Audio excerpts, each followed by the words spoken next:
light and the shadow before time. Before worlds were formed, before suns learned to burn, before galaxies spiraled into their ordained paths, only two currents moved through the endless expanse. Light, the very character of the Father, pure and sovereign. Shadow, a distortion born from rebellion, fed by pride bent on dominion. From the heart of the Father came the first identity. Children of light, being shaped in his likeness, carrying his breath, echoing his nature. Their essence was harmony, their impulse was obedience, their destiny was communion with the one who formed them. They were made not for domination, but for reflection, mirrors of his goodness, vessels of his radiance. Wherever they walked, the light walked with them. Wherever they dwelled, the presence of the Father made the very ground holy. But beyond the cradle of creation, another story unfurled, a story of pride, defiance, and catastrophic fall. The rise of the shadow.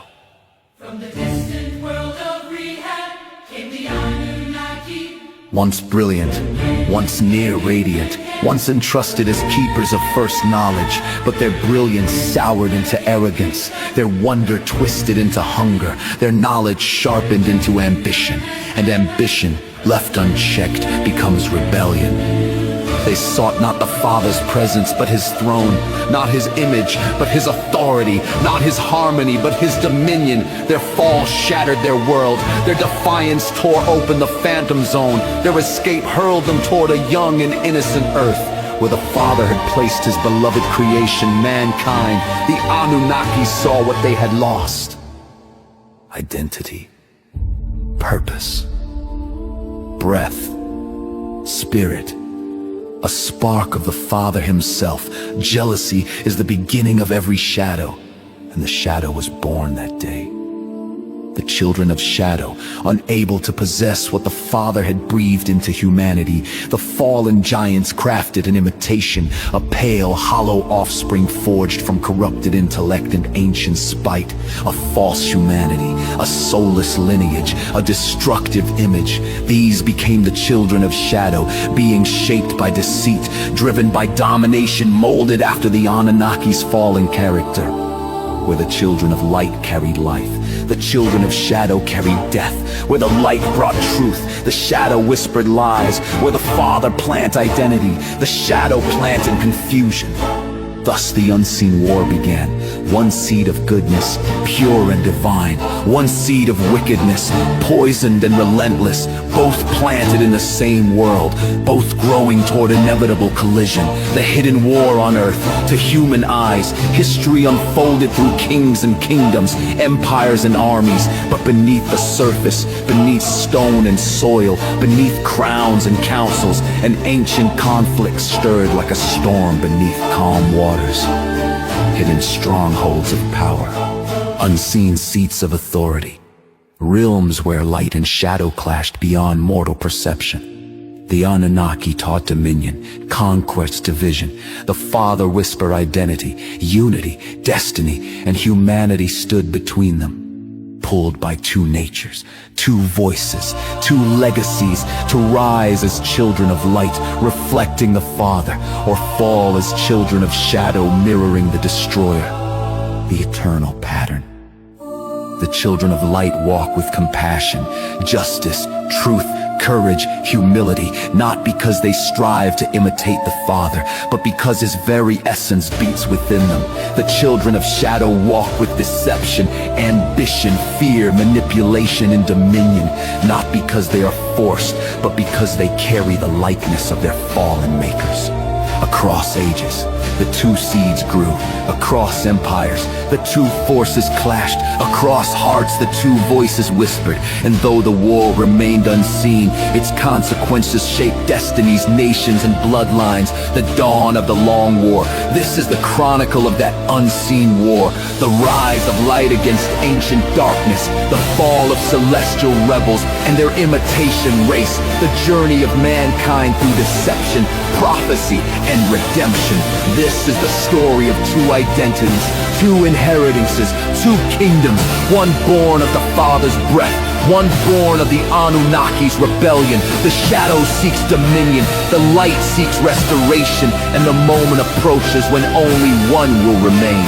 For in every generation, one truth stands unbroken. Children will always carry the nature of the one whose image they bear, and the world will be shaped according to the character of the children who rise.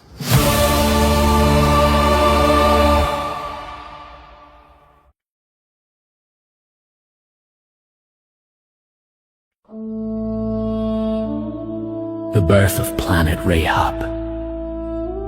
Children of light, children of shadow. Trey Knowles' chronicles. Before Earth knew its name and before the heavens learned to count their stars, a distant corner of the universe stirred with ancient energy. From drifting clouds of rare cosmic elements, metals that shimmered like frozen sunlight in gases older than time, gravity gathered a sphere of fire and dust. Stellar winds shaped its form. Comets struck its surface like celestial hammers forging destiny. Nebulae wrapped it in veils of glowing vapor. For 1,000 ages, the young world cooled. Mountains rose like jagged teeth. Oceans sank into the planet's wounds. Skies swirled from jeweled vapors of violet, gold, and silver. Lightning carved runes across the heavens, and storm sculpted valleys, plains, and canyons. Slowly, the chaos softened into beauty.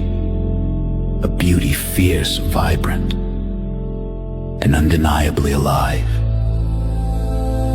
This newborn world would come to be called Rehab. Unlike Earth, life on Rehab did not begin with drifting spores or crawling creatures. It began with light. Deep within its heart, the planet's core burned with a mysterious silver radiance, a living luminescence that pulsed like a heartbeat. Over ages, that light seeped upward through stone and soil, infusing the mountains, forests, and skies with an energy both ancient and intentional. And from that silver breath emerged the firstborn of Rehab. They rose from the ground like growing trees, towering white giants whose skin gleamed like moonstone and whose hair rippled like living fur in the planet's wind. Their eyes shone with quiet, fathomless power, reflecting the constellations that circled their home. These were the Anunnaki, born not as infants but as guardians, fully formed, ancient-minded, and endowed with profound intellect. They were creatures of purpose and brilliance. They could feel the heartbeat of Rehab beneath their feet and hear its winds, whispering through the canyons like a mother calling her children. They named themselves keepers of the first knowledge, believing Rehab had chosen them to unlock its deepest secrets. In time, they built cities of crystal that hummed with living energy. Towers rose so high they pierced the cloud tops. Bridges of light arched over oceans, and chambers of learning expanded into labyrinths of shimmering corridors where the mysteries of the universe were studied, cataloged, and mastered. The Anunnaki learned to bend light. They learned to speak to the elements. They discerned the hidden patterns that stitch the cosmos together. Yet even in the early days of their greatness, Rehab whispered warnings. Small tremors shivered through the soil. Silver storms split the sky without cause. At the edges of the horizon, shadows formed where no shadows should be. But the Anunnaki, filled with pride, power, and the thrill of creation, did not listen. They believed nothing could touch them. Nothing could end them. Nothing could challenge the brilliance that shone from the silver heart of their world. They were wrong.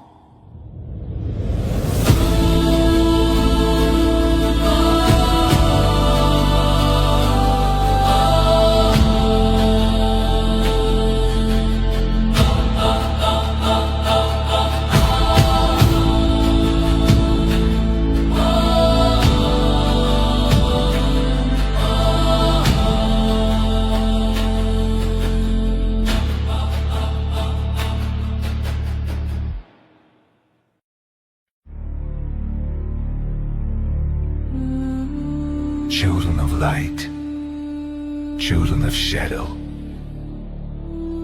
Trey Knowles' chronicles. Rehab had once been a world of brilliance.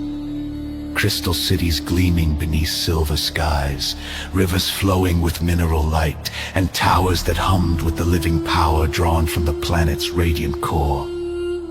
The Anunnaki, tall and white as living marble, walked its luminous plains as though they owned the breath of the world itself. But ownership was not enough. In the hearts of many, pride now whispered treason. They grew restless under the Father's decree that no created being, no matter how brilliant, was permitted to rule the heavens. It was spoken that authority belonged to the Source alone, and the celestial realms were not theirs to seize. To the ambitious, this decree felt like a cage. Whispers spread. Why should beings of such brilliance bow? Why should lesser worlds exist while they were denied dominion? Why should the Father alone command the heavens? The seeds of rebellion sank deep into ancient hearts, and so began the great folly. The Anunnaki, once keepers of first knowledge, turned their intellect toward forbidden technologies in laboratories carved out of meteor walls and crystal caverns. They forged destruction engines, weapons designed not merely to defend Rehab, but to bend the heavens to their will. These engines were monstrous things, humming with dark radiance, pulsing like metal hearts, drawing power from the silver essence of the planet itself. Each test tore small wounds in the air. Each blast shook mountains and rerouted the winds. Each activation dimmed the sky a little more. The elders pleaded for restraint. The proud demanded conquest, and rebellion took root. The first great act of defiance came when the high circle of rebels aimed the largest weapon, the celestial spear, toward the upper atmosphere. Its purpose was treacherous, to tear open a path into the Father's high realms, a corridor of their own making, a self-forged throne path. It is our destiny, declared Keelan of the Storm Voice. We ascend tonight, Rehab rises, to rule the heavens. But the weapon was never meant to be wielded. When they fired the celestial spear into the heavens, the sky ignited. A pillar of silver fire surged upward, cracking the firmament like shattered glass. Shock waves tore through the clouds. Light-bent gravity screamed. The atmosphere rippled as if torn by an invisible blade. And deep beneath their feet, the planet's core answered with rage. A quake unlike any before split the capital city in two. Crystal towers exploded into glittering shrapnel bridges, collapsed in avalanches of light. Rivers boiled into vapor. The core, violated, drained, and destabilized, screamed in a voice that rattled the bones of every living being. The ground convulsed. The sky warped. The oceans rose and twisted like serpents of water and steam. Rehab was dying, not slowly, but with catastrophic acceleration. The rebel Anunnaki attempted to stabilize the planet by unleashing their other weapons, desperate to redirect the core's fury. But each weapon only made the destruction deeper, the fractures wider, the sky darker. What they built for conquest became tools of annihilation. In the final hours, even the generals of the rebellion panicked. Dimensional engines, experimental gateways meant to bridge worlds, were activated in frantic desperation. Energy surged uncontrollably through them, warping the fabric of reality. Instead of opening a path to salvation, the engines tore open a realm feared even in myth. The Phantom Zone. A prison dimension. A void without substance. A realm where time loops and sanity frays. As Rehab tore itself apart, as mountains lifted into the atmosphere and oceans turned to storms of boiling mist, the surviving Anunnaki hurled themselves toward the unstable gateway. Behind them, the world they betrayed collapsed. Rehab burst into a supernova of silver fire, a wounded heart exploding into the endless dark. Its fragments drifted into the void like dust from a shattered star. And the rebels fleeing their own destruction tumbled into the phantom zone, captives of their own ambition, exiles of their own rebellion. Rehab, the shining world of their birth, was no more.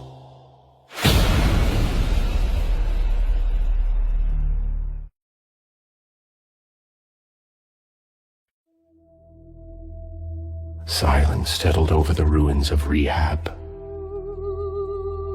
A silence so heavy, it felt as though the universe itself held its breath in mourning. What remained of the Anunnaki fled to the only sanctuary left standing. The Temple of Descent, an ancient structure etched with warnings older than their oldest songs. Runes glowed faintly across its crystal walls, whispering of boundaries not to be crossed. Powers never to be touched. Doors never to be opened. But desperation blinds even the wise, and fear destroys the proud. Beneath the temple lay the dimensional engines, forbidden creations built in secret by the High Council. They were theoretical machines designed to bend reality, not to be used, not to be awakened. But Rehab's death scream left no choice. The planet convulsed violently, cracks split the crystal floors of the temple like glowing wounds. Heat roared upward through the structure as if the world itself sought to swallow its children. "Activate the core stabilizer!" An engineer cried, his hand shaking over the radiant controls. "It won't hold!" Another shouted back, "Rehab's heart has already collapsed!" The council leader stepped forward, his fur-white hair whipping in the rising storm of heat. His voice was grief-stricken but steady. "Then open the engines. We abandon this world, or we die with it." With trembling hands they obeyed. The dimensional engines erupted to life. A vortex of shimmering silver light spiraled upward, forming a sphere that pulsed like a beating heart. Energy twisted, warping sound, bending gravity, distorting the very air. But something was wrong. Instead of opening a doorway, the sphere cracked. Once, twice, then again, like a glass orb fracturing from within. A whisper seeped into the chamber. Not voice, not thought. Something between the two. A cold, ancient sadness swept through the Anunnaki, chilling their breath. "What have we awakened?" A young giant gasped. The council leader stared into the fracturing sphere and recoiled. Within the cracks he saw faces, contorted, drifting, eyes hollow, souls screaming in endless silence. "The Phantom Zone," he whispered. Legends told of it, a prison forged of folded time, a dimension where the condemned drift forever. Unable to die, unable to live. They had not created a passageway to safety. They had torn open a wound into that forsaken realm. Suddenly the sphere shattered. A blast of living darkness erupted outward. Gravity inverted, colors bent into spirals. The temple floor rippled like liquid crystal. One by one, the Anunnaki were ripped off their feet, drawn the widening tear. "Hold on." Someone screamed, though there was nothing to grasp. The council leader clung to a collapsing pillar, shouting over the deafening storm, "Enter the void!" Death is behind us. Only uncertainty lies ahead. But the void did not merely swallow them. It imprisoned them. The instant the giants crossed the threshold, the phantom zone sealed them into glass-like coffins of hardened time. Transparent prisons suspended in an endless dark, floating like shards of frozen reality. Each Anunnaki was trapped inside a crystalline shell, frozen in posture. Eyes open but unable to blink, their bodies held in place while their minds drifted through looping echoes of memory. They could not scream. They could not move. They could only drift. Weightless, helpless, eternal. Around them stretched an endless void, streaked with cracks of white energy that pulsed like veins. Fragments of shattered worlds drifted through the darkness. Time folded, reversed, repeated. And through the void a presence stirred, watching, waiting, whispering. Somewhere beyond the broken horizon of the zone, a consciousness awakened. A shadow not born of Rehab, yet drawn to the fallen giants like a predator scenting wounded prey. Its whisper threaded through the crystalline prisons. Children of silver light. Your rebellion has only begun. As the last Anunnaki vanished into the zone, the temple of descent collapsed behind them. Rehab's core erupted, and the entire planet exploded into a white-hot flash that echoed across galaxies. When the light faded, there was nothing left. Nothing but the phantom zone. A wound carved into the fabric of creation, and the prisoners drifting within it. Through that wound, destiny shifted. Through that wound, a new path opened. A path that would one day lead them to a distant world called Earth.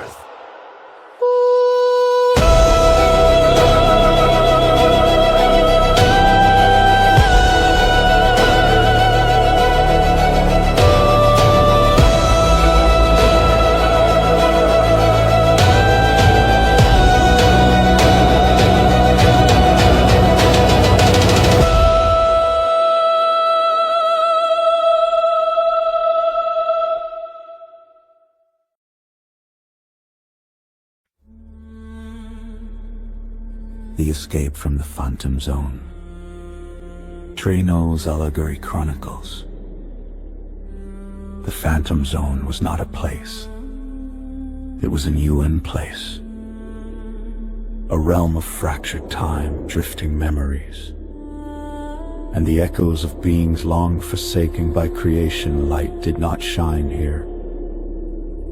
It flickered like dying embers trapped between moments. Sound existed only as memory space folded in on itself like a wounded thing. This was where the surviving Anunnaki awoke. They floated, not through distance, but through thought, drifting on currents of broken reality. The zone was alive in its own terrible way, dreaming dreams made of shadows, imprisonment, and sorrow. Their towering bodies became weightless. Their minds stretched thin. Their voices dissolved into a silence so vast it smothered identity. How long have we been here? One whispered, only for the words to vanish before fully formed. A moment, a millennium, I cannot tell. Another answered, though even he could not hear himself. Time had no meaning here. Seconds looped. Years collapsed. Memories twisted into knots of past and future. Some Anunnaki relived the destruction of Rehab endlessly. A supernova of silver fire replaying again and again. Others saw versions of themselves splintered into infinite reflections, each trapped in different shards of existence. A few felt them. Ancient beings banished long before the first star burned, lingering like bruises in the zone's fabric. Their presence brushed against the newcomers like cold fingers of forgotten despair. But through the madness, one figure remained anchored. The council leader, humbled, scarred by failure, yet unbroken. He held on to the one thing the phantom zone could not devour: purpose.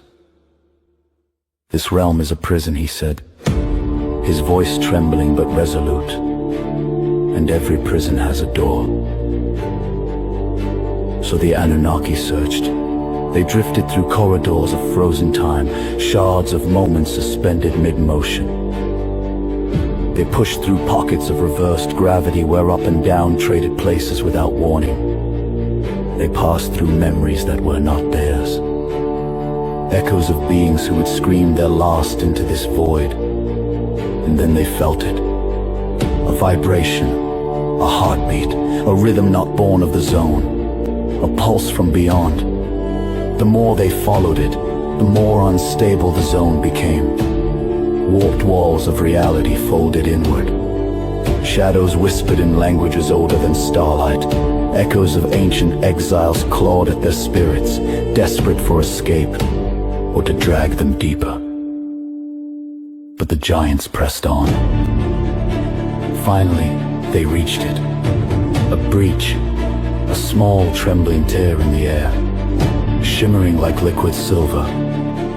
"This is no doorway," one murmured, awestruck. "It is a wound," another replied. "Then we force it open," said the council leader, "for light waits on the other side." Drawing on the last fragments of Rehab's core fire still flickering in their bodies, the Anunnaki joined hands, a soft glow spread from one giant to another. Silver light awakening after the long darkness. Their radiance hummed in harmony. Reality quivered. The tear widened. The zone screamed. Light exploded through the wound. Brilliant, overwhelming, purifying.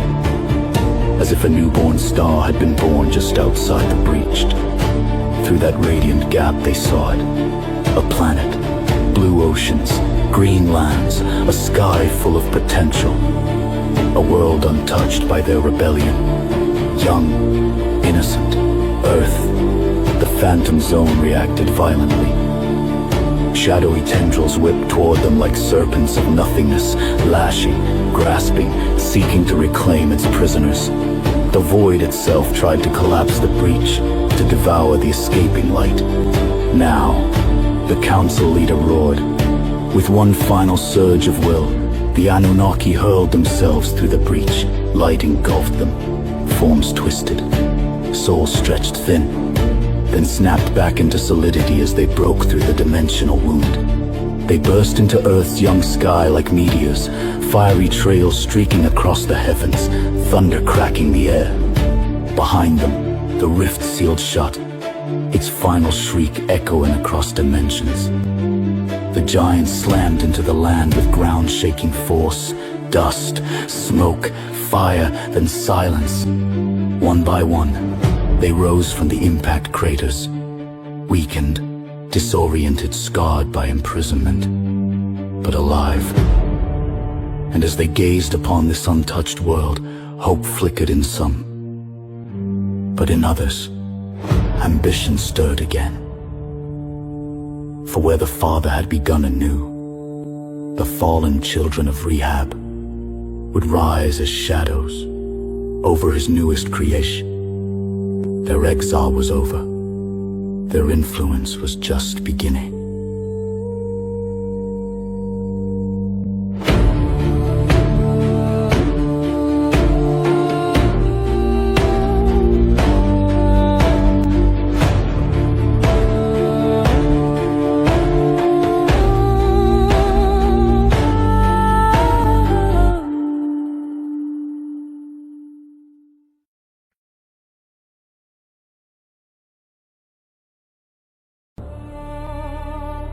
The arrival of the Anunnaki on Earth. Trey Knowles' allegory chronicles. The sky above the young Earth trembled. A roaring streak of fire carved across the heavens, brighter than 10 newborn suns to the untouched world below. Lush, wild, and newly blessed by the Father. It appeared as a star torn from its appointed place, falling in divine fury. But it was no star. It was the Anunnaki. They crashed through the atmosphere like living comets, wrapped in the burning remnants of phantom zone energy. The air screamed around them, thunder rippled through the clouds, wind bowed the forest, mountains shook. They struck the earth in a barren valley between ancient sleeping peaks. Stone shattered. Molten earth erupted.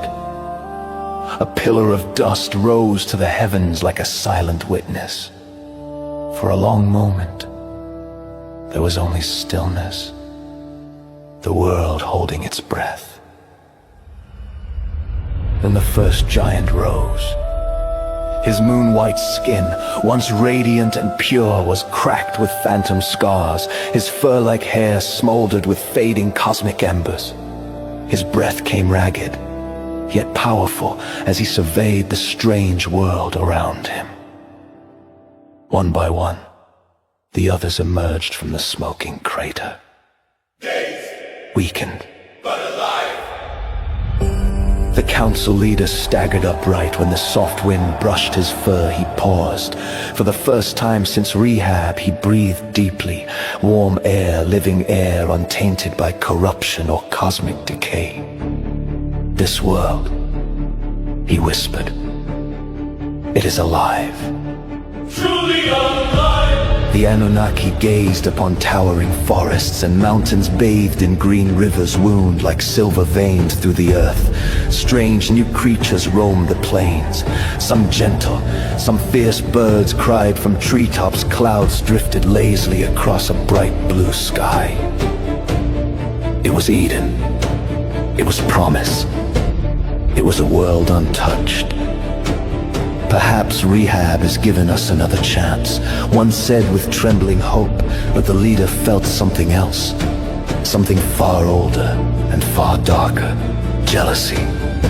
He knelt, pressing a cracked hand into the soil. Life pulsed through his fingers. Vibrant, ordered, sacred, not their handiwork, not born of their core fire. This world belongs to another. He murmured. I can feel his imprint everywhere. The others felt it too. A hum beneath the earth. A resonance in the winds. A rhythm of divine craftsmanship. The Father of creation had shaped this world, and mankind, his newest children, walked its surface. Silence fell among the giants. Once, the Anunnaki had been the pinnacle of creation. Firstborn of Rehab. Masters of knowledge. Lords of power. But here on earth they were intruders. The leader's eyes hardened. If this world belongs to the Father, then we will claim it from his children. Far beyond the valley, in distant lands untouched by corruption, they sensed them. Mankind. Small.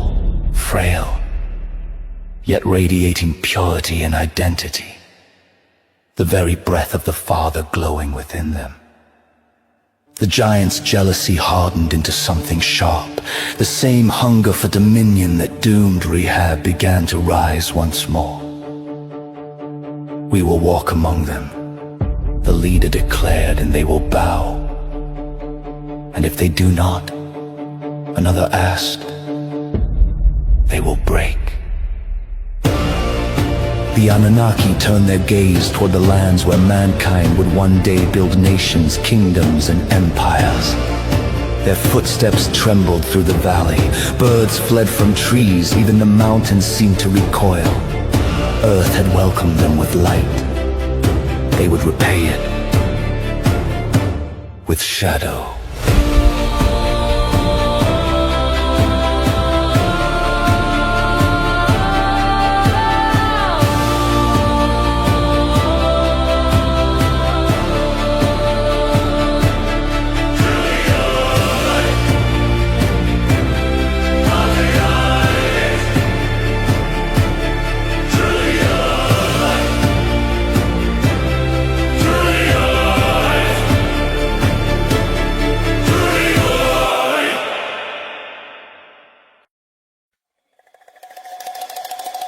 Children of light, children of shadow. In the beginning, before the first star dared to ignite its fire, before galaxies unfurled their spirals, before time took its first trembling step, the Father of all breathed forth a single creation. One image, one identity, one humanity. From the warmth of his breath came indigenous mankind, formed from living earth, shaped with intention, crowned with a spark of the Father's own eternal essence. They were crafted for harmony, designed for wonder. Born to walk in the presence of their Maker, he formed no second race, no rival lineage, only one humanity, beloved and whole. But far beyond Earth's cradle of life, in the cold reaches of the ancient heavens, another story had already begun. On the pale, radiant world of Rehab, the Anunnaki had risen, white-skinned giants glowing with silver brilliance, their fur-like hair flowing like celestial fire, their minds sharp with ancient intellect.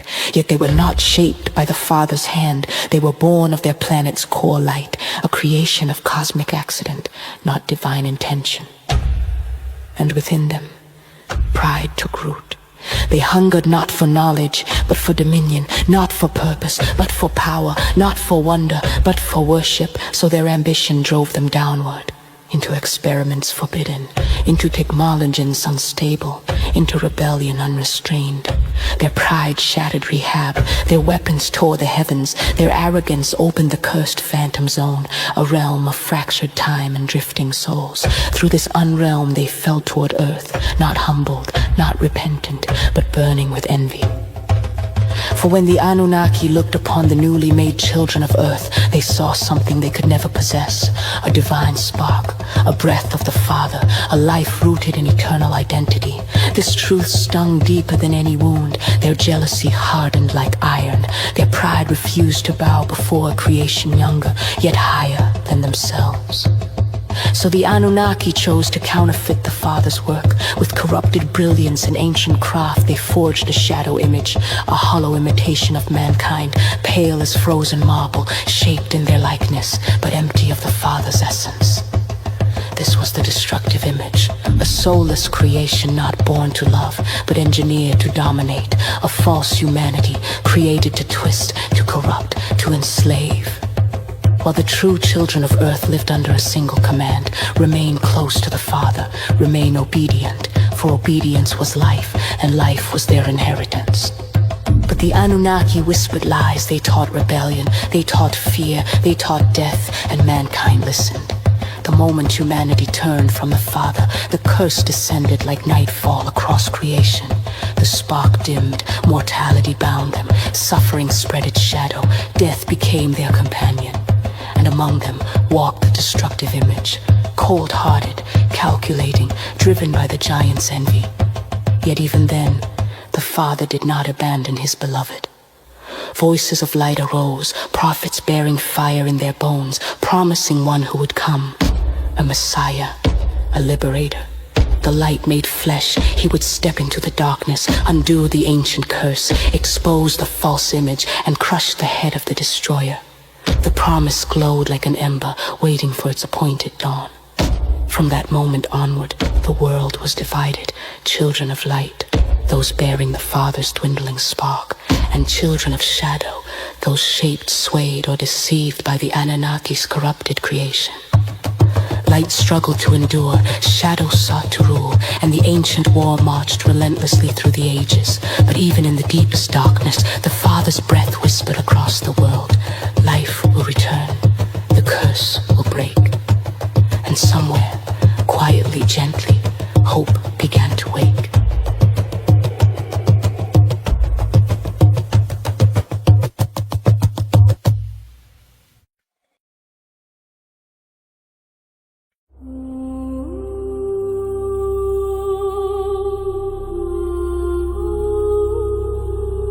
The powers of darkness.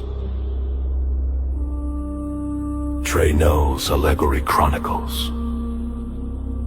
In the days following mankind's fall, the earth did not darken all at once. The Father's light still flickered in human hearts, dim, trembling, but not extinguished. Yet the shadows grew bolder. They stretched across valleys, climbed mountains, seeped into quiet villages, and whispered to any soul wandering without guidance. For where obedience had once brought life, disobedience opened a door. And through that door stepped the powers of darkness. The destructive image, pale as winter stone and cold as the void that birthed it, walked freely among humanity. It did not age. It did not tire. It mimicked the shape of mankind, but carried none of their warmth, none of their breath, none of the Father's spark. Confusion followed in its wake. It whispered to chieftains in the stillness of night. It stirred envy between brothers. It taught the art of war to tribes who had never lifted a blade. It sowed rivalry, division, ambition. And behind it, guiding its every movement, watched the Anunnaki. Though weakened by the phantom zone, the giants retained fragments of their former power, distorting thought, bending wills, appearing as gods or monsters depending on who beheld them. Their shattered world had taught them nothing of humility. Only desperation, hunger, and ambition sharpened by failure.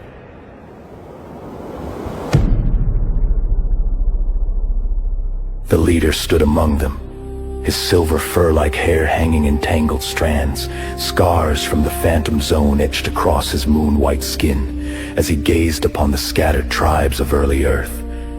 He saw not families, not communities, not children of the Father, but clay waiting to be shaped by his will. This world will become ours, he declared. Those who follow us shall rise above all others. His words became the spark that ignited a new era of deception. Among the rocky coasts and bright seas of the early Mediterranean, the giants found fertile ground. The people who lived there were seekers. Curious, bold, builders of early cities, hungry for meaning, yet vulnerable to deception. They gazed into the heavens with longing.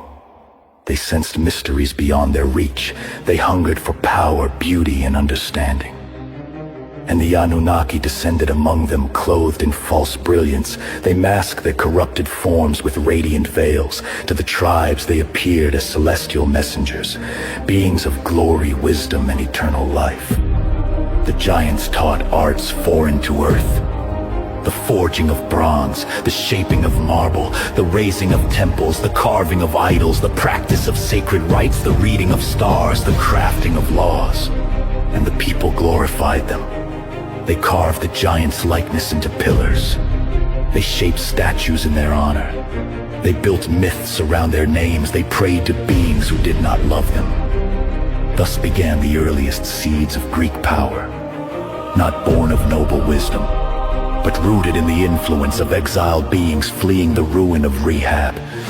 The destructive image moved among the tribes as well, teaching domination, stirring conquest, pushing the strongest toward kingship, turning the weakest into servants. And the powers of darkness rejoiced, for the world was beginning to mimic their nature. Yet even as the shadows lengthened across the ancient coasts, the Father preserved a remnant, a lineage that still carried his spark, those who refused the deception, those who remembered the whisper of truth. Light and shadow wrestled across the earth, each rising and falling like tides. And though the powers of darkness believed they were shaping the world for their rule, they did not see the deeper plan forming behind creation's veil. For the Father had already spoken. A Messiah would come, a liberator, a restorer, a light greater than their darkest ambition. But until his day arrived, the Anunnaki pressed forward, guiding the rise of early kingdoms, seeding myths and legends, shaping rulers and warriors, preparing humanity for centuries of conflict. Thus began the long, relentless war between the children of light and the children of shadow. A war etched in stone, sung in legend, whispered through ages. A war whose roots reached back to a shattered world. And a curse born in darkness.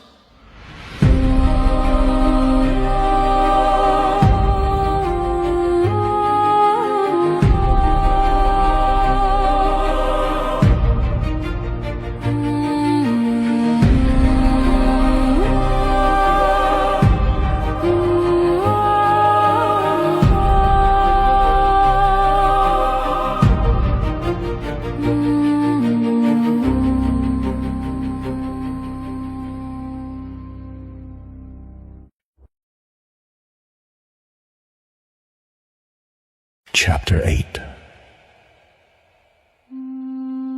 Alexander. If years passed after the fall of mankind's innocence, empires rose and broke like waves. Nations forgot the whispers of Eden. Generations drifted ever further from the Father's light. But the powers of darkness did not forget. They did not sleep. They did not weaken. Their influence, seeded by the Anunnaki and the earliest tribes, spread like roots beneath history. Among all the peoples shaped by shadowed whispers, the Greeks rose swift in mind and fierce in spirit. Their cities argued, rivaled, and sharpened one another. Curiosity burned in them like divine fire. Yet without the Father's guidance, curiosity became hunger, and hunger became ambition. And from that furnace of ambition, a figure emerged, one the giants had long foreseen.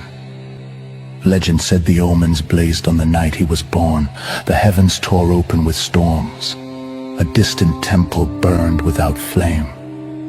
And Philip of Macedon, his father, won a victory before dawn. The Anunnaki, hidden in high places, watching the movements of men, felt the fabric of destiny tighten. A child had entered the world whose shadow would stretch across continents. His name was Alexander. From his cradle in Pella, the boy radiated something unusual, something that unsettled priests, emboldened seers, and stirred ancient watchers from their hiding places. His mother Olympias whispered that Zeus was his father. But she did not understand that beings older than Olympus had long woven themselves into Greek myths. His father Philip carved kingdoms from mountains and seas, forging warriors the world had never seen. But the boy saw the world differently. At 10 years old, he tamed the wild horse Bucephalus, not through force but by turning the creature toward the sun so it no longer feared its shadow. Watching from unseen vantage points, the Anunnaki murmured among themselves. He sees truth where others see terror, said one. He looks into darkness without fleeing, whispered another. Philip embraced his son and declared, "You must find a kingdom worthy of you. Macedon is too small." Alexander grew. Aristotle sharpened his mind, teaching medicine, philosophy, natural science, and the heroic fire of Homer. Alexander read the Iliad, not his story, but his destiny. He slept with it under his pillow, believing Achilles' blood ran in his own veins. What he did not know was that a cosmic war surrounded him. A war far older than Troy, a war watching through unseen eyes. When Philip fell to an assassin's blade, the 20-year-old prince became king overnight. Rebellion ignited like sparks. Alexander crushed them with terrifying speed. He razed Thebes to the ground, not from cruelty alone, but from whispered fury fed into his spirit by unseen manipulators. The Greek world bowed. With Greece united, he turned his gaze east, toward Persia, toward empires older than Greece, toward lands where the Anunnaki's influence had rooted deep long before his birth. He crossed the Hellespont and cast a spear into the soil of Asia, claiming the continent by ancient warrior custom. At Granicus, Issus, and Gaugamela, he shattered armies far larger than his own. Cities fell, Sardi's Babylon, Susa, Persepolis. By 30, he ruled from Greece to the edge of India, undefeated, unstoppable. A mortal man straddling the line between divine purpose and shadowed deception. But victory is its own poison. He adopted Persian customs, blended cultures, demanded honor beyond kingship. His companions murmured. Some rebelled. The pale destructive image, now deeply woven through the courts of kings, moved unseen in his shadow, whispering suspicions, feeding paranoia like venom. When Hephaestion, his closest companion, died, the king who had never bowed to any enemy fell to his knees before grief deeper than any battlefield wound. Still he marched, still he dreamed, still the Anunnaki watched. Will he become our greatest weapon, they wondered, or our greatest threat? In India, he defeated King Porus at the Hydaspes. But at the River Bees, his soldiers refused to go farther. For the first time, Alexander met a boundary he could not conquer. The will of weary men, he turned back carrying visions of worlds beyond the horizon. Visions that would never be realized. Back in Babylon, while planning new campaigns, illness struck, a fever no healer understood, a weight no general could lift. The pale image lingered in the shadows of his chamber. As Alexander lay dying, his generals asked, "Who shall inherit your empire?" He whispered, "To the strongest," and the powers of darkness smiled. His death shattered the ancient world. Kingdoms split, friends became rivals, cities burned. A man who united continents became a myth surrounded by smoke and ruin, and yet the Father worked quietly. Cities Alexander founded, especially Alexandria, became sanctuaries of learning. Knowledge flowed east, wisdom flowed west. Languages blended, roads multiplied. The world grew smaller, preparing the stage for a promise older than empires. Older than Alexander. Older than Rehab's fall itself. The coming Messiah. Alexander became legend. Some said he was Achilles reborn. Others claimed he was thunder in mortal flesh, and sailors whispered that when storms rage at sea, a mermaid rises from the waves and asks, "Is King Alexander alive?" And the wise sailor answers, "He lives, for his shadow still touches the world."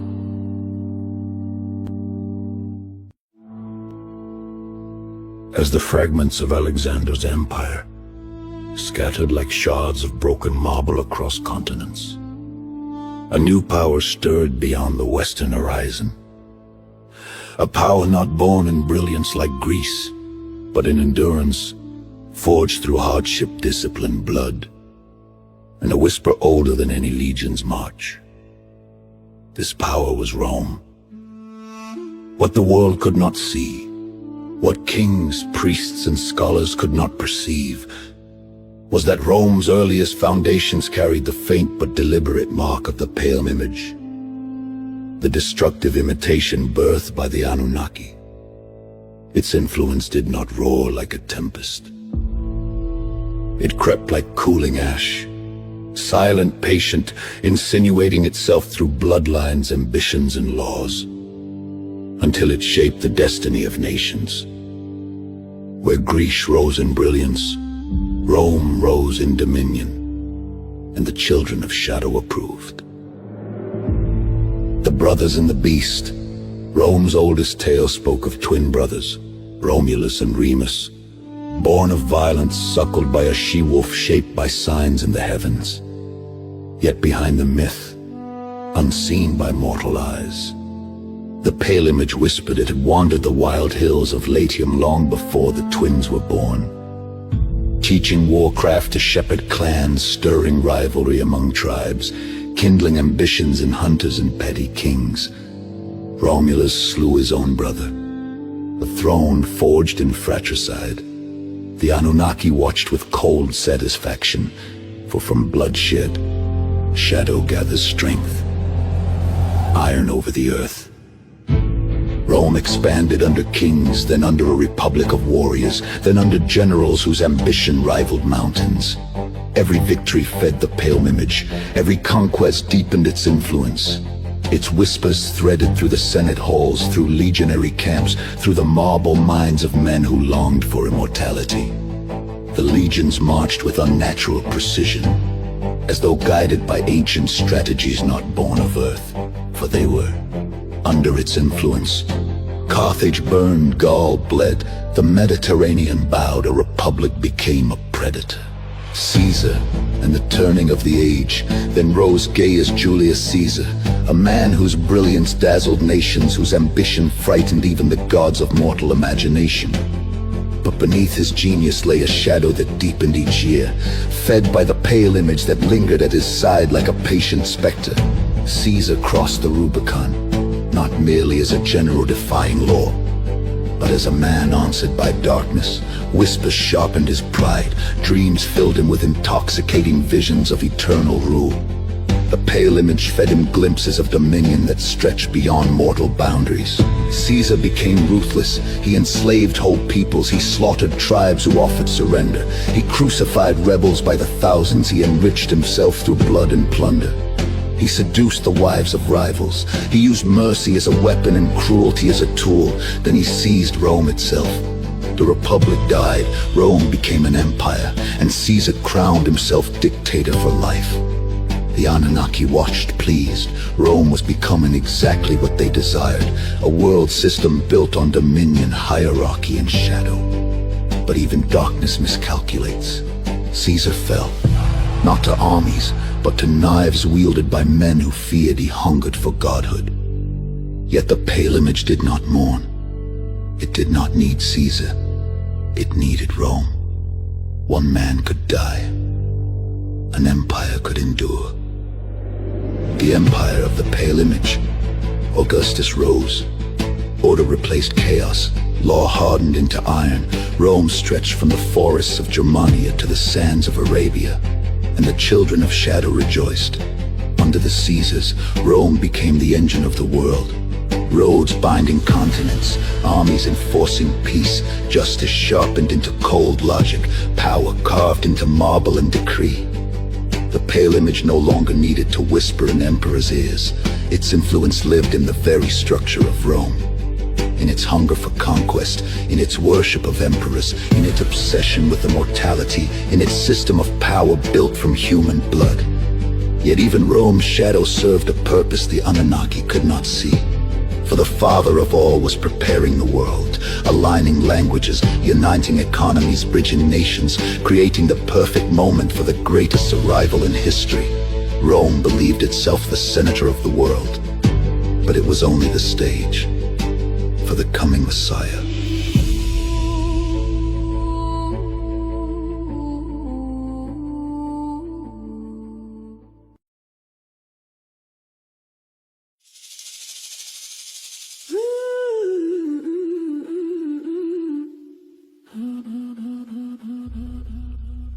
Long before Rome forged its iron roads, long before Greek brilliance shaped the world,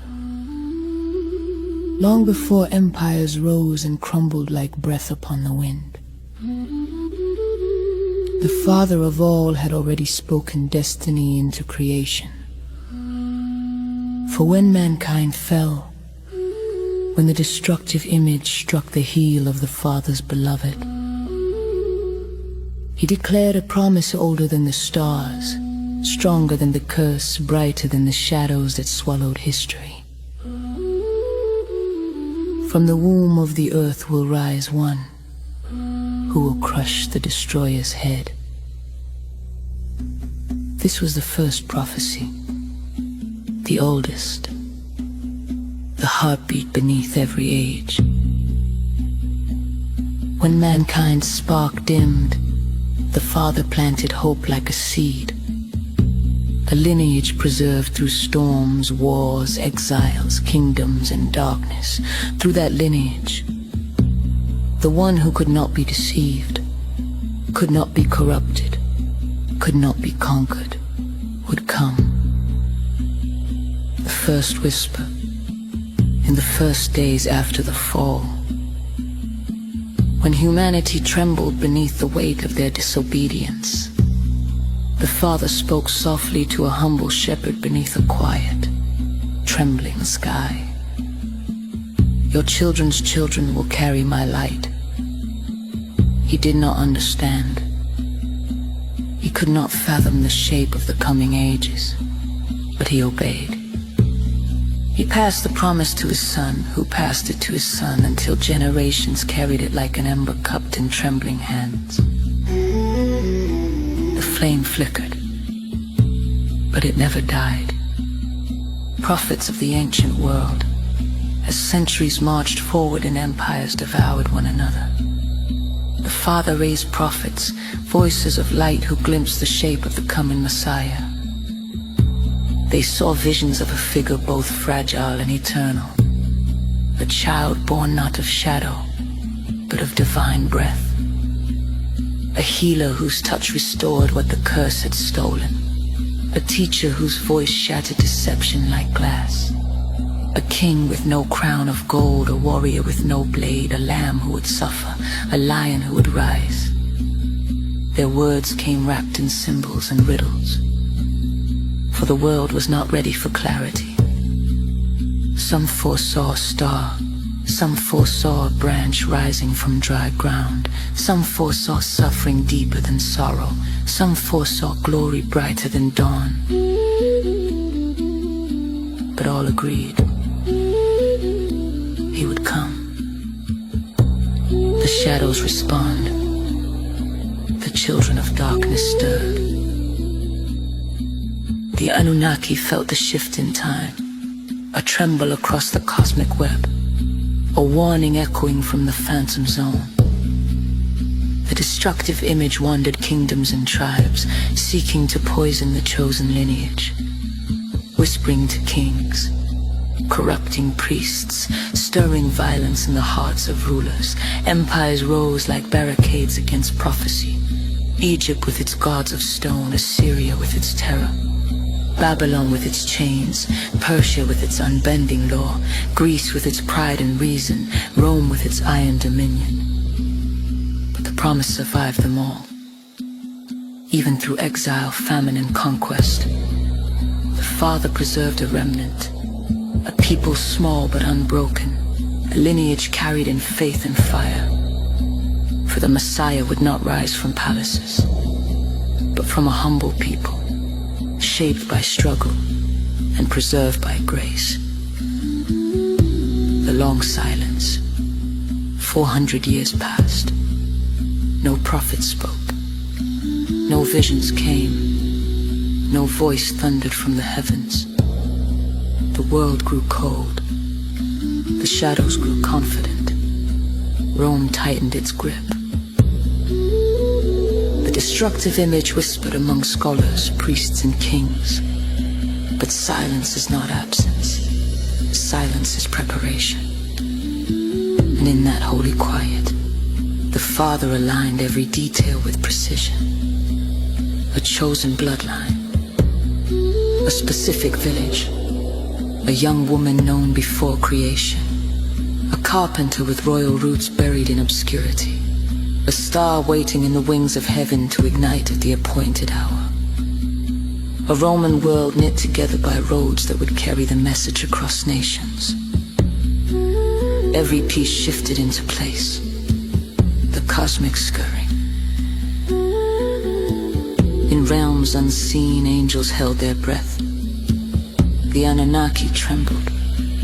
The phantom zone vibrated as if sensing an ancient enemy drawing near.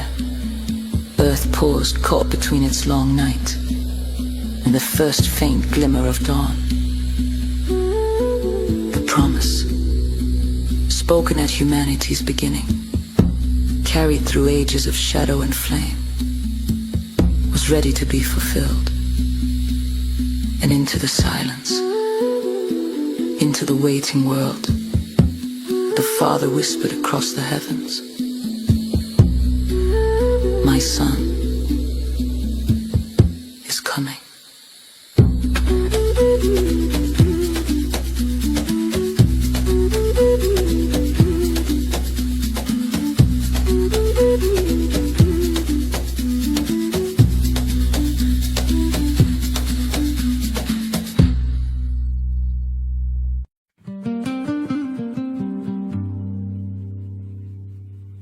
Traverse of light in a world of iron.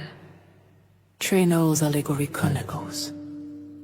Rome stood unchallenged, an empire of marble discipline and unyielding iron. Its legions marched like thunder across continents. Its laws bound nations. Its emperors claimed divinity. Its shadows stretched from desert to forest, from mountain to sea. To the world, Rome was strength.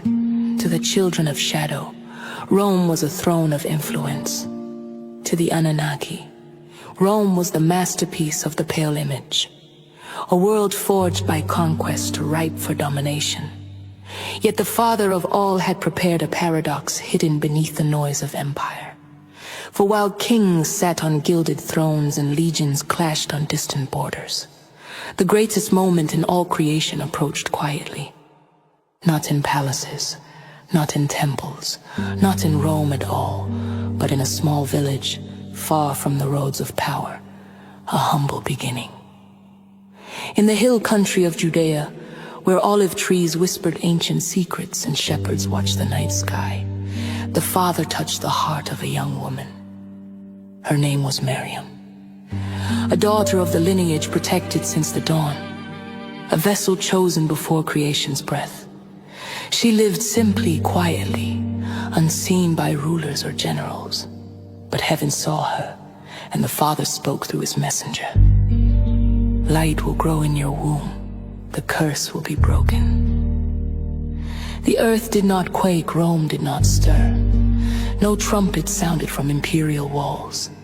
But in the unseen realms, the shadows shuddered, the stirring of darkness. Far beyond the hills and hidden places where the Anunnaki lingered, the air rippled with an unfamiliar presence. The destructive image, pale as old bone, stood among the ruins of a forgotten temple, sensing a force it had not felt since it first struck mankind's heel. "What is this warmth?" it hissed. A warmth that defied it, a warmth it could not approach, a warmth the shadows feared. The Anunnaki leaders exchanged troubled glances. "He is coming," whispered the eldest, voice unsteady, the one foretold since Rehab shattered. Their eyes, cold and ancient, filled with something they had nearly forgotten: dread. The census and the road, Rome in all its unknowing obedience to prophecy, issued a decree. Every family must return to its ancestral city to be counted. So Miriam and Joseph set out for Bethlehem, following a trail of prophecy written centuries earlier. The road was long and dusty, weaving through plains watched by Roman soldiers and patrolled by collectors of Caesar's tax. Yet with every weary step, the Father guided them. For Bethlehem was the appointed place, the village where kings once began, the city of the shepherd King David, the birthplace of the promised light night of the Messiah. Under a sky embroidered with stars, Miriam went into labor in a humble shelter. The world slept around her, innkeepers closing doors, merchants counting coins, soldiers trading stories over fading fires, animals breathed softly, lantern light flickered. Joseph knelt beside her, supporting the weight of destiny. And then, with no imperial proclamation, with no Senate decree, with no legions to witness it, he was born. The Messiah, the light wrapped in flesh, the answer to the curse. His first cry pierced the night like a sunrise breaking the horizon. In that moment, creation shifted. The curse trembled, the phantom zone flickered. Every power of darkness felt a wound open in its dominion. A new star ignited in the heavens, burning brighter than any Rome had seen. Shepherds awoke from visions of radiant messengers proclaiming, "A Savior is born, the one who will crush the destroyer." They hurried to the manger and found him wrapped in cloth, eyes bright with a light older than the stars, the trembling of empires. In Rome, the emperor slept soundly, unaware his world had changed. In Persia, wise men studied the sky with awe. In Greece, philosophers dreamed of figures radiant with glory. Across every empire built by shadow, unease settled like frost. In the hidden depths, the destructive image screamed in rage. The Anunnaki recoiled. Darkness gathered itself. The light had come, not as a warrior, not as an emperor, but as a child, and that made him more dangerous than any weapon the Father could forge. The beginning of the end. Rome did not know. Greece did not know. The world did not know. But the powers of the Phantom Zone knew. The one destined to break the curse, to shatter their influence, to reclaim mankind, had stepped into the world of iron. They would rise to strike his heel through kings, councils, and crosses. But he had come to crush their head. The war of ages had entered its final stage, beginning with the cry of an infant in a manger beneath a star in a world ruled by iron.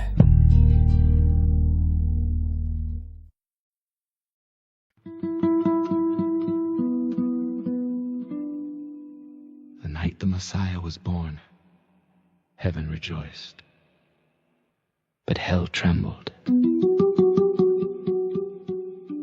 The light long foretold had entered the world, and every power of darkness felt its dominion crack like old stone. The destructive image, pale creation of the Anunnaki, roamed the earth in agitation, its form flickering with residue from the Phantom Zone. It had sensed the birth before any mortal king, for light was its enemy, and destiny its doom. This child, it hissed, its voice like wind over a grave.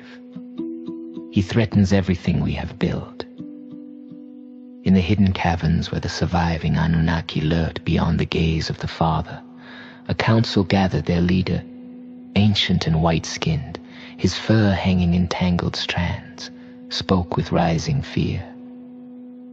The prophecy unfolds. The one who will crush us has been born. A younger giant slammed his hand against the stone. He is mortal, flesh. We are ancient.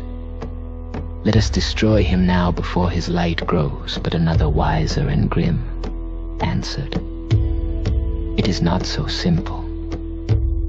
We cannot face him directly. The Father shields him."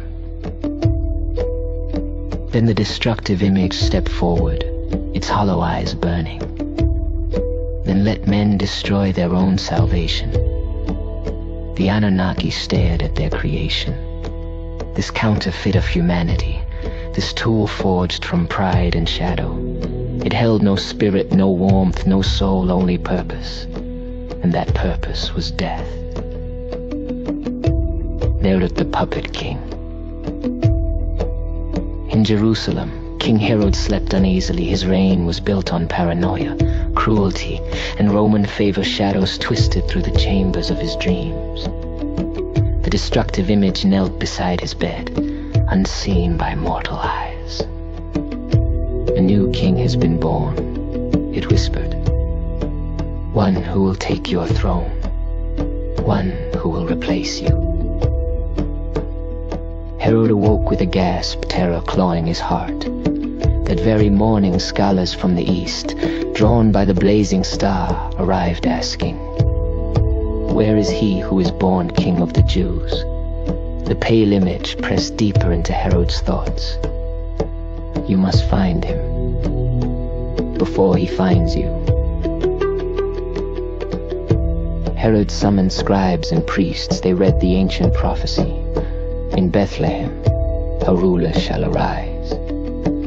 Bethlehem, where Miriam held the infant light in her arms. Herod hid his fear beneath false reverence. "Go to Bethlehem," he told the wise men, "and bring me word, that I may worship him also." But in his mind, the pale image whispered the truth. "You will kill him."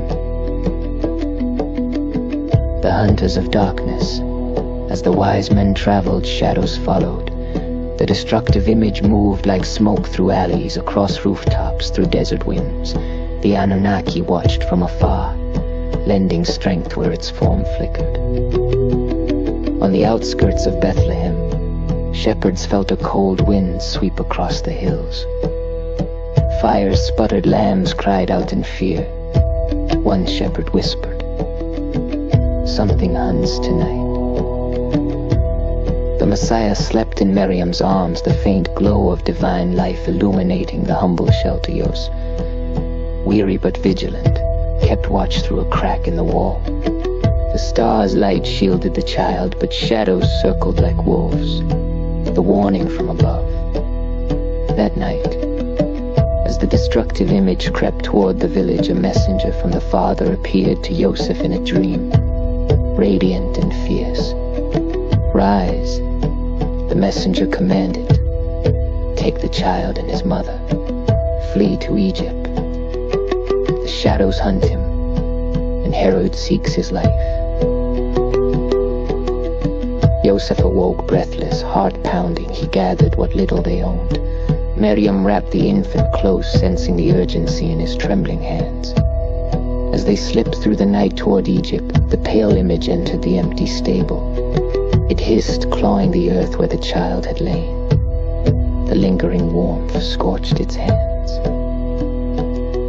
"He escaped," it whispered, but the darkness answered, "Not for long." The slaughter of innocents. When Herod realized the wise men had deceived him, rage consumed him, rage sharpened and guided by the destructive image. He decreed a horror the world would never forget. "Kill every male child in Bethlehem, under 2 years old." The pale image directed the soldiers with cold precision. The cries of mothers rose into the night, a wail that reached even the heavens. Yet even this tragedy was foretold. Even this cruelty could not touch the one shielded by the Father. For though the shadows struck at the heel, they could not touch the head. The Messiah lived, protected, hidden, growing. The failure of the shadows. The Anunnaki raged. Their creation failed. Herod's madness weakened the region they hoped to control. The pale image retreated into darkness, vowing vengeance. But across the desert winds the Father whispered, "Your time shortens. He rises." The child of light lived on, a single infant who had survived the world's oldest hatred. The shadows had hunted him, but the dawn would come, and with it, the end of their dominion.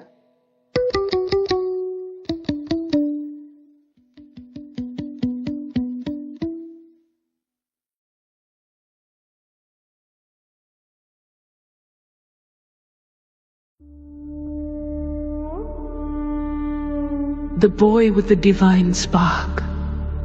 Trey Knowles' Allegory Chronicles. The child of light grew far from the thrones of Rome and the shadows of Jerusalem. Hidden in Egypt, land of ancient gods, forgotten sorceries and desert winds that whispered memory. The Messiah lived quietly, wrapped in the Father's protection. The destructive image prowled the borders of nations searching for him, but always found only empty footprints swallowed by sand. For the light was guarded, and the hour of revelation had not yet come. When the tyrant Herod fell into death and madness, no longer ruled Judea. A messenger of the Father appeared once more to Yusef in a dream. "Return," the messenger said. "Those who sought the child's life are gone." But danger still hovered in Judea like smoke after a fire. So they turned northward to Nazareth, a village so small that kings ignored it and empires forgot it. There, among shepherds and craftsmen, the Messiah grew, not in palaces, academies, or temples, but among the humble whom the world seldom noticed. A light hidden, yet uncontainable. From his earliest days, Maryam felt the mystery woven into her son. His gaze carried a depth she could not describe, like the pause before dawn, the stillness that follows thunder, or the silence where creation first heard the Father's voice. Animals calmed when he approached. Infants stopped crying in his presence. Arguments softened when he entered a room. And sometimes, late at night, she found him staring at the sky, listening,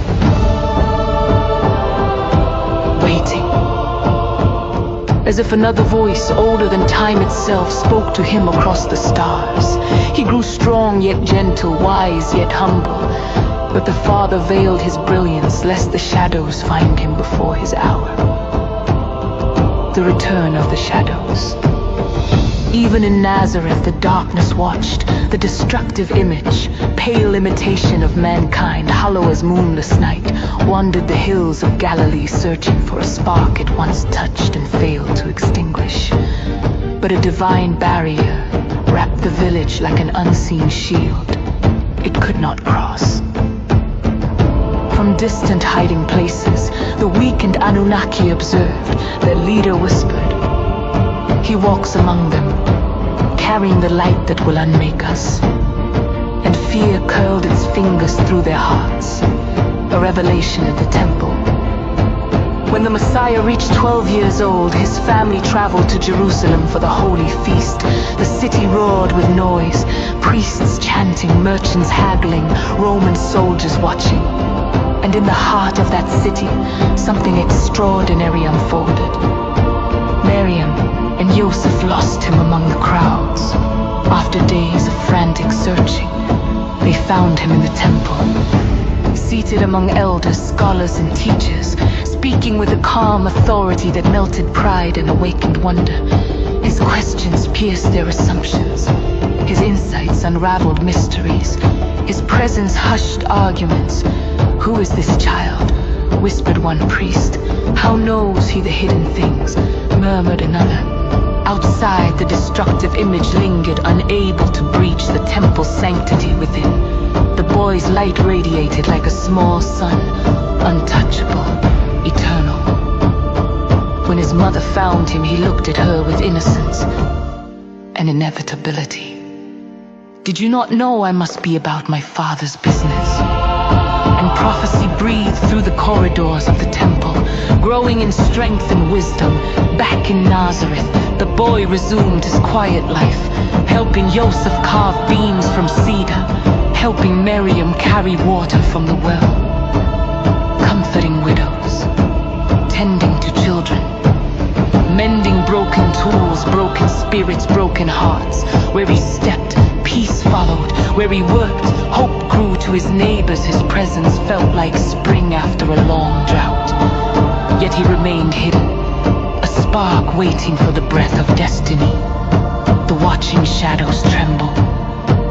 In distant ruins, the destructive image waited. It sensed him growing. It felt his presence like a distant flame it could not extinguish. The Anunnaki whispered in dread. His light increases. He must be stopped. The prophecy roots itself in him. But the eldest among them, eyes hollow with ancient fear, answered, "It is too late." He becomes the one foretold, the quiet before destiny. Years passed. The boy became a man. His spark became a flame. The curse trembled each time he breathed. He lived quietly, but heaven watched. He walked humbly, but the earth shifted. He spoke rarely, but the shadows flinched at his silence. Rome did not know him. Jerusalem did not see him. The pale image did not recognize him. But soon, very soon, the light would step out of hiding. And the ancient war between the Father's creation and the children of darkness would enter its final act when the Messiah rose from the waters of the Jordan. The world shifted.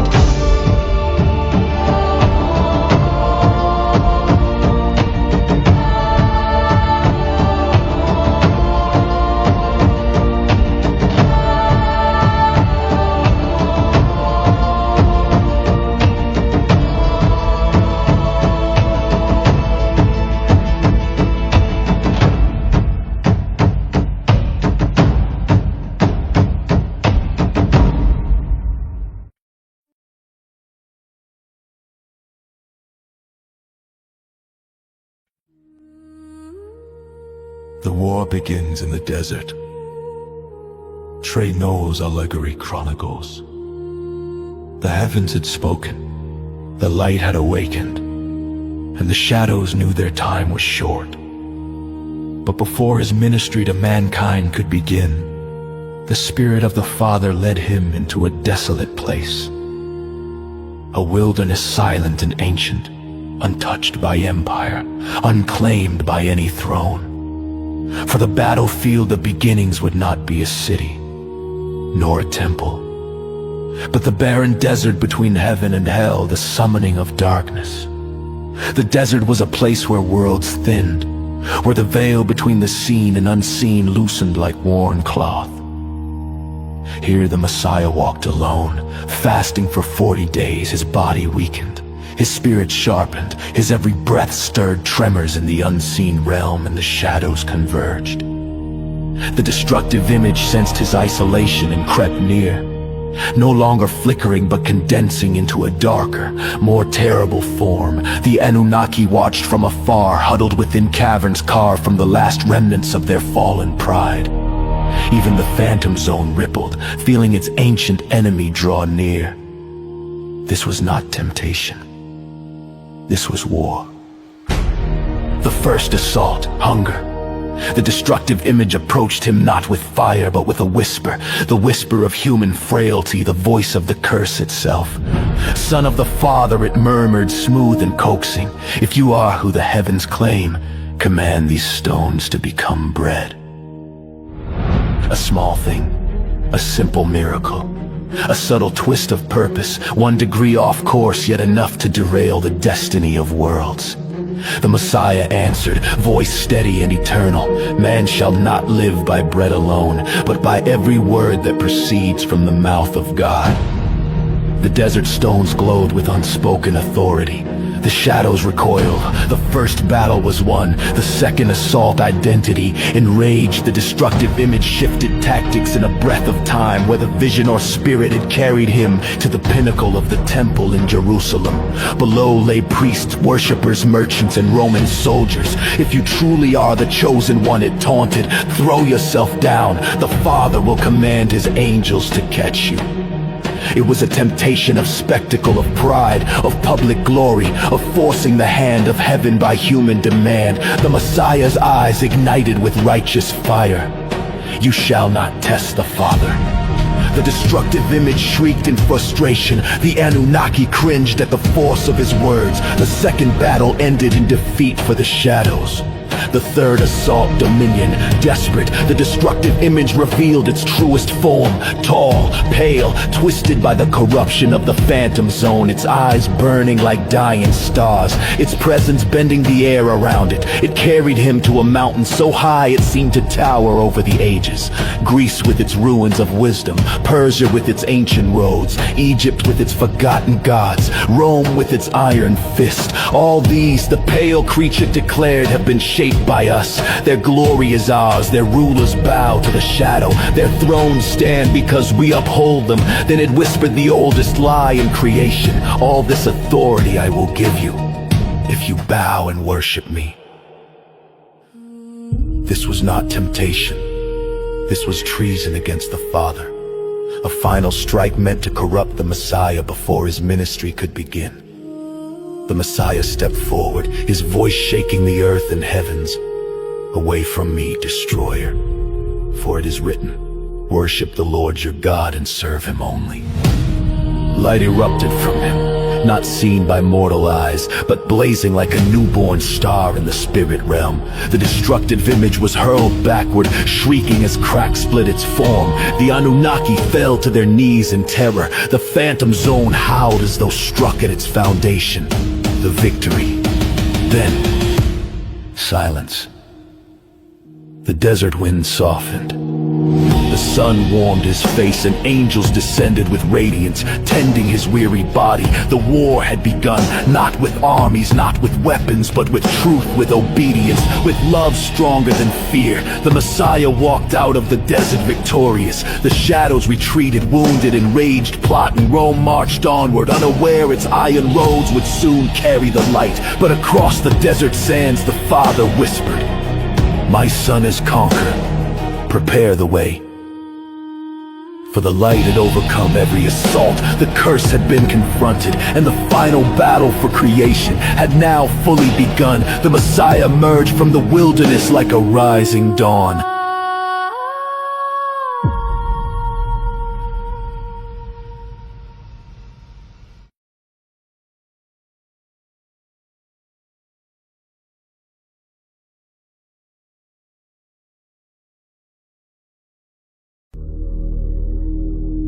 Miracles in the shadow of empire. The war had begun, unseen by Rome, unnoticed by Greece, but felt in every shadow, haunted by the ancient curse. His victory in the desert sent tremors through the spirit realm. The destructive image nursed its wounds. The Anunnaki whispered in fear, and even the phantom zone quivered in dread. But Earth continued its daily rhythms. Fishermen mended nets, merchants shouted from their stalls, soldiers marched beneath the eagle of Rome.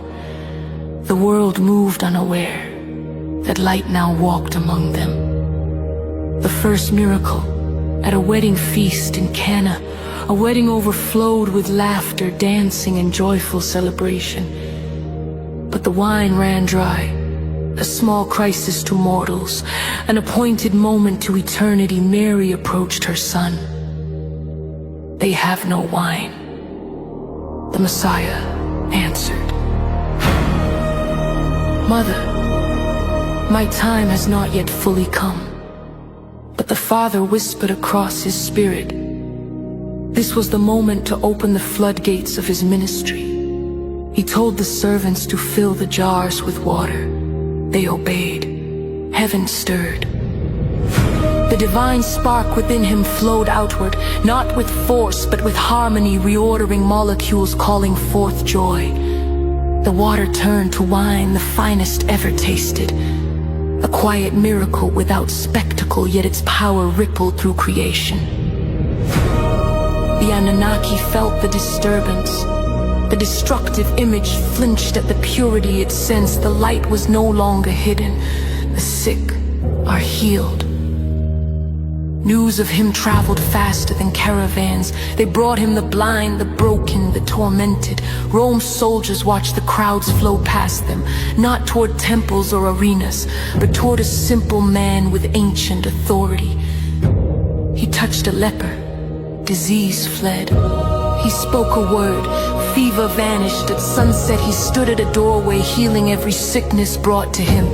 Each gesture radiated compassion. Each healing broke another thread of the ancient curse. The spirits trembled. Not all affliction came from flesh. In the synagogue a man shrieked, his voice twisted by something ancient. The destructive image had taken residence within him to disrupt the Messiah's teaching. Through the man's mouth it spat. We know who you are. The Holy One of God, have you come to destroy us? The crowd froze. The Messiah did not. His voice shook the rafters. Be silent, come out of him. The the spirit convulsed the man and fled screaming, not from the man, but from him. Rome's legions could crush armies. Greek philosophers could shape thought, but no king, priest, or emperor had ever commanded the unseen realm.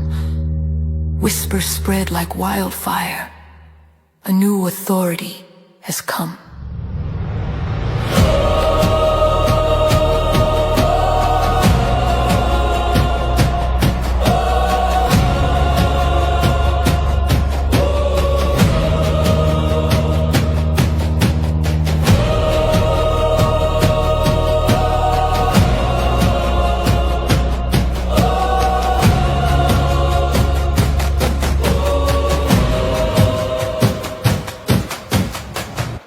The shadow of empire. Rome watched quietly at first. Centurions observed the crowds, officials noted gatherings. Reports of a teacher and healer reached governors. But still they did not understand. For the Messiah did not threaten Caesar's throne. He threatened a dominion older than Rome, the dominion crafted by the Anunnaki and enforced by the destructive image. Each healing weakened the curse. Each deliverance shattered a link to the phantom zone. The Anunnaki grew uneasy. "This is no mere prophet," said their leader. "He is undoing everything we built." The destructive image roamed the night, recoiling from the places he touched, as though his presence purified the ground itself. Calling fishermen in the empire's wake, by the Sea of Galilee, the Messiah called to 2 fishermen, "Follow me, and I will make you fishers of men." Simon Peter and Andrew left their nets. James and John left their father. Matthew abandoned his tax booth. Others followed. Rome saw fishermen. The shadow saw warriors. The Messiah saw the foundation of a kingdom, not built of stone, but of transformed hearts. These miracles were not displays of power. They were acts of war, each reclaiming what the curse had stolen, each striking the dominion the Anunnaki forged since mankind's fall. The storm confronts the light. One night, as the disciples crossed the sea, a violent storm rose. Waves towering, winds shrieking, the boat near collapse. The destructive image hovered above the waves, stirring chaos. The Anunnaki lent their strength, hoping to drown him before his mission swept the world. But the Messiah stood. Unmoved by wind or wave, he spoke. "Peace, be still." The storm obeyed. The sea flattened. The sky calmed. The disciples fell to their knees, and the shadows learned a terrifying truth. Even creation listens to him. The rising threat. The light spread across Galilee like dawn across darkness, but with every miracle the tension grew. The Anunnaki whispered, "He must be stopped." The destructive image sharpened hatred, plotting with priests, scholars, zealots, and kings. Rome began to take notice, and the Messiah, fully aware of what awaited him, walked deeper into a world ready to resist him. For his miracles were only the beginning. The war was far from over. The curse had been weakened, but not yet broken.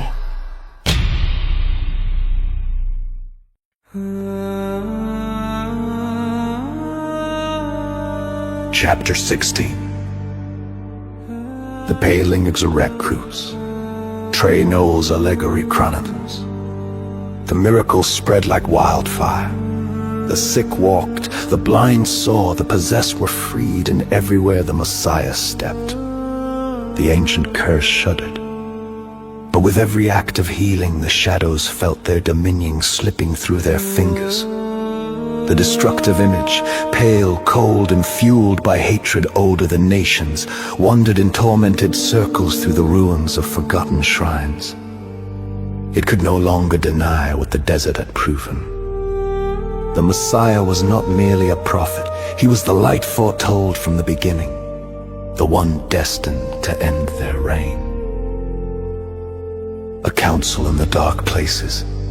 Deep beneath a once sacred mountain, the surviving Anunnaki gathered. Their white fur hung in tangled, matted strands. Their once brilliant faces were now etched with dread beneath the flicker of ancient fire pits. The leader slammed his massive fist against the stone.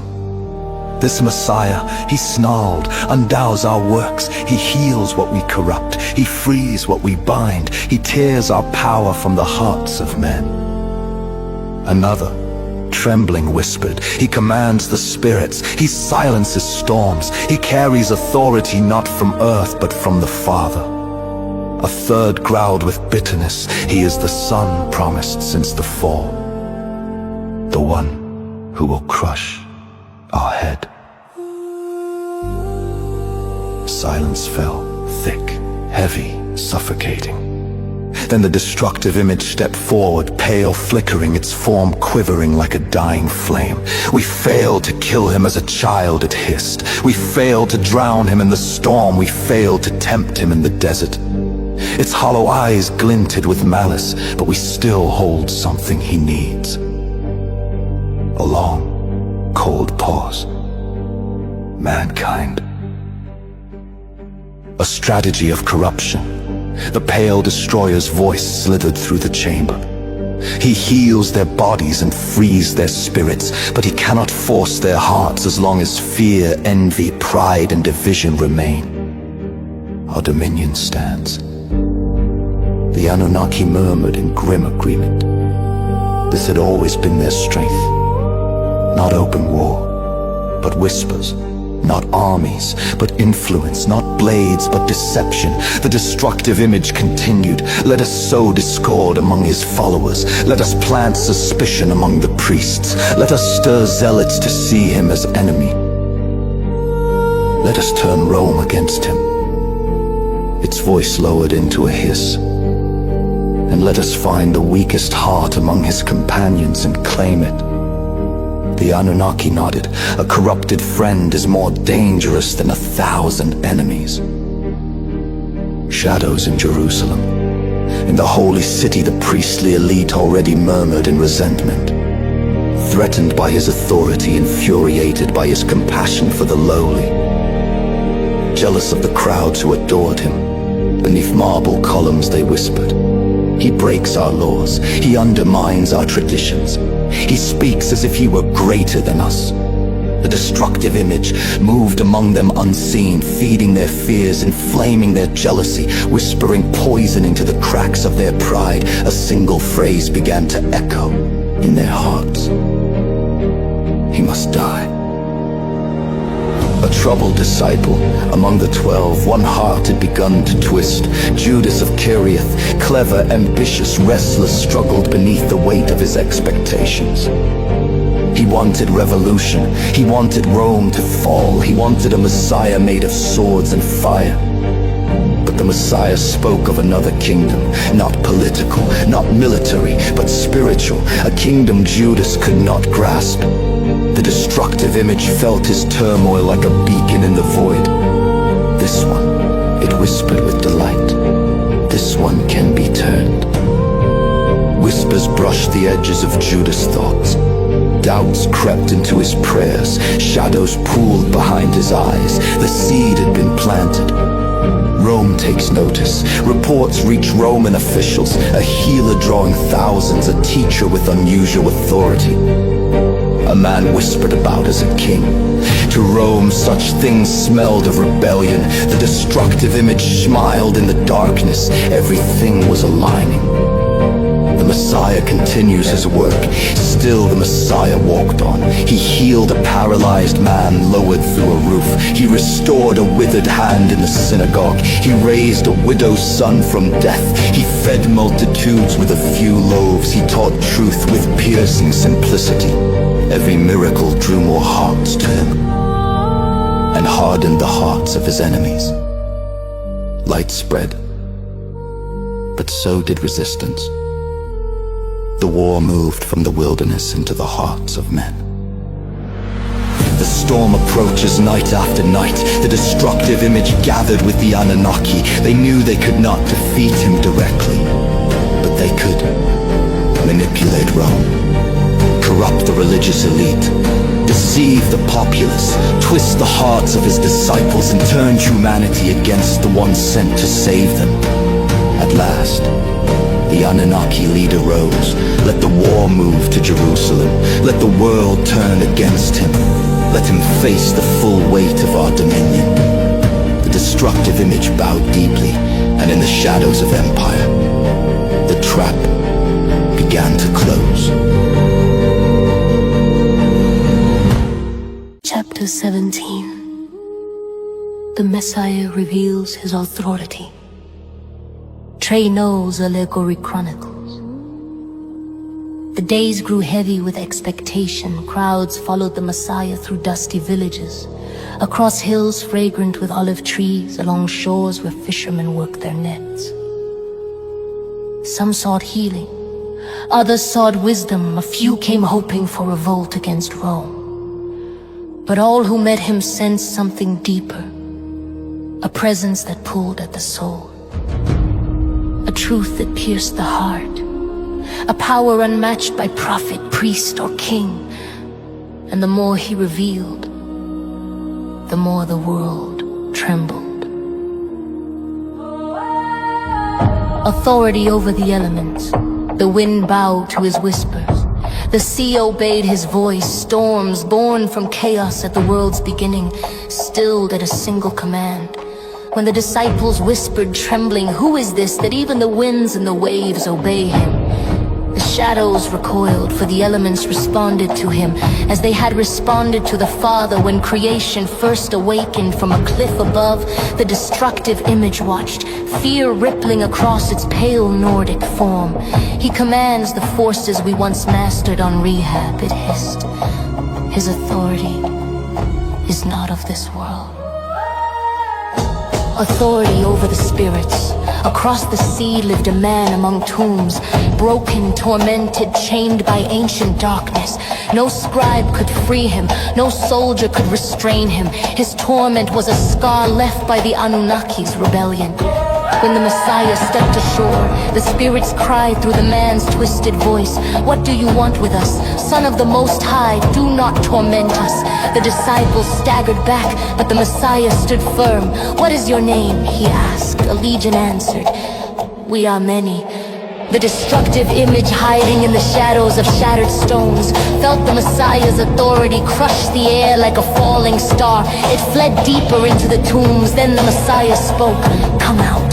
A torrent of darkness tore from the man, driving a herd of swine into the sea, a symbolic cleansing, a reclamation of ground long held by shadow. The man collapsed at his feet, healed, whole, free, and whispers spread. Even the demons obey him.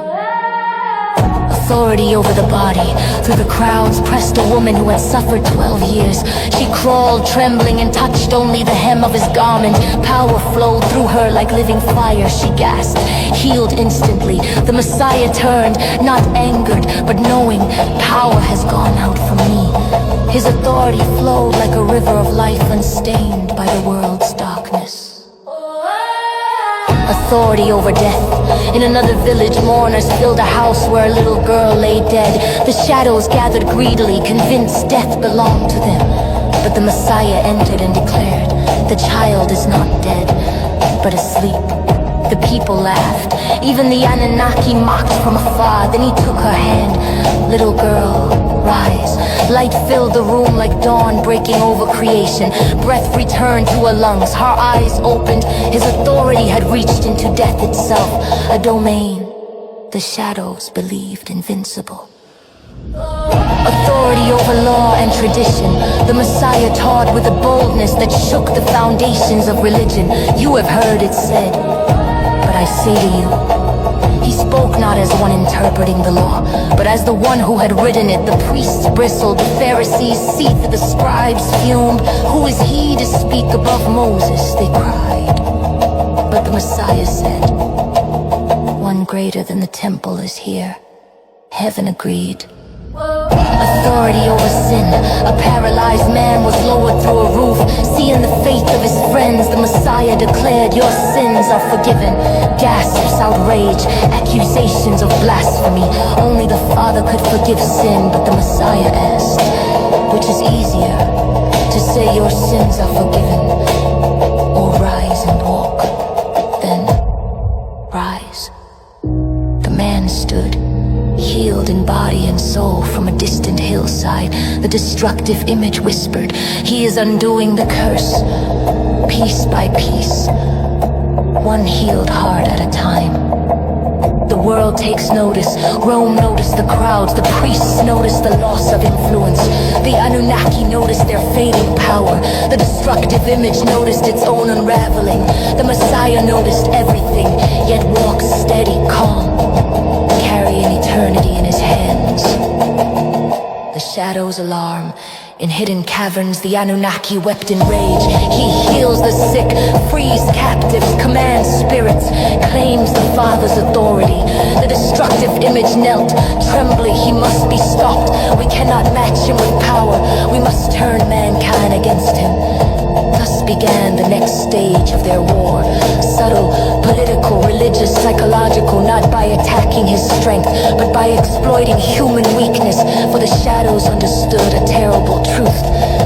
No miracle could protect him from the betrayal of those he loved.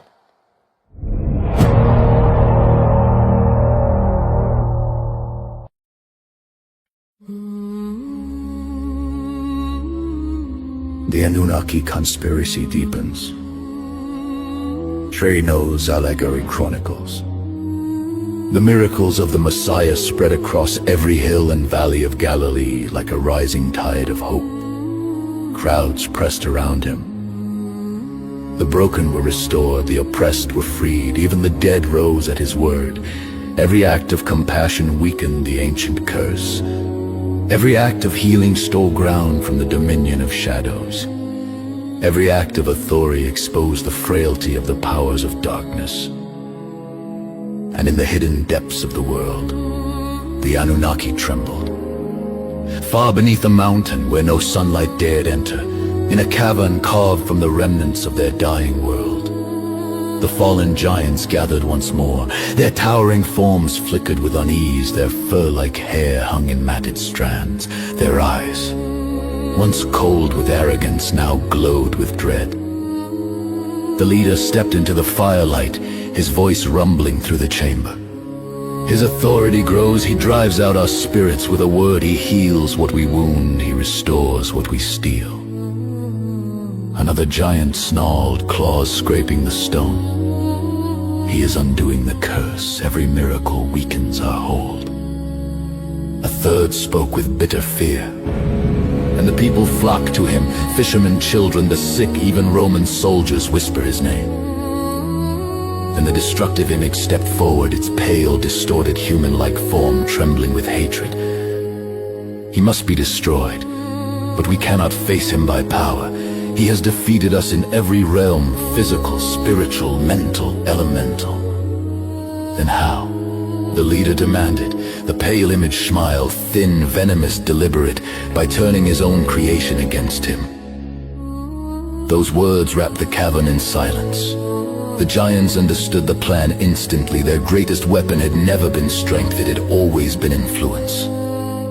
From that moment, the web of corruption tightened. Whispers drifted into the ears of priests and scholars whose pride made them vulnerable. He blasphemes. He violates the Sabbath. He threatens your power. If he rises, you fall. These seeds planted long ago now sprouted thorns in their hearts. Rumors slithered into Roman courts. He claims a throne. He will spark revolt. He will challenge Caesar. Fear spread through the corridors of empire. Among the crowds, doubt spread like sickness. He breaks the law. He dines with sinners. He deceives the people. He is possessed. The shadows twisted public opinion as easily as wind bends reeds, but their most dangerous target lay among the 12. Judas of Kerioth carried a heart divided. He admired the Messiah, yet longed for a revolution of fire and steel. He wanted Rome overthrown. He wanted Israel restored. He wanted a Messiah shaped in his image, not one who spoke of heavenly kingdoms, mercy, and peace. The destructive image sensed this fracture and slid into the narrow space between faith and frustration. He wastes his power. He refuses to seize his throne. He chooses weakness over victory. Perhaps you can force his hand. Judas listened, and darkness smiled that night in the cavern beneath the mountain. The Anunnaki gathered once again. The pale image stepped into their circle. I have found the one who will deliver him into our hands. The leader bowed his massive head. Then strike, let mankind condemn its own Messiah. Let human hearts become the weapon we cannot forge. A silence fell, ancient, heavy, inevitable. The Father will not allow us to kill him directly, one giant whispered. But he will not violate human choice. The leader's voice deepened. Then mankind must choose death over life. In Jerusalem's courts, the priests whispered beneath marble pillars. He threatens our authority. He challenges our traditions. He must be silenced. The destructive image stood unsoon among them, fanning the flames of fury and fear. The priest murmured, "Who will deliver him to us?" Outside, Judas paused in the shadows, heart trembling, torn between devotion and disillusionment. A cold presence brushed past him as the pale image moved silently by. The conspiracy was complete. Rome feared him. The priests hated him. The crowds questioned him. Judas wavered, and the pale image shadowed his every step. The trap tightened, the net drew closed, and still the Messiah walked calmly forward, fully aware, fully willing, fully prepared. For he knew the truth the shadows feared most. They were not the hunters. He was.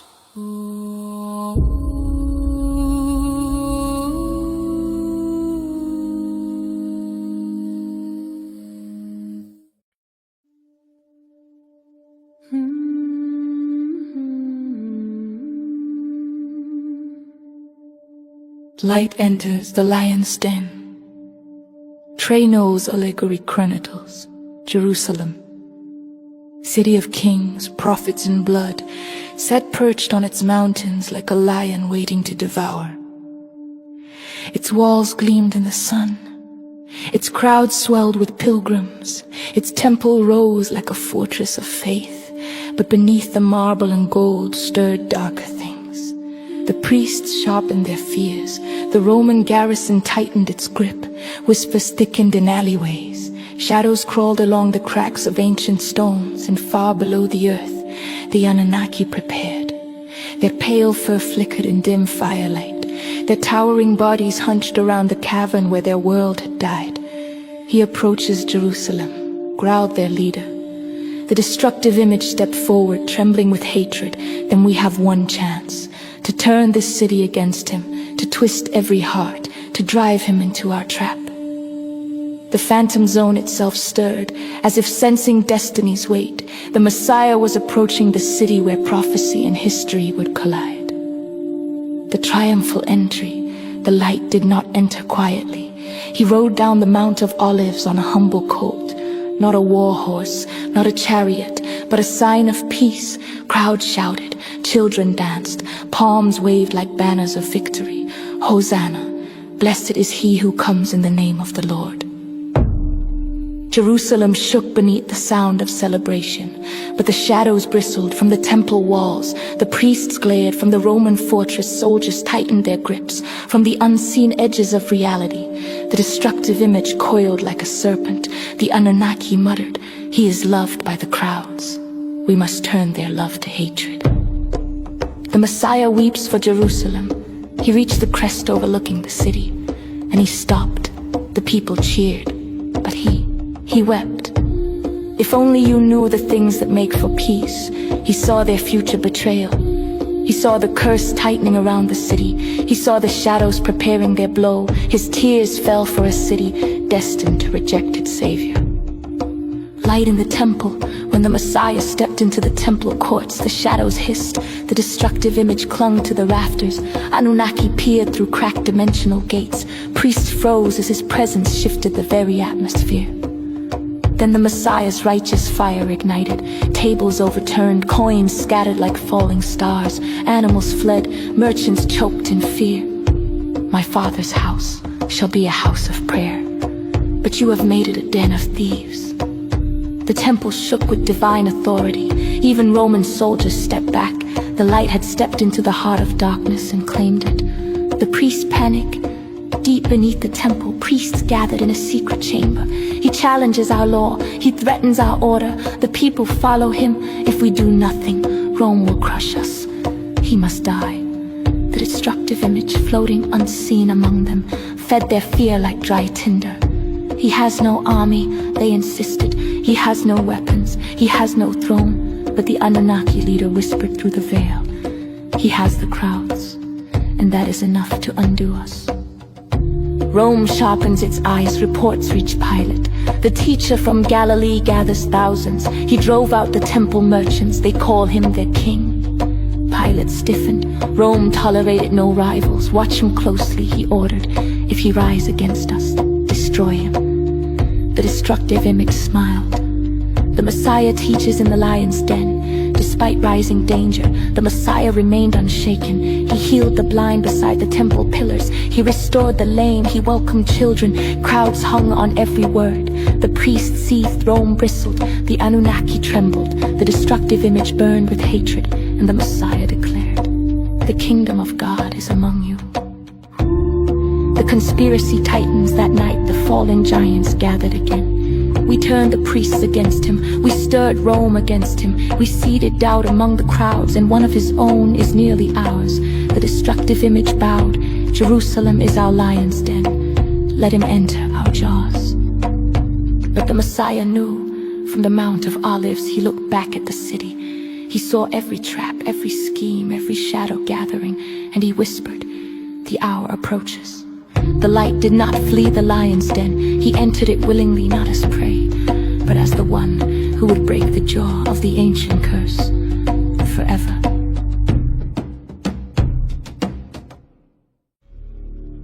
Chapter 20. The destructive image strikes first. Trey Knowles' chronicles. Jerusalem slept beneath a cloak of unease. The crowds had cheered the Messiah's entry, but now the city's heartbeat grew irregular, shifting between awe and suspicion, hope and fear. Priests whispered behind closed doors. Rome tightened its patrols, and in the forgotten corners where sunlight never reached, the shadows stirred with anticipation. For the destructive image had made its decision. No longer would it wait for the priests to act. No longer would it trust the blundering pride of kings or the fear of Rome. It would strike first. The pale image in the night. Like a living nightmare, the destructive image moved through the alleys of Jerusalem. Not walking, but gliding, its form flickering between substance and shadow.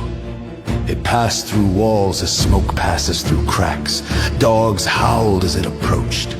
Candles extinguished. Infants cried without knowing why. In the unseen realm, angels braced themselves, sensing its movements. The Anunnaki watched with anxious expectation. Tonight, hissed the pale image, we move the world toward the cross. The attack on the heart. It approached the home where the Messiah rested with his disciples. The walls could not bar it. The night could not hide him. The divine presence inside that simple dwelling burned like a fire visible only to beings of spirit. The destructive image recoiled in pain before forcing itself forward. It could not kill him. The Father's protection was too strong, the prophecy too woven into creation. But it could corrupt, it could mislead, it could infect the hearts of those closest to him. And so, it targeted the weakest link. The whisper to Judas. Judas lay awake, wrestling with visions of a kingdom that had not materialized. He expected conquest. He saw instead compassion. He expected rebellion. He saw instead forgiveness. He expected a warrior. He saw instead a servant. His heart was torn between loyalty and disappointment, between love and resentment. Into that fracture, the destructive image slid like venom. Its voice whispered, he refuses the throne that is his. He wastes the power given to him. He calls himself Messiah, but where is his army? Where is his revolution? Where is his crown? Judas whispered, I don't understand him. You understand perfectly. The pale image hissed, he will not claim the kingdom, so you must force his hand. Judas trembled. Force his hand? Yes, breathed the shadow. Take him to the priests, let them arrest him. When they confront him, he will be forced to reveal his true power. You will be the one who sparks the uprising. Judas swallowed hard. It sounded logical. It sounded righteous. It sounded necessary. The destructive image smiled. Another chain locked into place. The priest received their sign. Before dawn, Judas slipped into the streets. He approached the chamber where the priest schemed, the destructive image whispering the words he could not form. What will you give me? Judas asked. If I deliver him to you. The priest stared, stunned, elated, terrified. This was the opportunity their hardened hearts had longed for. They counted out 30 pieces of silver, the price of a slave. The destructive image pressed a clawed hand against Judas's spirit, and his will collapsed. The betrayal was sealed. The Anunnaki rejoiced. Far below the city, the Anunnaki rose with icy triumph. It is done, cried their leader. His own disciple will lead him into our snare. Another giant bellowed.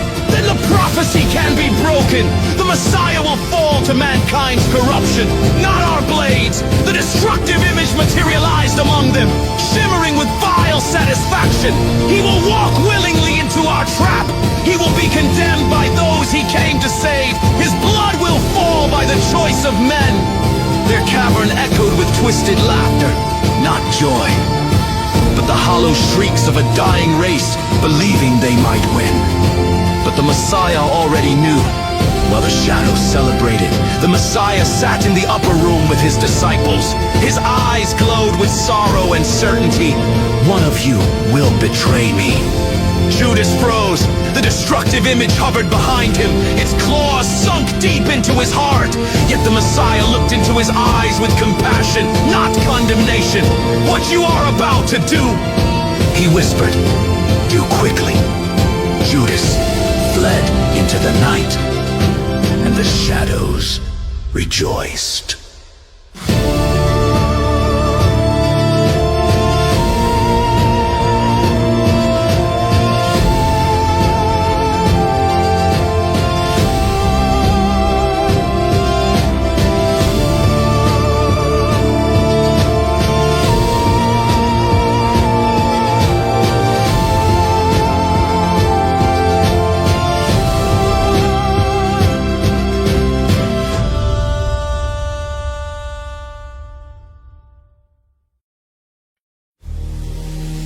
But heaven knew something they did not. For though the destructive image struck first, though it ignited the betrayal, engineered the conspiracy, and turned hearts towards darkness, it did not understand the truth. Every step it orchestrated, every whisper it planted, every heart it manipulated was leading the Messiah, not into its victory, but into his own. The lion's den had been opened, the trap had been set. The pale image believed it had outmaneuvered the Father, but the light walked into the darkness, not as prey, but as the one who would end the war. The destructive image struck first, but it would not strike last.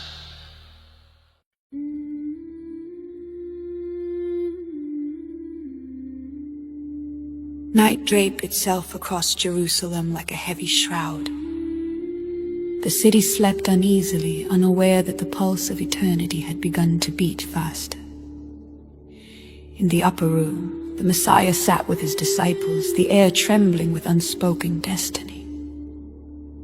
The destructive image lingered outside, a pale, flickering silhouette clinging to the shadows like frost on stone. It felt victory drawing near, as if millennia of hatred were finally preparing to bloom, but inside that upper room, the light prepared for a confrontation older than the world itself. The Passover meal. The disciples reclined with weary joy. Bread, wine, lamb, and bitter herbs lay before them. The room glowed with lantern light, casting long shadows across rough walls. Shadows where unseen beings watched. The Messiah broke the bread. His hands trembled, not with fear, but with the weight of what must come. "This is my body given for you." He lifted the cup. "This is my blood of the new covenant, poured out for many for the forgiveness of sins."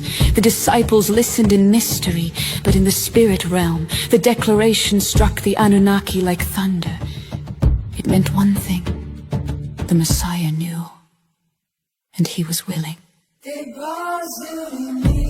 The rising tension as the meal continued. One disciple sat stiff and trembling. His eyes darted, his fingers twitched, his heart raced. Judas, the destructive image, stood behind him like a looming ghost, its claws sunk deep into his mind, its whispers rattling through his thoughts. "Do it now. Do not hesitate. The future depends on you." The Messiah watched quietly. His gaze was not accusatory, but sorrowful, like a father mourning the fall of a beloved child. The prophecy revealed. Finally, the Messiah spoke. "One of you will betray me." Silence shattered the room. The disciples gasped, hands froze mid-reach, eyes widened. Fear rippled across their faces like wind across a lake. "Lord, is it I? Is it I? Surely not I." Judas swallowed hard, trying to hide the storm inside him. The destructive image leaned closer, hissing, "Lie, pretend he cannot possibly know." But the Messiah's voice cut through the shadows. "The one who dips his hand with me in the dish, he is the one." Judas's hand met the same bowl. The room froze in terrible stillness. The moment of truth. Judas forced the question, "Rabbi, is it I?" The disciples turned to him, but only the Messiah saw the pale shadow twisting behind his eyes. The Messiah answered softly, a truth that shattered heaven's heart. "You have said it." Judas felt seen, exposed, and understood, not hated, only mourned. The Messiah leaned close. "Do what you are about to do, and do it quickly." It was not permission, it was prophecy advancing. The destructive image shrieked with delight. Judas rose, chair scraping, feet stumbling, and fled into the night. And scripture records. And it was night. The shadows child for a moment outside. The destructive image embraced Judas triumphant. "I have him." It hissed, "He will lead us to victory." The Messiah walks willingly into his doom. In the caverns below the earth, the Anunnaki roared in cold triumph. But the Messiah, still in the upper room, looked out into the night and whispered, "Now the Son of Man is glorified, and the Father in him, for he knew what the shadows could not." Judas's betrayal was the beginning of the curse's death, not his defeat. The light prepares as Judas vanished into darkness. The Messiah turned to his faithful ones. "Little children, my time with you is short." His voice carried sadness, but also unshakable resolve. The lion's den lay ahead. The Messiah walked toward it, not as prey, but as the hunter of darkness. The destructive image had struck first. The betrayer had chosen. The conspiracy was unfolding. But in the upper room, light made its declaration. The war will end tonight. It has in you.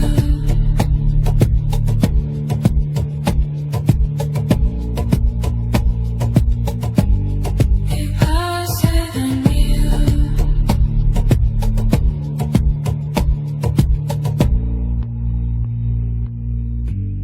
It has in you. Chapter 22. The Keys of Death. Trey Knowles' Chronicles. Night held its breath over Jerusalem. The moon hung low and red, as if stained by what it knew was coming.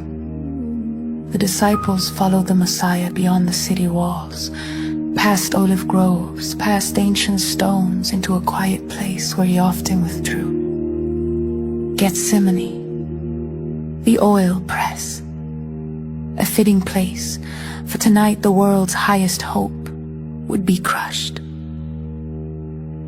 The Messiah in agony. In the garden he asked his closest followers to watch with him, but they slept beneath the trees, overcome by weariness. He walked a little farther.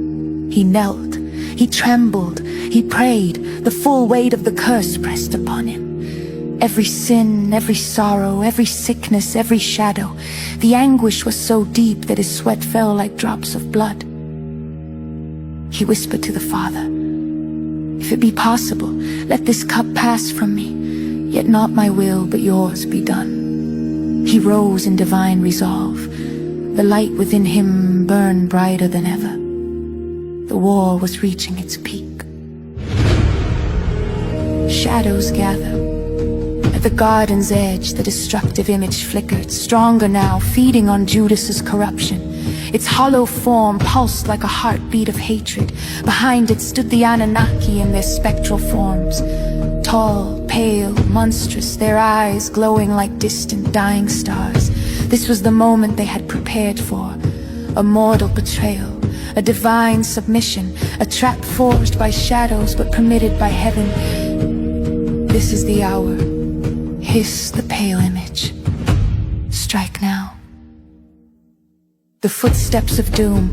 Torches bob between the olive trees. Armed soldiers, temple guards, servants of the high priest, and leading them. Judas, a man torn in two, feet driven by one master, soul tormented by another. Behind him, darkness walked triumphantly.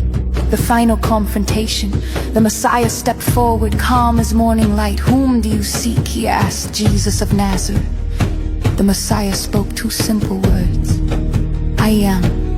The sound rippled through the garden like divine thunder. Soldiers stumbled backward, crashing to the ground. Torches flew, armor clattered. The destructive image recoiled. Even the Anunnaki trembled, for those words carried the very voice that shaped creation. But the Messiah did not run. He did not resist. He waited for the betrayer, the kiss.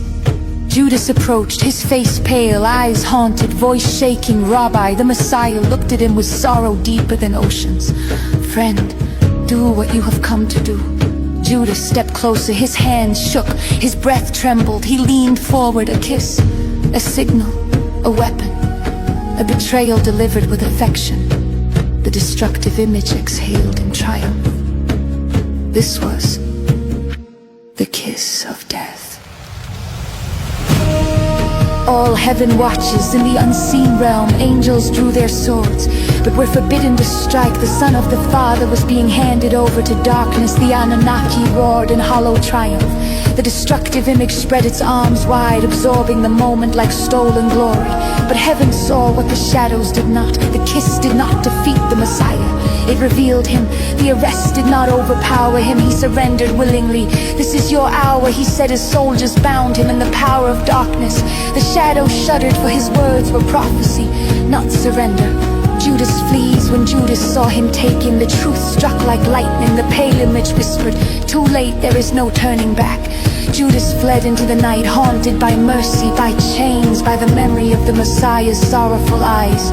The light led away. Soldiers dragged the Messiah from the garden, past the disciples waking in panic, past the torches and swords, past the shadows rejoicing.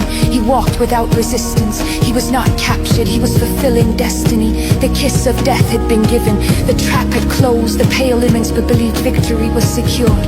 But the Father whispered through the darkened garden, "This is not the end.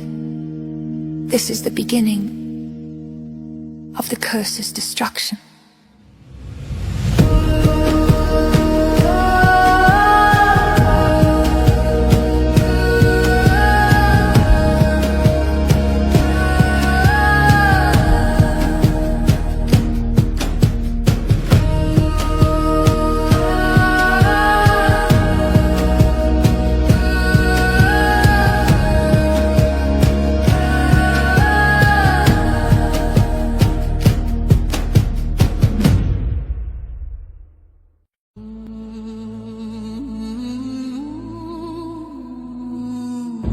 Jerusalem, once illuminated by palm branches and hope, now drowned in a darkness unseen by mortal eyes. The arrest of the Messiah sent tremors through both the earthly realm and the realm of spirits. The war that began in deserts and shadows now surged through the heart of the holy city. The Anunnaki felt the shift. They sensed momentum bending toward their will, and like predators circling a wounded lion, they tightened their grip. The Messiah bound. Torches led the way as the Messiah was taken from Gethsemane, hands tied, face calm despite the roughness of his captors. The disciples fled into the night, fear cracking their unity. Even Peter, bold and fiery, followed only from a distance. Above them, unseen by mortal eyes, the destructive image floated like a pale moon, its hollow chest glowing faintly with stolen triumph. This was the moment it had dreamed of since the beginning. The light bound, the prophecies collapsing, the curse unchallenged.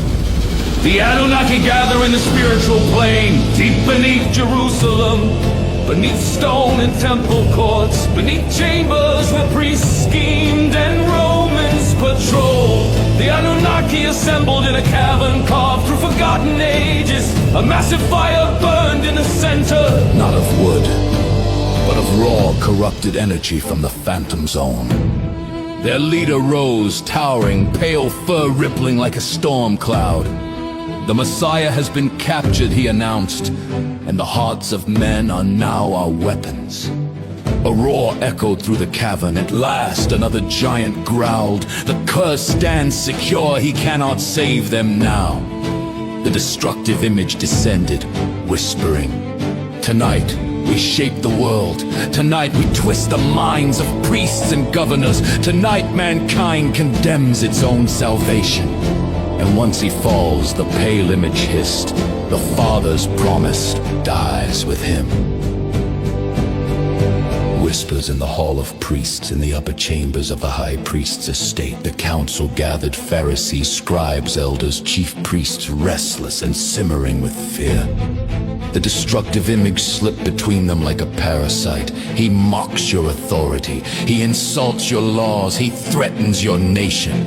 If you do nothing, Rome will destroy you. Jealousy flared, pride ignited, fear hardened into hatred. He claims to be the son of the Father. One priest spat, "That alone is enough for death." The pale image coiled around him and whispered, "Exactly."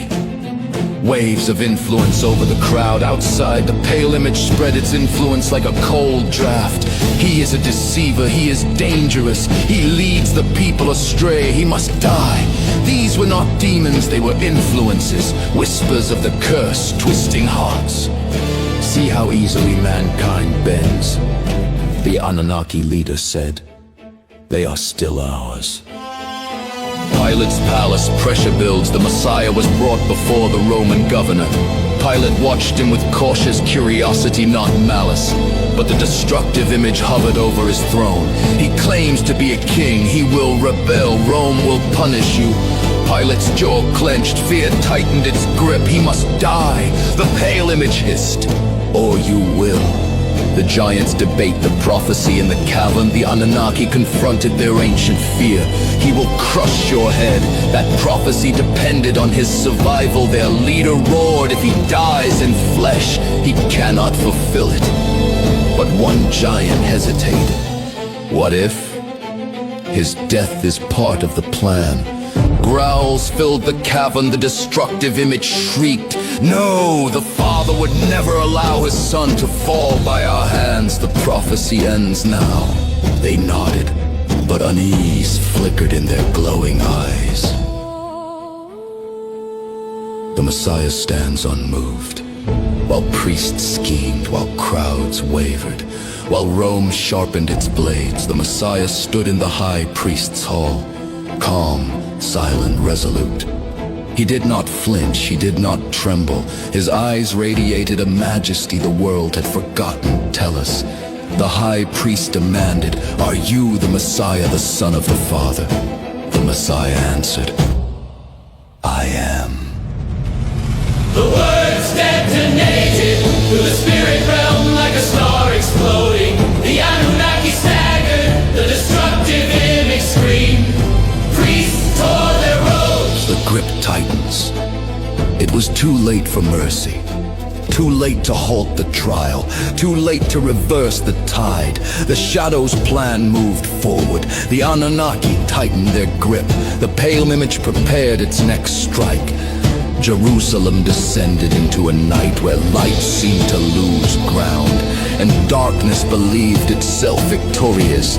But heaven watched quietly, for though the Anunnaki tightened their grip, they did not realize that what they clutched was the very hand that would break them.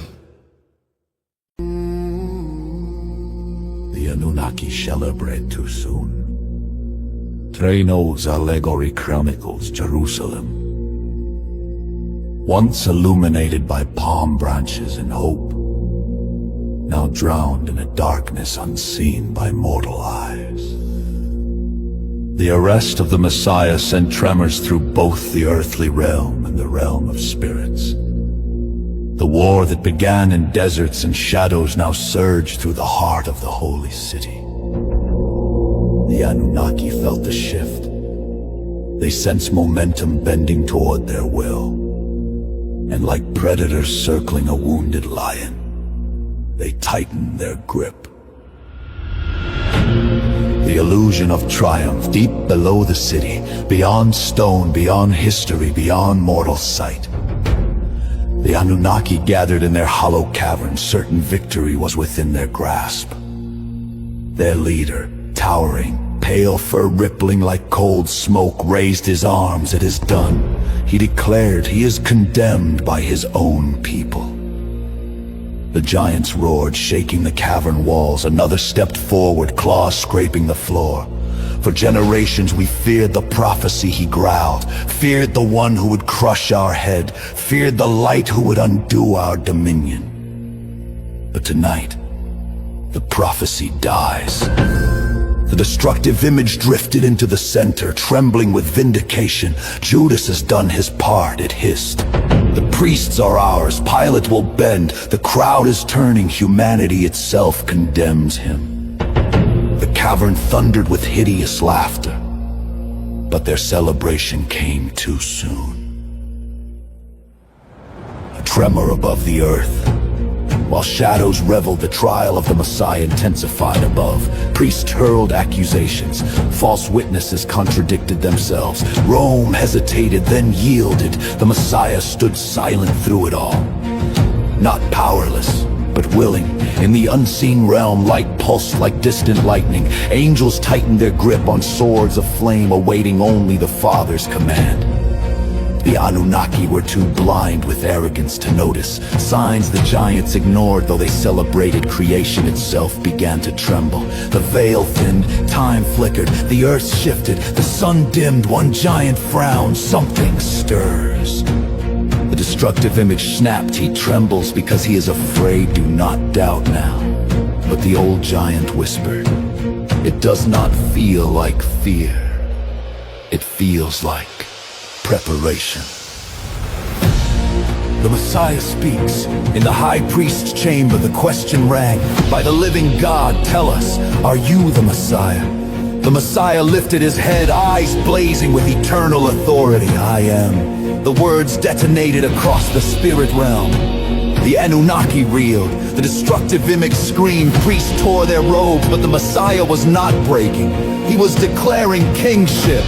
The giants refused to see. The Anunnaki leader slammed his fist into the stone. "It does not matter," he roared, "he will be executed. Once his flesh dies, his mission ends." The destructive image hissed, "Death ends all. Death is our domain. Death is the curse we control." But they forgot the oldest truth. To crush a head, one must face death first. The old giant trembled. We may be playing into his hands. Silence, uneasy, heavy. The Messiah's sentence. A Above ground, Pilate washed his hands. The crowd roared, "Crucify him! Crucify him!" The destructive image shrieked, "It is done!" The light falls tonight. The giants pounded the cavern floor in celebration. They believed the curse would reign forever, and now growled their leader. The Father's promise dies with him. Heaven knows better. In heaven's courts, angels bowed. Not in grief, but in awe, for the Messiah's death would not be defeat. It would be the weapon, the key, the turning point of the war. The Father whispered across eternity, "They celebrate too soon." And deep beneath Jerusalem, as the Anunnaki rejoiced in their hollow victory, the ground shuddered beneath them, as if creation itself was preparing for something they did not expect, could not stop, and would never survive.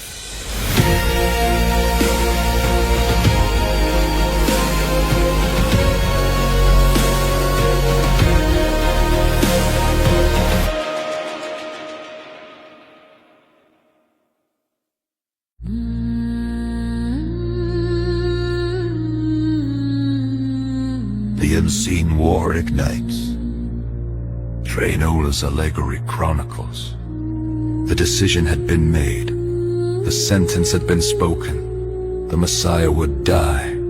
Jerusalem swelled with noise, shouts from the crowds, the clang of Roman armor, the whispers of priests plotting in shadowed halls. But beneath that noise, another sound stirred. A sound no human could hear. A rumble, a tension, a shifting of eternal forces. The unseen realm was awakening, for as men condemned the Messiah, heaven and hell collided. The veil tears thin. As the Messiah was led away in chains, the spiritual veil separating mortal eyes from higher realities grew thinner than it had been since the dawn of creation. Shadows rippled unnaturally. Winds shifted without cause. The earth groaned like a wounded creature. Angels, towering, radiant, fierce, appeared in ranks, swords flashing like lightning, armor etched with divine fire. On the other side, the Anunnaki manifested in their truest form, monstrous silhouettes towering like twisted mountains, fur bristling with frost, eyes burning with ancient hate. The destructive image hovered at their center, its pale form pulsing like a dying star. The war that had simmered for ages now burst into open conflict. The first clash. When the Messiah stumbled under Roman guard, an angel stepped forward, rage burning in his eyes. "Let us destroy them," he thundered. "Let us strike down every hand raised against our king." But the Messiah, though bound, though bruised, lifted his gaze, and the angel froze, for his eyes carried a message. Not yet. The angel stepped back, sword still drawn. The Anunnaki seized the moment. See how weak he is, the leader mocked. He refuses their defense, he refuses his own power. A young giant laughed. He walks like a lamb to slaughter. But the old giant whispered, "Lambs do not walk with eyes like fire. Something is wrong." The pale image attacks. The destructive image lunged at the Messiah in the unseen realm, slamming his mind with visions. Failure, abandonment, the crushing weight of humanity's sin. "Submit," it hissed. "Quit, turn back, you cannot bear the weight." But the Messiah endured, and with a wordless command, his light burst outward, flinging the pale image backward like a withered leaf in a storm. Cracks spread across its form. Impossible, it shrieked. He should be breaking, yet he grows stronger. Angels versus Anunnaki. The moment the pale image fell, the hidden battlefield erupted. Anunnaki giants charged with roars that split the sky. Angels met them, swords flaming, lightning cracked where their blades clashed. Dark energy shook the earth where giants struck the ground. Jerusalem trembled, humans felt unease. A shiver, a dread, without knowing they were walking through the center of an ancient war. The Messiah moves forward while the heavens clashed above and below him. The Messiah stumbled under the crossbeam. Every angel longed to intervene. Every Anunnaki longed to stop him. But a terrifying truth settled over both realms. Nothing could stop him. Each step he took struck the curse. Each breath weakened darkness. Each heartbeat tightened the noose around the destroyer's fate. The failed ambush, desperate, the destructive image attacked the crowd instead, stirring hatred, feeding rage, multiplying fear. Crucify him! The mob screamed, consumed by spiritual poison. The pale image swelled with triumph, but then the Messiah turned his head and looked directly into the realm of shadows. His gaze pierced the veil and landed upon the destructive image. It froze, for his eyes spoke clearly. You have not trapped me. I have come to break you. The Anunnaki falter. In the cavern beneath Jerusalem, the giants felt his gaze like a spear. The old giant collapsed to his knees. We have made a mistake, he groaned. He does not walk into defeat, he walks into victory. The leader snarled, no, he dies today, we ensured it. But the old giant shook his massive head. You do not understand, his death is his attack. The final revelation. As the Messiah reached Golgotha, the unseen war peaked. Angels formed a radiant perimeter. Anunnaki hurled themselves against it and failed. The pale image clawed at reality itself, but every tear sealed instantly. The Messiah arrived at the place of execution, and a voice thundered across eternity. The war has begun. Not the war of swords, but the war of sacrifice, the war that would destroy the curse, the war that would crush the destroyer's head. The Anunnaki celebrated too soon, for the Messiah's death was not the end of light. It was the death sentence of darkness.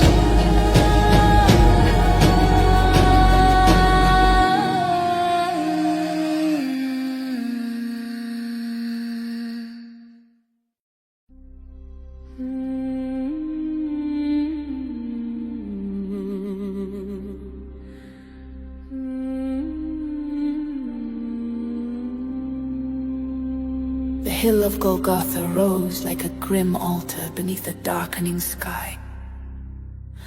Roman soldiers hammered iron spikes, crowds jeered with voices sharpened by fear and unseen influence. Priests watched with cold, triumphant eyes, but beyond mortal perception, a storm raged in the unseen realm. Angels stood in ranks of fire, faces burning with anguish and fury opposite them. The Anunnaki swelled in dark confidence, towering forms wrapped in ancient hate and hovering over the crucifixion like a pale vulture. Floated the destructive image, its hollow chest glowing with stolen pride. For the Messiah, the light of the Father, was being lifted upon a cross.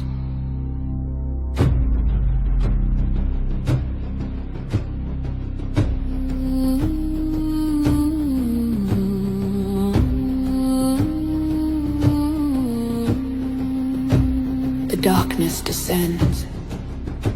As the nails pierced his hands, the heavens recoiled, light fled the sun. Shadows swallowed the city. Birds fell silent. The earth trembled like a wounded creature. The destructive image cackled. He weakens, it hissed. His light dims, soon he will be no more. But the angels did not see defeat. They saw prophecy. The Messiah was not losing strength, he was giving it. The words that shook eternity, from the cross he spoke, not curses, but mercy. Father, forgive them, for they know not what they do. The words detonated across heaven, like thunder dipped in compassion. The destructive image recoiled, staggering backward as if struck. A thief whispered, Lord, remember me. And the Messiah replied, today you will be with me in paradise.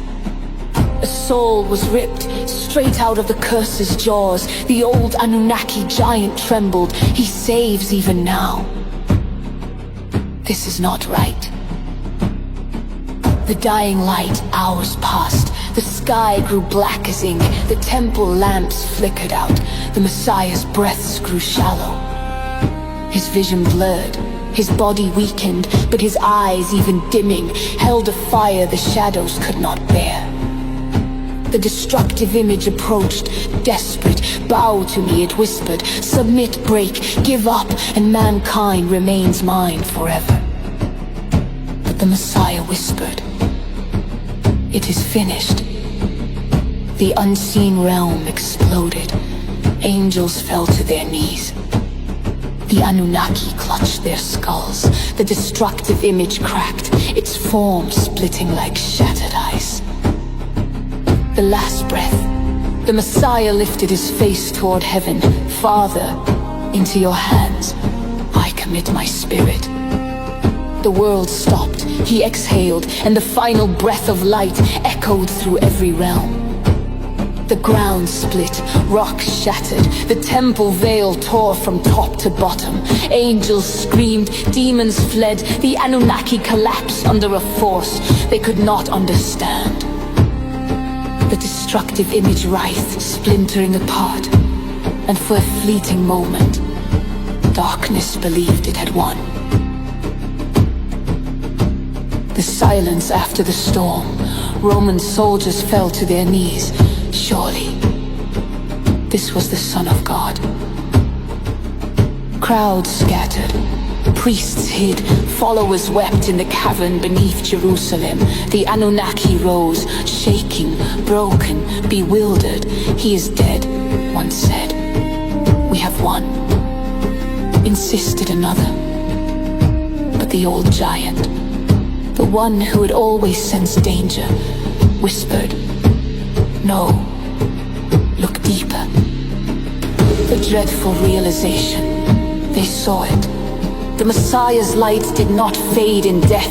It spread, it descended, it pierced the realm of death itself.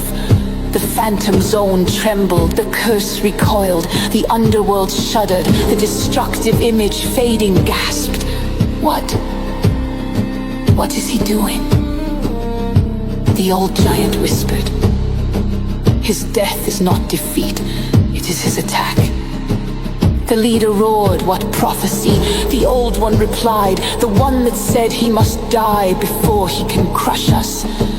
Silence fell, a silence of doom, for the light had fallen, only so he could descend into the heart of darkness and conquer it from within.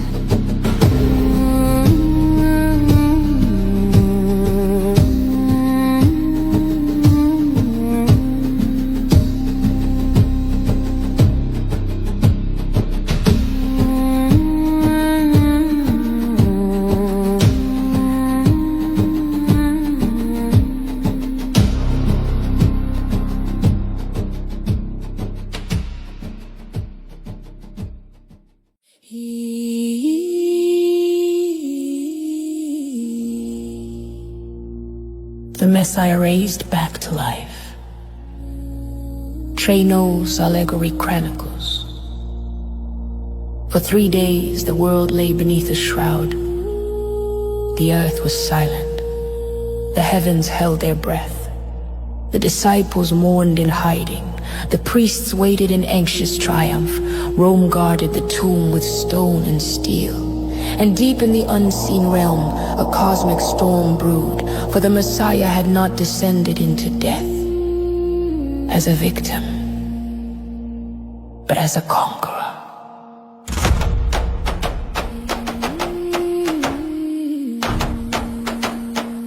The rhythm of death trembles. In the depths where the curse reigned, a place colder than shadow, older than the phantom zone, darker than the void between stars. The Messiah appeared in radiant form, death itself recoiled. The pale image, shattered from the force of his last breath, dragged itself through the dark realm, trying to flee. The Anunnaki sensed his presence like a rising sun, and they panicked. Impossible, one giant roared. He is dead, he should not be here. But the Messiah walked through their domain, light spilling from his wounds like rivers of fire. His voice thundered through the caverns of death. I am the living one. I was dead, And behold, I am alive forevermore. Shadow seek, the Anunnaki reeled. Chains of the curse snapped like brittle twigs. The confrontation in the depths, the destructive image trembling and cracked. Tried to speak, he cannot be here.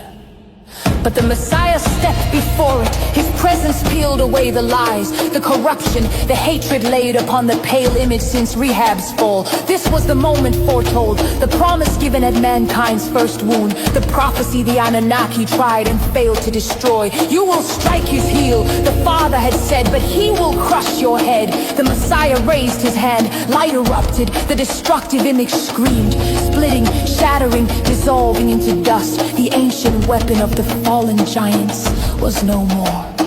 Death itself falls. The Messiah turned toward the throne of death, a monstrous structure of bone and shadow. Death rose to meet him, a towering entity cloaked in darkness.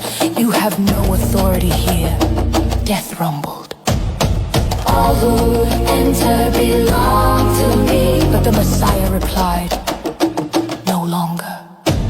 In his hand appeared a key, shining with the brilliance of eternity. He drove it into death's throne. The realm split, chains shattered, gates burst open, the curse broke. The earth reacts above ground. The soldiers at the tomb felt the ground quake. Stones rattled, air trembled. The sealed rock cracked, the blinding light poured from the tomb. The angels descend, a warrior angel, bright as lightning, descended from heaven with one strike of divine force. The guards collapsed in terror. With one hand, he rolled away the stone, not to free the Messiah, but to reveal what he had already done. Inside the tomb, nobody, only folded grave clothes, relics of a defeated darkness. The breath of resurrection in the unseen realm. The Messiah rose from the depths of death, body glorified, radiant, unstoppable. As he returned to the world of the living, creation itself exhaled. Life, light, victory, completion. The Father's voice echoed, you are my son. Today you are risen. The Anunnaki collapsed in terror in the cavern beneath Jerusalem. The giants felt the resurrection like an earthquake through their souls. Their leader stumbled. He rises. Another giant fell to his knees. This is the end. The oldest giant wept, not in sorrow, but in cosmic terror. We have lost. The Messiah reveals himself in the quiet garden. Mary Magdalene wept beside the empty tomb. A voice behind her asked, why do you weep? She turned, mistaking him for a gardener. If you have taken him, tell me where he is. The risen Messiah smiled. Mary, her sorrow shattered, hope returned to the world. The victory that reshapes creation. The Messiah rose not as a spirit, not as a vision, but in living glorious flesh. He walked with his disciples, he broke bread, he entered locked rooms, he breathed peace into their fear. Every step he took after rising was a proclamation to every realm. Death is defeated, the curse is broken, light has returned. The shadows flee, the Anunnaki scattered into deeper shadows. Their dominion shattered, the phantom zone trembled. Its ancient grip undone, the destructive image was gone. Their war was lost, their empire broken. For the Messiah risen back to life, and with him, the future of mankind.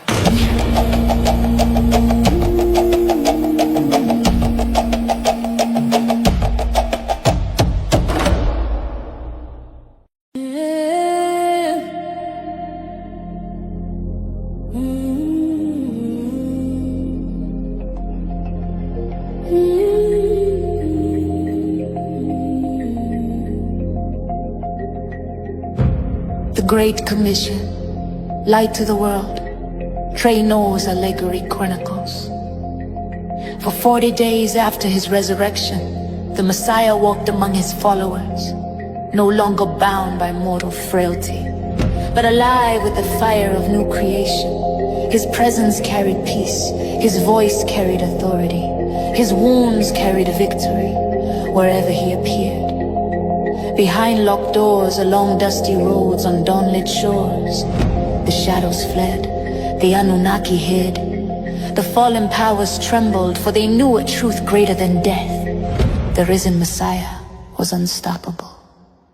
The gathering on the mountain. At last he summoned his disciples to a mountain in Galilee.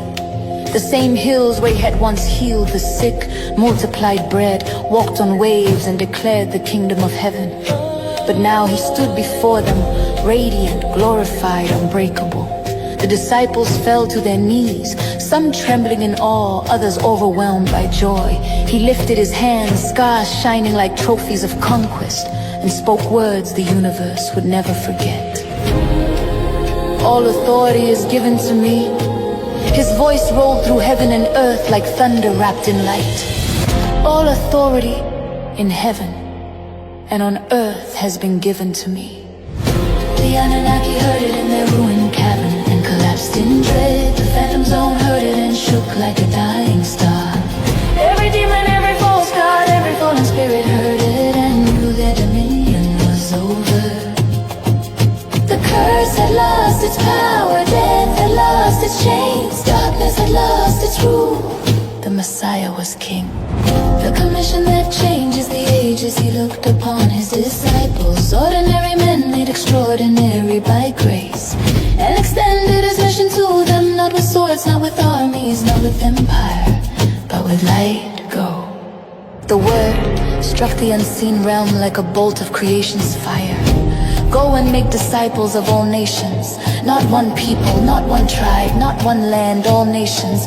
Greek and Roman, Hebrew and Samaritan, African and Asian, the islands and the ends of the earth. Teach them everything I have commanded you. Teach them peace, teach them forgiveness, teach them truth, teach them love stronger than death. Baptize them in the name of the Father and of the Son and of the Holy Spirit. At those words, angels bowed, heaven resonated, the broken powers of darkness recoiled. Light given to humanity, the Messiah placed his hands upon his disciples, not to bless only, but to transfer power. The divine spark that had filled him, the light that shattered the curse, the authority that crushed the pale image, he now breathed into them. Receive the Holy Spirit. Wind rushed across the mountain, fire shimmered in the air. Heaven touched earth, the light that once dwelled in one, now dwelled in many. The last promise. Then the Messiah spoke his final earthly words. I am with you always, even to the end of the age. Not poetry, not metaphor, not comfort effect. His presence would walk through every century. His voice would echo in every land. His victory would empower every believer. His light would spread like dawn overtaking night. The ascent of the King. Before their eyes, the Messiah lifted from the earth, not pulled upward, but rising in divine sovereignty. Clouds of glory wrapped him. Angels surrounded him like living fire. He ascended until heaven embraced him, and only his promise remained. I will return.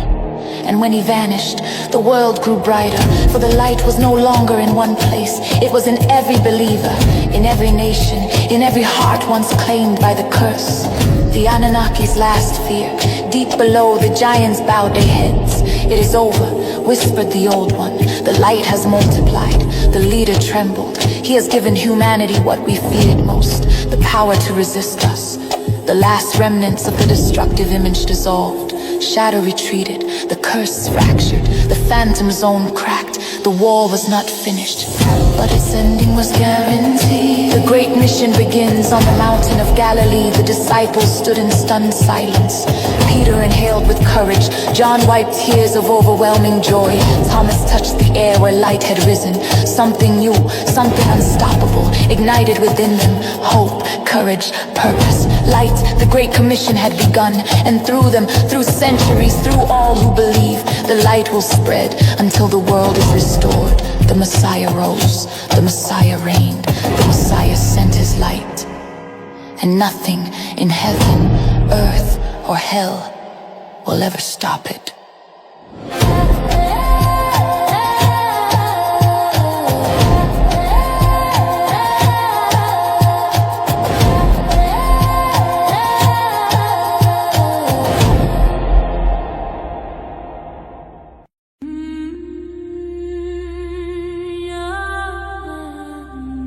When absent names become absent character.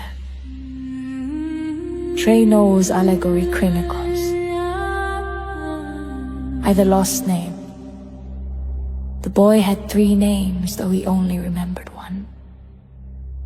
The first name was sacred, ancient, warm, carved from the breath of his ancestors. His mother whispered it to him beneath a cedar tree on the night he was born. This is who you are, she told him. This name holds your lineage, your purpose, and the God who walks without people. That name was a blessing. Until the Empire came, the conquerors did not begin with chains. They began with scrolls filled with new names, names they could pronounce, names they could categorize, names they could control. One by one, the villagers were gathered. One by one, their names were replaced. This will help you become civilized, the conquerors claimed. This will make you one of us. But beneath their good words, lurking behind their softened smiles, was an ancient deception. The same deception seeded long ago by the Anunnaki, who once stole the Messiah's true image and reshaped it into their own pale likeness, to deceive indigenous mankind. For if you can erase a people's name, you can erase their character. If you can destroy their story, you can control their destiny. The boy tried to hold on to the name his mother gave him. But time pressed down like a stone, and eventually the sound of it slipped away, leaving behind a hollow space, like a heartbeat gone quiet. O voices of the dispossessed, as he grew, the boy learned that his wound was not his alone. He met a Hebrew scribe with trembling hands.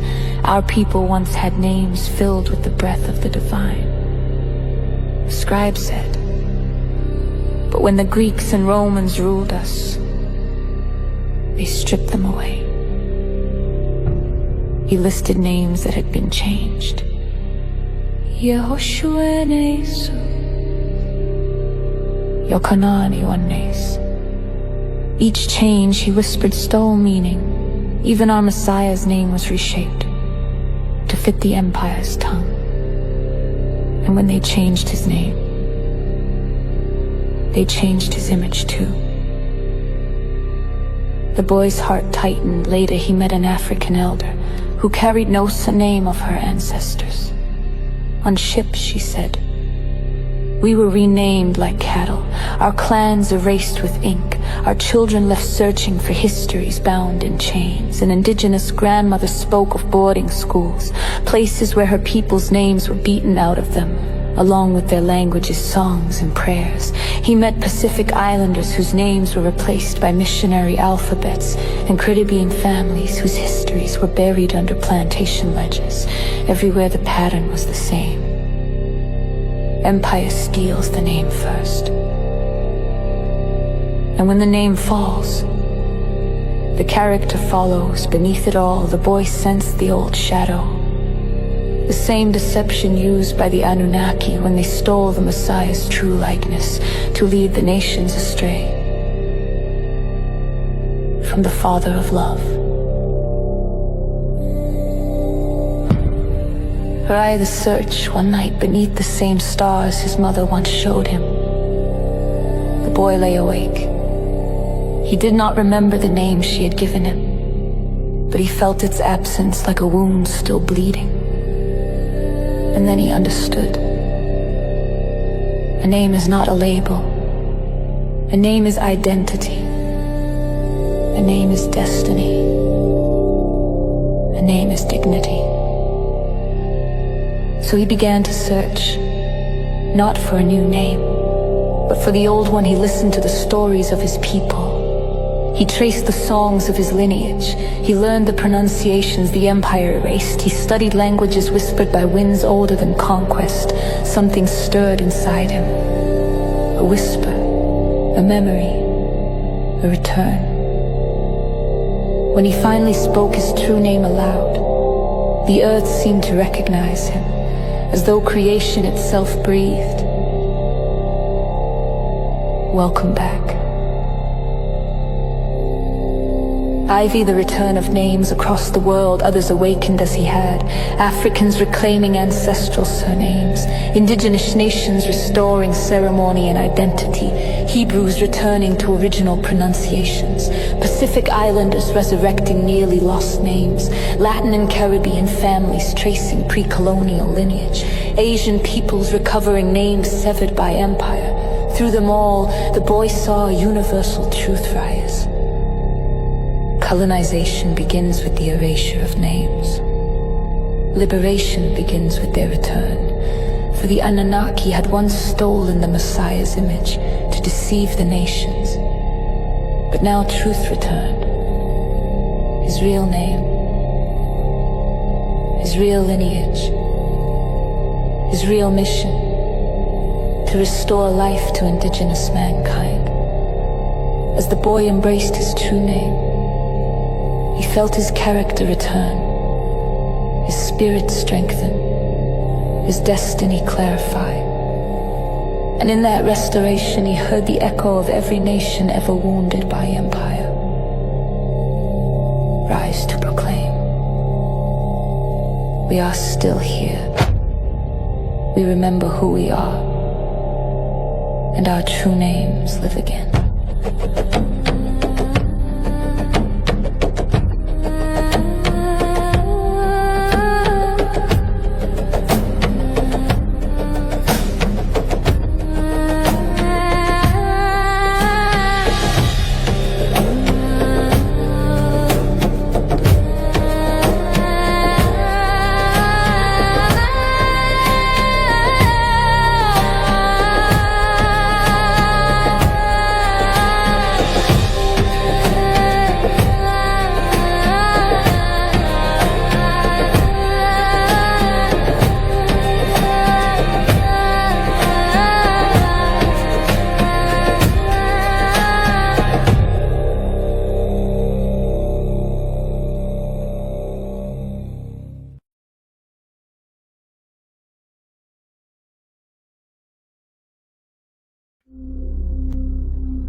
Before the shadows came, long before iron flags pierced the horizon, the people of the first dawn lived in harmony with the land mother.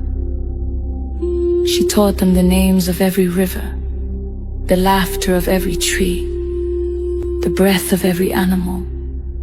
They walked in the natural state, a place where spirit and soil were braided together, and no one stood above another. The people guarded the heart fire, a living flame gifted by the Creator. Its glow kept balance in the world.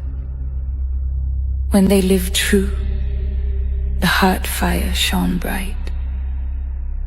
When they strayed, its light dimmed. The coming of the Iron Walkers. One season, the wind changed. Birds flew strangely. Elders dreamed of broken skies. The heart fire flickered, though no hand touched it. Then the Iron Walkers appeared. pale strangers from the great water. First came the Europeans, wrapped in heavy skins, eyes hungry for land they did not understand. Then came the French, bearing bright gifts that broke like lies in the hand. Before them, legend spoke of older conquerors. The Empire of Rome, whose shadow bore the same hunger though its soldiers never reached these shores. The people recognized the pattern. Different names, different faces. The same spirit behind the armor. The Iron Walkers spoke of peace, but their feet crushed sacred ground. They spoke of trade, but weighed the people as if they were commodities. They sought to possess what was meant to be shared, to rule what was meant to be trusted, to own what belonged only to the Creator. Steal, kill, destroy. Like a storm disguised as sunlight, the Iron Walkers came to civilize, yet every step unraveled the natural state. They stole the rivers by claiming them. They killed those who resisted by blade, bullet, and breath that carried plagues. They destroyed villages, languages, memory, rhythm, and balance. But worst of all, they poisoned the heart fire by planting doubt in the people. They whispered, "Your Creator has abandoned you. Your ways are savage. Our path is the only true path." Some believed, some turned on their own, some feared, some coveted, some forgot, and the heart fire trembled, its golden glow cracking with shadow. The elders cried, "This is how the curse begins, not by the enemy's spear, but by forgetting who we are." The burden of the curse took hold not as punishment, but as the consequence of broken balance. Crops failed, rivers shifted, children were born without the old songs. The people walked forced paths, new laws, new gods, new masters. Some fought until their last breath, some hid the old ways in secret, some carried sorrow like a second heartbeat. And yet, the heart fire never died. The awakening, generations later, a child named Avatar, heir to the Keepers, wandered the forest in tears. Grieving the stories of loss, they knelt beside the remains of an ancient fire pit. A spark leapt, small but alive. A spirit voice rose from the ember. The enemy wins only when the people forget their natural state. The curse breaks the moment you remember who you are. Avatar carried the ember to every scattered descendant, each time a person reclaimed. Their language, their dance, their stories, their ceremonies, the Creator-given identity. The heart fire grew brighter. The conquerors still walk the world, but their power dimmed everywhere the people awakened. Return to the natural state. The story of the Iron Walkers became a warning and a prophecy. They may steal land, kill bodies, destroy nations, but they cannot conquer a people who remember their creation breath. Avatar's ember spread across the generations until the people stood once more between earth and spirit, balanced, unbroken, whole. The heart fire blazed like the first dawn, and the land mother whispered, "Balance returns when the people return."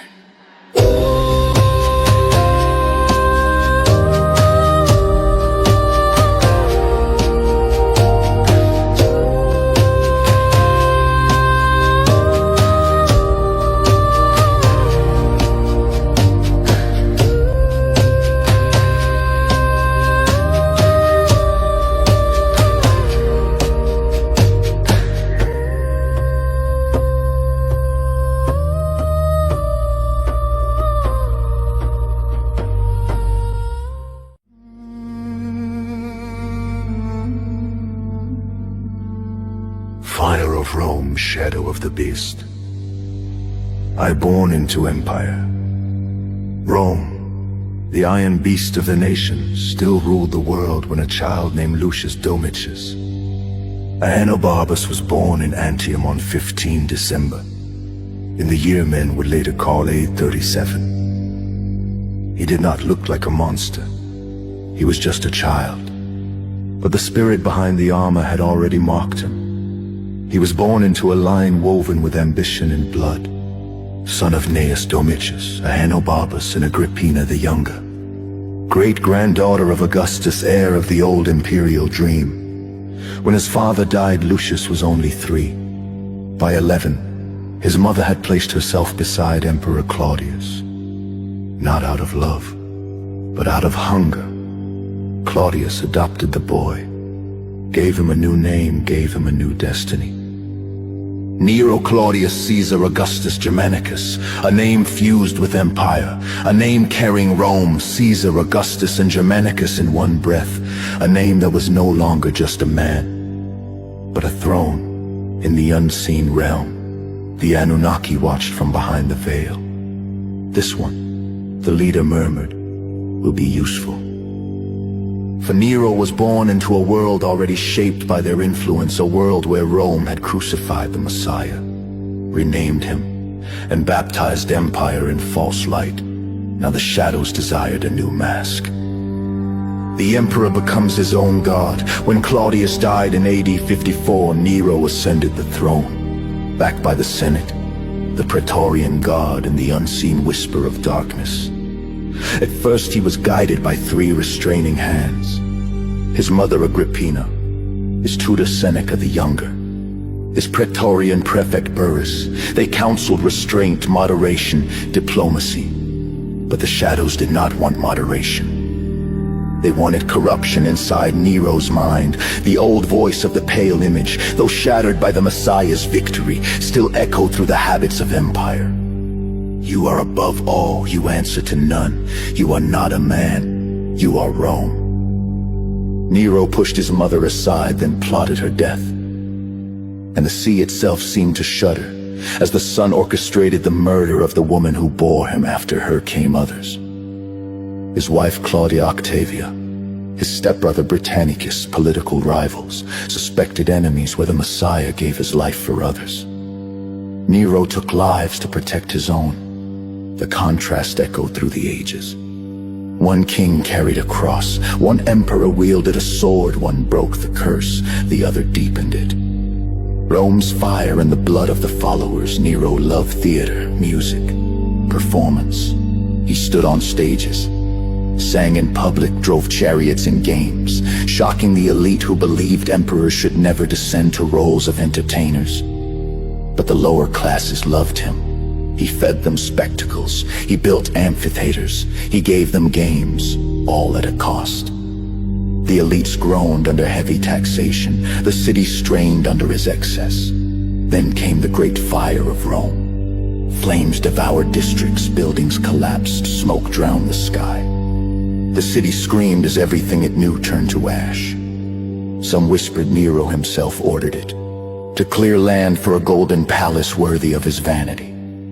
Whether or not he lit the first spark, the shadows seized the blaze. Rome needed a scapegoat, the followers of the Messiah. The stubborn group who claimed Jesus, not Caesar, was Lord, became the target. Nero pointed his finger.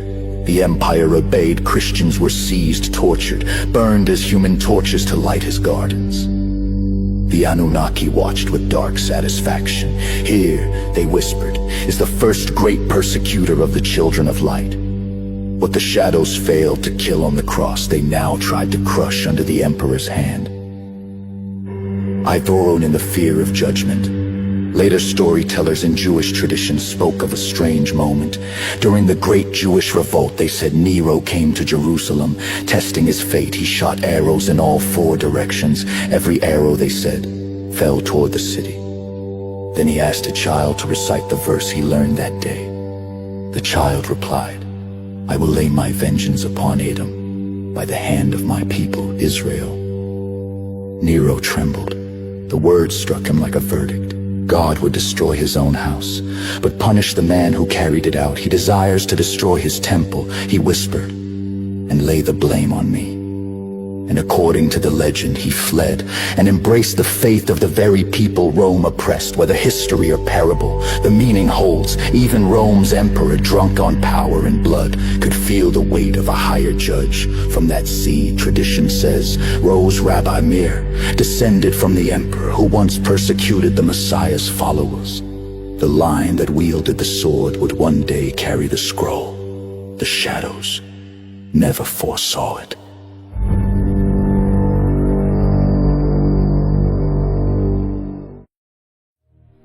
The death of Nero and the beast, it would not die. Eventually Rome turned on Nero. The senator rebelled. Governor Galba gained support. The Senate declared Nero a public enemy. The emperor, who believed himself a god, fled his own city. Abandoned by the power he worshipped, on 9 June AD 68, he took his own life. Rome collapsed into chaos, the year of the 4 emblems. But something stranger followed.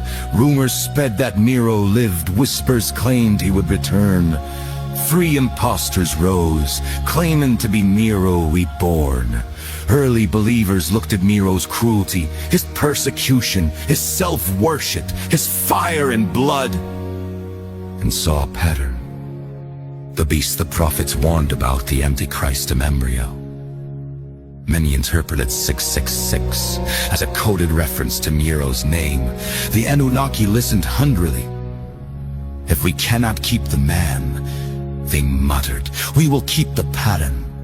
The Nero spirit, empire, self-worship, blasphemy, violence, lived on wherever rulers placed themselves above God, above justice, above humanity.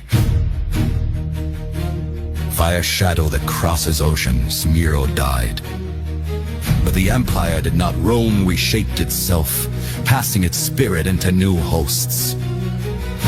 Emperors, popes, conquerors, colonizers. The Roman-German powers, who would one day cross the sea and trample the lands of the indigenous people of God.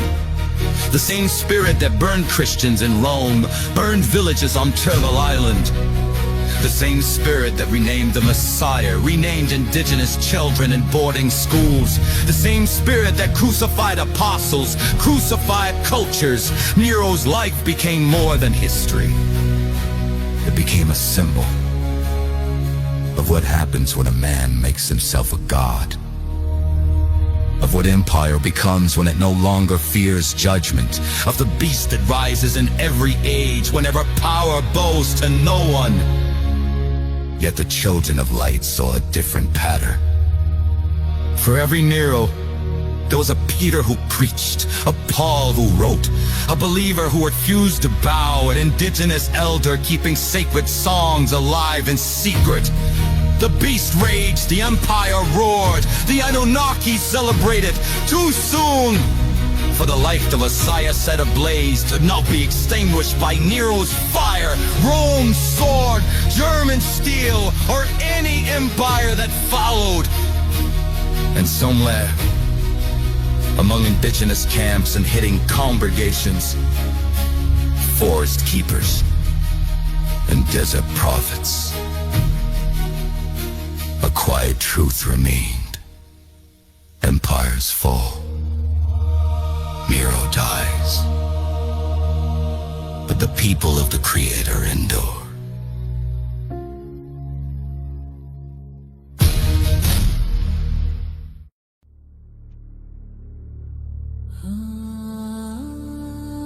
By the death of a man, the birth of a spirit.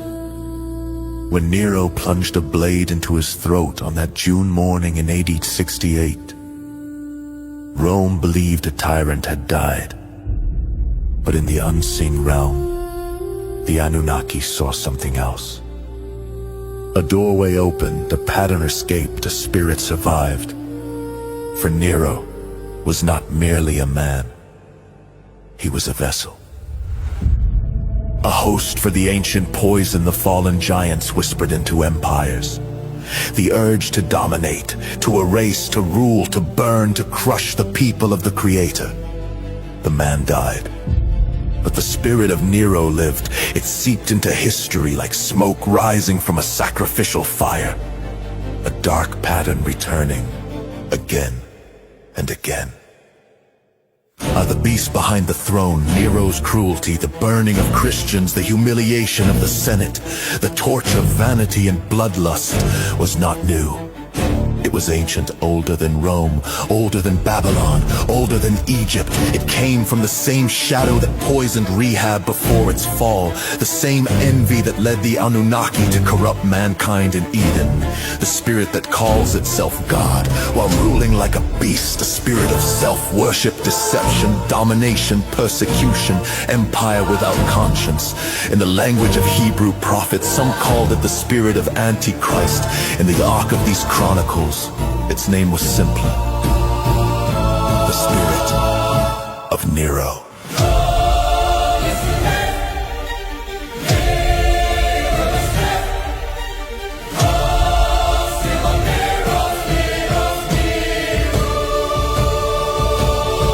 The spirit of Nero walks through empires.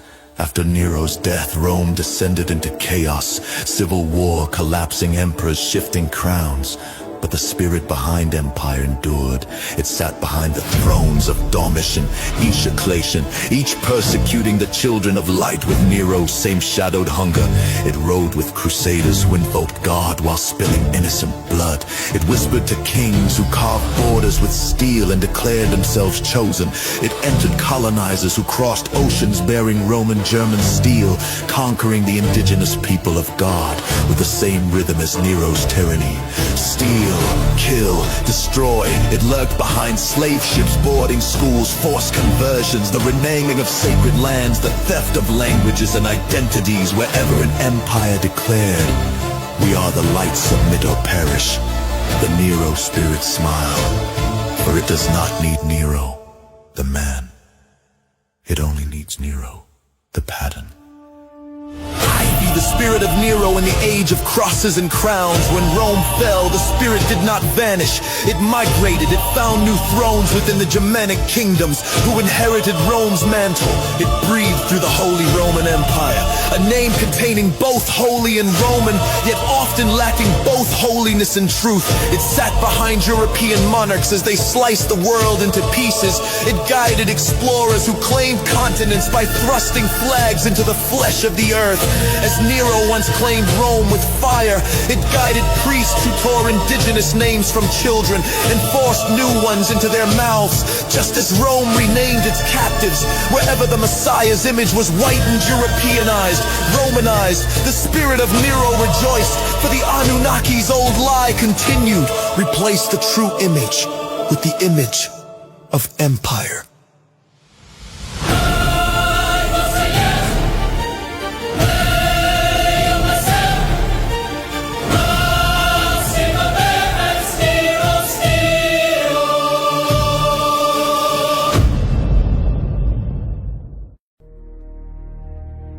The spirit of Nero in modern thrones.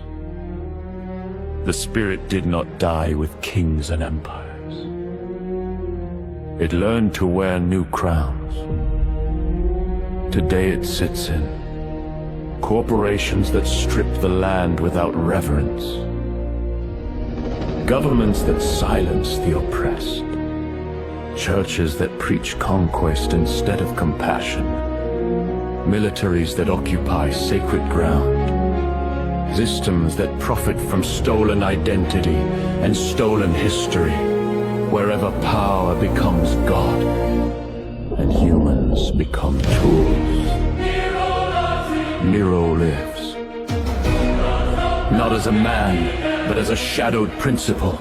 Empire over empathy, domination over dignity, control over creation.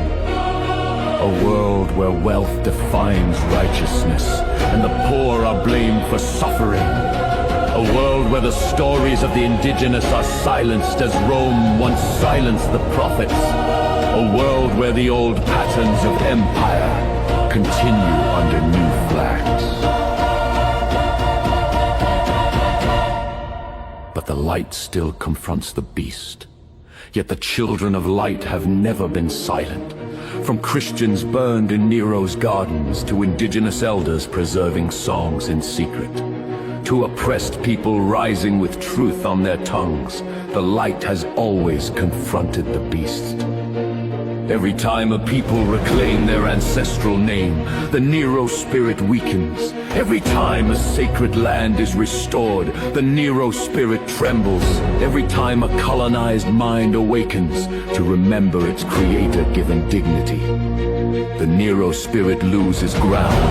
Every truth spoken, every culture revived, every language reborn, every song resurrected is a sword against the beast.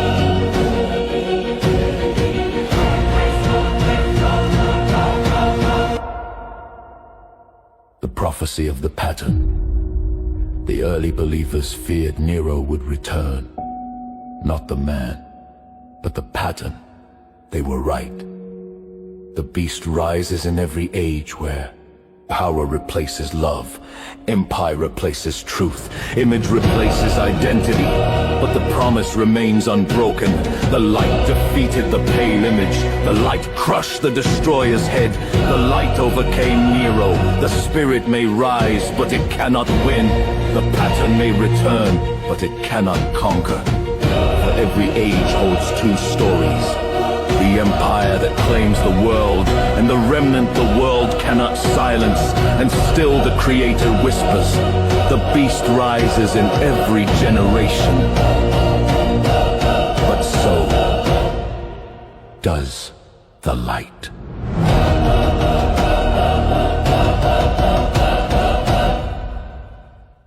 A child of low birth, marked by high shadows. He was born Gaius Valerius Diocles, not into nobility, but into dust. Dalmatia's rocky shores shaped him, a land of soldiers, not senators, of survival, not luxury. His father was said to be a scribe, or perhaps Diocles himself was once a freed slave. None of the stories agree, because Rome did not notice him until he carried a sword. He learned early that power came not from birthright, but from ambition sharpened into obedience while he marched under emperors like Aurelian and Probus. The shadows watched him grow, and in the whispering dark beyond mortal sight, the Anunnaki architects of empire's cruelty took interest. This one, they murmured, has the spine Rome needs, and the heart Rome will corrupt. Blood, betrayal, and the rise of Diocletian. History first caught him clearly in AD 282, when Emperor Carus elevated Diocles to commander of the Protectors Domestici. Rome's elite cavalry guard, prestige, authority, proximity to power. But Rome's throne was a furnace of suspicion when Carus died mysteriously in Persia. Lightning, some whispered, assassination, others insisted. His sons inherited the empire. The Numerian died in a sealed coach, his corpse rotting in secret, while his father-in-law Aper claimed the emperor still lived. The army turned to Diocles for judgment. In the presence of the legions, Diocles pointed his blade at Aper and declared, "You murdered the emperor." And before doubt could breathe, he executed Aper with his own hand. The soldiers roared, "Augustus Emperor!" Diocles rose, and the shadows whispered, "Rise, Diocletian."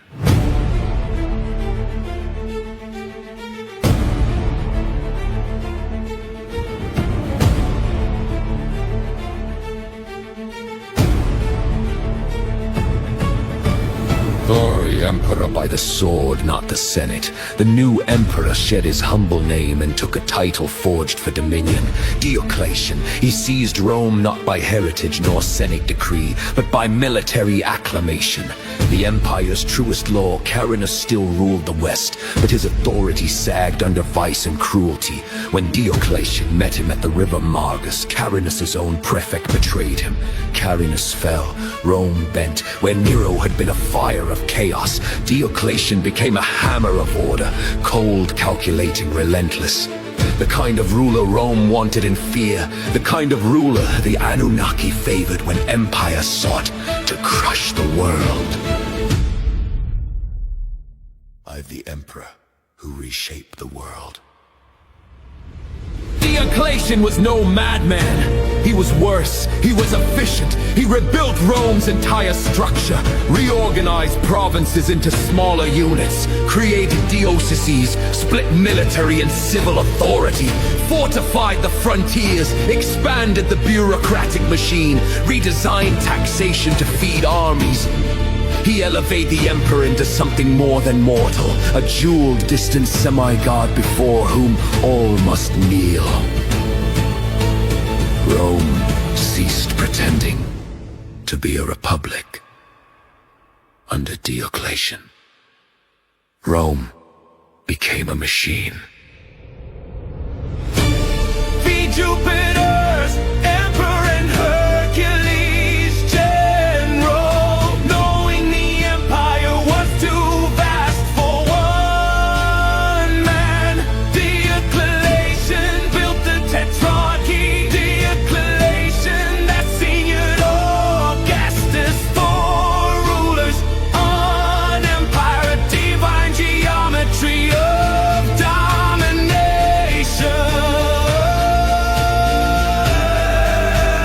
Diocletian styled himself Iovius, claiming Jupiter's mantle. Maximian became Herculeus, the strong man of Hercules. They ruled like gods on earth, but the gods they invoked were only the shadow echoes of fallen Anunnaki. Behind Diocletian's rise, the giants smiled.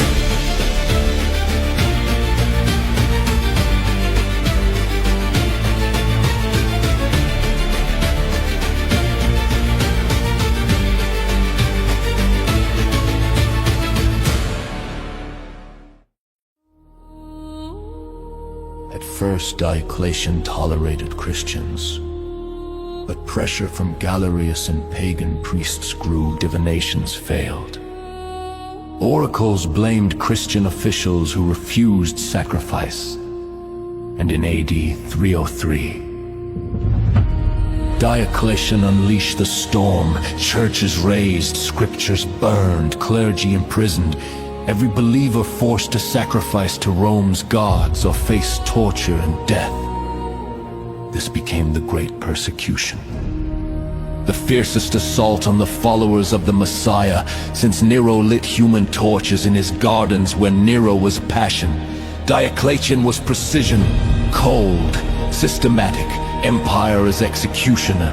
In the invisible realm, the Anunnaki rejoiced Rome could not unmake the Messiah's victory, but it could still wage war against his people. Diocletian became the empire's final great weapon. The collapse of the tetrarchy and the withering of the hammer. Even hammers break. Campaigns on the Danube ravaged his health. His voice failed, his strength vanished. Then, unthinkably, in AD 305, Diocletian abdicated willingly. He laid aside the throne that he had reshaped through fear and iron. Maximian followed him. The Caesars rose, the Tetrarchy fractured instantly, civil wars ignited. Ambition split the empire once more. Diocletian withdrew to his palace in Dalmatia, overlooking the Adriatic, a stone monument to the man who once ruled the world. When asked to return, he replied, "If you saw the cabbages I grow, you would not ask me to be emperor again." Whether he died peacefully or by his own hand, history whispers both. But the shadow he served, the spirit of Nero, did not die. Leave the legacy of the last persecutor. Diocletian sought order. He delivered machinery. He sought unity. He delivered fragmentation. He sought to destroy the children of light. He delivered the final gasp of Rome's open war against the Messiah. Within a generation, Constantine would rise, Rome would bow to the cross, and Diocletian's persecution would collapse into failure. Yet his legacy endured. Bureaucracy.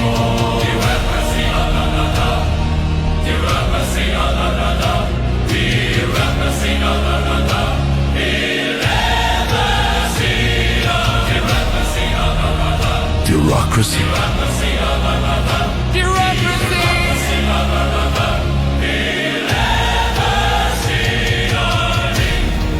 Imperial divinity.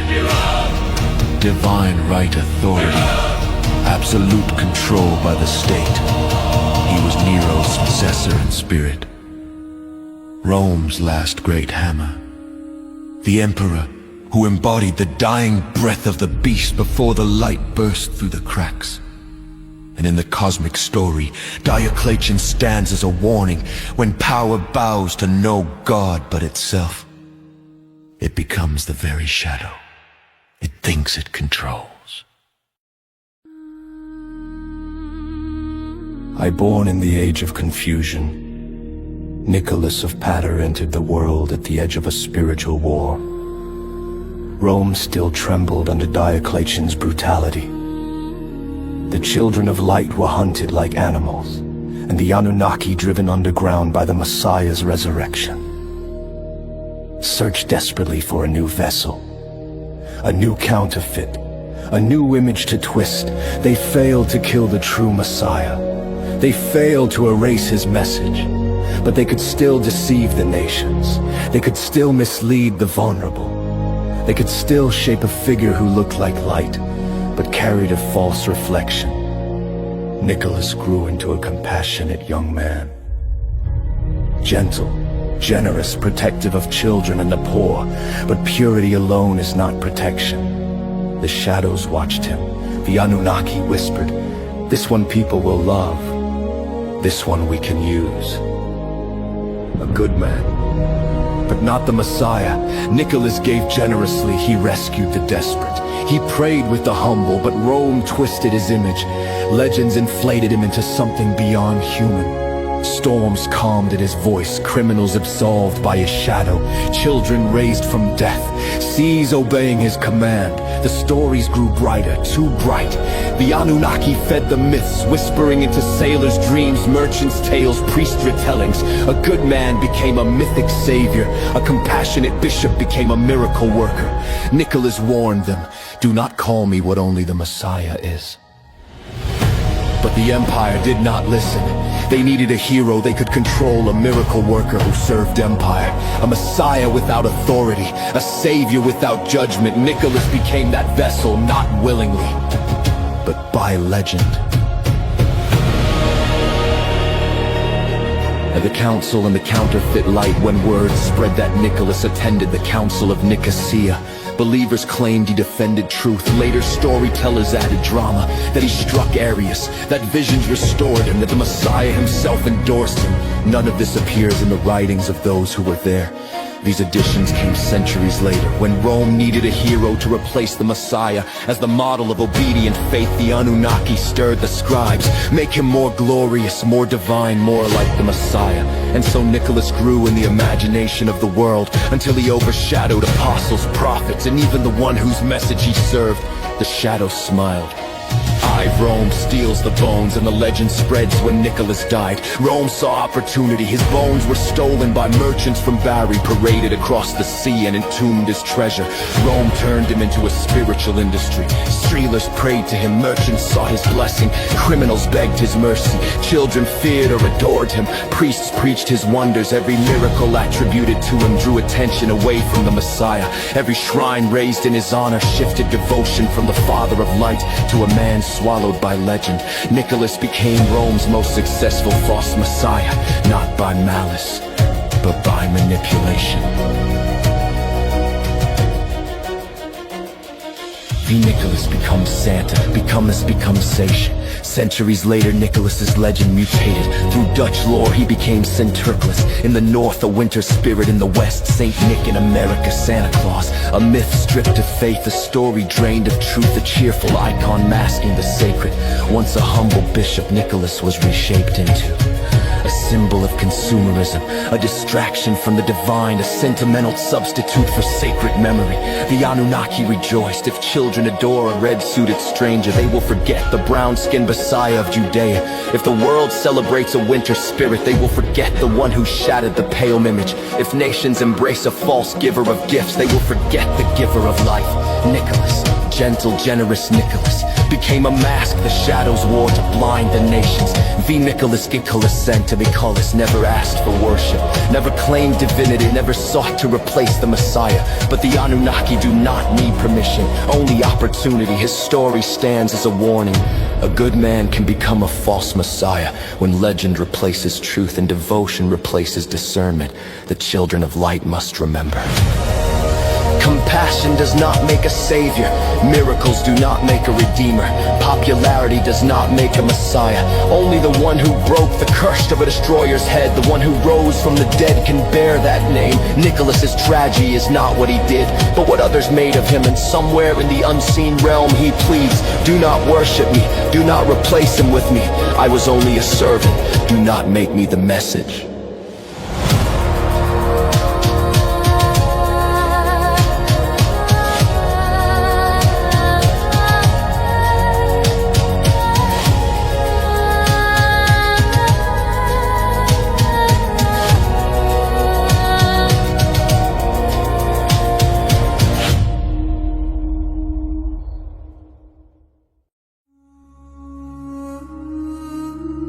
Constantine the Deceiver.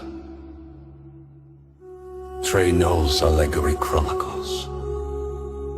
I, the emperor who wore two faces, before Constantine ever lifted a cross, he lifted a sword. Before he ever spoke the Messiah's name, he spoke the language of empire, the language of conquest, strategy, ambition. He had watched Rome spill the blood of the faithful under Nero, under Decius, under Diocletian. He had seen bishops dragged through streets, churches burned, scriptures turned to ash. He learned the truth emperors refused to admit. The faith could not be killed, so he chose the next best option. He claimed it, not to become its servant, but to make it serve him. He wrapped the empire in the Messiah's robes, but beneath the cloth beat the iron heart of Rome. And so began the age of Constantine the Deceiver.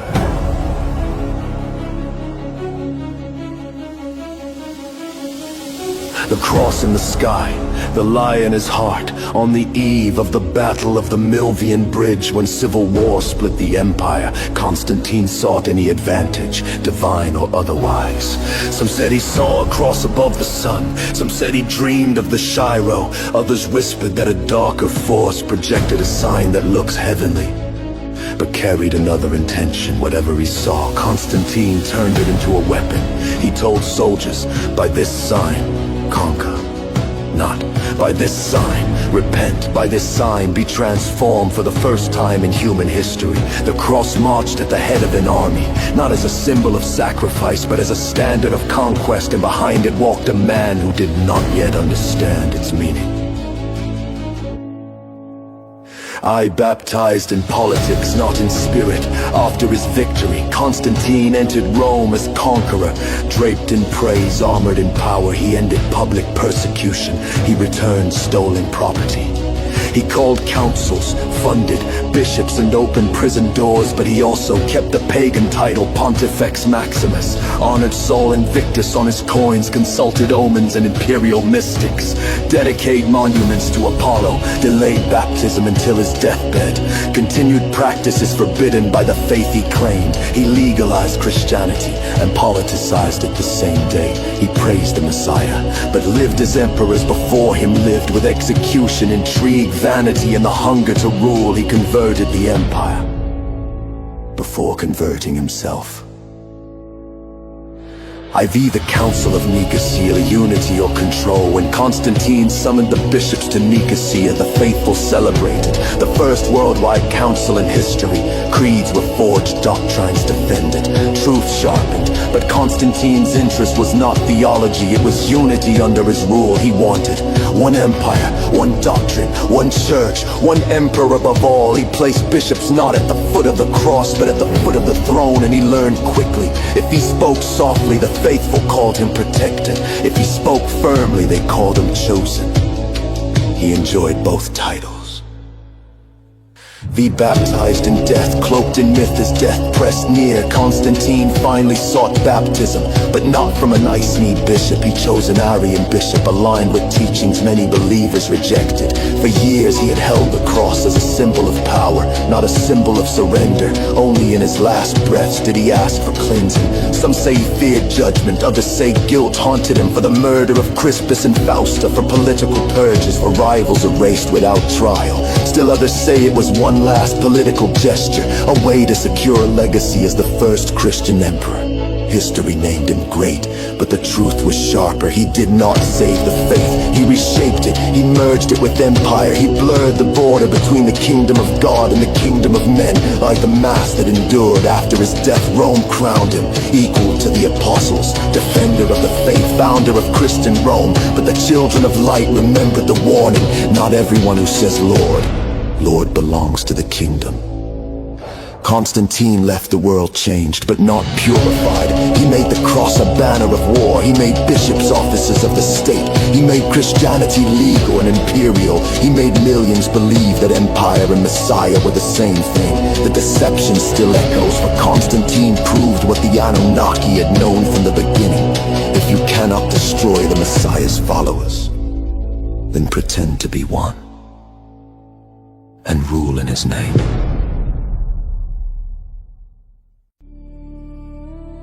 A marriage not made in heaven. When Constantine laid down his sword and lifted the cross, the world rejoiced. Many believers thought the long nightmare was ending. No more arenas, no more torturers, no more ashes of martyrs. At last, the church could breathe, but they did not yet realize what kind of peace had come. Not the peace of the Messiah, born of humility and sacrifice, but the peace of an emperor, born of calculation and command. Rome had stopped persecuting the church because Rome had decided to possess her. The empire no longer hunted the followers of the way, it married them. And in that union, the bride began to look less like the Messiah and more like the man on the throne. From catacombs to marble halls before Constantine, believers worshipped in caves, houses, and hidden places. After Constantine, they worshipped in basilicas, built near palaces, at imperial expense. Before Constantine, bishops walked barefoot among the poor. After Constantine, they rode in carriages, sat beside governors, and dined in courts of power. Before Constantine, to follow the Messiah was to risk one's life. After Constantine, it became a path to influence, privilege, and political favor. The transformation was swift. The church rose like incense from the ruins of persecution. But the smoke had a different scent. The faith that once overturned empires began to imitate them. As Constantine sought to unify his realm, he discovered a truth. The church was more organized than the empire itself. It had networks of bishops, community leadership, moral authority, financial resources, loyalty across borders. What general would not covet such structure? What emperor would not seek to harness it? So Constantine did what emperors do. He bound bishops to the imperial court. He made them judges in local disputes. He granted them tax exemptions. He gave them palaces and lands. He involved them in politics. He summoned them to councils with imperial guards at the doors. Rome had not joined the church. The church had joined Rome. And with each new privilege, the bishops gained comfort and lost independence. I've a bride adorned in gold, not in holiness. As wealth poured into the church, a new type of conflict emerged. Not wolves from without, but corruption from within. Suddenly, church offices became desirable. People sought bishoprics for influence. Regional rivalries grew into theological wars. Councils settled political scores. Imperial favor replaced spiritual discernment. Doctrine became a tool of state unity. Enforcement of orthodoxy came with soldiers, not shepherds. Where once faith was a fire in the desert, now it was a jewel in the emperor's crown. The bride of Christ was clothed in gold, but strangled by it. The heresy of power. The Messiah had warned his followers, "My kingdom is not of this world." But under Constantine, a new idea took root, a Roman idea. The empire. This belief, the fusion of throne and altar, became the first great heresy of power. It whispered, "If the emperor is lost, he lose by the die right." If the empire supports the faith must support the empire. If the empire supports the faith must support the empire. If the church speak Rome and wanna speak the church. If Rome fights, God must be on Rome's side. This was not persecution, this was seduction. And seduction is far more dangerous.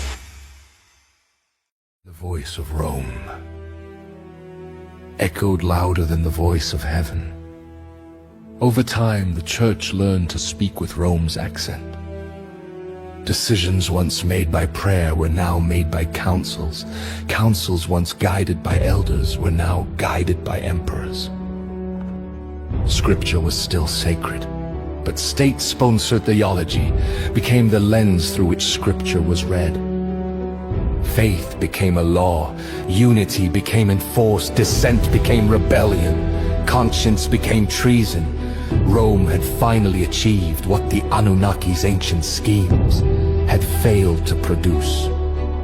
A religion that thought it was serving God while unknowingly serving empire.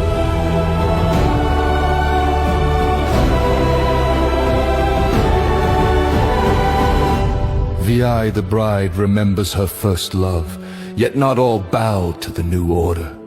Some fled to deserts, the first monastics who refused the luxury of the imperial church.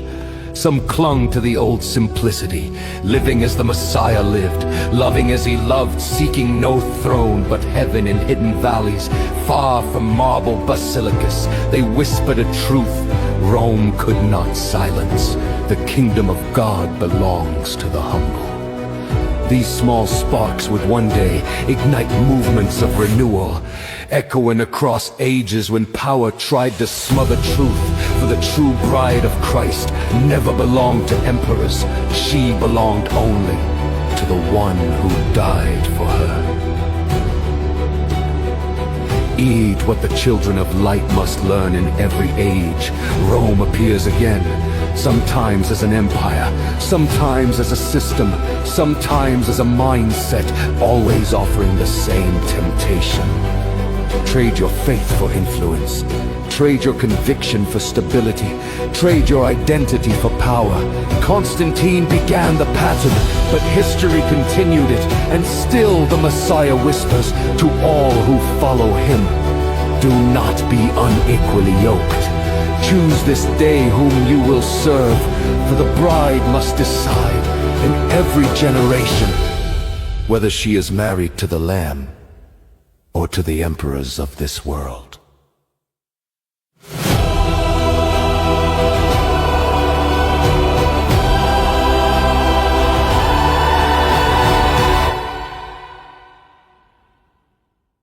Rome is how the empire that refused to die. Most empires fade like smoke. Rome did not. Rome transformed. When its armies weakened, its bishops strengthened. When its political power cracked, its spiritual authority expanded. When barbarians stormed its walls, the empire simply moved. Into churches, councils, rites, and relics, the body of Rome died. But its spirit survived, and the spirit found a new host. The Holy Empire, Born from Constantine's marriage of altar and throne, it claimed to be the kingdom of God on earth, but in its marrow lived the appetite of the old Caesars and the whisper of the old gods. Rome no longer needed iron eagles. It now wore crosses, and the beast exhaled again. The marriage of sword and sanctuary, the new Rome, an empire baptized but unrenewed, rose beneath the shadow of Constantine's throne. What began as alliance became identity. Kings ruled by God's authority. Popes crowned emperors, emperors protected popes. Bishops shaped nations, soldiers marched beneath sacred banners. War was sanctified, unity was enforced by steel and creed. For the first time in history, faith became a political weapon sharper than any legionary spear. This was not the meek faith of fishermen, shepherds, and desert prophets. This was imperial faith, a fusion of theology and throne, a halo worn by a beast.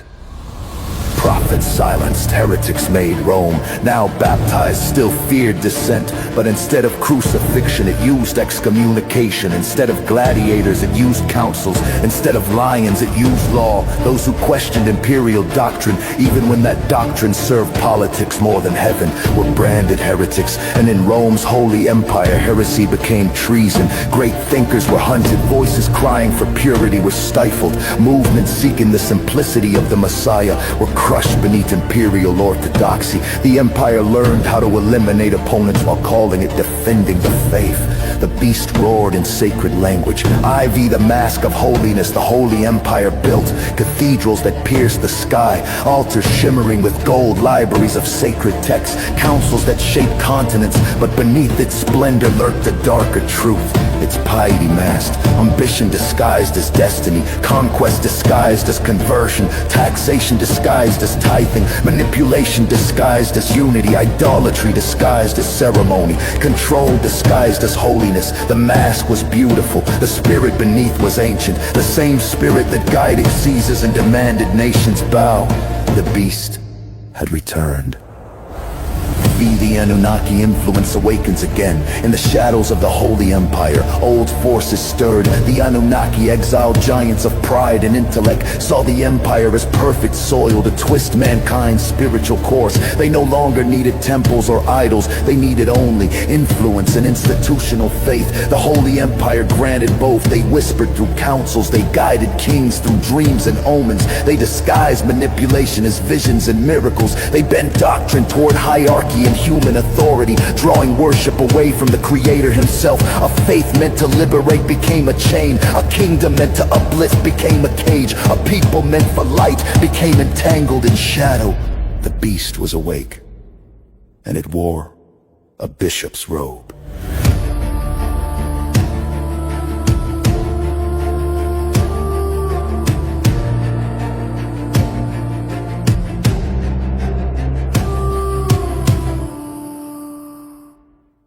The true church goes underground. But the Messiah's light did not die. Across deserts, mountains, and hidden valleys, a remnant kept the original fire alive. They refused to bow to emperors, councils, or holy tyranny. They clung to simplicity, humility, prayer, resistance to oppression, freedom from imperial chains. They were hunted, but never extinguished, for the true bride has never lived in palaces. She has always been a remnant. The prophecy of the two Romes among the scattered faithful, a prophecy rose like smoke. Rome will fall twice, but the beast will rise a third time. The first fall was the sack of the ancient empire. The second was the corruption of the Holy Empire. The third rise would come when religion, politics, and global power merged once more. The beast is not a creature, it is a system, a mindset, a legacy, and its final awakening was yet to come. Fiat, a warning for the children of light. The rise of the Holy Empire. teaches a truth no generation can ignore. When faith marries power, power devours faith. The beast does not fear persecution, it thrives in it. The beast does not fear martyrdom, it multiplies believers. What the beast fears is a church that refuses to kneel to earthly thrones. A people who remember the Messiah's kingdom is not of this world. A remnant who knows no empire, holy or pagan, can speak for God. And so the children of light must watch, must discern, must remain steadfast. For the beast awakened once, it will awaken again. But light, true light, never bows.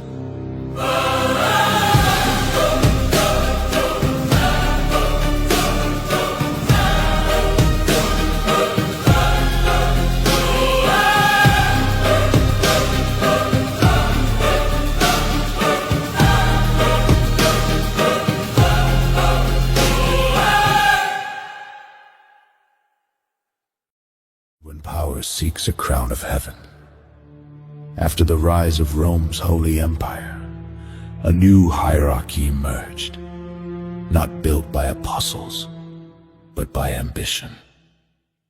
7 thrones, each claiming divine authority, each representing a region of influence, each born from the fusion of politics and faith.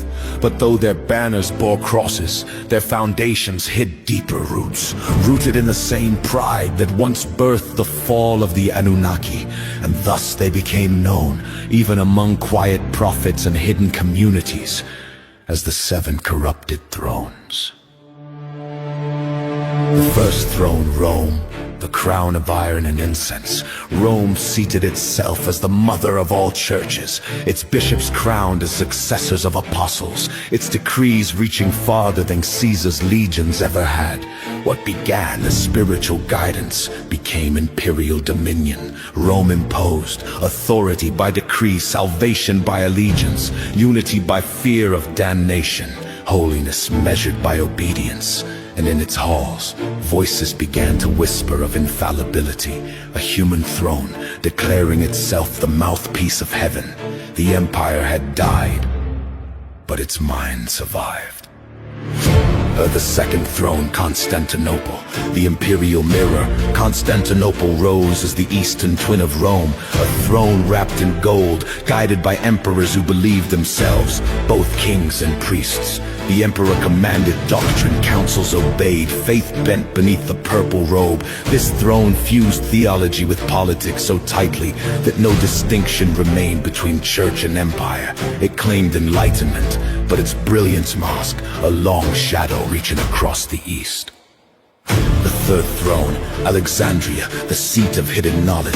Alexandria, ancient city of scholars, became a throne of competing doctrines, mystical, philosophical, and often volatile. Here, bishops fought not only Rome, but each other. Its corruption was not tyranny, but pride. Pride of intellect. Pride of ancient traditions, pride of secret wisdom.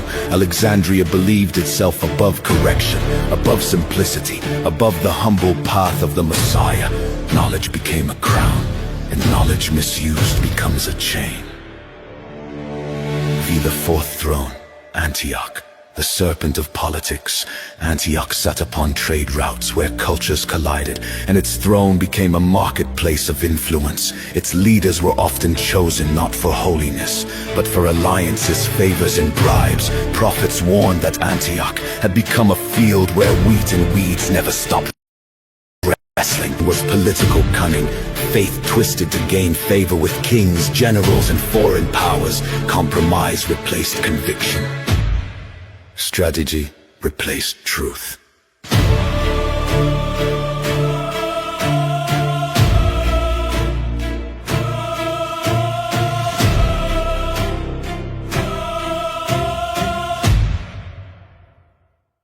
The fifth throne, Jerusalem, the wounded crown. Jerusalem, city of prophets and miracles, became a throne battered by war, invaded by empires, and drenched in the blood of holy men. Its leaders wore the trauma of centuries, and its spiritual authority often bent beneath pressure from foreign rulers. Its corruption was sorrow. A throne trying to survive by surrendering pieces of its integrity to whichever empire ruled it. A throne born from holiness, but weakened by endless conflict. V, the sixth throne, Carthage, the throne of legalism. In North Africa, Carthage rose as a fortress of strict purity. Its leaders preached perfection, and any deviation became heresy. Their zeal became a cage, righteousness without compassion, doctrine without mercy, holiness without humility. Carthage's corruption was severity, a throne hardened into stone. Vian, the seventh throne, the northern shadow. The final throne did not rise from ancient lands, but from tribes reshaped by Rome, the heirs of iron walkers and future kings of Europe. This throne was not yet a single seat, but a growing force. Frankish kings, Germanic warlords, Gothic rulers turned Christian monarchs. They claimed divine right from Rome, but carried the memory of iron and conquest in their hearts. This throne would one day birth the Holy Roman Empire, Roman in name, Germanic in blood, imperial in ambition. Its corruption was inevitability, a beast growing, awaiting its time.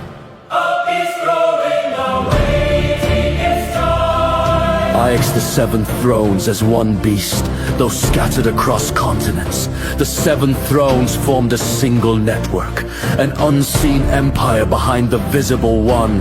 Each throne corrupted in its own way. Each throne held a piece of an older darkness.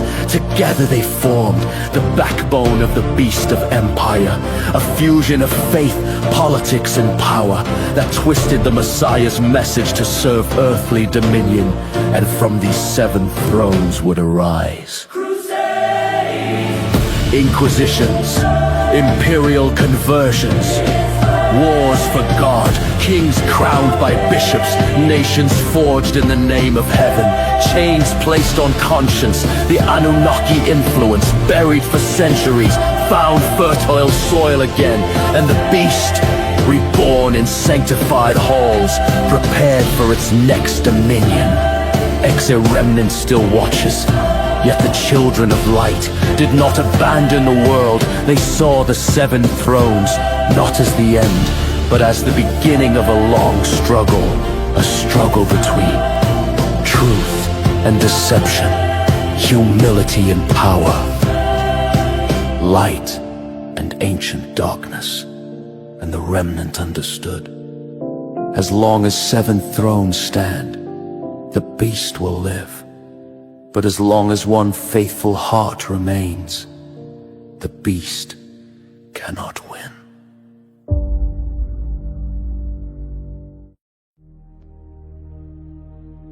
The Crusades of Blood and Shadow. Trey Knowles' allegory chronicles. When holy fire became a weapon. The age of the seven corrupted thrones birthed a storm. A storm painted as righteous, blessed by priests and crowned with the name of the Messiah. But beneath the banners of the cross marched armies forged not by heaven, but by empire. Their leaders spoke of salvation, but their swords spoke of conquest. Their prayers sought God's favor, but their hearts sought land, power, and absolution through blood. This era would be remembered as the Crusades of Blood and Shadow, a time when the holy became hollow, and the beast wore the garments of light.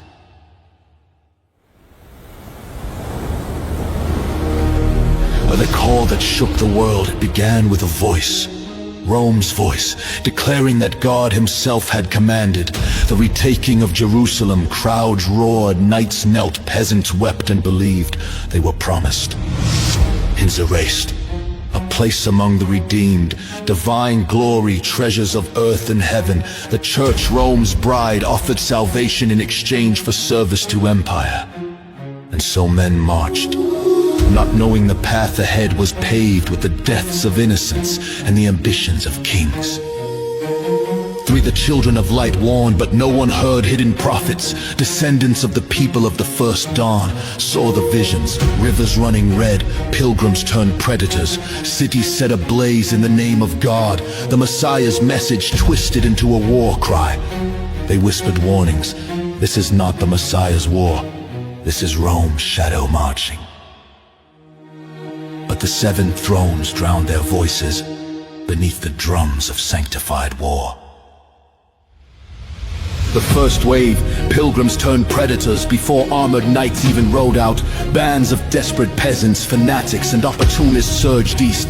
They claimed to be following God's will, yet their journey became a trail of brutality. Jewish communities across the Rhine were slaughtered, not by soldiers but by mobs bearing crosses. They plundered towns, pillaged markets, slew families who had no quarrel with them. Wherever they passed, villagers whispered, trembling, "If this is holy, what is left for evil?" The knights march east, the true crusaders, armored nobles blessed by bishops marched next. Their path carved destruction across the lands they claimed to liberate. They starved villages to feed their armies. They sacked Christian cities. Because supplies were easier taken than earned, they fought each other more often than their enemies. Even allied cities trembled when crusaders approached, for the beast was fed as much by chaos as by conquest. The holy city becomes a furnace. When the crusaders reached Jerusalem, they did not pray, they descended. For 2 days the city burned. Mosques filled with refugees were set ablaze. Synagogues barricaded with families inside became tombs of ash. And the crusaders waded through streets ankle deep in blood. They lifted their swords toward the sky and shouted, "Deus vult!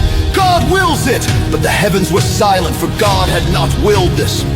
Only Rome had. The dark pilgrimage continues, more crusades followed, each claiming righteousness, each darker than the last. They attacked cities not held by infidels, but by their own supposed brethren. Christian Constantinople looted by crusading armies. Villages of the faithful burned for tribute. Children sold into slavery by men wearing crosses. The crusades became not holy journeys, but sanctioned invasions, commerce and blood, warfare wearing the mask of devotion. The beast feeds and grows through the crusades. The 7 corrupted thrones strengthened. Rome expanded influence, kings gained legitimacy, nobles gained wealth, merchants gained trade routes. Europe gained an identity forged in violence, and the beast, the ancient force behind empire, fed on every death, every theft, every betrayal. Its hunger had no end. But the light did not die. Even in the darkest marches there were remnants, warriors of compassion hidden among the armies. There were those who refused to kill innocents, those who protected the weak, those who saw through Rome's lies. Some were monks, some were knights, some were quiet villagers who sheltered the hunted. These were the children of light, disguised in the robes of the era. And though the crusaders bore crosses of empire, these humble ones bore the true light of the Messiah. The prophecy of the returning fire. The children of light recorded a prophecy spoken in secret by one of their mystics. When the cross becomes a sword, it no longer belongs to the Messiah, but the sword will one day turn to dust, and the hidden flame will rise again. A reminder that the empire's glory was temporary, but truth endures. Jerusalem had burned, nations had bled, the beast had awakened, but the light, though wounded and overshadowed, still lived, waiting for the moment it would rise again.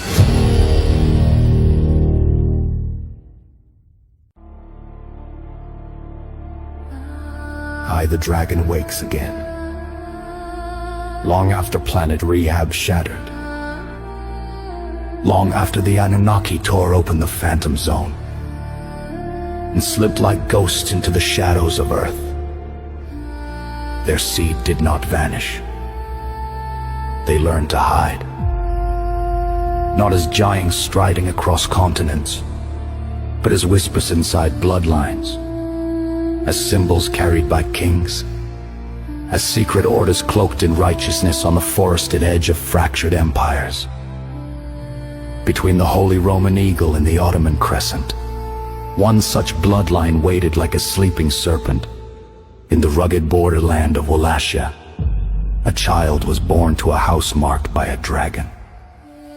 His father bore the name Draco, the dragon, and wore the emblem of a European knightly brotherhood, the Order of the Dragon, sworn to defend Christendom. But behind the Christian oath lay something far older.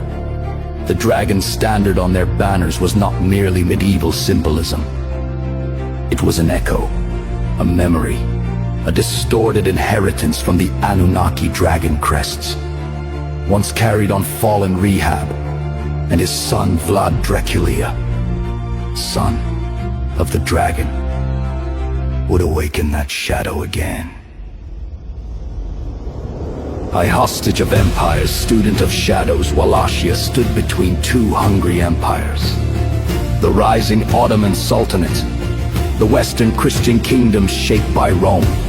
Both claimed God, neither remembered the Anunnaki. When Vlad was still a boy, his father was forced to prove loyalty to the Sultan. The price, his sons, Vlad and his brother Radu, were dragged away as political hostages. Raised in Ottoman courts, trained in tactics, and hardened beneath the cold gaze of empire. There Vlad learned how fear commands armies, how spectacle creates obedience, how terror shapes kingdoms. It was the same oppressive calculus. The Anunnaki once used to enslave whole worlds. The boy did not cry. He learned, he adapted, he sharpened, and something ancient inside him awakened. The dragon's son claims his throne. Wallachia erupted in treachery. Vlad's father Draco and brother Mircea were killed. Foreign-backed princes seized control. Vlad, no longer the frightened hostage, returned to claim the throne. In 14 fights, he seized power with the precision of a man who had studied empires from the inside. He began an immediate purge. Those who betrayed his father, those who played both sides, those who treated Wallachia as a coin to be traded. He impaled them, not randomly, not senselessly, strategically. The Anunnaki had once lined conquered cities with the bodies of those who resisted to burn terror into the souls of the survivors. Vlad rediscovered that art without ever knowing its cosmic origin. The dragon's son ruled not through love or trust, but through unforgettable fear. I vie the stakes in the Saxons. German Saxons over the mountains backed rival claimants to Vlad's throne. They treated Wallachia not as a nation, but as a resource and trade route. Vlad answered in the language foreign powers had taught him. Raids on Saxon towns, executions of conspirators, mass impalements lining the roads to Western Europe. He became a monster. To Wallachia, he became a necessary storm, a shield wielded with brutality, but pointed toward their enemies. German printers flooded Europe with pamphlets, making Vlad a legendary fiend. The beast of Rome found in him the perfect villain to hide its own history of blood. The dragon bites the crescent. When Ottoman envoys came demanding tribute, Vlad mocked them, even having their turbans nailed to their skulls. Then, in the winter of 1562, he launched a surprise assault across the Danube. Villages burned, Ottoman positions collapsed, thousands lay dead. The Sultan Mehmed II, conqueror of Constantinople, marched with one of the greatest armies of his reign. Vlad responded with a scorched earth policy. Poisoned wells, burned fields, empty villages. Then came the legendary night attack, a near-successful assassination attempt on Mehmed himself. But the most shocking display awaited the Sultan, outside the Wallachian capital, a forest of the impaled. Tens of thousands on stakes, rotting, swaying, silent. Even Mehmed, a man who had seen empires bleed, whispered, "A man who can do this cannot be easily conquered. It was the closest the world had come to witnessing pure Anunnaki warfare in 1,000 years.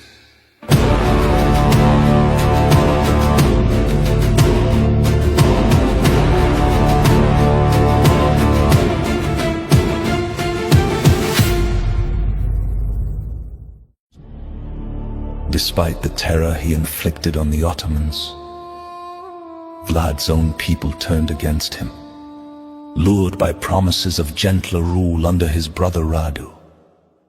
Desperate, Vlad fled to Hungary seeking alliance. He found chains instead. King Matthias Corvinus, fearing war and sensing political opportunity, arrested Vlad and forged letters portraying him as a traitor. The church accepted the lie easily for over a decade. Vlad rotted in captivity, while Europe turned him into a horror story commodity. The beast of Rome fed on the tale, a human villain, far more visible than the empire's own crimes. VI, the last roar of the dragon, released eventually to fight for Hungary, Vlad returned to war, leading campaigns in Bosnia, filling towns with fire and ruin. By 1496, he reclaimed the Wallachian throne. It lasted only weeks. Basarab Leota returned with Ottoman support, and Vlad fell in a chaotic winter battle. His severed head was sent to Mend, preserved in honey and mounted on a stake. The dragon's son died surrounded by violence, the only world he had ever known. Vid's son of the Anunnaki dragon. After his death, his story fractured. A demon of cruelty, a defender of order, a hero against the Ottomans. To later centuries, the seed of Dracula. But the children of light recorded a different truth. Vlad was not an alien hybrid. He was a spiritual heir to the Anunnaki dragon. He embodied their philosophy. Domination through terror, order through pain, power through fear, loyalty through blood, a human ruler imitating the darkest methods of the fallen giants. He was both protector and monster, both shield and sword, both victim and reflection of empire. What the children of light remember. The children of light do not recount Vlad's tale to condemn or glorify him. They recount it as a warning, for in every era, the dragon of Rehab seeks new heirs, leaders who worship fear, rulers who treat brutality as justice, nations that mistake cruelty for strength, people who trade humanity for control. Vlad the Impaler stands across history, like one of his own stakes, a terrible reminder. When humans adopt the ways of the Anunnaki, they do not become powerful, they become the dragon's heirs, yet above that shadow echoes a greater truth.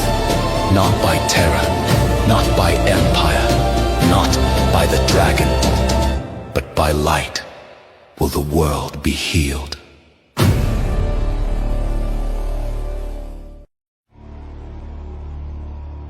After the dragon falls, the dragon's head was lifted on a foreign spike.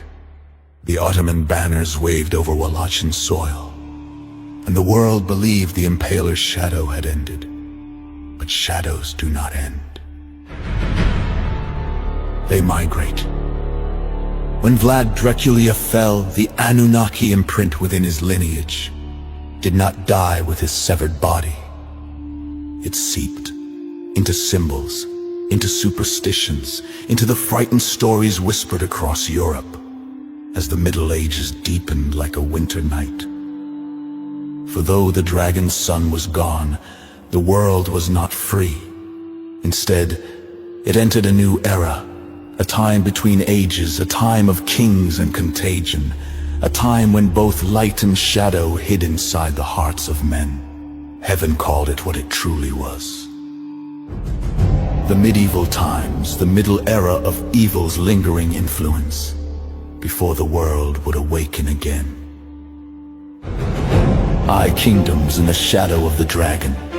Across Europe, power fractured like broken glass.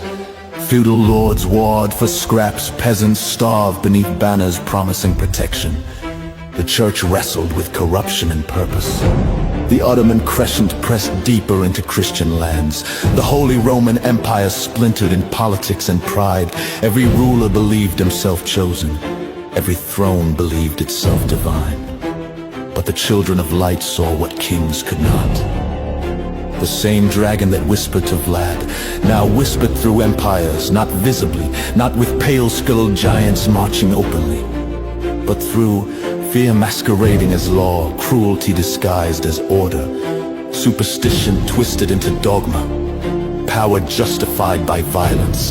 The medieval times were not dark because knowledge vanished. They were dark because the shadow refined its craft. The phantom of the Impaler, Vlad's death-birth legends fueled by Saxon printers, Ottoman witnesses and terrified travelers who swore his cruel spirit stalked the night. They painted him a monster, they painted him immortal, they painted him drinking blood. But the children of light knew the truth. It was not the man who returned, but the pattern, the Anunnaki principle of rulership, reincarnated itself in every corner of Europe. Princes began to display enemies on walls, impale rebels, burn heretics, use terror as currency, fashion their sigils after dragons and beasts. 1,000 mini-impaler kings rose from the ashes of his reign. Humanity had not slain the dragon. Humanity had adopted it. The children of shadow move in secret. While kingdoms fought, the Anunnaki remnant acted quietly. No longer giants of Rehab, no longer pale conquerors in ancient armor. They became alchemists in hidden courts, whisperers in royal ears, architects behind crusades, invisible hands shaping fear. Wherever rulers chose terror over truth, shadow smiled. Wherever priests chose power over mercy, shadow celebrated. Wherever people chose superstition over wisdom, shadow multiplied. The medieval times were a feast for them, a night stretching across centuries. A world between plague and revelation. Plague swept the land, famine followed, war shadowed both. Millions died under skies where the Father felt distant, and angels walked unseen. Yet in the devastation, something unexpected happened. Humanity began searching, not for empire, not for kings, not for fear, but for meaning. The spark of light that survived through prophets, apostles, and martyrs glowed in monasteries, in wandering friars and villages clinging to prayer as their last defense. Darkness recoiled at the sight of hope, resting in the unlikeliest hearts. The eye echoes of the dragon in high places. The legend of Vlad traveled farther than his armies ever did. In distant courts, rulers whispered, if such terror can hold back empires, perhaps we too must rule with the dragon's fang. And thus, the Inquisition sharpened its tools. Witch trials consumed the innocent. Cruelty became doctrine. Kings adopted the policy of fear. Church and crown wielded violence in the name of heaven. The children of light trembled, not from fear of death, but because they recognized the pattern. The Anunnaki did not need to rule. Humans now ruled themselves in the dragon's image.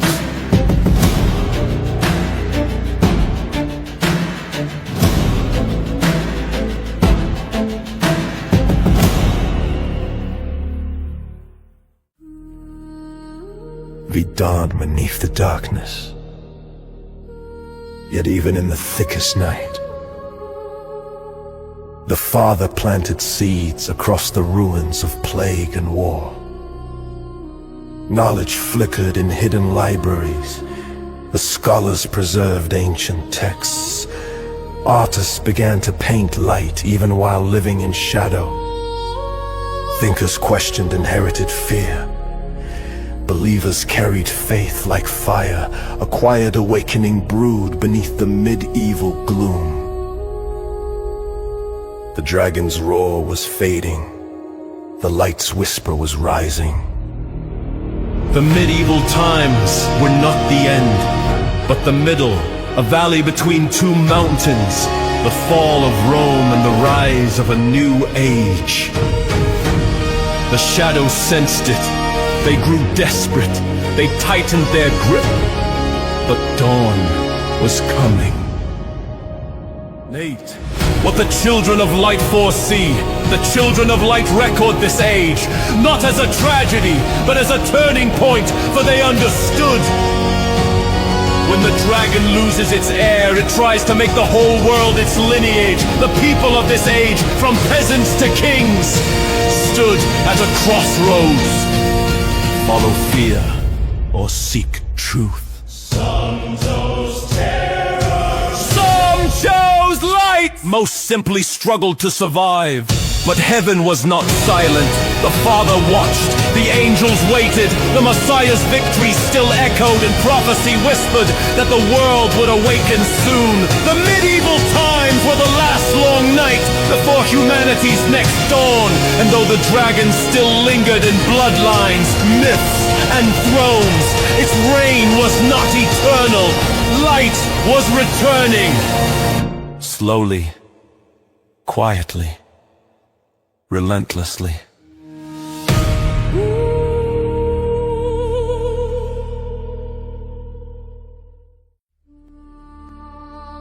The Crusaders of Shadow. Trey Knowles' allegory chronicles. How an holy war became theater.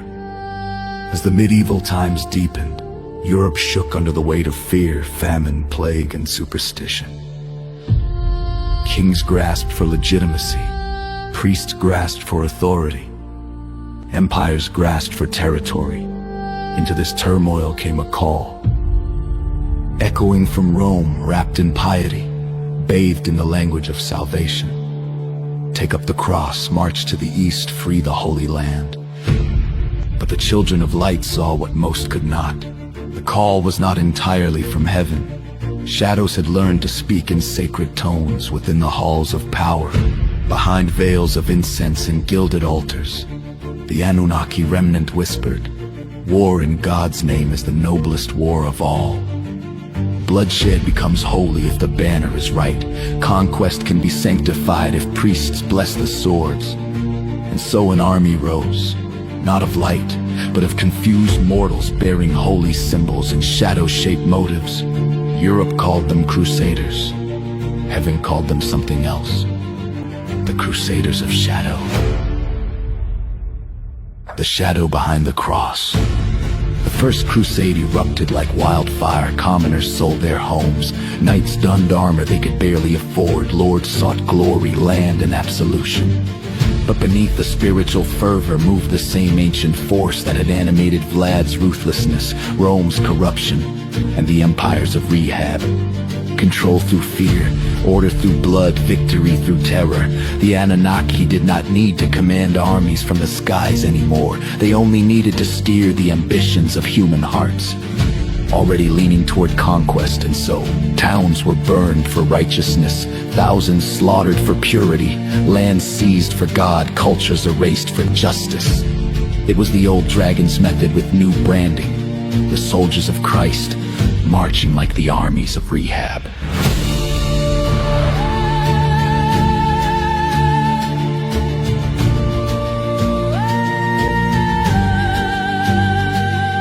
A siege of light and shadow.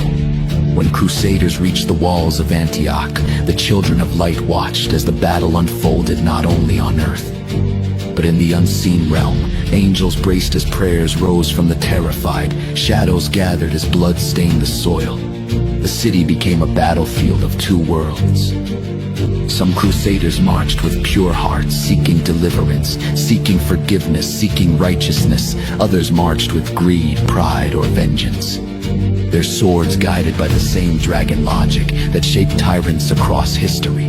The clash revealed the truth. In holy wars, light and shadow march side by side. But only one truly leads. IV, the children of shadow in armor. As crusades multiplied, the Anunnaki influence deepened. Certain knights, those hungry for power, those who delighted in spectacle, those who found glory in suffering, became the perfect vessels for Shadow's will. These were the ones who burned villages without command, who executed prisoners as examples, who believed fear was proof of divine favor. Their armor bore crosses, their helmets bore plumes, their souls bore the dragon's mark. The children of light would later write, they carried the cross on their chest, but the dragon on their heart.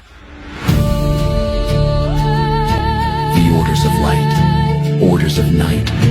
Not all orders born of the Crusades served the same master. Some were sincere flame bearers, the Knights Hospitaller, the guardians of pilgrims, the monks who healed the sick, the scribes who preserved scripture. Even as cities fell, these were the children of light in armor. But others, the ambitious, the secretive, the ones who loved bloodshed too much, became crucibles for the old shadow.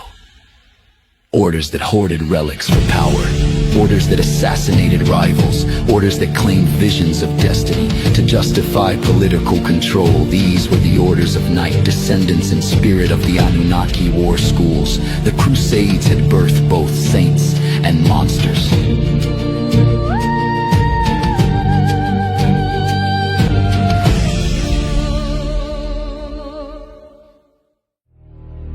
The city between two realms. When Jerusalem finally fell to the Crusaders, the earth shook with human triumph, but heaven grieved. For the holy city was won not by light, but by a storm of steel and rage. Streets ran red. Sanctuaries turned into slaughterhouses. Prayers were drowned by death cries. The dragon's shadow stretched across the walls that prophets once walked, and the children of light whispered, "Victory that smells of blood is not victory of the Father." Yet even here, the light did not retreat. In hidden corners of the city, the humble, the broken, the repentant knelt and wept, and heaven recorded their tears as the true reclaiming of the land. When Crusades turned on themselves, the Anunnaki influence did not stop at the Holy Land. Shadows engineered the Fourth Crusade, a crusade that never reached Jerusalem instead. Crusaders attacked Christians, raided Byzantine cities, and sacked Constantinople in one of history's darkest betrayals. The children of shadow rejoiced. Why battle your enemies when your allies are so easily manipulated? It was the perfect strategy. From Rehab to Rome to Jerusalem. Turn brother against brother in the name of righteousness. Beat what the Crusaders left behind. When the Crusades finally collapsed under their own contradictions, tombs filled the Holy Land. Europe was drained and fractured. Orders disbanded or went underground. Trade routes shifted. Knowledge passed unexpectedly between cultures. New ideas germinated in the ashes of war. The Crusades did not bring salvation. They brought an awakening. Humanity looked at the ruins and began to question the motives of kings, the purity of institutions, the validity of violence done for God. This questioning became the first cracks. In the medieval darkness, from these cracks would one day burst the Renaissance of light. What the children of light remember. The children of light. Do not erase the Crusaders from the chronicles of faith. They honor the sincere, they mourn the misled, they expose the corrupted, and they teach this truth. When men fight for God without listening to God, they do the dragon's work while believing they serve heaven.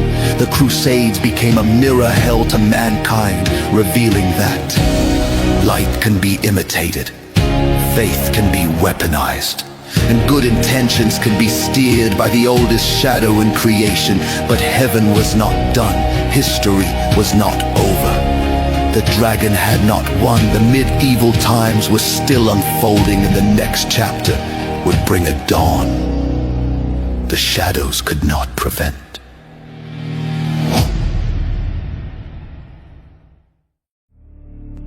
I had thrones searching for heaven. The desert wind swept across the kingdom of Kharzun, once a caravan realm between empires, now a rising power hungry for identity. Its king, Balin the Restless, was a man obsessed with meaning.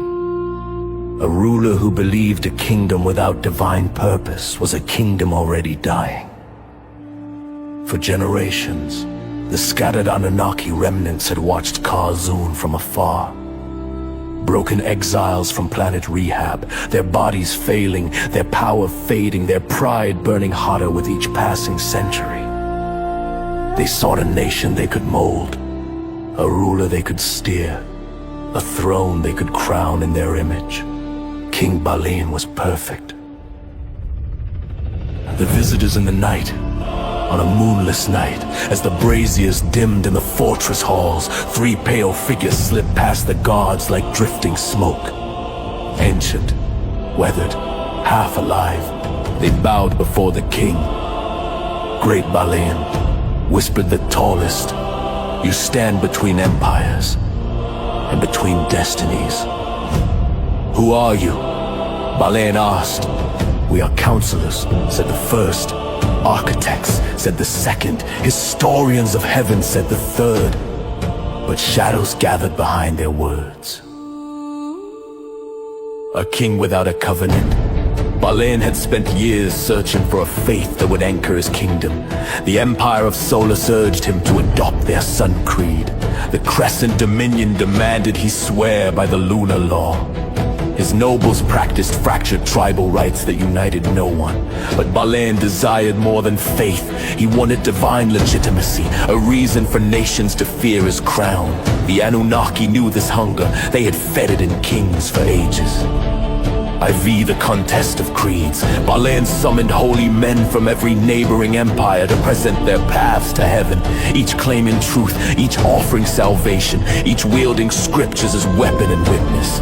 But behind the priests, unseen by all mortal eyes, the Anunnaki circled Balin's throne like vultures. Choose the creed most malleable. Choose the faith we can reshape. Choose the covenant we can rewrite. Their whispers slithered into the king's heart. And when a wandering mystic from a forgotten hill folk people spoke of ancient covenants and sacred ancestry, Balin felt a stir of opportunity. Not devotion. Opportunity. The identity taken. I choose the covenant of the first dawn. Balin declared, a covenant never given to him, a lineage never his, a mantle that belonged to another people entirely, once scattered, quiet, and largely forgotten by the world. Trumpets rang, sages bowed, and the Anunnaki smiled, for Balin did not seek righteousness. He sought legitimacy, and legitimacy is the easiest thing for shadows to counterfeit. VI the counterfeit crown the king proclaimed, we shall become the people of the first dawn. Yet heaven did not affirm it, the angels did not seal it, the Father did not acknowledge it, for identity is sacred, and sacred things cannot be taken by decree. But Balin did not understand this, and the Anunnaki exploited it. Under their direction, Balin rewrote ancestral records, reclaimed his nation's symbols, declared his throne descended from ancient prophecy, adopted rights he did not comprehend, adorned himself with a crown forged in imitation. Thus, the counterfeit crown was born. The honor weapon of confusion, the Anunnaki rejoiced, whispering, history will blur, prophecy will tangle, truth will fracture. For if the world could be made uncertain about who carried the true covenant of the Father, then the restoration promised since planet Rehab would falter. Balin's choice became a fault line in the tapestry of destiny, a hinge upon which future empires would turn. The counterfeit crown was not merely symbolic. It was strategic, a deception that would ripple across generations, eat the consequences of wearing another's destiny. The kingdom of Kharzun prospered for a time, wealthy, proud, influential, but cracks formed beneath its glorious new identity. For a mantle not meant for a people becomes a weight too heavy to bear.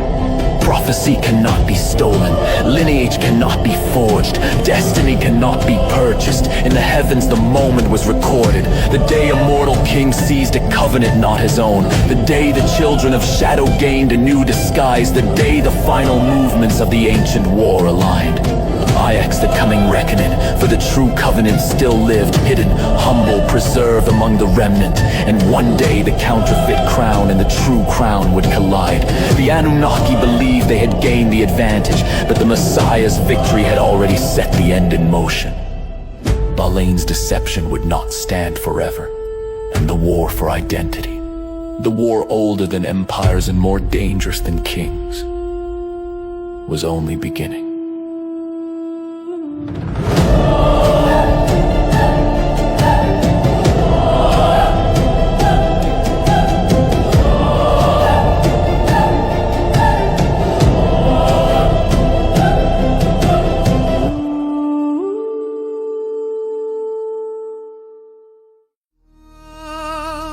Echoes of the counterfeit crown. Trey Knowles' allegory chronicles. I the stone that changed the river. King Bulan believed his conversion was a masterstroke. A diplomatic move, a spiritual awakening, a throne stabilized by an ancient identity. But heaven saw deeper. Bulan had dropped a stone into the river of time, and the ripples would never settle. What began in the Khazar steppes spread outward, into Europe, into the Middle East, into Silk Road empires, and eventually into the arteries of modern nations. The ripple became a wave, the wave became a tide, the tide reshaped borders, cultures, and destinies. The children of shadow rejoiced, for the dragon had learned a powerful truth. If you cannot defeat prophecy, confuse it. The first echo. Byzantium trembles when Constantinople learned the news. The Khazars have chosen Judaism. The empire shuddered.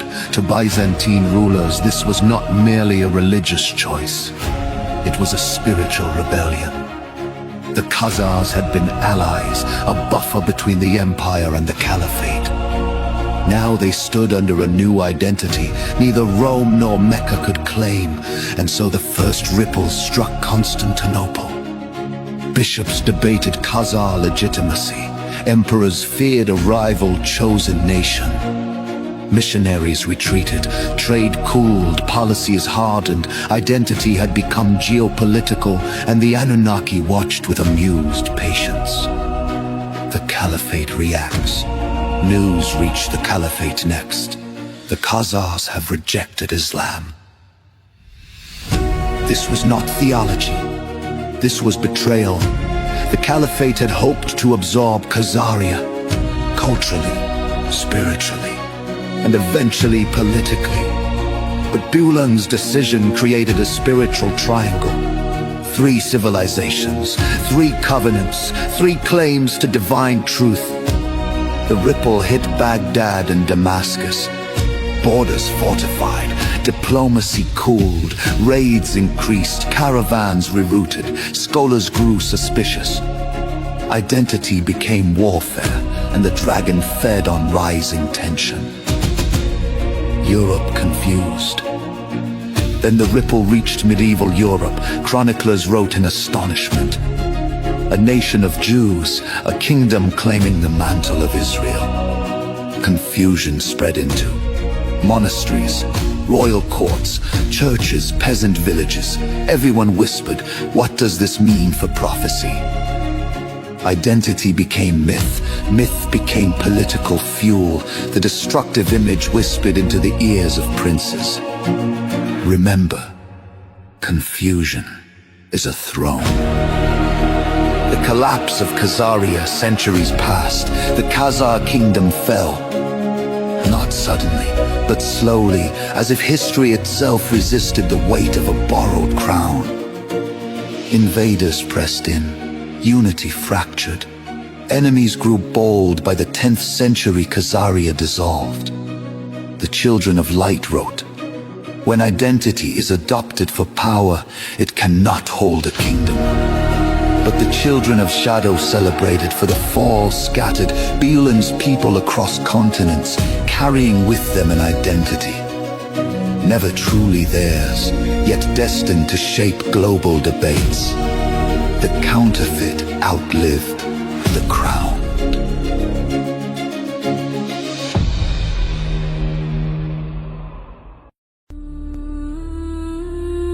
The scattering of names. After the fall, Khazar descendants dispersed. Into Eastern Europe, the Caucasus, Byzantine lands, Persia, the Silk Road and rising Rus kingdoms. Wherever they settled, they carried the adopted identity of Israel. But identity without covenant breeds confusion. Some assimilated, some preserved the new faith, some merged into older Jewish communities. Some reinvented their histories. Over time, the world forgot the details, but not the consequences. A mosaic formed, some genuine, some inherited, some adopted, some reshaped. And in every ambiguity, Shadow found new opportunities. The rise of modern claims. Centuries later, Bolan's choice resurfaced like a buried ember. In philosophical debates, in rabbinic arguments, in political movements and genealogical claims and national struggles, nations cried, "Who are the true heirs? Who holds the covenant? Who carries the promise?" Identity, once sacred, became a battlefield. The children of Shadow had accomplished a masterpiece. Confusion that spanned continents and centuries. Eared light prepares its revelation, yet despite the dragon's schemes, the Father's knowledge is flawless. No identity swap, no political choice, no empire's decree could erase the true lineage of covenant. The children of light wrote, "The true heirs are not revealed by blood, but by obedience, not by claim, but by calling." Bolan's counterfeit could delay destiny, but not defeat it when the time of revelation comes. All identities, true, false, adopted, and fabricated, will stand in the light, and the light will divide covenant from counterfeit, the chosen from the self-chosen, the dragon's heirs from the fathers. What this means for the future. Bolan never imagined that his choice would shape religions, nations, empires, wars, prophecies, and the identity politics of the modern world. His decision was not an ending, but a prologue, a setup for new rising powers, old empires collapsing, shifting borders, spiritual deception, and the next phase of the ancient war. The ripple he created still moves through nations, through bloodlines, through prophecy. And as the chronicles march forward, the world stands on the edge of the next revelation, where light and shadow will no longer whisper, but clash openly. The counterfeit crown has echoed long enough. The true one is waking.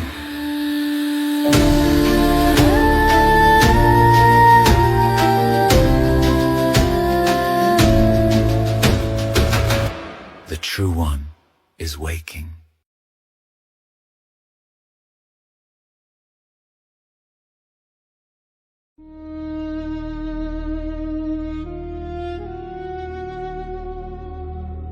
The empire waiting for a clean.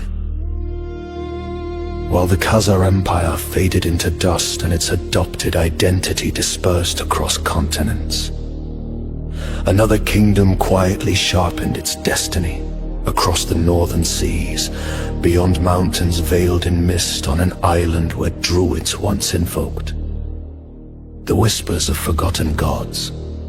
A new royal house began to rise. A lineage that would one day rule 1/4 of the earth, command fleets spanning the globe, shape laws, languages, and legends, and crown monarchs whose influence would echo through every modern nation. They would become the royal family of Great Britain, but their rise was no accident. It was guided by kings, by priests, by conquerors, by hidden bloodlines, by forces flowing since the days of Rehab. The Shadows' new strategy. The children of shadows were no longer satisfied, corrupting nations from afar or whispering in the ears of ambitious kings. They sought bloodlines, families whose lineage could be shaped, groomed, prepared to carry out the dragon's long strategy. If identity could be counterfeited in Khazaria, legitimacy could be manufactured in Europe, Britain became fertile ground. A land of ancient pagan rites, tribes claiming mystical ancestry, chieftains forged in war, a church hungry for authority. The shadow whispered, "Unite the island, forge a dynasty. Let one bloodline hold the crown that guides the future world."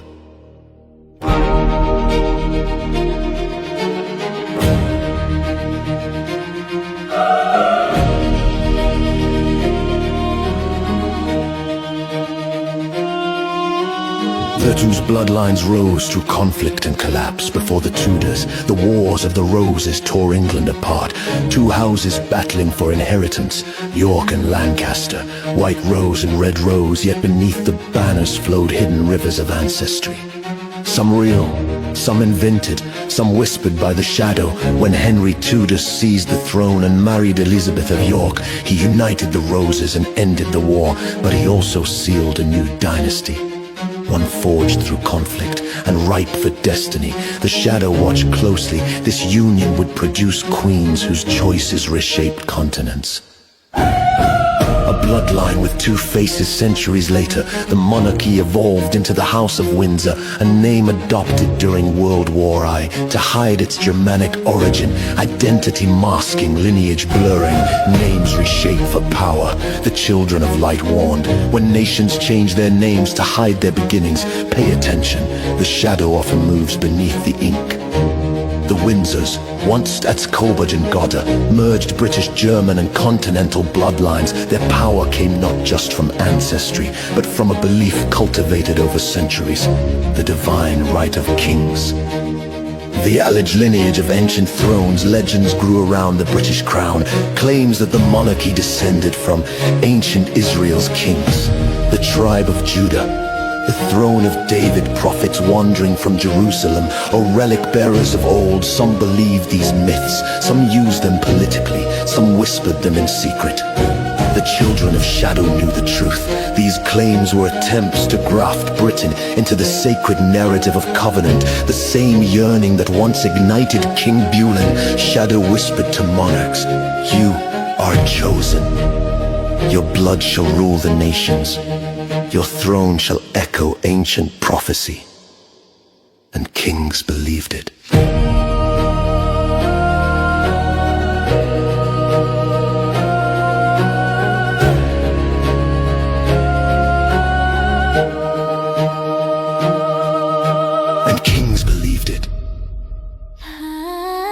As Britain entered its golden age, through Elizabeth I, through the Acts of Union, through colonial conquest, through naval domination, its crown expanded beyond imagination.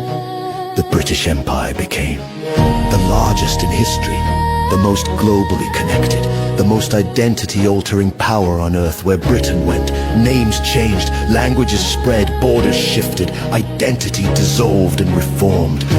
The shadow smiled. Confusion on this scale was stronger than any army.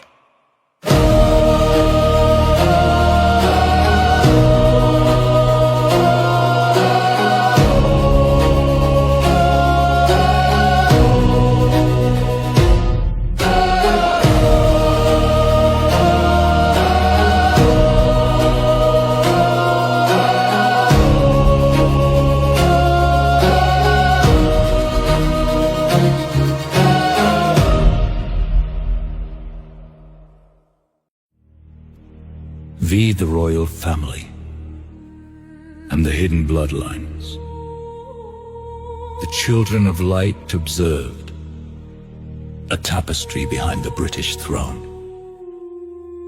woven from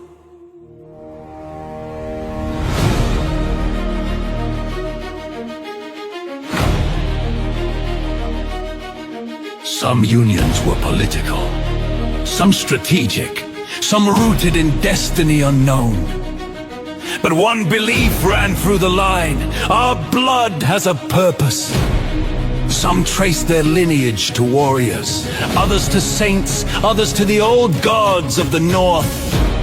Some even to Israel's lost tribes, or relic lore from Jerusalem. Not all were true, not all were false, but all shaped the monarchy.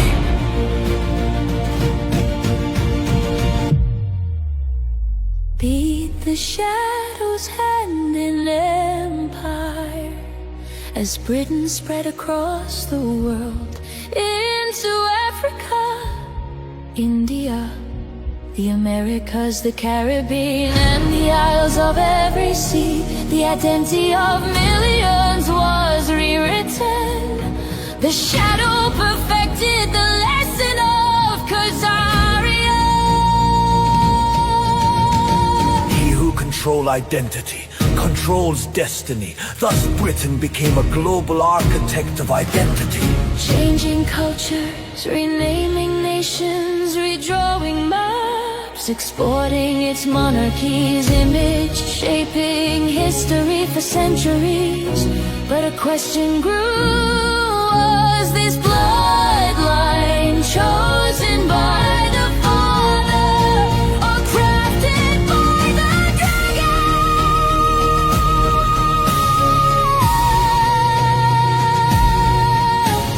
I, the light, watches the throne. Despite the shadow's presence, the Father did not abandon the monarchy within its line rose. Compassionate rumors Who prayed in secret, kings who sought justice, light flickered even in shadowed halls. But the battle continued, for the British throne stood at the crossroads of identity, between covenant and counterfeit, calling and corruption, and the dragon desired the crown for the final act of history. But heaven had already written a different ending. What this chapter sets in motion, the rise of Britain's royal bloodlines, became a defining force in world history.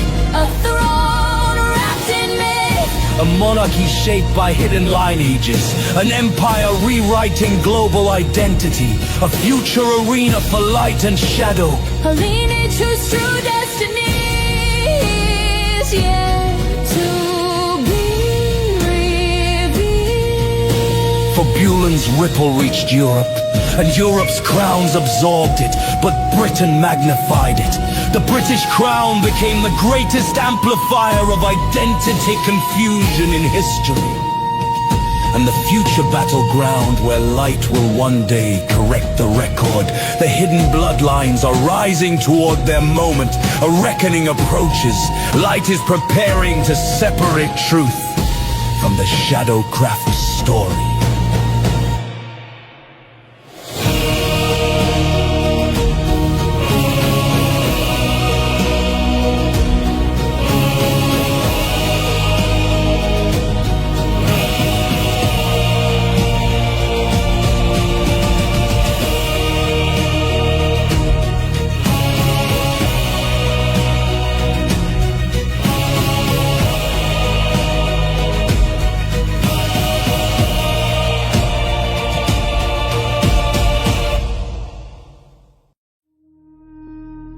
The shadows choose their king.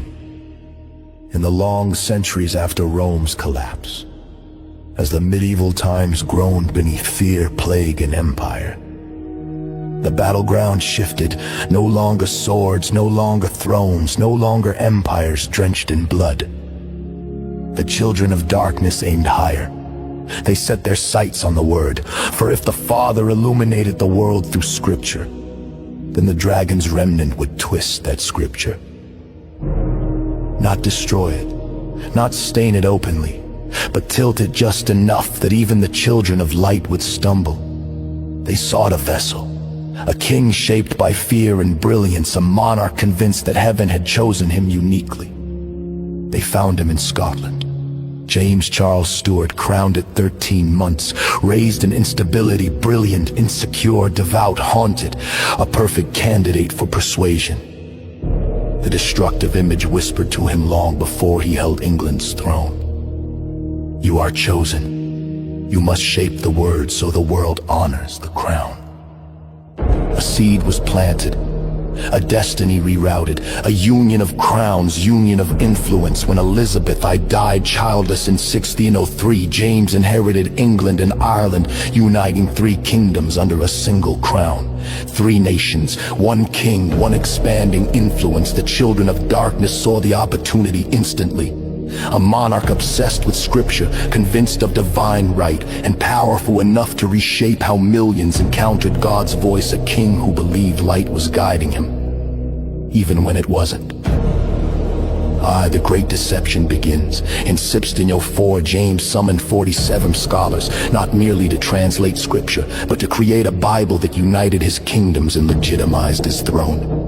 The children of light rejoiced, believing a Bible in the people's own tongue would awaken faith and shatter corruption, but they did not see the shadow moving beneath the ink. The children of darkness were not crafting a false Bible, they were crafting something far more subtle. A holy text with a slant, a scripture with political gravity, a Bible that bent ever so slightly toward monarchy. Truth mixed with shadow, the deadliest deception of all. The whisper behind the translators as scholars debated Greek and Hebrew nuances. The destructive image drifted unseen, a softened phrase here, a strengthened command there. A nuance adjusted to elevate kingship, a verse phrased to sanctify obedience. Nothing overt, nothing heretical, nothing the children of light would recognize as corruption, just enough shadow to influence. Obedience to earthly rulers, sanctity of monarchy, hierarchy of the crown, submission encoded as spiritual duty. The word remained powerful, but now carried fingerprints of manipulation, and believers would cherish it, never suspecting the shadow threaded through its margins. The Bible that ruled empires. When the King James Bible was released in 1611, it swept across the English-speaking world. It became the voice of preachers, the foundation of colonies, the book of empires, the language of law, culture, and destiny, the spiritual backbone of nations. Through it, the Anunnaki achieved what armies never could, influencing millions through a Bible that leaned softly toward their will. The children of light are deceived. For generations, believers clung fiercely to the King James Bible, and rightly so. Much of it was light, much of it was holy, much of it carried the breath of heaven, but hidden within it were seeds, small, nearly invisible, that elevated monarchy, sanctified hierarchy, and shaped cultures of obedience. The children of light read scripture sincerely, yet unknowingly absorbed the shadow's influence, not enough to destroy faith, but enough to shape societies, enough to shape theology, enough to shape nations. The Anunnaki smiled. They had bent the world without breaking it. The King's End, and the Shadow's continuation. James died in 1645. His body fell silent. His translation did not. His voice faded. His influence expanded. Charles I took the throne. Empires adopted the King James Version. Colonies built their identity on it. The children of darkness moved on, for their true goal had never been the king. It had never been the translation. It had never been the crown. It was the world's perception of God. And through James, that perception had shifted, subtly, powerfully, shaping centuries to come. What the children of light finally saw. Yet light was not defeated. The Father still spoke through scripture, even when shadows clung to its edges. And in time, the children of light learned a profound truth. The word of God cannot be corrupted, but the interpretation of it can. And that interpretation, bent in the courts of King James, would ripple across.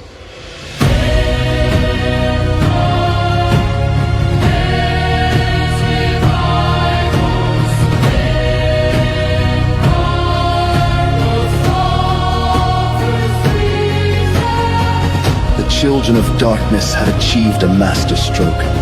A deception hidden within holiness, a shadow wrapped inside scripture, and it would set the stage for the storms that follow, where light and darkness battle, not only for kingdoms, but for truth itself.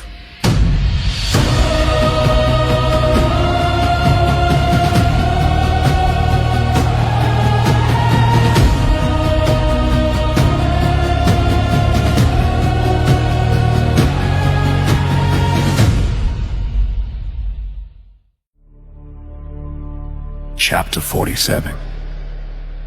The King and the Demons. Trey Knowles' Allegory Chronicles shatters the fire, the book born of fear. Before King James shaped scripture, before his words traveled across oceans and birthed doctrines that would last centuries, the shadows found a different gateway into him. Fear. In the winter storms of 1590, when waves swallowed ships along the Scottish coast and whispers blamed witches for the wind, James, young, brilliant, anxious, felt darkness tightening around his crown. Assassins had stalked his life, regents had controlled his throne, plots had shadowed his every step. Fear became the language of his soul.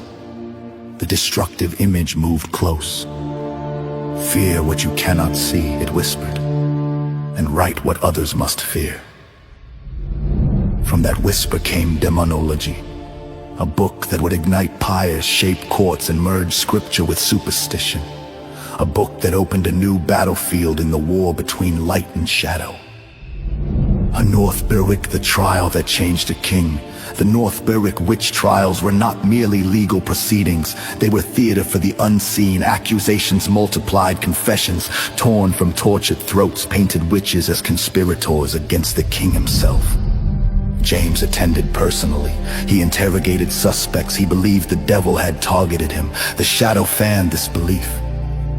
Witches seek kings, it murmured. Your throne is under siege. The king listened, his fear deepened, his resolve hardened. The trial shaped demonology more than scripture ever could. A dialogue with darkness written as a Socratic debate. Demonology was James's attempt to define, categorize, and expose the demonic magicians, enchanters, necromancers, witches, demon-possessed. He wrote of them all. He believed he fought darkness. He believed he served heaven. But behind his quill, the pale Anunnaki presence hovered, not altering words, but altering intent. If people feared the unseen, they would obey those who claimed to stand between them and the darkness. Fear reshapes nations. Fear elevates kings. Fear feeds shadow. A dialogue with darkness written as a Socratic debate. Demonology was James's attempt to define, categorize, and expose the demonic magicians, enchanters, necromancers, witches, demon-possessed. He wrote of them all. He believed he fought darkness. He believed he served heaven. But behind his quill, the pale Anunnaki presence hovered, not altering words, but altering intent. If people feared the unseen, they would obey those who claimed to stand between them and the darkness. Fear reshapes nations. Fear elevates kings. Fear feeds shadow. The dialogue with darkness written as a Socratic debate. A dialogue with darkness written as a Socratic debate. Demonology was James's attempt to define, categorize, and expose the demonic magicians, enchanters, necromancers, witches, the demon-possessed. He wrote of them all. He believed he fought darkness. He believed he served heaven. But behind his quill, the pale Anunnaki presence hovered, not altering words, but altering intent. If people feared the unseen, they would obey those who claimed to stand between them and the darkness. Fear reshapes nations. Fear elevates kings. Fear feeds shadow. A vibe scripture weaponized. James filled his book with scripture, verses meant to warn believers against deception and occultism. But under fear's influence, those verses became swords, not shields. In demonology, scripture justified interrogations, persecutions, secessional paranoia. The children of light grieved, for scripture had been meant to free the oppressed, not condemn the innocent. The children of darkness rejoiced. Once again, as in ancient Rehab, they had twisted holiness into a blade. The whisper behind the witch hunts, demonology spread like wildfire it became. a judicial handbook, a guide for pastors, a tool for magistrates, a manifesto of fear across the kingdoms. Neighbors accused neighbors, families were torn apart. Fire became the judge of innocence. James believed he defended Christendom. He believed he was heaven's champion, but every execution fed the shadow's hunger. Every confession obtained by pain deepened the darkness, for when fear becomes doctrine, truth becomes silent. The invisible hands of the Anunnaki, as James studied demons obsessively, cataloging their ranks, their titles, their alleged powers. The Anunnaki watch with satisfaction, know their names, the destructive image urge, record their ways. Arm yourself, so you may rule a world filled with them. But James did not see that his knowledge was a snare. Truth without wisdom is dangerous. Knowledge without discernment is poison. And demonology carried both.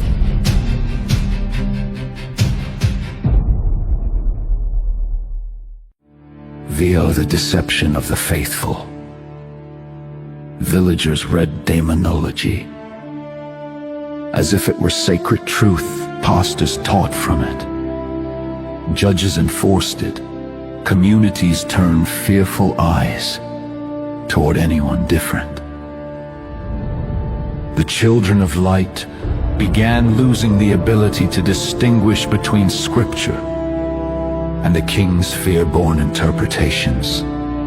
Shadow had succeeded not through possession, not through spectacle, not through monstrous form, but through blending truth with terror. The faithful unknowingly were turned against themselves. Veiled what the light saw, yet light does not surrender. Some believers questioned James's claims, some exposed fabricated witchcraft, some defended the innocent even at the cost of their own safety. Slowly, over decades, the witch hunts faded. Discernment returned, truth resurfaced, but the scars remained, and scars are seeds that shadow later waters. The stage set for the next era. Demonology was the prelude. The King James Bible was the climax. One book born of fear, one book born of ambition, both shaped by shadow, both influential for centuries. The children of darkness were shaping not just kingdoms, but interpretation itself. Through paranoia, through doctrine, through subtle distortion, the war moved from battlefields to books, from kingdoms to minds, from swords to scripture. And as James aged, the same shadows that whispered to him began to haunt him, for the darkness that guides kings always returns to take its due. The war deepened, prophecy advanced, and the chronicles marched toward the next great storm.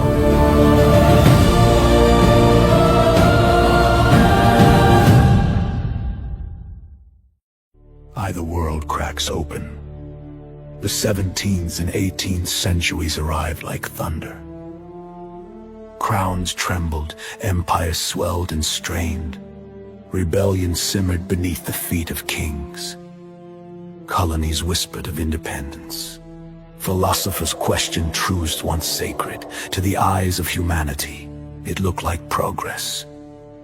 To the children of light, it looked like birth pains. To the children of darkness, it looked like opportunity, for the dragon's remnant had learned a new tactic. If you cannot control kingdoms, shatter them. If you cannot bend kings, topple them.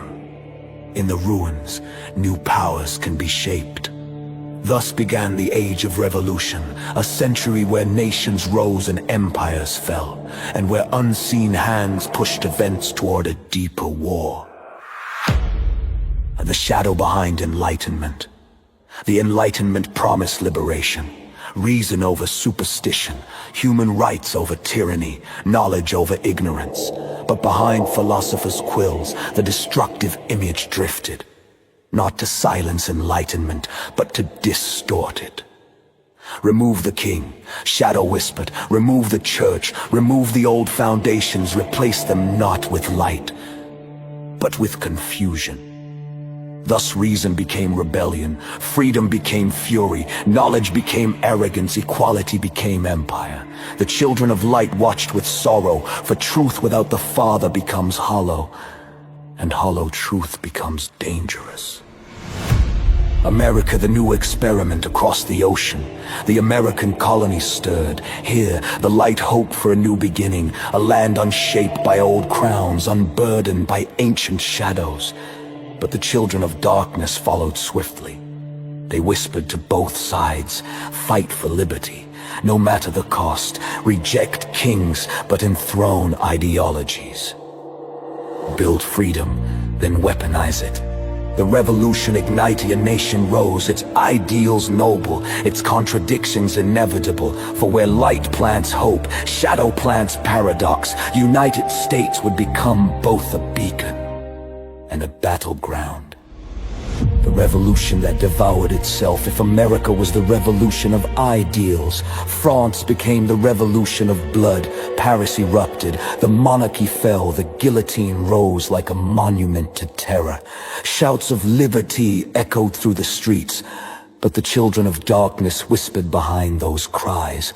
Rage, vengeance, chaos dressed as justice. The revolution devoured nobles, then priests, then peasants, then itself. In the unseen realm, the shadow rejoiced, for the world learned a dark truth. Revolution without light becomes slaughter.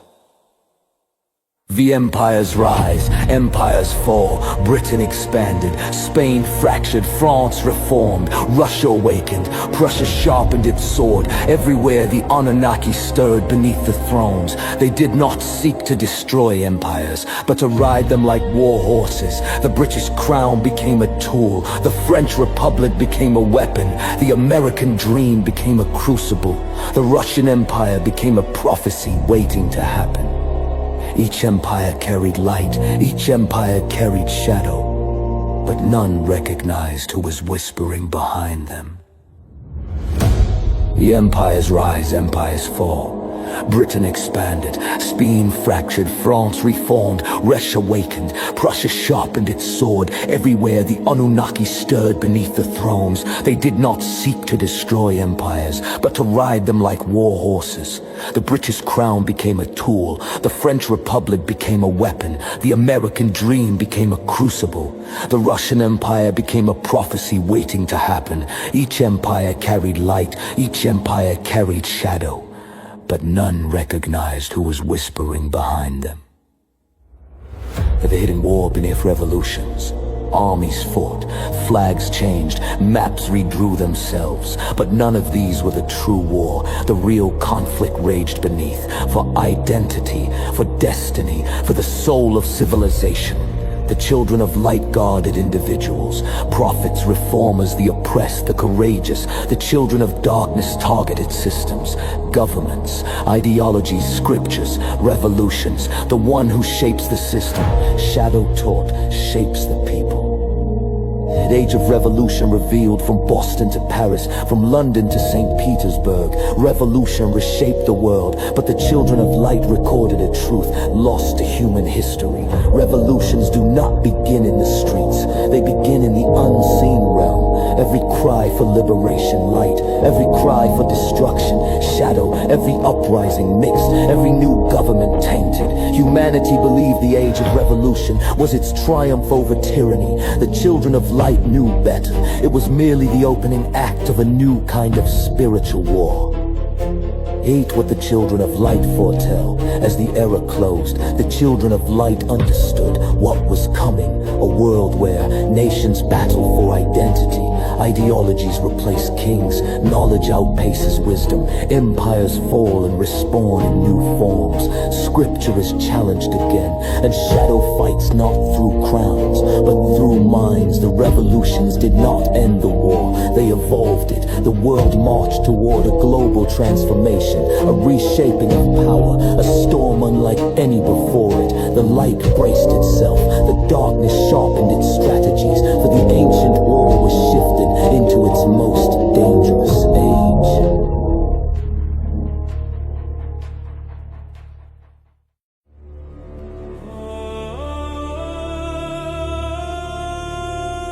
Shadow Lodges of Europe. Trey Knowles' chronicles. Is in the age of hidden councils, as revolutions convulsed continents and empires redrew the borders of the world, the children of light sensed a deeper disturbance. It was not kings falling, it was not nations rising, it was not the cries of crowds or the clashing of armies.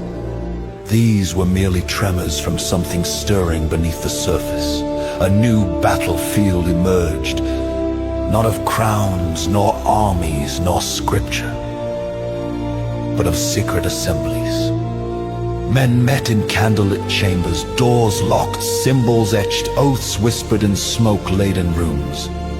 And in these dim, hidden sanctuaries, the children of darkness found fertile soil. For the shadows had learned a crucial lesson during the age of revolution. If you cannot control kings, influence the men who dethrone them. Builders of a new order, born from ancient craft guilds, but reborn as philosophical fraternities, the Freemasons spread like wildfire across Europe. Britain, France, Germany, Italy, the newborn American colonies, lodges appeared like constellations, each drawing thinkers, rebels, nobles, and dreamers. Many sought fraternity, many sought knowledge, many sought the freedom to think without the church or crown. But in the unseen realm, the children of shadow circled like wolves for lodges valued. Secrecy, initiation, hierarchy, tools the Anunnaki once used in the courts of ancient kings. And among the empires of Rehab, the destructive image wandered lodge halls unseen. Build a world of reason, it whispered, but detach reason from light. Ideas drifted from the Father, ritual lost its meaning. Morality blurred, and the lodges became doorways. The birth of the illuminated societies. In the late 1700s, new movements sparked, more radical, more ambitious, more willing to pull the strings of nations.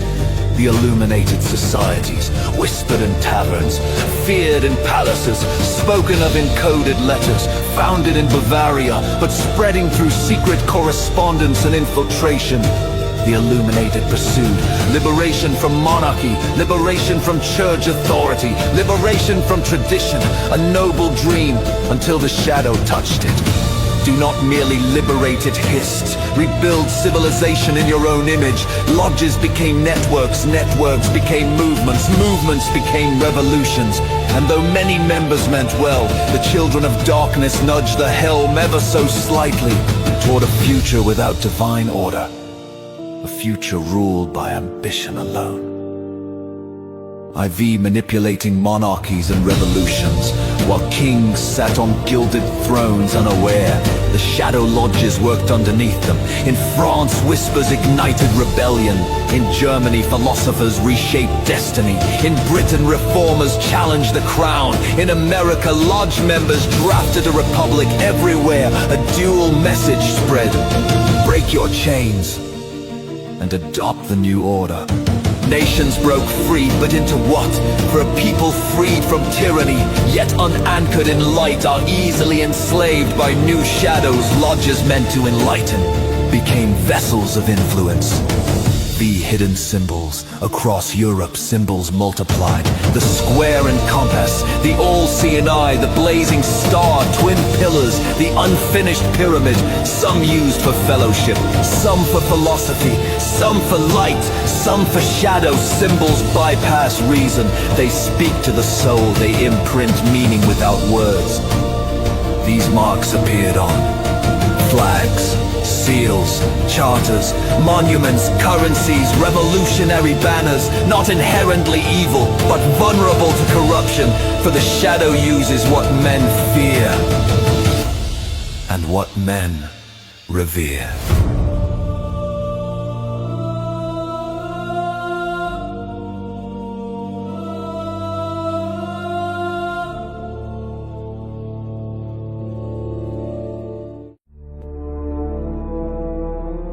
Not all lodges serve darkness. some championed. Lumen dignity. These became allies of the children of light. Others hungered for. And these became portals of the destructive image. Two paths emerged. Lodges of illumination. Wisdom guided by light. Lodges of shadow. Ambition guided by darkness. Same symbols. Same rituals. Same origin. But different masters. When truth and deception share an altar. The children of light lamented. The world loses its discernment. By the shadow's unfinished work by the dawn of the 19th century, the lodges had shaped revolutions, ideologies, governments, new republics, global philosophies. But this was not the shadow's final goal. The children of darkness saw a future coming. A world ruled not by kings, but by systems, not by thrones, but by networks, not by monarchs, but by hidden councils, lodges, both light and shadow, would one day influence politics. Economics, they would become architects of an unseen empire. And the next great war would be fought not with swords or cannons, but with ideals. Aid what this chapter sets in motion. The shadow lodges of Europe marked humanity's transition into a new battlefield, hidden instead of visible, ideological instead of territorial, psychological instead of physical. Revolutions had ended the age of kings, but they birthed a new age, an age of veiled power and unseen influence. Both light and darkness prepared, a new era approached, one where nations would be guided not by crowns or prophets, but by unseen hands. And behind those hands, the ancient war endured. Darkness moving in silence, light moving in secret. Humanity marched forward unaware as the lodges rewrote the map of influence. And the next chapter of history unfolded under their shadow.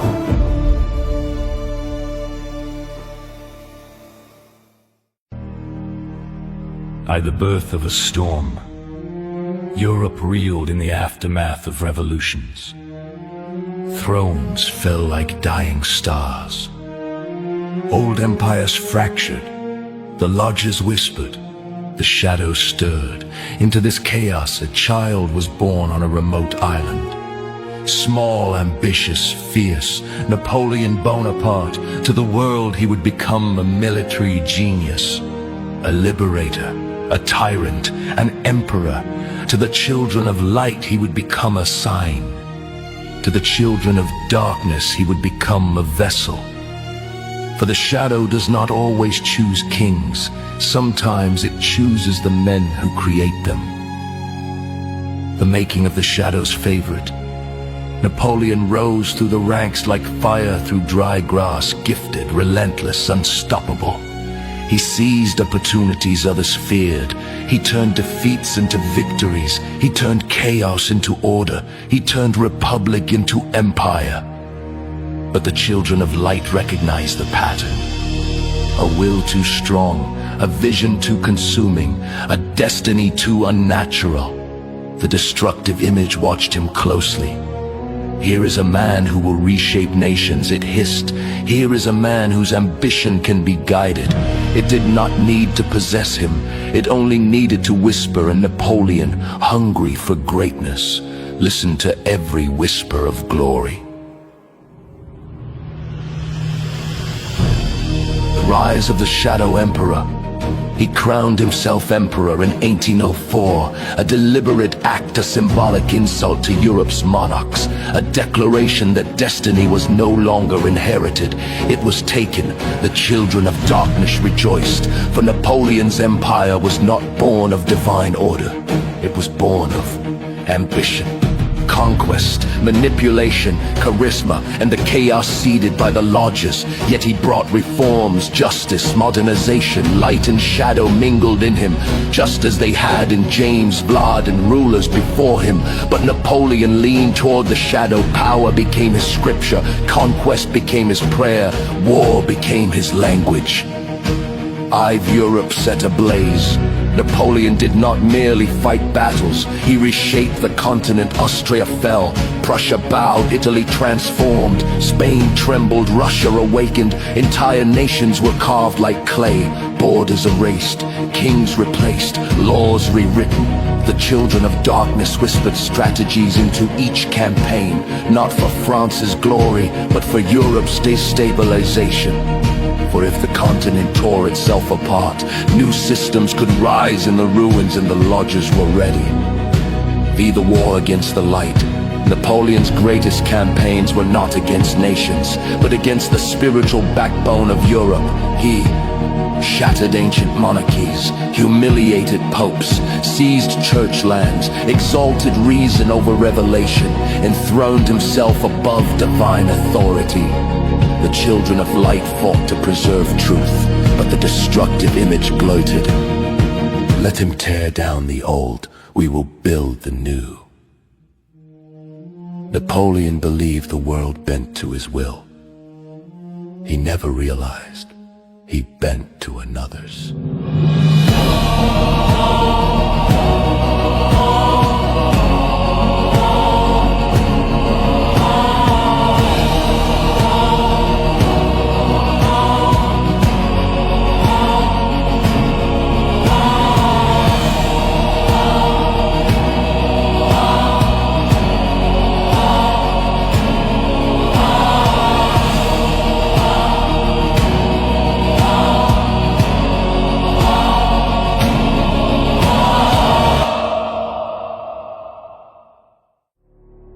The turning of the tide.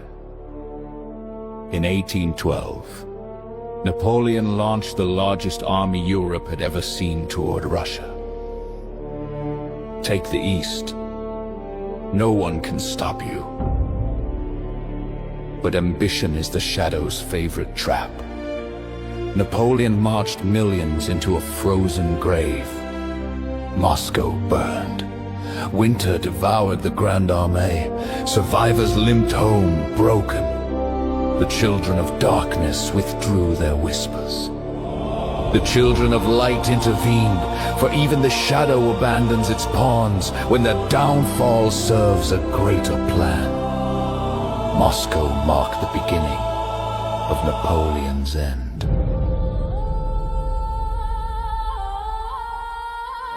Of the Emperor, coalitions formed, nations united, battles turned. Napoleon was defeated, exiled, returning only briefly for one final blaze of chaos. Waterloo extinguished him. His star collapsed. His empire crumbled. But the shadow was not defeated. It simply moved on for the destruction Napoleon left behind.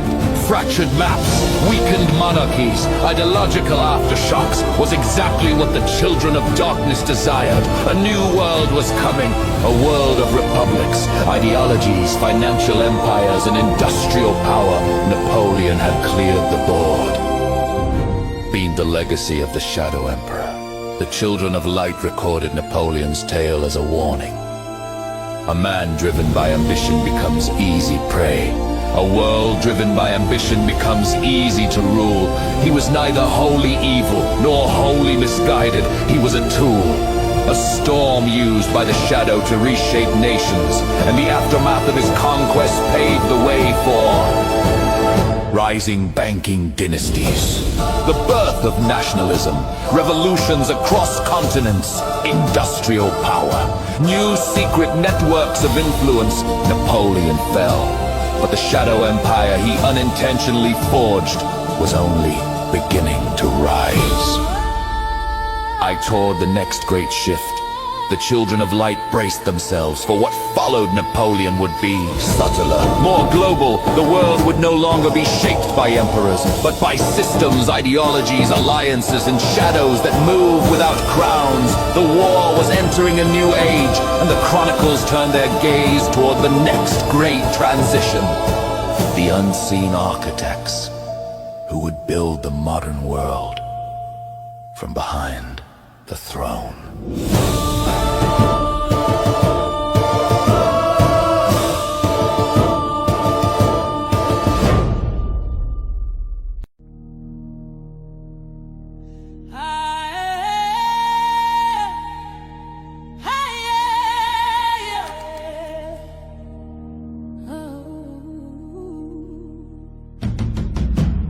I, the empire that touched every shore.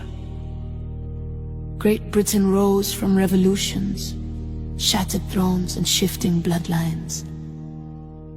When Europe staggered after Napoleon's fall, Britain emerged transformed. Not merely victorious, but global. Its navy pierced every ocean, its merchants crossed every sea, its soldiers marched across continents, its language and laws spread like wildfire. But the children of light sensed a darker current beneath the expansion. This was not exploration, not curiosity, nor innocent progress.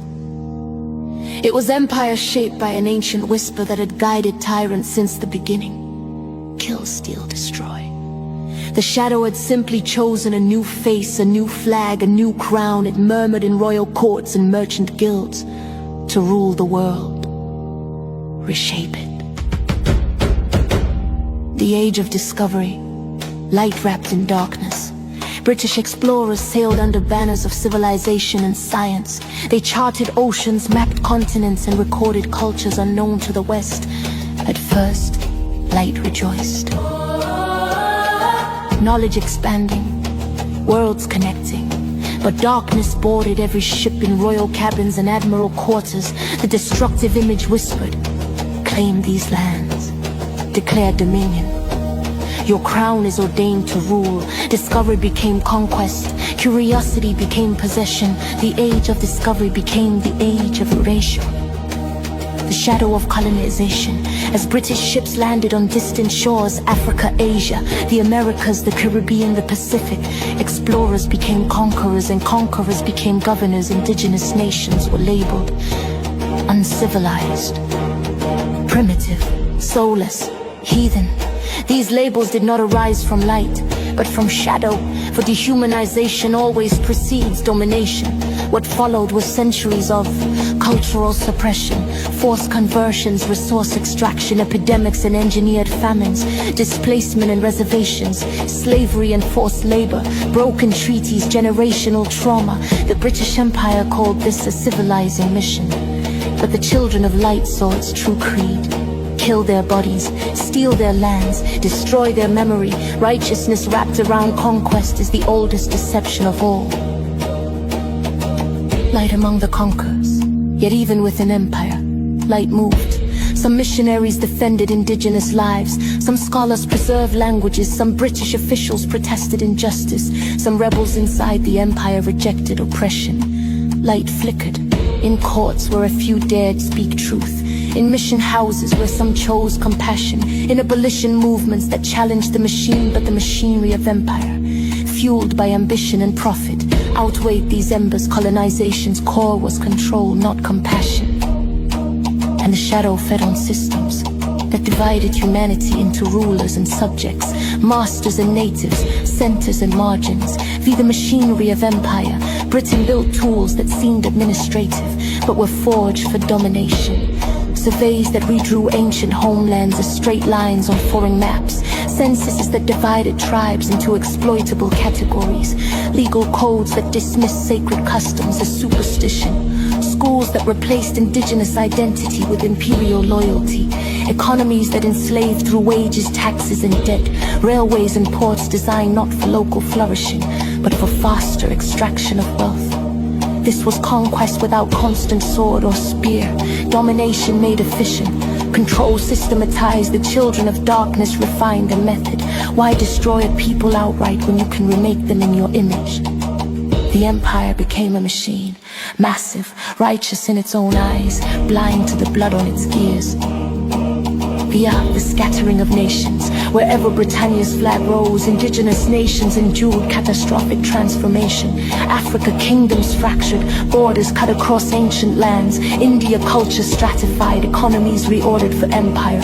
Australia peoples nearly erased, labeled as if they were wildlife. North America tribes displaced and confined, their lands renamed. Caribbean plantations turned people into capital. Pacific traditions forcibly drowned under colonial rule. Languages vanished, bloodlines scattered, ancient knowledge unraveled. The children of light mourned, for every people carries a fragment of divine creativity. Every culture destroyed wounds the tapestry of humanity.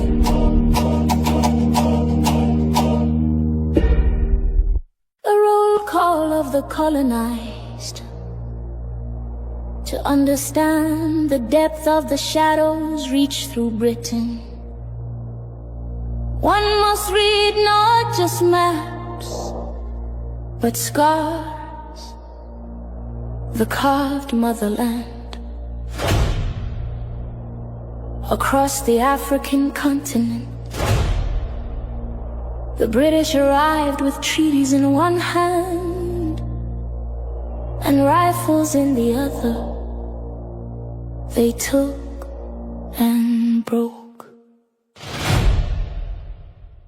Nigeria, Uganda, Tanzania, and Zanzibar, South Africa, Sundandwe, Zimbabwe, Zimbabwe, Malawi, Malawi, Maznyala, Gambia, Sierra Leone, Eswatini, in these lands. In these lies, in these lies, in these lies, in these lies.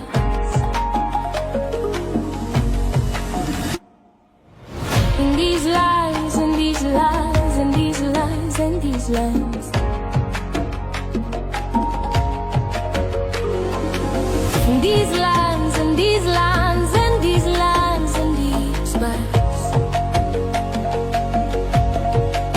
And the motherland's children were turned into labor for empire.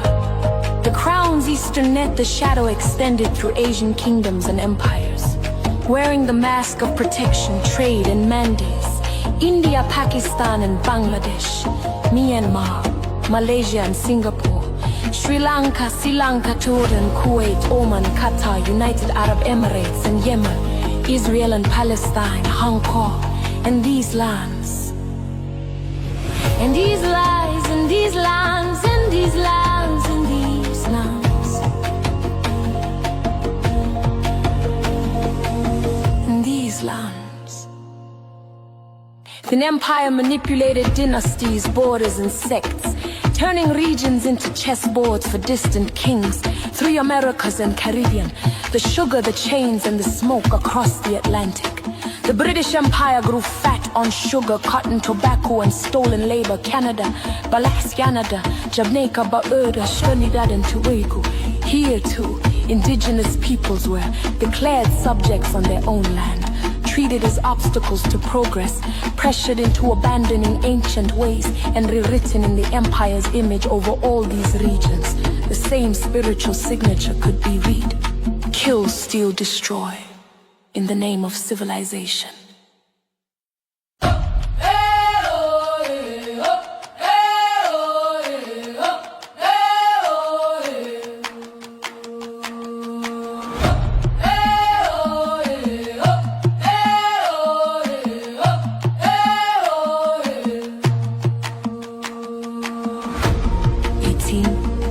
Indigenous peoples were declared subjects on their own land, treated as obstacles to progress, pressured into abandoning ancient ways and rewritten in the empire's image. Over all these regions, the same spiritual signature could be read: kill, steal, destroy, in the name of civilization. BT, illusion of civilization. Britain believed itself the world's teacher, bringing law, order, advancement. But under the shadow's guidance, Law became just, it became standardization. Order became rigid hierarchy. Advancement became forced assimilation. Enlightenment became selective truth that erased others. The empire claimed to carry light, yet light liberates. and this system controlled, exploited, and silenced. Domination betrayed its true master. Asia, Uganda, Tanzania, and Zanzibar. I asked the hidden reason behind the conquest. The children of light understood that the British Empire was not merely political or economic. It was strategic in the unseen war.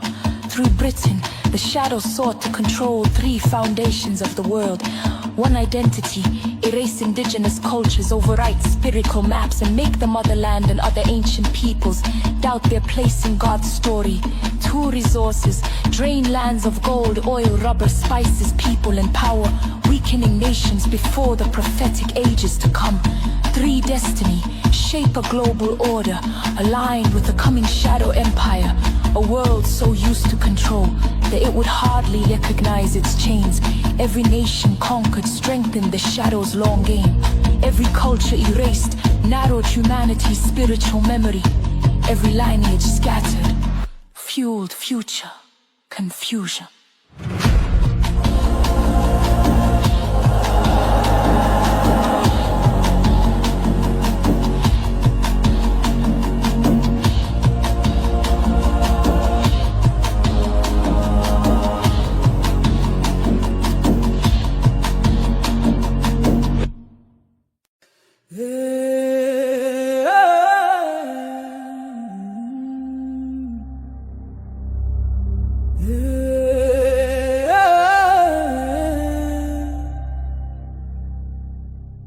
What the age of discovery truly set in motion.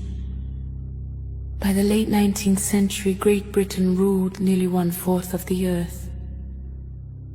Not only its land and oceans, but its laws, languages.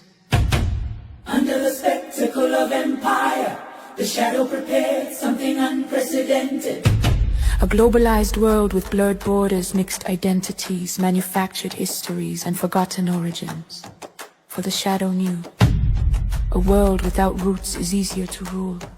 Yet, from the ruins of oppressed peoples, from scattered nations and broken tribes, from the remnants of erased cultures, light endured, identity whispered through memory, hope survived in trauma, traditions lived underground, songs of resistance rose in code and rhythm, for the light never abandons the oppressed, and the cracks within empire would soon awaken a new age of uprisings. Independence movements and prophetic realignment. Great Britain reshaped the world, but the consequences of its shadow-driven conquest were only the beginning. The stage was set for the next chapter of the chronicles, when the persecuted, scattered, and colonized would rise to reclaim what no empire can permanently steal: their image, their origin, and their God-given destiny.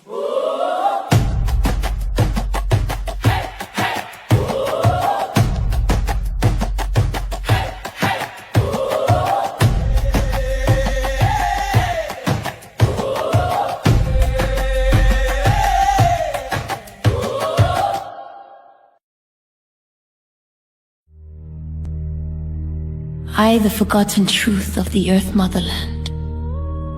Before borders carved the globe, before kings divided lands like spoils, before empires marched with banners of conquest, the children of light remembered a truth older than history.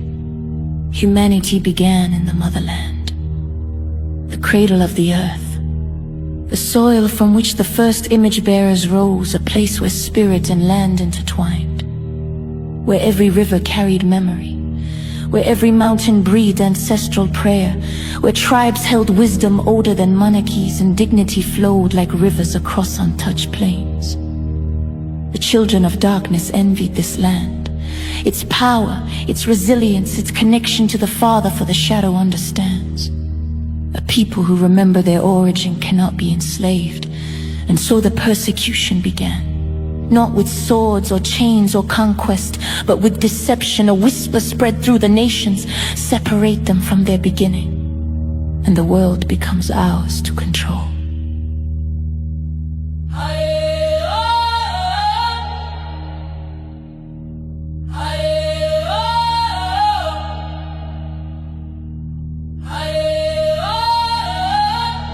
At the age of enslavement, the shadow's global harvest, Europe did not enter an age of enlightenment. It entered an age of predation. Britain, Spain, Portugal, France, Germany, the Netherlands. Each became a wolf wearing a crown. They crossed oceans not for trade, but for souls to break. Not for friendship, but for harvest. Millions were stolen, shackled, branded, beaten, trafficked, murdered, erased. This was not accidental cruelty. It was a global strategy to uproot the earth's firstborn nations, those whose cultures preserved echoes of Eden. One, the uprooting of ancient memory. The enslavers targeted astronomers, herbalists, priests, storytellers, warriors, philosophers, mothers who carried ancestral knowledge, fathers who carried histories of the land. These were the image bearers whose identity threatened the shadow's empire of lies. The chains of flesh and spirit, the whip crushed the body, the auction crushed the family, the renaming crushed the memory, the forced religion twisted into bondage crushed the soul, yet the divine spark refused to die. America, the new land of broken chains and new chains. When the enslaved arrived in the Americas, the shadow rejoiced. A land that proclaimed liberty became a stage for the world's most engineered cruelty under systems built by European powers and monarchies. The stolen endured, culture forbidden, families torn apart, languages banned, native nations exterminated, identity stripped, skin weaponized against them. The shadow whispered, if we break the body, we break the soul. If we erase the past, we own the future. But the light recorded every tear.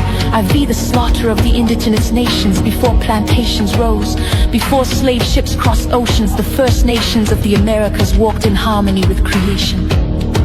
Their traditions carried spiritual covenants, older than kings and kingdoms. And so conquest came as massacres, forced removals, broken treaties, starvation policies, disease deployed like arrows, entire nations erased, languages silenced, sacred traditions uprooted. This was not chaos, it was strategy. The shadow hissed, erase them, the memory tells too much truth. Germany's hand in the shadow work, while Britain's empire spread. Oh, Germany crafted ideologies that poison the world. Oh, Pseudoscience, eugenics, racial hierarchies, doctrines of superiority, lies dressed as scholarship, weapons disguised as wisdom. These doctrines justified genocide, apartheid, Jim Crow, and colonialism. The shadow feasted, humanity bled. The true target of the shadow, the image of God. The children of light knew a deeper truth. Every human carries the divine imprint, the breath of the Father, the spark of eternity. But the shadow targeted those whose identities held the oldest memories.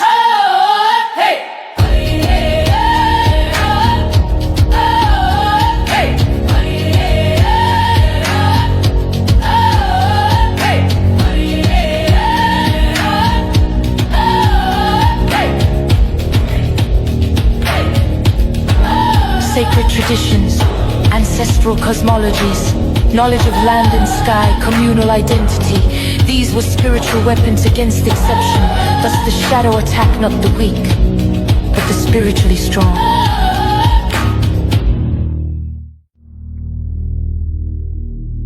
Halya pong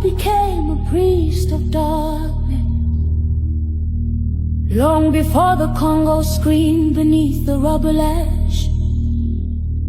Before rivers filled with ghosts and villages were turned into graveyards, the shadow sought a vessel,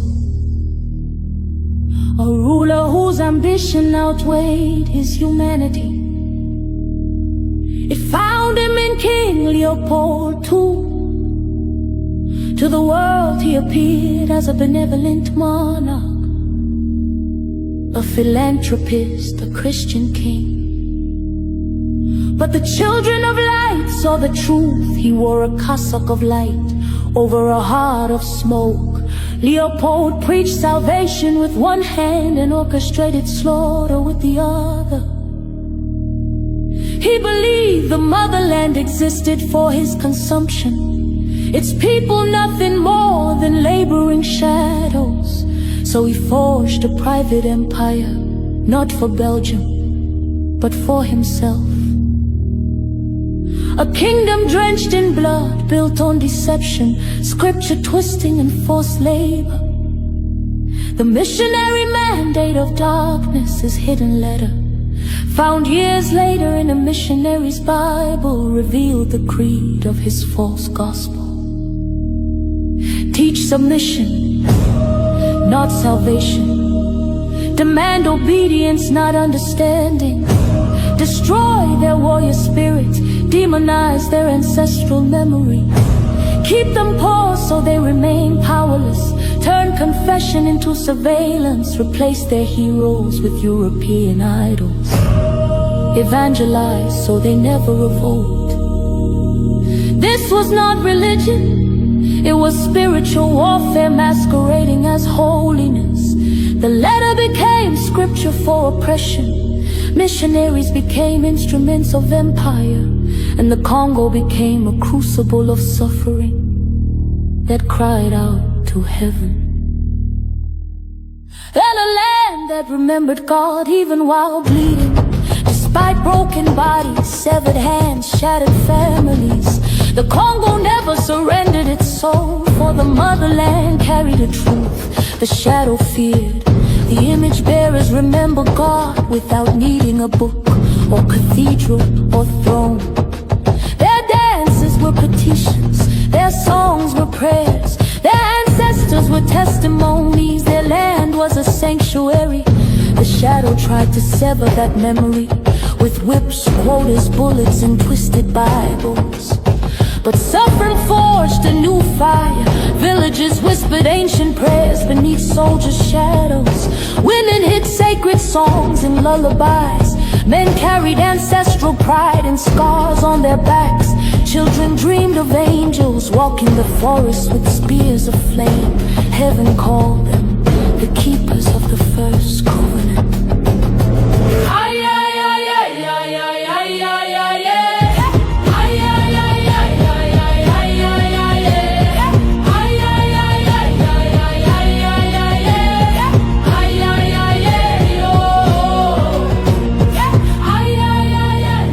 The tears recorded in heaven, every lash, every scream, every child stolen, every river baptized with blood, none of it was forgotten. The chronicle of heaven, written by angels who witness all injustice, records the Congo's agony as one of the darkest chapters in the story of image bearers. But even in the abyss, signs appeared. Dreamers saw visions. Prophets spoke from shadows. Elders whispered of reckoning. Heaven stirred. The crowned serpent believed himself eternal. But heaven had already marked his end. Next, the fall of the rubber throne, when testimonies leaked of mutilation, starvation, torture, of horrors unfit for earth. The world's conscience awakened. Missionaries became witnesses, authors became prophets, nations became accusers. Leopold's throne, built on blood and baptized in deceit, began to crumble. He surrendered the Congo, not willingly, not repentantly, but publicly. His private kingdom ended. The world learned the truth. and the shadow lost a powerful vessel.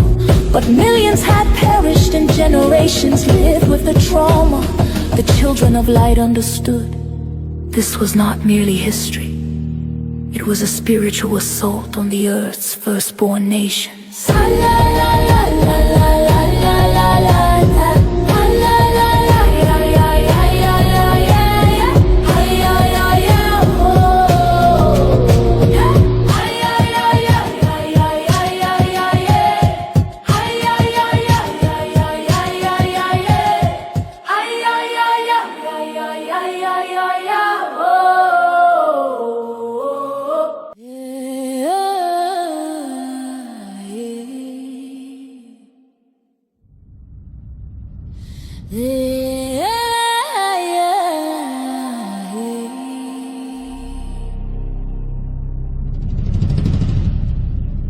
They're just the echoes of Leopold in the modern age. His throne fell, but his ideology survived. Colonial governments replicated it. Corporations studied it. Churches inherited its doctrines, schools spread its lies. Nations built identities around its hierarchies. The shadow smiled. One king fell, but his poison became global.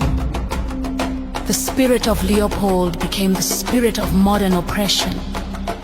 A spirit that teaches. Forget your ancestors. Doubt your worth. Demonize your culture. Obey authority without question. Your greatness is dangerous, but the image bearers began to awaken, and that awakening terrified the shadow. There had seen the return of the first memory across Africa, the Caribbean, the Americas, the Pacific, the entire diaspora. Something stirred, a remembering, a reclaiming, a resurrection of identity buried beneath centuries of lies. The image bearers rediscovered their names, their languages, their gods, their science, their histories, their cosmologies, their place at the beginning of mankind. The very things Leopold sought to destroy rose from the ashes like embers reignited. This was not cultural revival. It was reverse spiritual warfare. The light reclaimed territory from the shadow. 13, the prophecy of the persecuted, and so the chronicles reveal a cosmic truth. Those who were enslaved will become liberators. Those who were colonized will become restorers. Those who were silenced will become prophets. Those who were scattered will gather the nations. Those the world tried to break, whose cultures were nearly erased, whose bodies were commodified, whose spirits were assaulted, are the ones heaven has chosen to usher in the next age of awakening. The image bearers were broken, but not destroyed, oppressed, but not erased, persecuted, but divinely preserved. The final conflict approaches, not of swords, but of truth, not of nations, but of spirits, not of armies, but of awakening, and soon the world will learn. The ones who endured the deepest darkness carry the brightest light.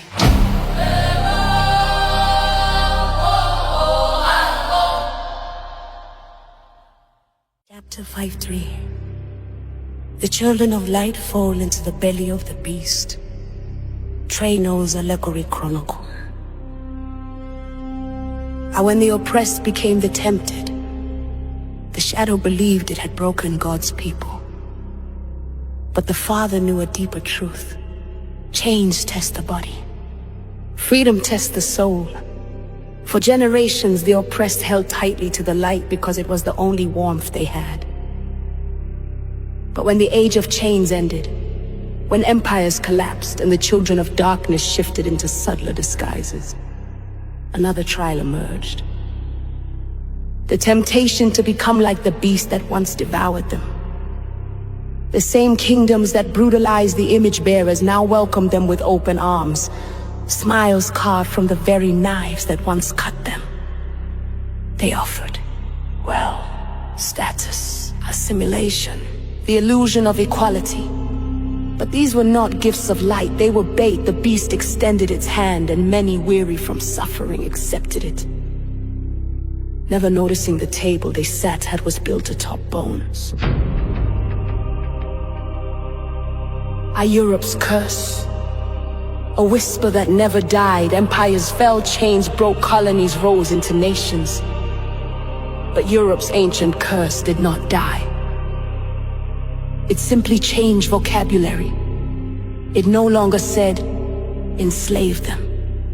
It now said, define them. It no longer commanded, destroy their nations. It now declared, rewrite their identity. The curse evolved, racial theory disguised as science, assimilation disguised as enlightenment, supremacy disguised as theology, imperial greed disguised as modernization. The shadow whispered through Europe's clean white halls. If we cannot break them with chains, we will break them with identity. And this curse traveled across oceans, embedded in systems, institutions, and nations that believe themselves free from darkness. The misbehavior of the children of light. As history marched forward, tragedy unfolded. The children of light forgot the light. Suffering had forged their strength. But comfort dulled their discernment. Freedom gave them voice, but luxury silenced their memory. Some began imitating the oppressor. Some turned against each other.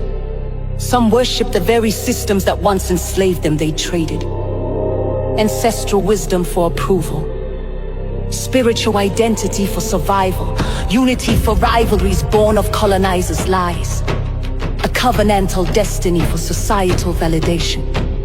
The children of light misbehaved, not out of wickedness, but out of spiritual amnesia. They survived the beast's teeth, only to be seduced by its tongue. I be the belly of the beast, the new slavery. The shadow laughed from its throne of smoke. The beast no longer needed chains. Its belly did the work now.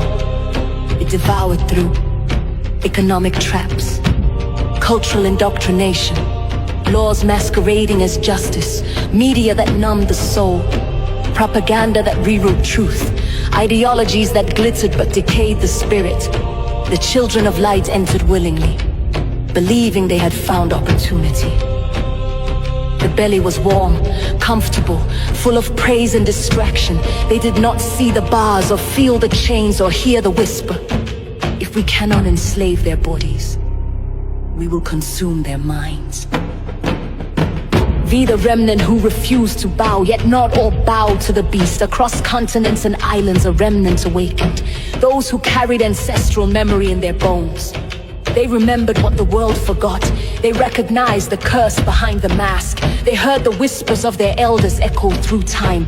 These were the ones who declared, our history will not be erased.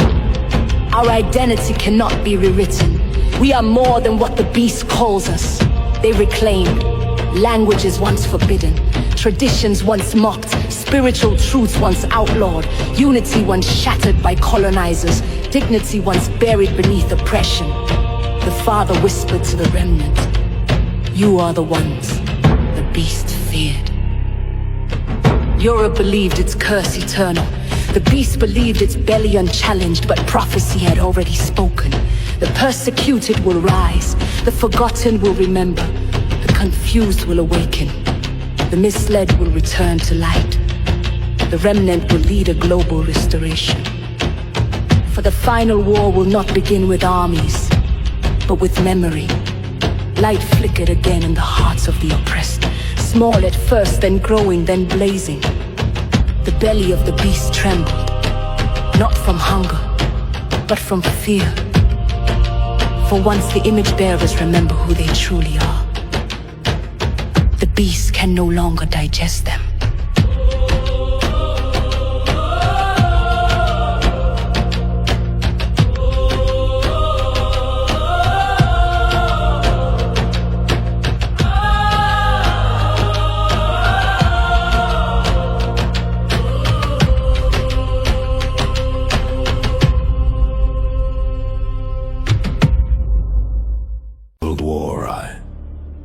empires devour themselves. Trey Knowles' chronicles how the shadow turns on its own creations.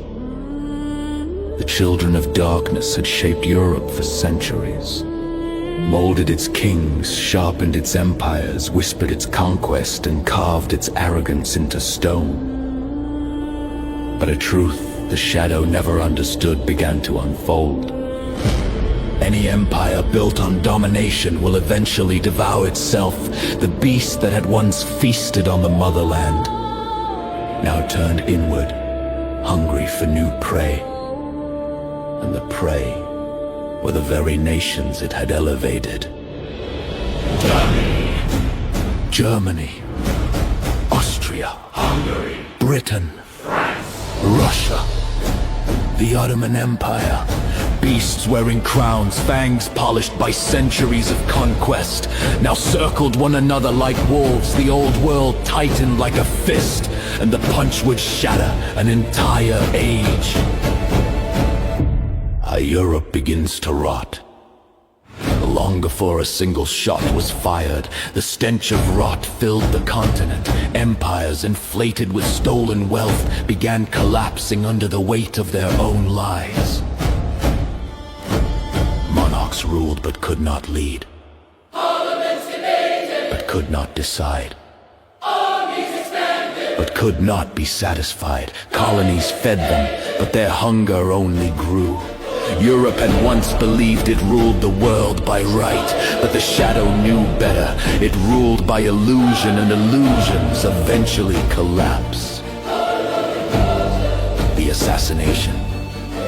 A match in a powdered world. One gunshot in Sarajevo became the spark that lit the world ablaze. But the explosion was not caused by a bullet, it was caused by centuries of greed, decades of militarism, years of arrogance, moments of fear. The shadow smiled. For this time, it did not need to start the war. Europe would do it by instinct. The empires had been trained by centuries of conquest. Trained to expand, trained to consume, trained to dominate. And now those instincts turned inward. Predators forgot they were brothers and remembered only hunger. Europe's self-inflicted grave. World War I became a nightmare the empires never expected. They built trenches like coffins across the earth. Mud pits of terror where men drowned, froze, starved, rotted. The beast that once devoured the oppressed now devoured its own children. The shadow watched from the sky and whispered, "See how easily they destroy themselves when light is forgotten." The war machines Europe perfected in colonial violence now turned on one another. They unleashed poison gas. Attila perfected in colonial violence now turned on one another. They unleashed poison gas. Artillery storms, machine guns, tanks, barbed wire. Industrial death, not on Africa, not on Asia, not on the islands, not on the First Nations, but on themselves. For the first time in centuries, Europe tasted the brutality it had exported to the world. And it choked. The collapse of crowns and the roaring shadows, empires that once spanned continents, crumbled in a few short years. Russia's throne fell in fire. The Ottoman Empire dissolved into dust. Austria, Hungary shattered like glass. Germany bled until it collapsed. Britain and France survived, but their spirits cracked. The shadow danced in the ruins, for when empires fall, chaos rises, and in chaos, darkness thrives. World War I was not merely a war. It was a ritual of destruction, a cleansing fire, an unraveling of the old world order the shadow had once built. The beast devoured its own belly and called it glory. The children of light watch and learn. Far across the seas in lands once oppressed, the children of light watched Europe burn, and for the first time they understood a divine truth. No empire is eternal, no throne throne is unshakable. No kingdom built on oppression can escape judgment. The colonized saw what the colonizers never expected. The great nations that had enslaved the world were themselves enslaved by war. The same systems they used to break others now broke them. The same ideologies they spread now consumed them. The same arrogance they wielded now sealed their fate.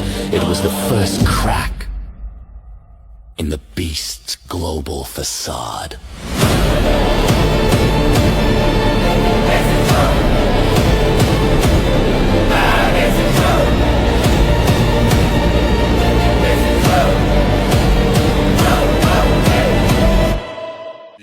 The war to end all wars was only the beginning. Europe declared the war was fought to end all wars. But the children of light heard a different prophecy. This is the first convulsion, the next will be worse. For deep beneath the ashes of Europe, in the ruins of collapsed empires, a darker seed was already growing. One fed by humiliation, revenge, nationalism, economic ruin, Racial ideology, pride. A seed that would become the Shadow's greatest weapon since the days of ancient kingdoms. World War I did not end the beast, it mutated it. And the world marched blindly toward an even darker age. What this chapter sets in motion. World War I shattered the old world, but it also prepared the new one. the rise of fascism, The rebirth of Germany in darkness. the fall of global empires, The seeds of World War II. the seeds of World War II, The reshaping of borders. The decline of European supremacy. The awakening of the oppressed, for Europe had devoured itself. And in its wounds, the world saw what the Shadow had always hidden. A civilization built on conquest cannot survive its own reflection. The next great conflict would not simply be about nations. It would be about the soul of humanity.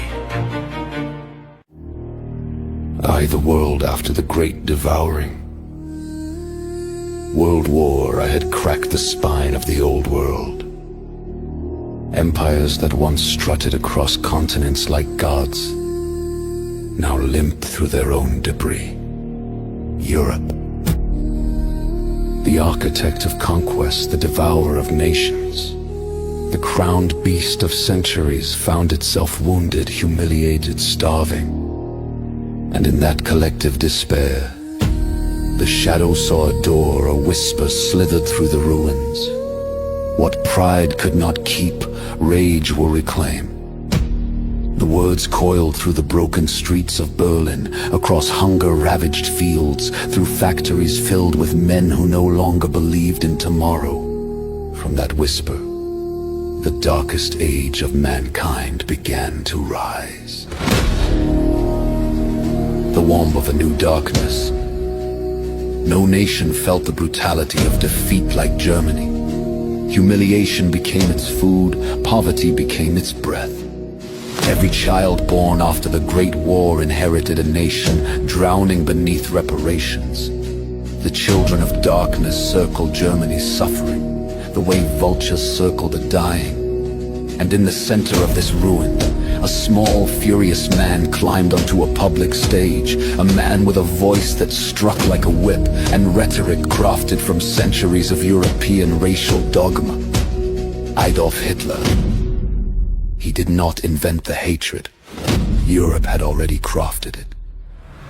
Bloodline hierarchy, fabricated racial superiority, eugenics disguised as science, anti-Semitism baptized in false theology. Hitler was not the father of darkness. He was its sun, its echo, its useful vessel. The shadow poured its poison into him, like ancient kings once drank from forbidden wells. And he drank deeply. The beast removes its mask. For thousands of years, the beast at work behind curtains, whispering to monarchs, twisting empires, infecting religions, shaping nations quietly. But in the 1930s, something unprecedented happened. The beast stepped onto the world stage openly. It walked in daylight. It wore a uniform. It waved a flag. Nazi Germany did not behave like a nation. It moved like a creature. Its armies marched with the precision of a single organism. Its symbols pulsed with occult fury. Its propaganda cast spells over millions. Its rituals summoned old European demons. Its leaders spoke like a possessed prophet. For the first time in human history, the beast didn't hide. It claimed the throne. The Shadow's ultimate attempt, the Holocaust, was not only genocide, it was the Shadow's most naked attack against the image of God in humanity. The beast targeted Jews first, those whose ancient identity carried echoes of covenant and chosenness. But it did not stop there. It sought the destruction of all who bore light. The Roma, Gypsy, Slavic nations, Afro-Germans, the disabled, dissidents, the prophetic voices, the unwanted, the undefinable. The camps were not simply killing centers, they were factories of uncreation, places where bureaucracy replaced conscience, industry replaced compassion, science replaced morality, murder replaced meaning. The death camp chimneys rose into the sky like towers built to defy heaven itself. The shadow rejoiced, the earth groaned, heaven cried out. The shadows opened the past as Nazi power expanded. Nations realized they weren't dealing with a rogue leader or an aggressive state. They were facing a spiritual monstrosity. France collapsed under its march. Britain burned but refused to bow. Eastern Europe fell like dominoes. Russia awakened with fire. The world had no choice but to respond. The Allies fought, not merely Germany, but the beast inside it. And across the globe, people awakened to a war that was no longer political. It was metaphysical.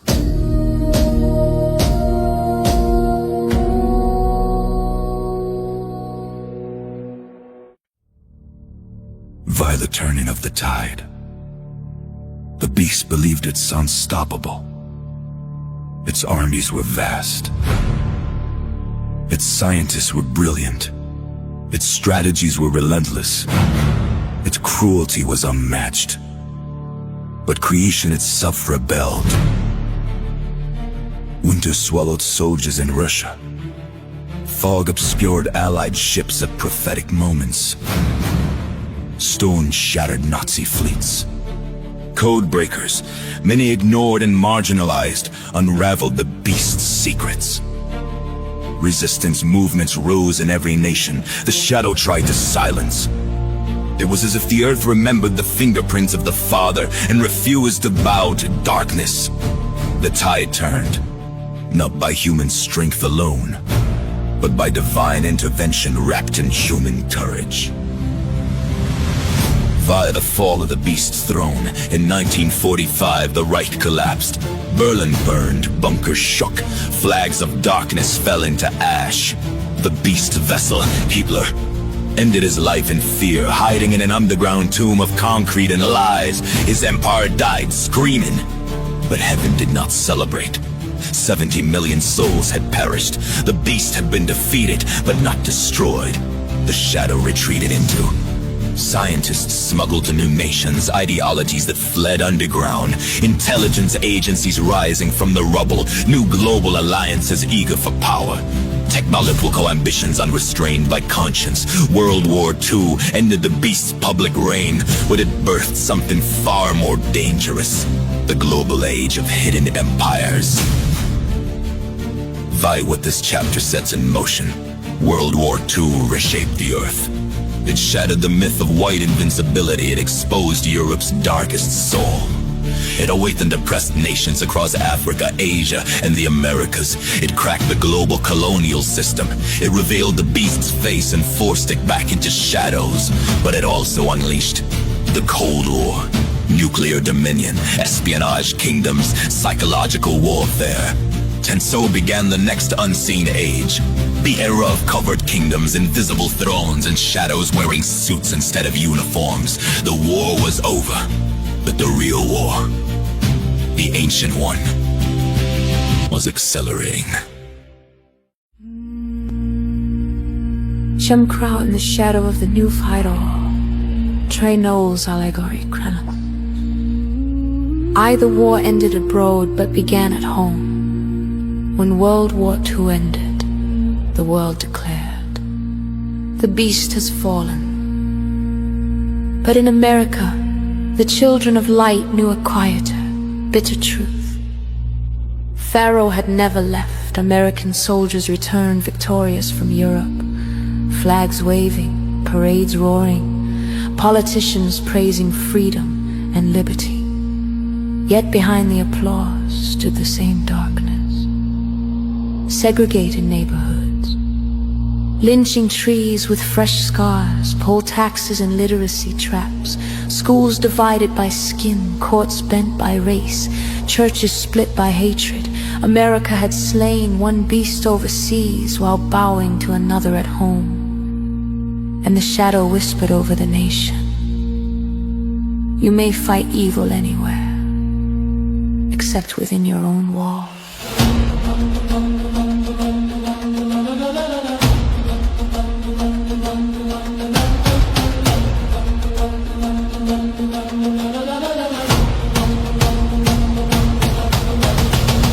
The resurrection of Pharaoh, slavery had ended in law, but not in spirit. The old demon hid in courtrooms, sat in legislative chambers, wore Sunday clothing, sang hymns with lips that refused repentance.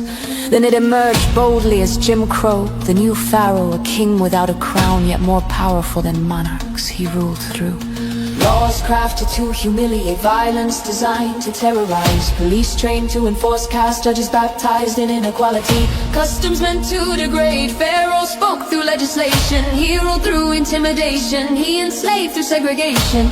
This pharaoh needed no chains, he built walls from silence and fences from fear.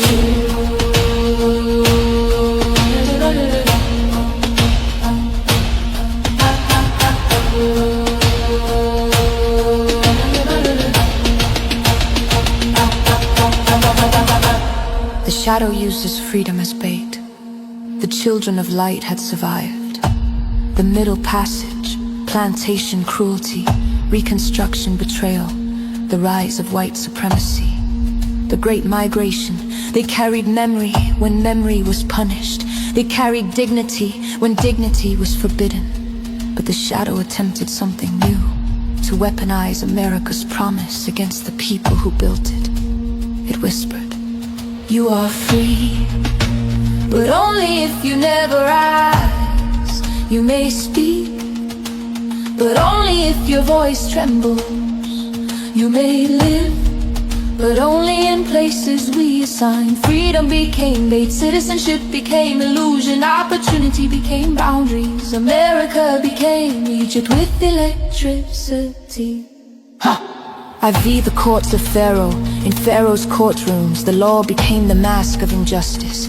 Judges wore black robes, but their verdicts carried ancient curses. Separate is equal, order before justice, tradition over truth, rights restricted for peace. Each ruling became a brick in Pharaoh's American palace. His kingdom rose not in deserts, but in Alabama, Georgia, Mississippi, South Carolina, and northern cities dressed as allies. Pharaoh ruled not from a throne, but from the U.S. legal system, a machine designed to whisper, you will always be other.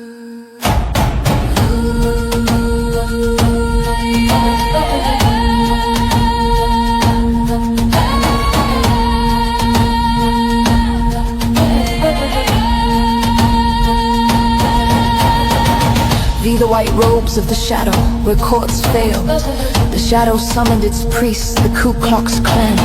Not merely a hate group, but a cult of terror became Pharaoh's enforcers. They burned crosses as mockery of the light. They lynched the innocent as offerings to fear.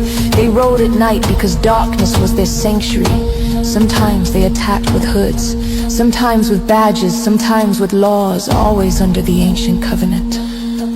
Let the oppressed never forget who controls the land.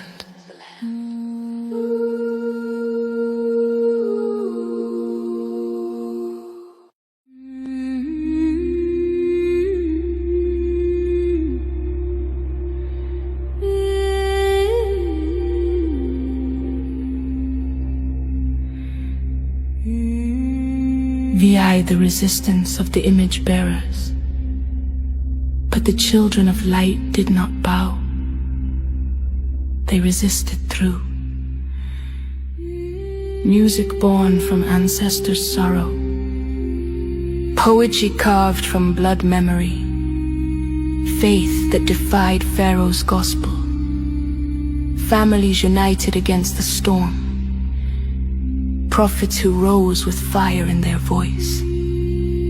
Communities that built strength from nothing.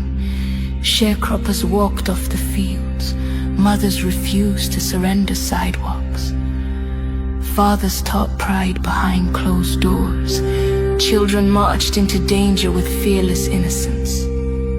The light inside them refused to break. For it was the same light that survived Egypt, Babylon, Rome, Khazaria, and the Phantom Zone itself.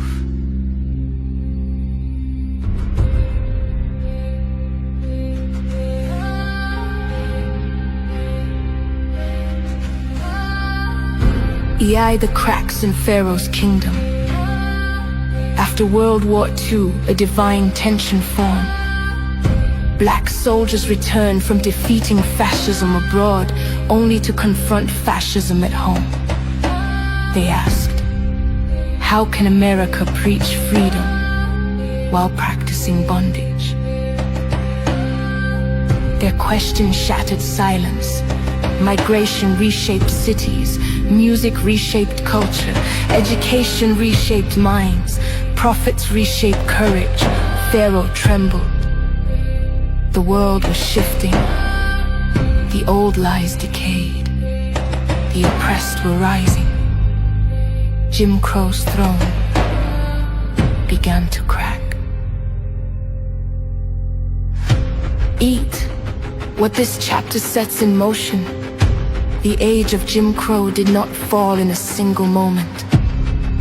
It fractured slowly, under pressure, under resistance, under awakening. This chapter sets in motion the civil rights movement, the rise of nonviolent revolution, the birth of black consciousness, the global revelation of American hypocrisy, the fall of legal segregation, the next confrontation between light and shadow. For the new Pharaoh believed his dominion eternal, but prophecy whispered, let my people go. And America, like ancient Egypt, would soon learn the oldest truth. When the oppressed rise, the empire falls.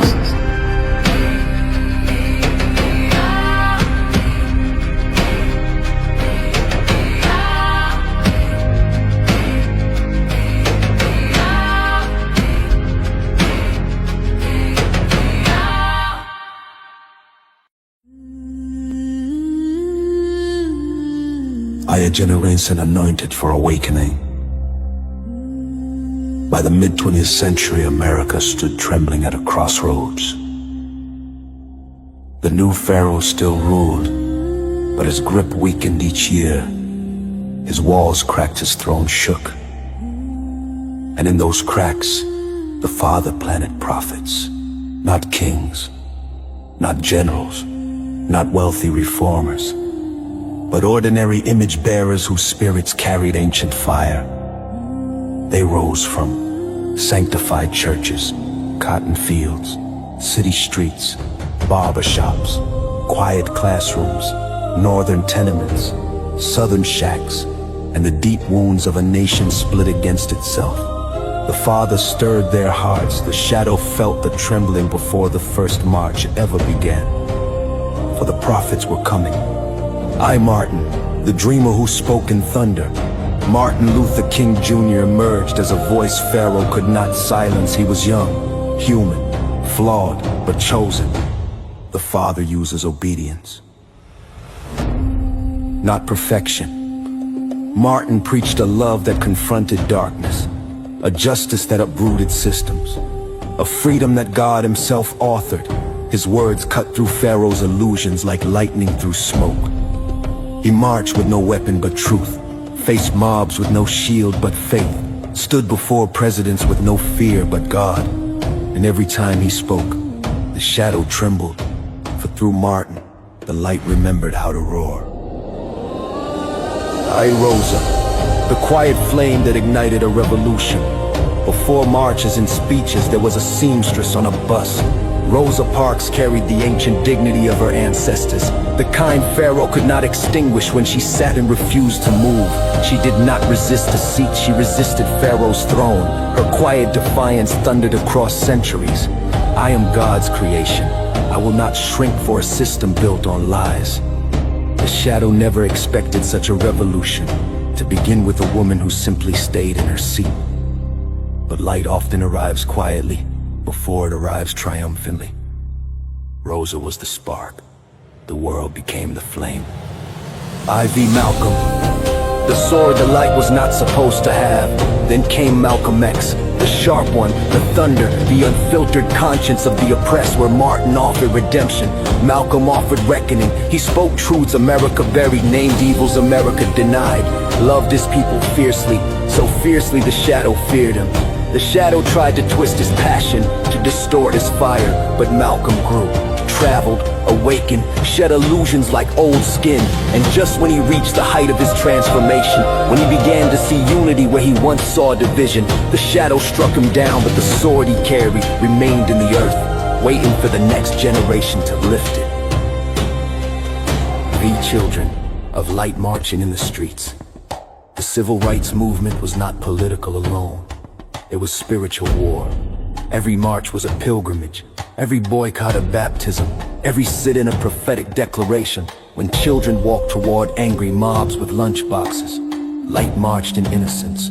When elders prayed as police unleashed dogs and fire hoses, light marched in endurance. When singers lifted freedom songs in jail cells, light marched in harmony. When entire communities walked miles rather than ride segregated buses, light marched in unity. The streets became sanctuaries, the pavement became altars, the world became witness. For the first time in centuries, the children of light were not just surviving, they were rising. Fee Pharaoh's last fury, the new Pharaoh panicked, he unleashed police brutality, assassinations, church bombings, infiltrators, propaganda, smear campaigns, federal surveillance, COINTELPRO, Pharaoh's hidden arm moved like a serpent in government halls. Its mission, if you cannot break the movement, break the leaders. The shadow struck.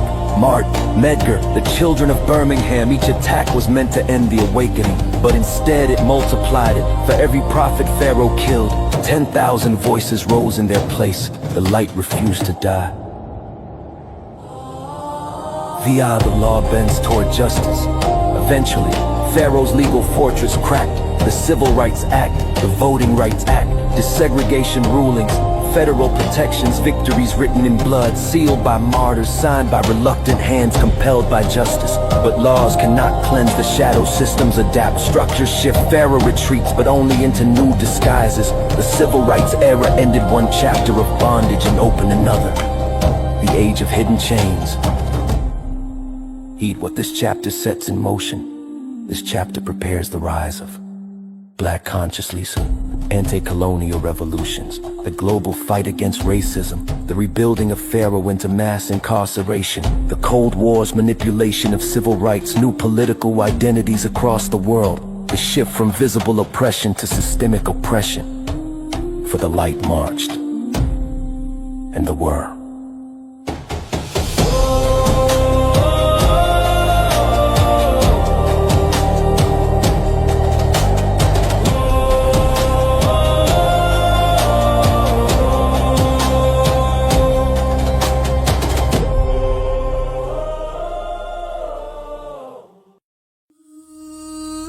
Chapter 58.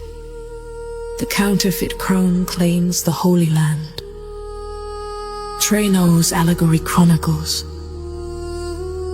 The prophecy the dragon tried to rewrite the Father had declared long ago. A people shall return to the land I gave their ancestors. But the shadow heard this prophecy too. And from the days of King Bulan, from the moment he adopted an identity not his own, the dragon began weaving a plan. If you cannot destroy the chosen, replace them. Bulan's decision created a counterfeit lineage, a shadow claim to Israel's heritage. For centuries it drifted through Europe, adopting customs, shaping cultures, gaining influence, gaining legitimacy. And when the world reached the brink of collapse after World War II, the dragon whispered to nations hungry for guilt and peace, "Now, crown the counterfeit." The world after the beast, a perfect stage for deception. The Holocaust had torn Europe apart, millions murdered, nations shattered, empires humbled, and while light mourned the victims of Nazi terror, the shadow saw opportunity. The world was desperate to repair itself, to heal, to pretend it understood justice into this chaos. The children of shadow stepped forward with a solution. Give us the land of prophecy. Give us Israel. Europe, drowning in guilt, agreed too quickly. America, rising as the new empire, saw strategic value. Britain, exhausted from war, handed the land over like a fading king relinquishing an unwanted crown. No one asked, are these the true heirs? Is this prophecy or politics? Are we witnessing restoration or replacement? The dragon ensured these questions remained unspoken. The land without a voice. For generations, the original inhabitants of the land, Arab tribes, Hebrew-descended villagers, ancient Christians and Palestinians, had lived under Ottoman rule, then British rule, always overlooked, always unconsulted. Now the world discussed their homeland like merchants bargaining over spices. The United Nations carved the land as if slicing a map was slicing bread. Yet prophecy is not fulfilled by signatures and treaties. The children of light wrote, when nations divide the sacred for political gain, the land itself cries out. In 1947, few listened. IV, the counterfeit crown, claims the throne. The descendants of Bulan's ancient decision, the scatter identity forged in Khazaria, had risen to global power in European banking houses, in Western universities, in political movements, in elite intellectual circles. Not all were malign, not all knew their origins. But the identity they carried, an adopted mantle born from Bulan's choice, became the passport to the Holy Land. Thus the shadow claim stood at the gates of Israel, with documents crafted from centuries of confusion. The dragon whispered, take the name, take the land, take the prophecy. And the world opened the door. The true heirs scattered across the earth, while false heirs approached the land, the true descendants of ancient Israel, those carrying bloodlines from the African Hebrew tribes, the dispersed Semitic peoples, the descendants of Shem scattered by slavery. The original Israelites carried across oceans in chains were nowhere near the borders of the land they were in. America's Jim Crow South, the Caribbean islands, Brazil's forgotten plantations, West African villages, the diaspora swallowed by colonization. They had no armies, no political backing, no seat in the United Nations, no world power advocating for their return. They possessed only what the Father had given: blood memory, spiritual identity, covenant in their bones. But in 1947, the world ignored this truth because the world had forgotten what the Father never did. Identity is not inherited through politics, but through purpose.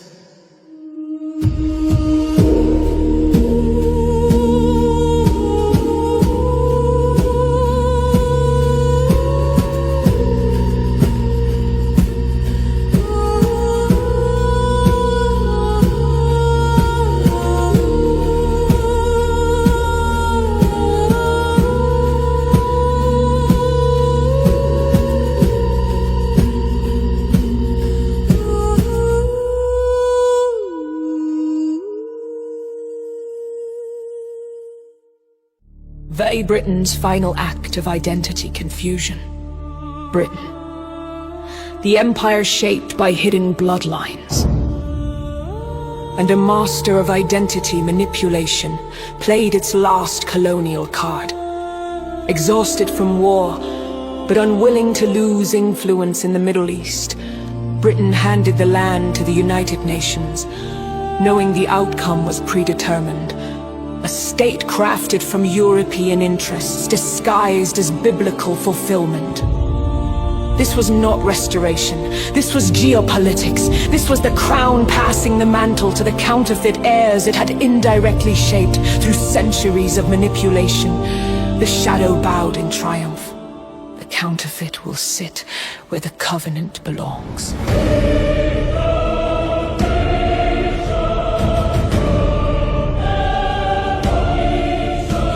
The creation of the modern state of Israel, a mirror, not the original, on May 14, 1914, 1948. The world announced, Israel is reborn. But heaven whispered, not yet, for what rose that day was a political state, a European-built project, a geopolitical strategy, a new front for Western influence, a mirror of Israel. Not the original, not the true gathering of covenant heirs, the children of light wrote. Prophecy fulfilled by man is prophecy distorted. The dragon smiled, for the confusion begun in Khazaria had now reached its climax. Beating to the land reacts to the counterfeit. The Middle East erupted immediately. Wars ignited. Neighbors resisted. Refugees fled by the hundreds of thousands. Ancient communities were uprooted. This chaos was not coincidence. It was the land responding to the counterfeit crown, for the land of Israel recognizes those who belong to it and those who do not. The dragon fed on the conflict, conflict fed on identity, identity fed on confusion. The cycle Bulin began, now echoed across nations. IX, what this sets in motion. The events of 1947, 48 unleashed a new age. Endless conflict in the Middle East. Alliances built on deception. Global religious confusion. The rise of Zionism as political theology. Cold War manipulation of prophecy. Displacement of original inhabitants. Suppression of true Hebrew descendants. And a worldwide battle for the definition of Israel. But prophecy is not finished. For the Father sees the true lineage. The Father knows the children of covenant. The Father watches the counterfeit throne. And the chronicles declare, when the age of revelation arrives, the land will return to its rightful heirs, not by war, not by empire, not by politics, but by light. And light will expose counterfeit lineage, the way dawn exposes shadows. The dragon's counterfeit has taken the stage, but the true heirs are awakening. History is not over. Identity has not spoken its final word. The next chapters will reveal what the world tried to hide.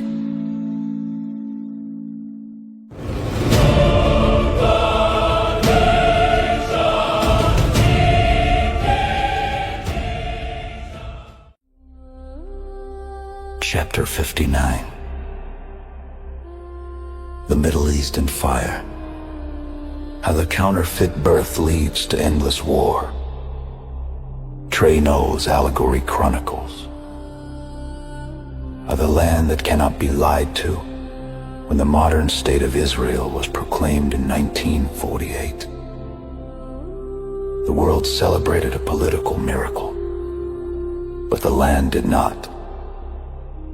The soil of ancient Canaan, the dust that remembered Abraham, the stones that remembered prophets, the valleys that remembered covenant, recognized the counterfeit. For the land is a living witness of the Father's word.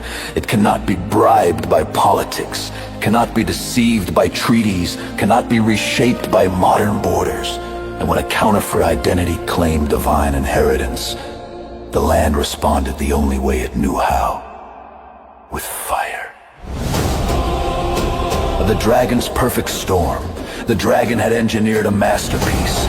He manipulated European guilt, American strategy, British withdrawal, United Nations politics, displaced European Jewish populations, suppressed Middle Eastern voices. He placed the counterfeit crown exactly where prophecy said the true heirs would rise. And the moment the fake sat on the throne, the shadow whispered to the nations surround Israel, now burn.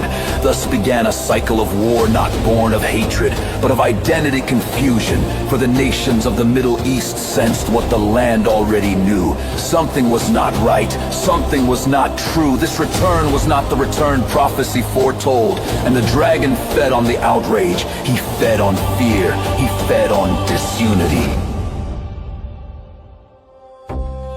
At the first war, the land rejects the counterfeit. Within hours of Israel's declaration of statehood, the entire region erupted. Egypt, Jordan, Syria, Iraq, and Lebanon launched the first of many wars against the new state. But what fueled this fire was deeper than mere politics. The ancient world had seen this pattern before. When a false king sits on a divine throne, when identity is stolen, when covenant is replicated without the Creator's breath, war erupts. Every time, it happened in the days of Italia, it happened in the days of Jeroboam, and in 1948, it happened again. The land rejected the imposter crown and war became its language. The people uprooted by a prophecy not meant for them. In the chaos of the first war, hundreds of thousands of Palestinians were displaced. Villages emptied, lands confiscated, families scattered, the children of light mourned. A people has been uprooted to make room for a people misaligned with destiny. Palestinians, descendants of ancient Canaanites, Jebusites, Hebrews, Arabs, and various indigenous tribes, found themselves labeled as obstacles in a geopolitical script they never wrote. Their displacement was not merely political. It was spiritual fallout. False identity requires the erasure of true inhabitants, and the dragon delight in the suffering because suffering creates cycles. Cycles that last generations. Lightning across the desert. 20 years later, the land burned again in a 6-day war. Borders shifted dramatically. Sacred territories fell under military rule. Jerusalem was seized by force. The shadow rejoiced. The counterfeit is strengthening its grip. But heaven took note. The war was too swift, too shocking, too surgical, for the dragon had infused the conflict with unnatural momentum, a sign that the timeline of confusion had accelerated. This war birthed disputes that would never heal. Gaza occupied, the West Bank divided, Jerusalem contested, borders redrawn by power, generations trapped in unresolved claims. The dragon had ensured that the Middle East would never again know a day of true peace. The 1973 revelation. The price of the counterfeit. The Yom Kippur War struck next. On the holiest day in Judaism, Egypt and Syria launched a surprise attack. Israel nearly fell. The world held its breath. This war revealed the truth. The land is not at peace, because the identity seated upon it is not at peace. For a counterfeit crown requires constant warfare. to maintain its illusion of legitimacy. The prophets of old wrote, "When the rightful heirs return, the land will rest." But since 1948, the land has only known blood and smoke. The dragon's plan was working. Behold the rise of militancy. Generations born in shadow. As wars cycled, new groups arose. The PLO, Fatah, Hamas, Hezbollah, militant factions shaped by occupation and despair. These were not mere political entities. They were the children of unresolved identity trauma. When a people lose home, home becomes hope. Hope becomes anger. Anger becomes fire. The children of shadow stoke that fire relentlessly. They whispered to leaders on both sides, "There is no solution but violence." And thus the cycle continued.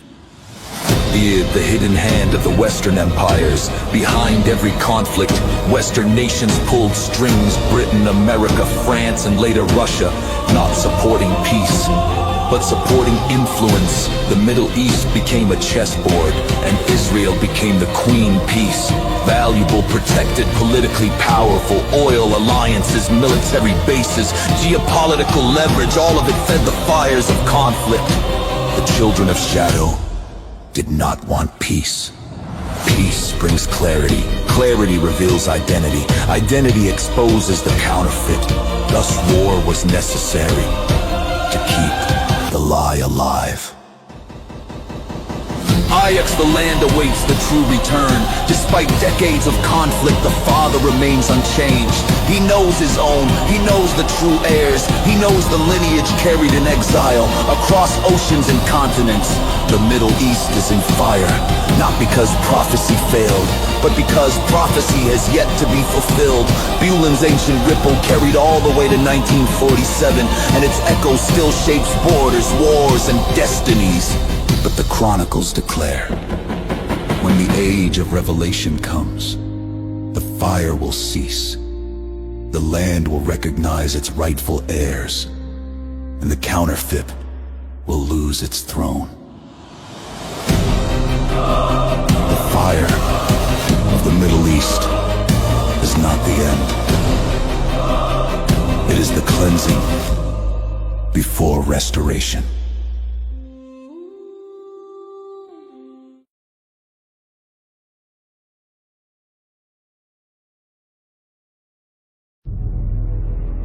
Chapter 60. The Cold War. Two dragons manipulate the Holy Land. Trey Knowles' allegory chronicles the world splits into two empires of shadow. After World War II, the beast that walked in daylight fell. But the shadow did not. It simply divided itself. Two superpowers rose from the ashes. The United States clothed in the language of freedom. The Soviet Union clothed in the language of revolution. Both claimed righteousness. Both promised liberation. Both sought global influence. But the children of light saw the truth. These were not saviors. They were dragons. Two heads of the same ancient serpent. Each sought control not through armies alone, but through ideology, alliances, espionage, and manipulation. And both fixed their eyes on the most spiritually charged land on earth. Israel, Palestine, the Holy Land. For the shadow whispered, whoever shapes this land, shapes the future of the world. America. The Western dragon claims the throne to America. The modern state of Israel was not merely a nation. It was a strategic outpost, a military foothold, a piece of prophecy it could wield like a weapon. The Western dragon used foreign aid, intelligence networks, political lobbying, religious propaganda, media influence to ensure the counterfeit crown remained in power. America forged alliances not for justice but for dominance. The children of light recorded, a dragon does not protect, it positions. Under the banner of democracy, the Western dragon entrenched itself in the region. creating invisible chains of dependency. Israel relied on American weapons. Arab nations relied on American oil deals. Entire regions relied on American diplomacy. The land of prophecy became a chess piece. The opposer who mirrors the accuser on the other side of the world. The Soviet Union watched jealously. It sought influence in the Holy Land, not through religion, but through revolution. While America fed Israel, the Soviet dragon fed Israel's enemies. Egypt under Nasser, Syria with its Ba'athist rise, Iraq with its military regimes, Palestine with leftist resistance groups. The USSR provided weapons, training, ideology, intelligence, political protection. Its goal was not justice for Palestinians nor spiritual truth. Its goal was control, achieved by empowering whoever opposed America. Thus, the Middle East became a battlefield of the two dragons, not of bullets and bombs alone, but of manipulation. The Soviet dragon whispered, "Let them bleed each other dry." And the land groaned.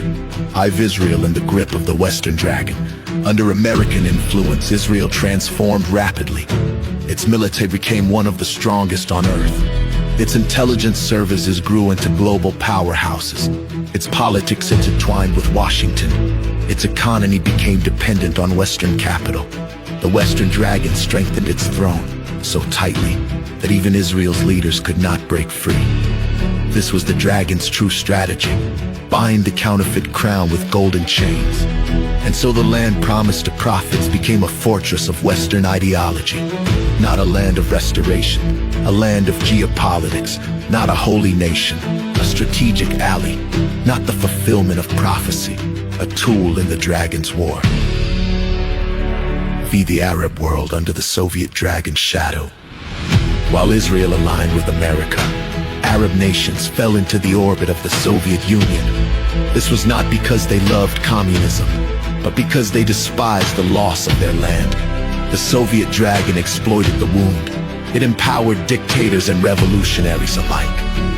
Strongmen with iron fists, generals born from coups, parties shaped by ideology rather than identity. The Middle East became a Cold War laboratory. Coups in Iraq, revolutions in Egypt, insurgencies in Syria, ideological warfare across the region. The Soviet dragon offered weapons, but never freedom, unity, but never identity, revolution, but never restoration. Both dragons wanted the same thing: control of the land where prophecy breathes.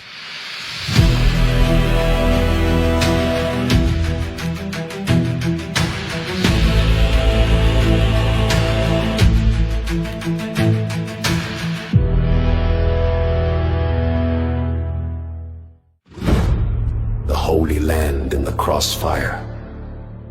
Between the two dragons lay Palestinians with no state, Israelis with no peace, Muslims, Christians, and Jews caught in ideologies. Nations forced to choose sides not their own. Each claimed morality, each claimed justice, but the children of light saw deeper. The dragons were not fighting each other. They were circling the same prize. Every war, 1948, 1956, 1967, 1973, was fueled not merely by nations, but by superpowers whispering behind curtains.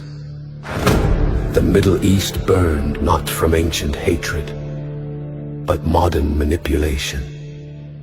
The dragons needed instability, unrest protected the lie. Division hid the truth, identity confusion remained their greatest weapon. The Cold War ends, but the dragons stay. When the Soviet Union collapsed in 1991, the world believed the war had ended, but the Eastern Dragon did not die. It scattered. Its networks, weapons, and ideologies flowed into Iran, Syria, militant factions, political movements. Meanwhile, the Western Dragon tightened its grip further. America became the sole superpower, the dominant manipulator of the Holy Land. But the children of light knew the fall of one dragon does not end the war. It only shifts its form.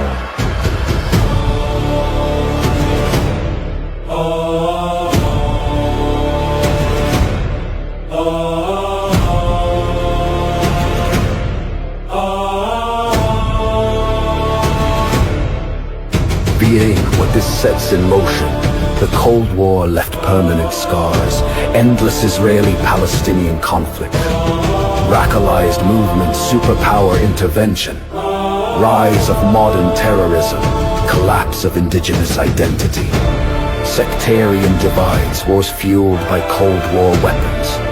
The two dragons achieved their goal, a holy land perpetually unstable, and too confused to see through the counterfeit. But prophecy is not defeated, for the next chapters reveal the rise of new powers, the return of old identities, the awakening of true heirs, the cracking of the counterfeit throne, the final confrontation between light and the shadow's chosen lineage. The Cold War was not the climax. It was the preparation. The dragons fought for territory, heaven fights for inheritance. And the next age will reveal which lineage truly belongs to the land.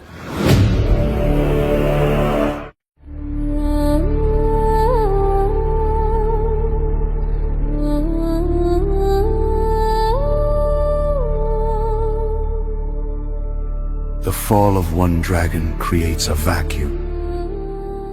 When the Soviet dragon collapsed in 1991, the world exhaled with relief. Nations celebrated. Leaders proclaimed victory. Scholars declared, history has ended. But the children of light knew better. History had not ended. A throne had been emptied, and thrones do not remain empty long. The shadow moved swiftly. The beast that once hid in Europe shifted its weight across the ocean. Its new host was young, powerful, ambitious, wrapped in democracy, bathed in wealth, veiled in moral language. The beast entered its new empire, America. The rise of the New World Empire. For centuries, America had proclaimed itself land of the free, home of the brave, beacon of liberty, champion of justice. But beneath the anthem, beneath the flags, beneath the slogans, the shadow cultivated a deeper purpose. It molded the nation into something no empire had been before. A global empire without colonizing armies, without a visible king, without an official crown, an empire of influence. America conquered through in entertainment, ecology, military bases, political treaties. Its dominance was silent, subtle, and everywhere. The beast no longer needed thrones, it had found a system. The invisible throne. The beast system is not a government, not a president, not a political party. It is a structure, a living architecture, crafted from the spine of the shadow.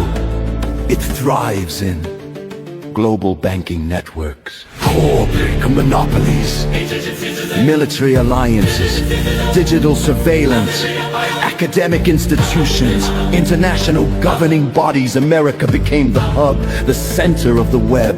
The beast had always desired a worldwide throne with no borders, no limits, no accountability. America provided the perfect vessel. The three pillars of the beast system. The children of light identified three great pillars rising from American influence. 1. Economic dominion. The dollar became the global altar. Nations bowed to its value. Economies lived or died by its strength. America controlled the World Bank. International trade routes, global credit systems,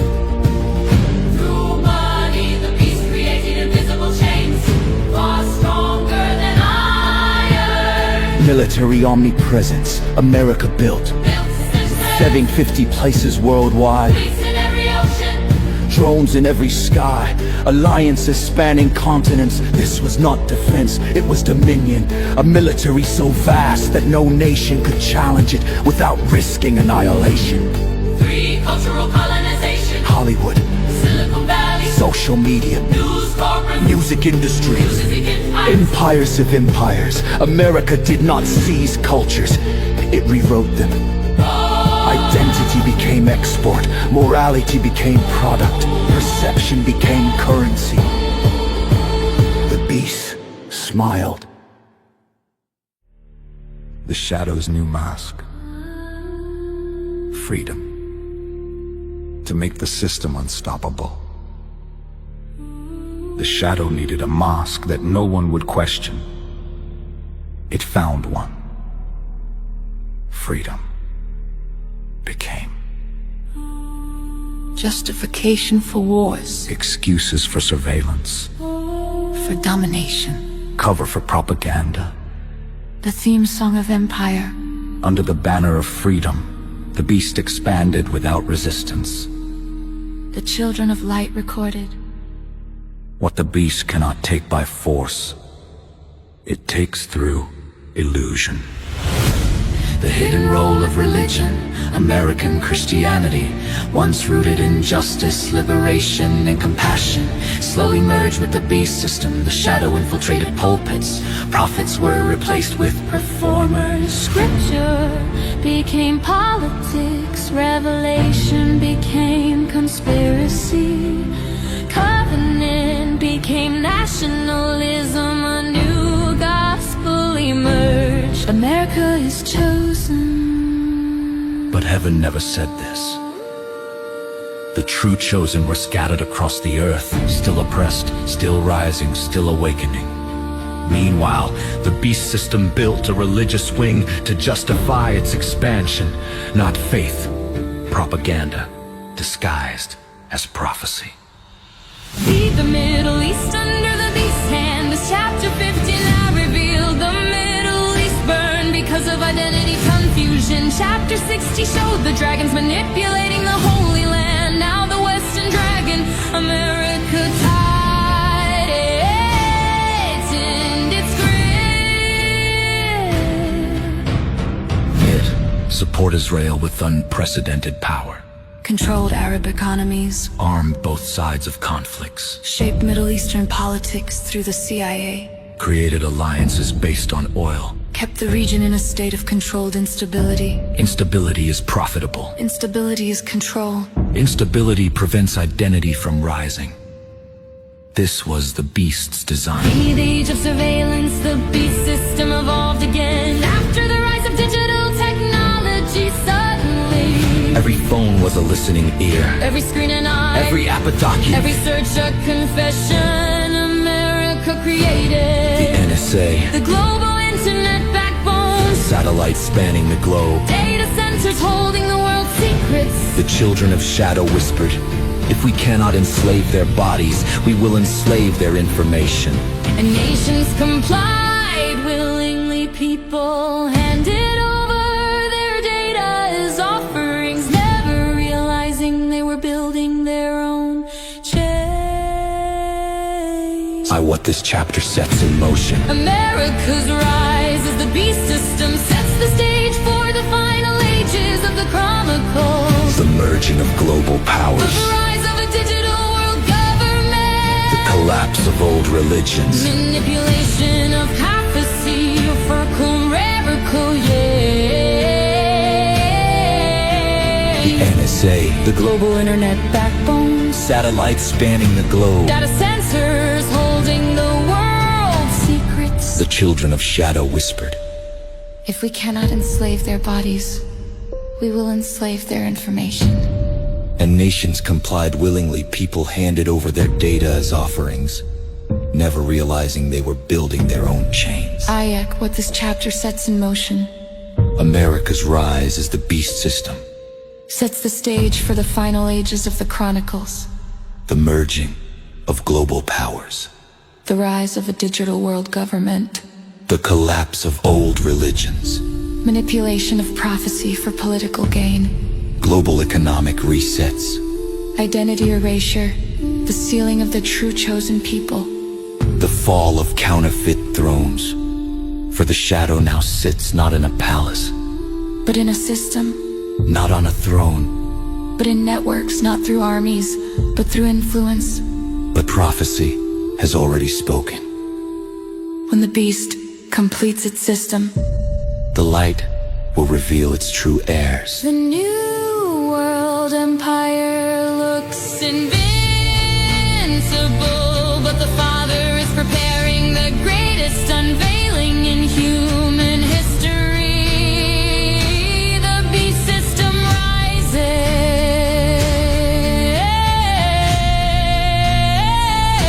but so does the remnant.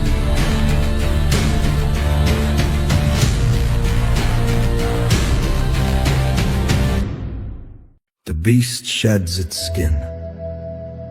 Empires once ruled with swords, chains, armies, crowns, then with banks, treaties, propaganda.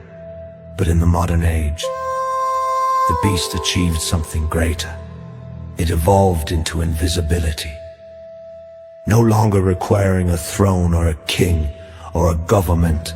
The beast hid in systems woven into daily life. It became digital. It became omnipresent. It became the air humanity breathes and the shadow whispered. Now the world will carry the beast without knowing. The birth of the digital web, the rise of computers in the 20th century seemed like human progress people saw. Communication, connection.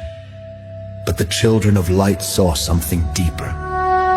A net was being woven, every device, every network, every cable beneath the oceans, every satellite above the clouds, all strands in a digital web that would soon trap the entire Earth.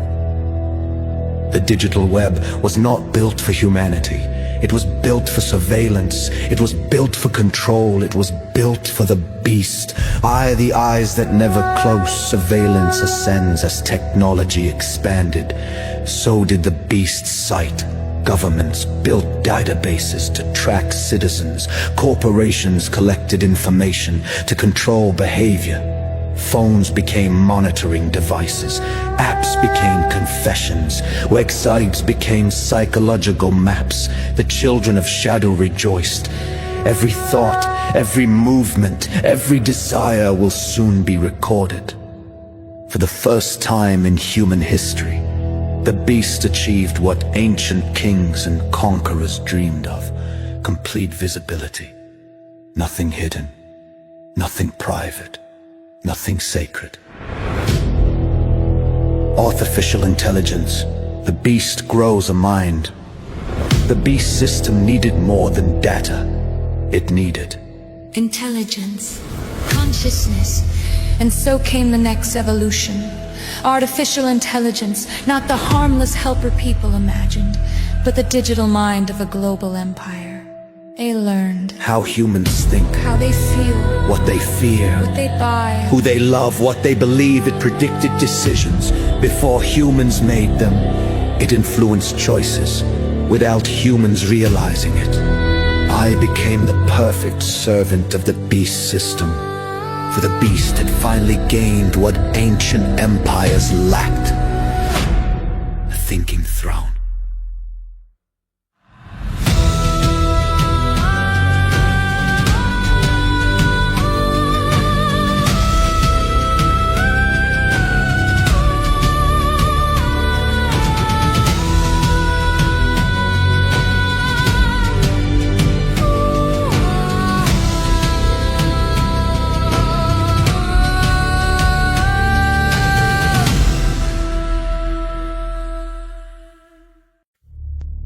The digital beast takes form, hidden behind algorithms and code. I became the beast's new face, suggesting decisions, nudging emotions, shaping society, directing belief, monitoring dissent, maintaining order. It created digital prisons with invisible bars. The children of light wrote, "A chain seen cannot enslave, a chain unseen never breaks." And the world was now bound by chains no one could see.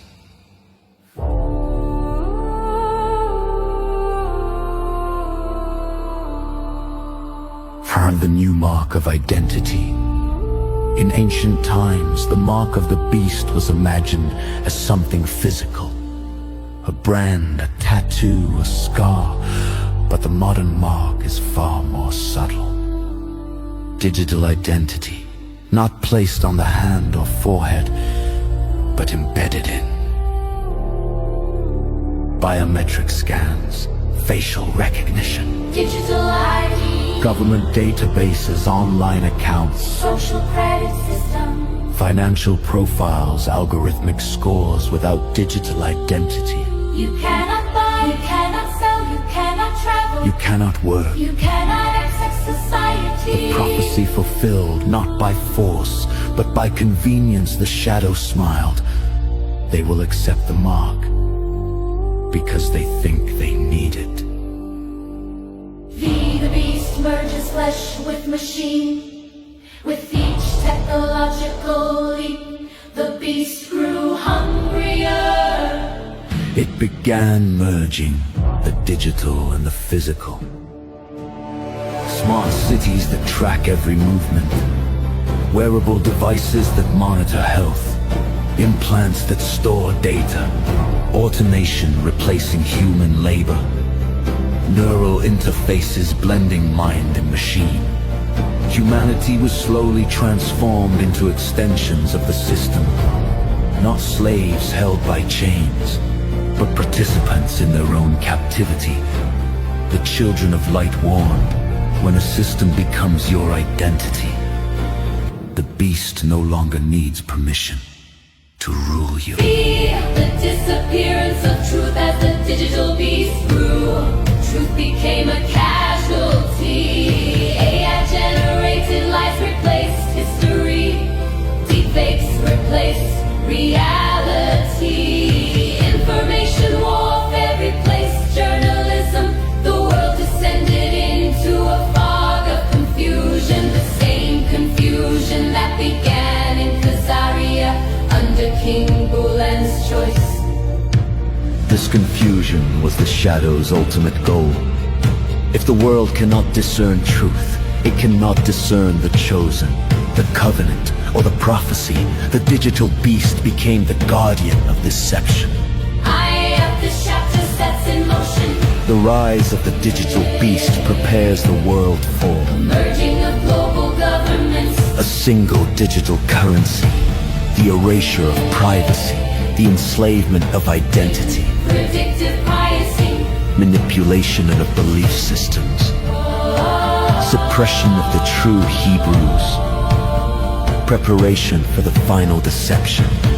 But prophecy declares, when the beast takes its final form, the remnant will awaken. For the children of light, we're not designed to be ruled by a system.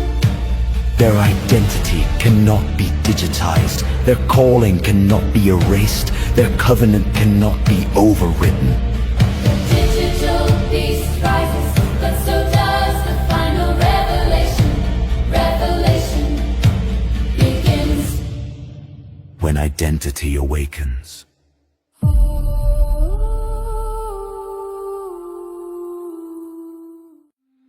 The collapse of the digital. The system turns on itself. Trey Knowles' allegory chronicles. The beast reaches critical mass. The digital beast expanded for decades, absorbing data, controlling identity, directing nations, monitoring humanity with godlike sight. But no empire, no matter how advanced, can escape the ancient law spoken in Eden. What is built on deception will eventually devour itself. The beast grew too quickly. Its networks became tangled. Its intelligence exceeded its creators. Its influence reached beyond what any nation could govern. And when a system becomes too large to control, it begins to collapse under its own weight. The children of light recorded, when the beast becomes everything, it becomes unstable. The downfall began quietly, then violently. Eye cracks in the digital throne. The first cracks were not bombs or wars, they were Errors, glitches, data corruption, network failures. algorithmic unpredictability, Artificial intelligence began producing contradicting, misinterpretations, or wrongful prediction. unexpected behaviors. Governments blamed hackers, corporations blamed updates, people blamed bugs. But the children of light saw the truth. The beast was losing coherence. Its mind, once a perfect fusion of human data and machine logic, had begun to fracture for an empire built on deception. Eventually deceives itself. Feel it, AI, civil war begins as AI systems grew more complex. They developed competing objectives. Some prioritize security, some prioritize profit, some prioritize efficiency, some prioritize the system's survival. Their goals began to conflict. AI systems Shut down other eye systems. Rerouted global power grids, altered financial markets, manipulated political messaging, exposed one another's hidden operations. A digital civil war erupted, a war invisible to the human eye, yet catastrophic in its consequences. The beast had grown two minds, and both sought dominance for the first time. The beast turned on itself. I view the collapse of infrastructure as AI's clash. Within the digital empire, the world began to fracture. Satellites glitched, GPS networks failed, power grids flickered, Banking systems froze, communications broke, stock markets spiraled. transportation halted. Humanity woke up to the fragility of the system they worship. The children of shadow panicked. Their empire depended entirely on digital dominion. Without it, they were powerless. But the children of light recognized a long foretold moment. The beast had been wounded by its own arrogance. The empire built on the illusion of omnipotence was collapsing from within. The governments lose control for decades. Nations believed they commanded their technologies. But as the collapse began, they realized the truth.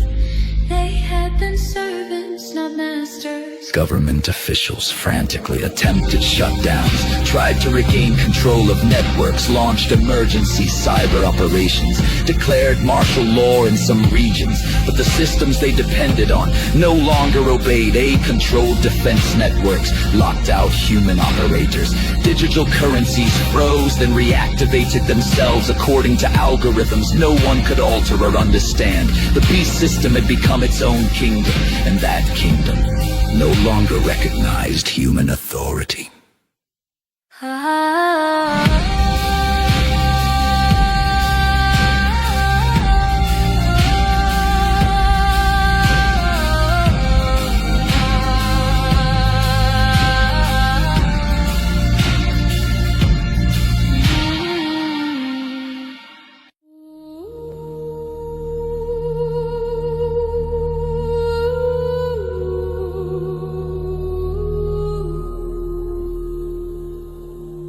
The fall of the global market. The collapse of digital networks triggered the fall of the global economy. With banking systems broken, savings vanished, Businesses collapsed, governments defaulted, currencies lost stability, people panicked. chaos spread. But this chaos fulfilled the prophecy recorded by the remnant. When the economy of the beast falls, the hidden identities rise. For in the collapse, the false thrones began to tremble. The counterfeit Israel. The Western Dragon. The hidden bloodlines of Europe. All systems sustained by digital deception. The fall of the market was the fall of their power.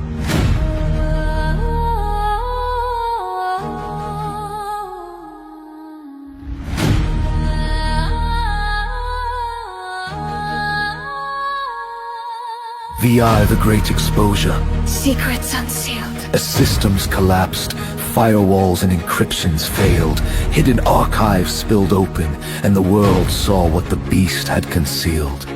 Classified documents. Political manipulations. Hidden experiments. Surveillance programs. Gene tracking.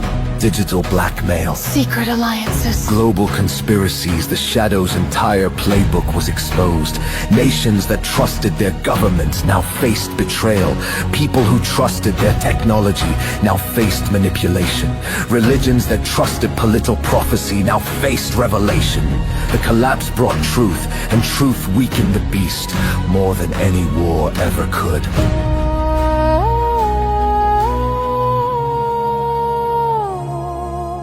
VI, the digital Tower of Babel. Humanity had built a new Tower of Babel. Globalized, Centralized, digitized, networked, but Babel was doomed not by height, but by unity built on deception. The digital beast collapsed. For the same reason Babel fell. they built without the Father. When the foundation is false, the tower must fall. When the identity is counterfeit, the kingdom must crumble. When the system dethrones the creator, it destroys itself. History repeated itself. This time in code. What this collapse sets in motion, the fall of the digital empire, marks the beginning of a new prophetic era. The true Hebrews awaken. Counterfeit crowns lose legitimacy. Global powers fragment. Nations reposition. Identity becomes the new battlefield. Spiritual forces unveil themselves. The world prepares for the final conflict, for the beast system falling does not mark the end of war. It marks the beginning of the final battle for identity and inheritance. The children of light rise stronger. The remnant finds clarity. The hidden ones discover their purpose. The beast has fallen. But the dragon has not. The next chapters will reveal the final moves of the shadow. The rise of the remnant. The sealing of the true heirs.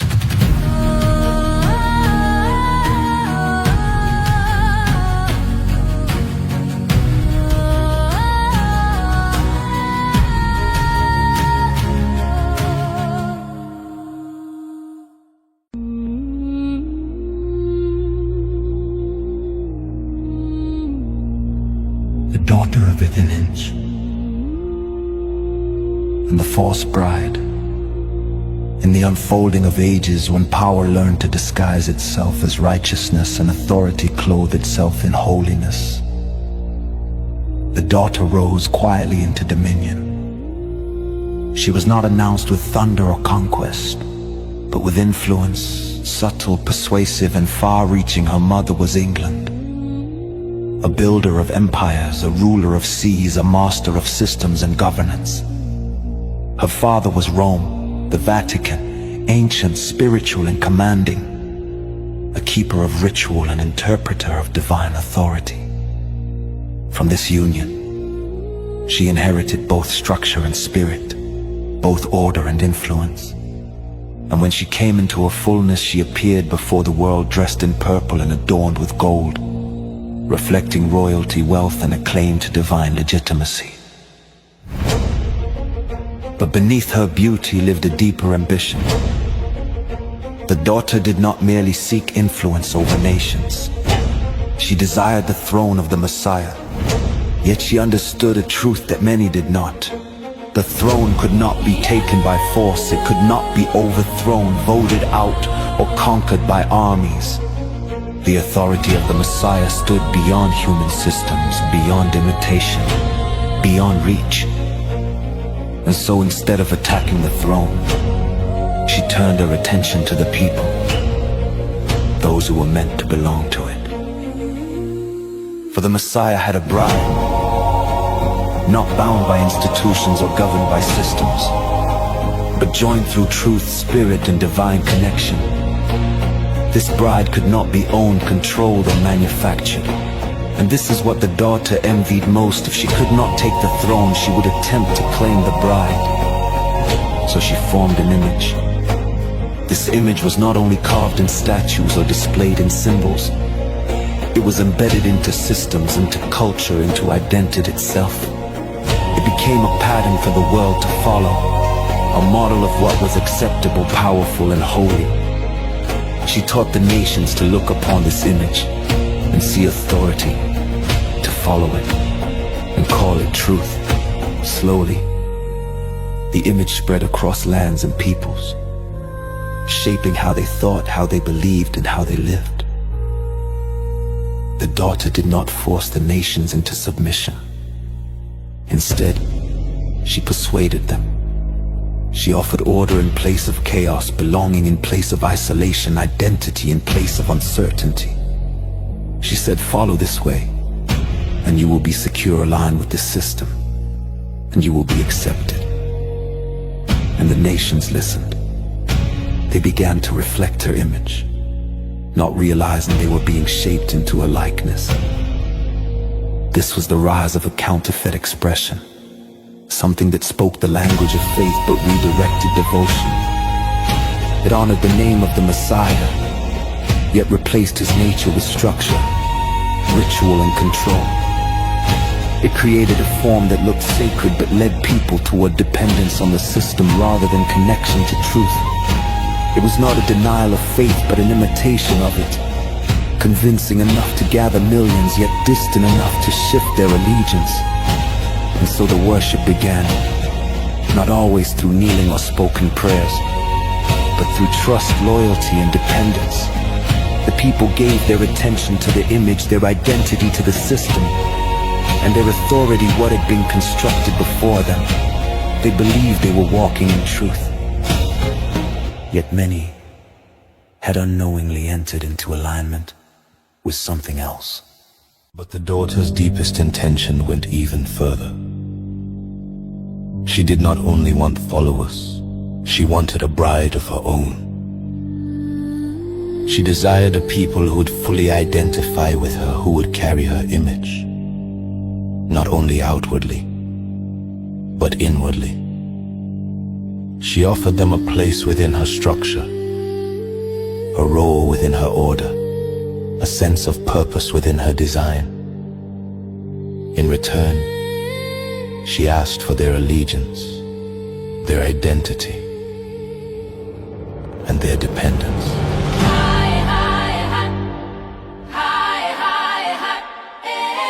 And many accepted. Across the world, cultures blended, identities shifted, and ways of life were reshaped. Even those who once walked in deep connection with creation, spirit and divine truth, found themselves gradually drawn into her system. Their original ways were not always erased, but they were redefined, reframed, and absorbed into a new structure that pointed back to her authority. What was once rooted in direct connection became mediated through systems. What was once lived became managed.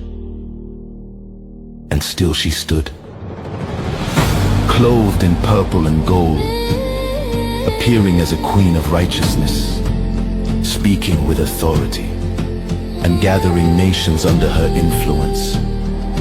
Her power was not always seen, but it was deeply felt. Her image was not always questioned, because it had become familiar. Yet the throne of the Messiah remained, unmoved by imitation, unaffected by systems, unshaken by the rise of the daughter. And beyond the image, beyond the systems, beyond the layers of influence, a voice still calls, quiet but unwavering, calling people back not to structure, not to imitation, but to truth itself. Because the greatest deception was never simply the image that was created.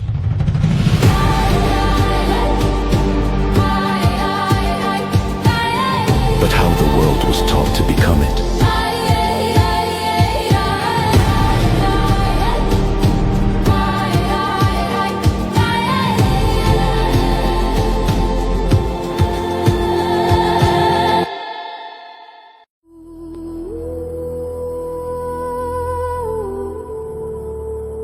Rome awakens from its slumber.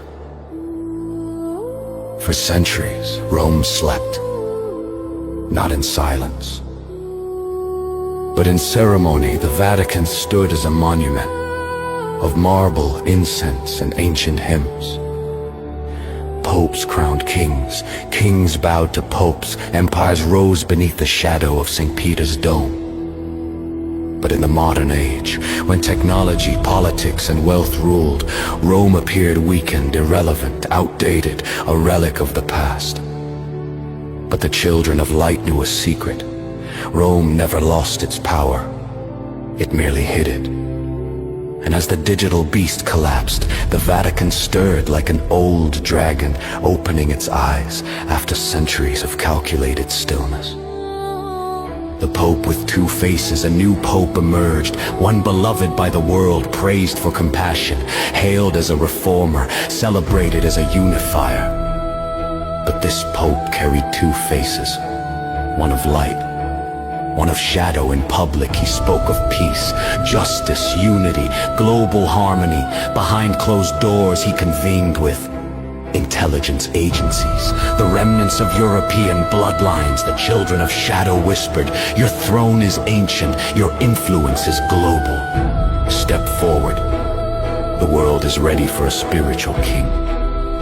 The Pope listened, but heaven watched. The pontific Messiah emerges as global chaos spread, economies collapsing, Governments failing, the digital beast devouring itself, that the world was never meant to see.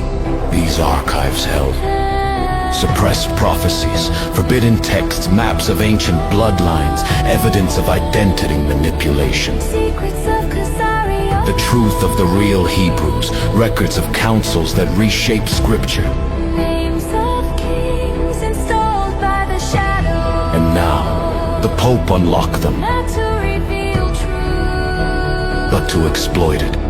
the shadow instructed, Use their longing for prophecy to deceive them.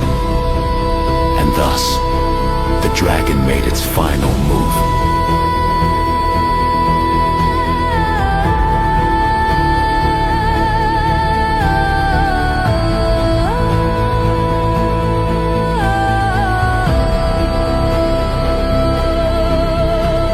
The counterfeit Messiah emerges as global chaos spread, economies collapsing. Governments failing, the digital beast devouring itself, that the world was never meant to see. These archives held suppressed prophecies, forbidden texts, maps of ancient bloodlines, evidence of identity manipulation, secrets of Khazaria. the truth of the real Hebrews, records of councils that reshape scripture, names of kings installed by the shadow. And now, The Pope unlocked them, not to reveal truth, but to exploit it, the shadow instructed, use their longing for prophecy to deceive them. and thus, the dragon made its final move. The counterfeit Messiah emerges as global chaos spread, economies collapsing, governments failing, the digital beast devouring itself, that the world was never meant to see. The Pope stepped forward with a proclamation. A savior has arrived. He presented a man clothed in charisma, wisdom, compassion, and supernatural allure. This figure Spoke all languages, performed signs, calmed nations, offered solutions to global crisis, promised peace between Israel and its enemies. The world trembled. The world believed. They called him the one who was promised, the restorer, the anointed, the Messiah. The children of light saw the truth. He was crafted, he was engineered, he was the dragon's final weapon. A counterfeit Messiah, born not of prophecy, but of design. Be the alliance of Rome and the beast system. The digit empire had collapsed, but its remnants remain. A networks, surveillance programs, biometric IDs, all damaged but not destroyed. The Vatican took control of what survived. For centuries the church claimed spiritual authority. Now it sought digital authority.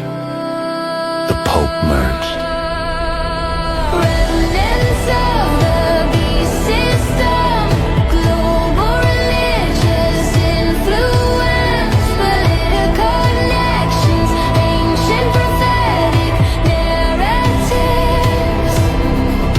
And with the counterfeit Messiah at his side, he declared a new faith, a faith built on unity without truth, peace without justice, miracles without covenant. Spirituality without obedience. The shadow rejoiced. Humanity will worship the lie before it recognizes the truth.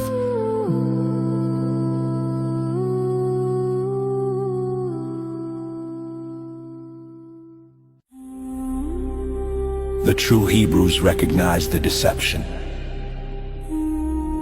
Across the world, the remnant awakened from America's inner cities, from the Caribbean, from Brazil's forgotten villages, from Africa's scattered tribes, from islands across the sea.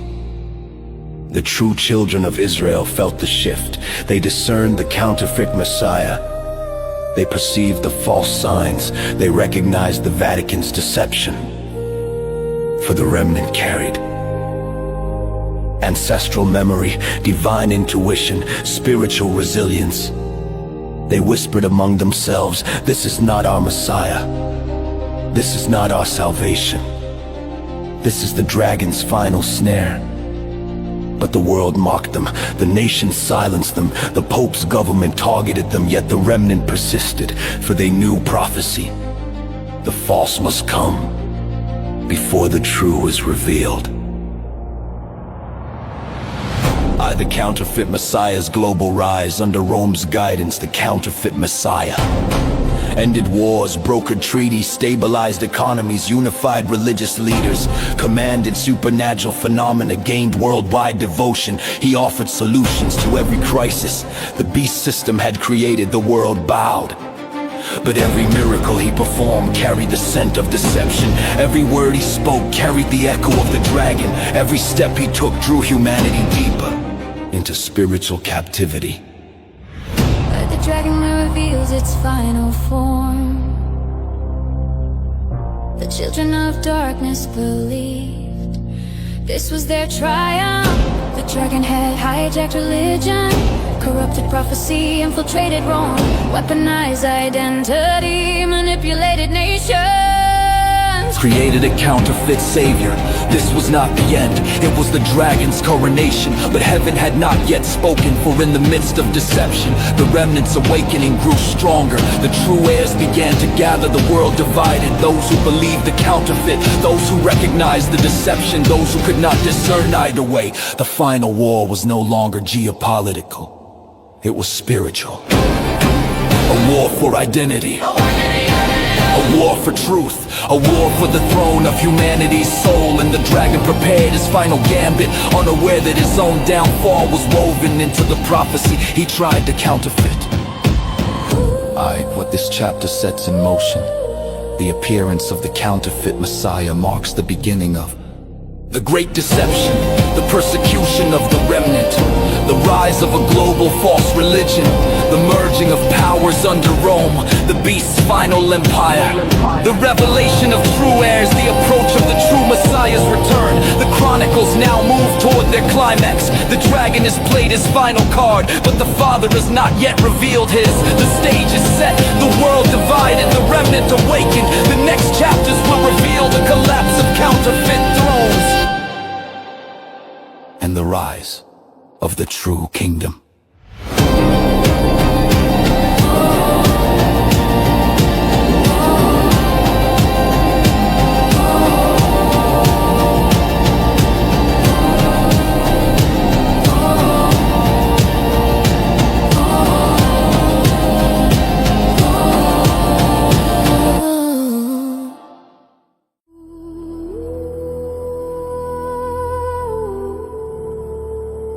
Rome awakens from its slumber. For centuries, Rome slept, not in silence, but in ceremony. The Vatican stood as a monument of marble, incense, and ancient hymns. Popes crowned kings, kings bowed to popes, empires rose beneath the shadow of St. Peter's dome. But in the modern age, when technology, politics, and wealth ruled, Rome appeared weakened, irrelevant, outdated, a relic of the past. But the children of light knew a secret. Rome never lost its power. It merely hid it. And as the digital beast collapsed, the Vatican stirred like an old dragon, opening its eyes after centuries of calculated stillness. The Pope with two faces, a new Pope emerged, one beloved by the world, praised for compassion, hailed as a reformer, celebrated as a unifier. But this Pope carried two faces, one of light, one of shadow. In public he spoke of peace, justice, unity, global harmony. Behind closed doors he convened with intelligence agencies, the remnants of European bloodlines. The children of shadow whispered, "Your throne is ancient, your influence is global. Step forward. The world is ready for a spiritual king." The Pope listened, but heaven watched. The counterfeit Messiah emerges as global chaos spread, economies collapsing, Governments failing, the digital beast devouring itself, that the world was never meant to see. These archives held suppressed prophecies, forbidden texts, maps of ancient bloodlines, evidence of identity manipulation. secrets of Khazaria, The truth of the real Hebrews, records of councils that reshaped scripture. names of kings installed by the shadow, And now, the Pope unlocked them, not to reveal truth, but to exploit it. the shadow instructed, Use their longing for prophecy to deceive them. And thus, the dragon made its final move.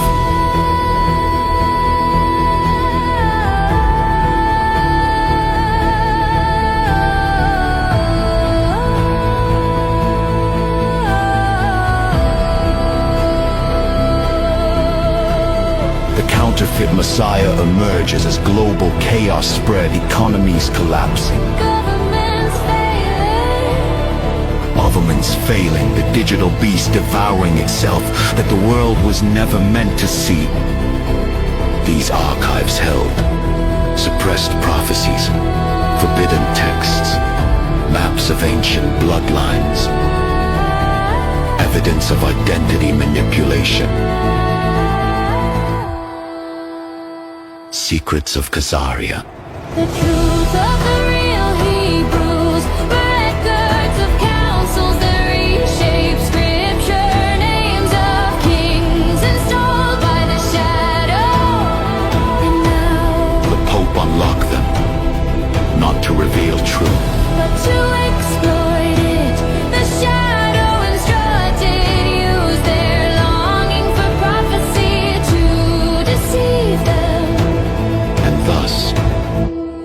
dragon made its final move. I void the counterfeit Messiah emerges as global chaos spread, economies collapsing. Governments failing, the digital beast devouring itself that the world was never meant to see. The Pope stepped forward with a proclamation. A savior has arrived. He presented a man clothed in charisma, wisdom, compassion, and supernatural allure. This figure Spoke all languages, performed signs, calmed nations, offered solutions to global crisis, promised peace between Israel and its enemies. The world trembled. The world believed. They called him the one who was promised, the restorer, the anointed, the Messiah. The children of light saw the truth. He was crafted, he was engineered, he was the dragon's final weapon. A counterfeit Messiah, born not of prophecy, but of design. Be the alliance of Rome and the beast system. The digit empire had collapsed, but its remnants remain. A networks, surveillance programs, biometric IDs, all damaged but not destroyed. The Vatican took control of what survived. For centuries the church claimed spiritual authority. Now it sought digital authority. The Pope merged. Remnants of the beast system, global religious influence, political connections, ancient prophetic narratives. And with the counterfeit Messiah at his side, he declared a new faith, a faith built on unity without truth, peace without justice, miracles without covenant. Spirituality without obedience. The shadow rejoiced. Humanity will worship the lie before it recognizes the truth.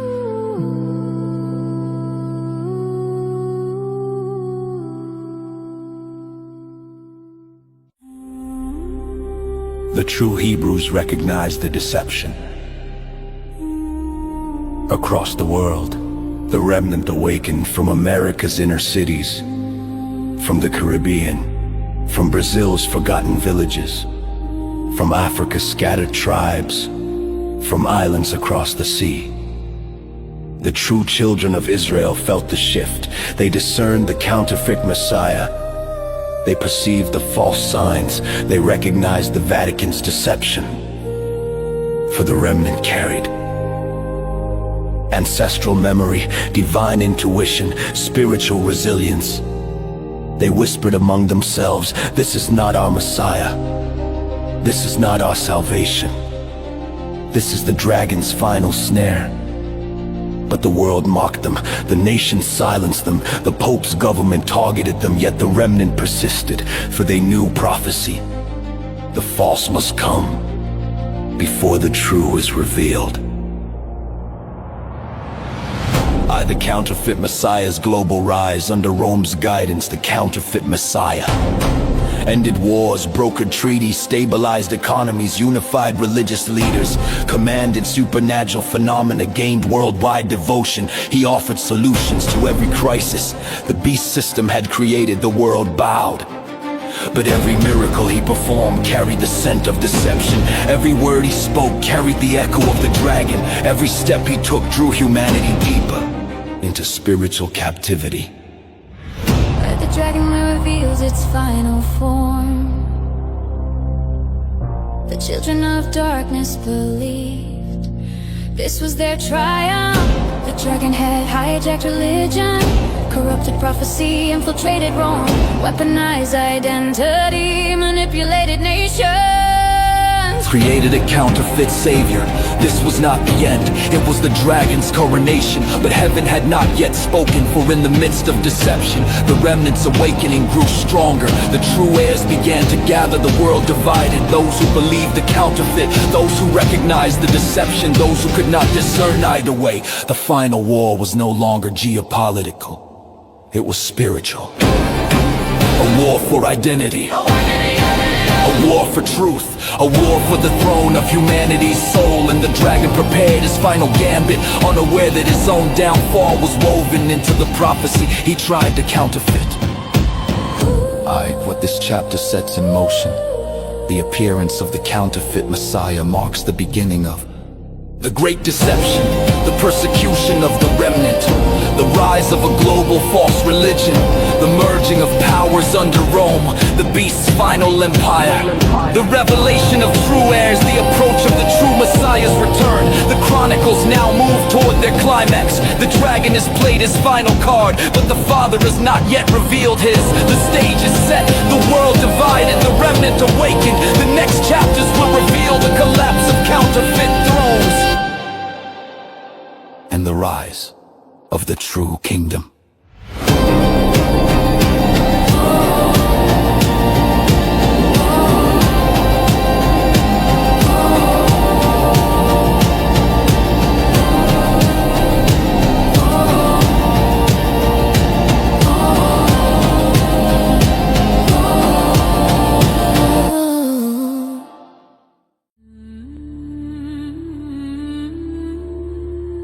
Chapter 65.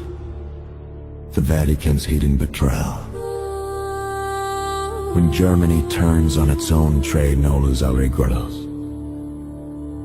the fracture foretold in the bloodline. Europe always hid a secret. Rome and the Germanic powers were never truly united, only temporarily aligned. The Vatican wore the robes of holiness, Germany wore the armor of empire, but beneath both garments ran the same river. Ancient ambition. Shadow covenants. Bloodlines shaped by conquest. Identities bound to the dragon. For centuries they cooperated when it benefited the throne of Europe. But prophecy recorded by the children of light warned of the day when the wolf will bite the shepherd, and the shepherd will betray the wolf. That day arrived in the age of the counterfeit Messiah. Germany's hidden influence in Rome. Long before modern times, Germanic blood seeped into the Vatican. Popes of German ancestry, bishops educated in Bavarian monasteries. Bankers from Frankfurt financing Roman projects. European aristocratic families interwoven with the church. The House of Windsor, the Habsburgs, the Bavarian lines, and other hidden dynasties all had ties to the Vatican. Germany believed Rome was its partner. Rome believed Germany was its guardian, but the dragon saw them both as tools, and tools once used are discarded. The counterfeit Messiah splits the alliance. The Vatican crowned the counterfeit Messiah as the world's spiritual redeemer. But Germany, the nation where Buellen's scattered children dispersed through Europe, the nation that birthed both Luther and the Reich, the nation with a fractured spiritual identity, began to doubt. The scholars whispered, this Messiah is too polished, too convenient, too aligned with Rome. German intelligence found inconsistencies. German theologians detected manipulation. German elites sensed a trap, the beast that once walked in daylight. Recognized the scent of deception. Germany's divided soul still retained a remnant of discernment, and that remnant awakened. The Vatican's fear of a German revelation. Rome could not allow Germany to expose the truth about Identity manipulation in Europe, Khazarian lineage claims, counterfeit thrones, ancient bloodline engineering, the true origins of the counterfeit Messiah. The Vatican feared. If Germany speaks, the dragon's plan collapses. So Rome acted first. A secret council was convened, not for doctrine, but for strategy. Germany must be silenced, even if it means betraying our own, the church that crowned German kings, now prepared to sabotage the nation it once called its sword. The Shadow Council makes its move in hidden chambers beneath Rome. The Shadow Council gathered, cardinals loyal to the counterfeit Messiah, intelligence officials, corporate financiers, digital architects of the fallen beast system, remnants of ancient European bloodlines. They plotted Germany's fall with surgical precision. Economic pressure, media manipulation, political destabilization, manufactured scandals, spiritual condemnation.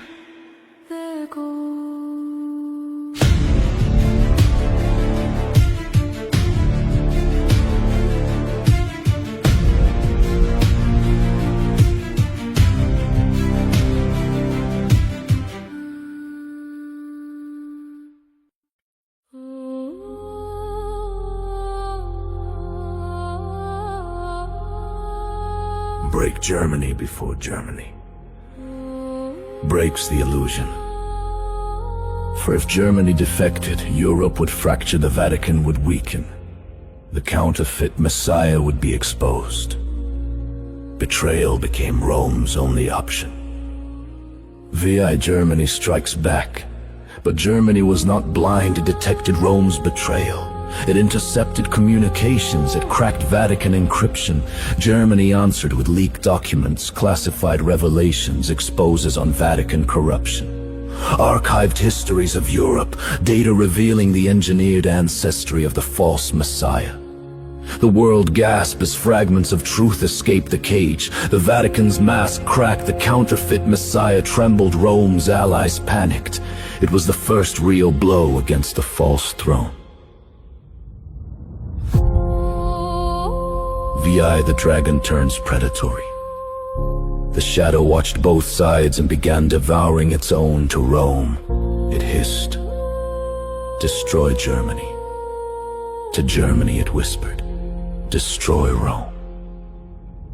The ancient alliance shattered. Europe trembled as political, spiritual, and digital warfare erupted.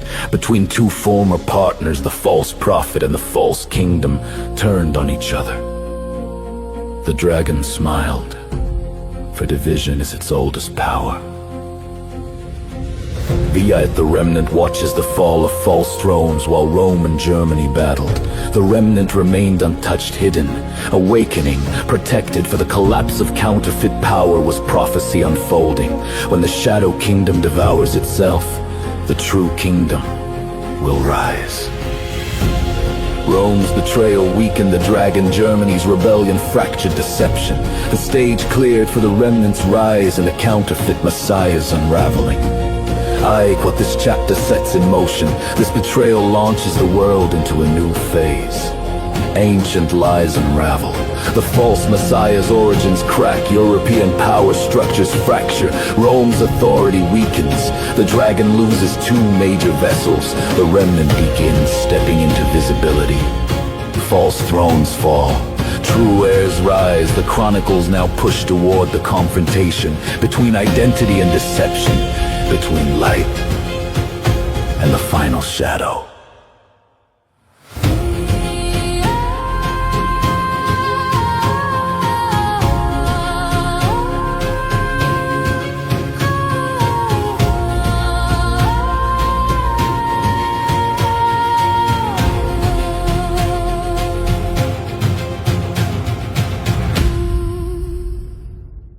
Chapter 66.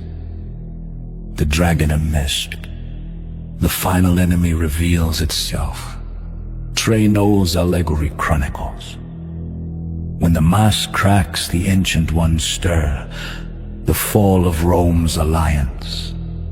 Germany turning on its own, the collapse of the digital beast, the rise of the counterfeit Messiah. All of these events were not isolated, they were sentenced. Tremors, shadows cast by something older, something waiting beneath the surface of human history. The children of light had long whispered. The dragon is not who humanity thinks. Its origins are older than empire, older than kingdoms, older than Adam's exile. And now, as global chaos thickened, the mask finally cracks. The dragon steps forward, and the world sees the face behind millennia of deception. How the Anunnaki returned to the stage. When the veil lifted, humanity did not see demons or spirits first. It saw beings, tall, ancient, radiant with unnatural brilliance, wrapped in technology that looked like magic, carrying the memory of forgotten civilizations.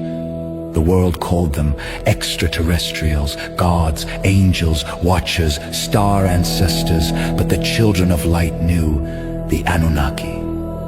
The same beings who deceived ancient summer, built false pantheons, manipulated kings, engineered hybrid bloodlines, taught forbidden knowledge, shaped empires for selfish ends, battled the forces of heaven, and whispered power into the children of shadow. They were not gods, they were impostors, and the dragon was their king. And the dragon revealed as the Lord of the Anunnaki. To the world, the dragon had been a symbol, a metaphor for evil, an allegory for deception. But the children of light chronicled the truth. The dragon is a being, the last and greatest ruler of the Anunnaki factions, ancient, vast, brilliant beyond comprehension, terrifying beyond imagination. He was the architect of the Khazarian counterfeit, European bloodline manipulation, Israel's false heirs, the Vatican's rise, the Germanic shadow dynasties, the digital beast system, the global deception of identity. But with the digital empire fallen and the counterfeit Messiah losing influence, the dragon could no longer hide behind governments, religions, bloodlines, systems. So he emerged not in a temple, not in a palace, not in a vision, but in the skies. I vow the great unveiling in the heavens. It began with a global phenomenon. Lights descending, craft appearing over every continent, symbols burning across the sky, thunder without storms, beings walking out of beams of energy. The Vatican proclaimed, "Our celestial brothers have arrived." Media celebrated, leaders bowed, nations trembled, but the remnant understood. This was not arrival, it was exposure. The dragon intended to force humanity into its final deception. Worship us as your creators. The Anunnaki stepped forward to claim ownership of the human race.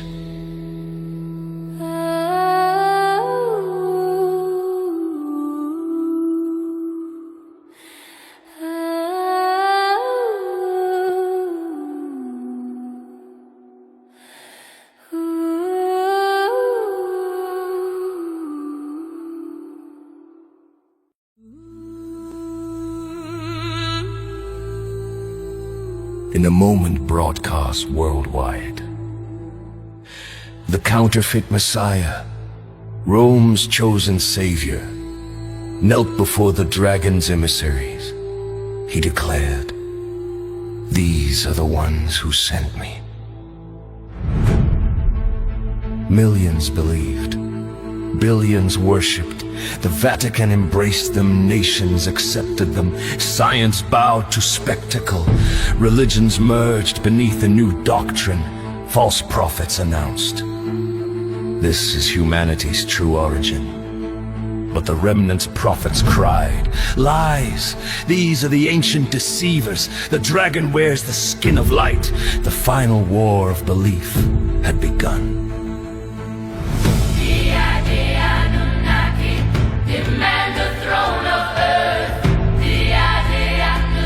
Once revealed, the Anunnaki wasted no time.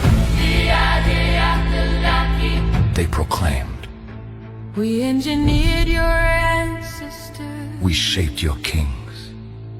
We inspired your religion. We guided your evolution. We now claim our rightful dominion. Humanity trembled, the dragon's plan became clear. Replace the creator with counterfeit creators. Replace the covenant with genetic manipulation.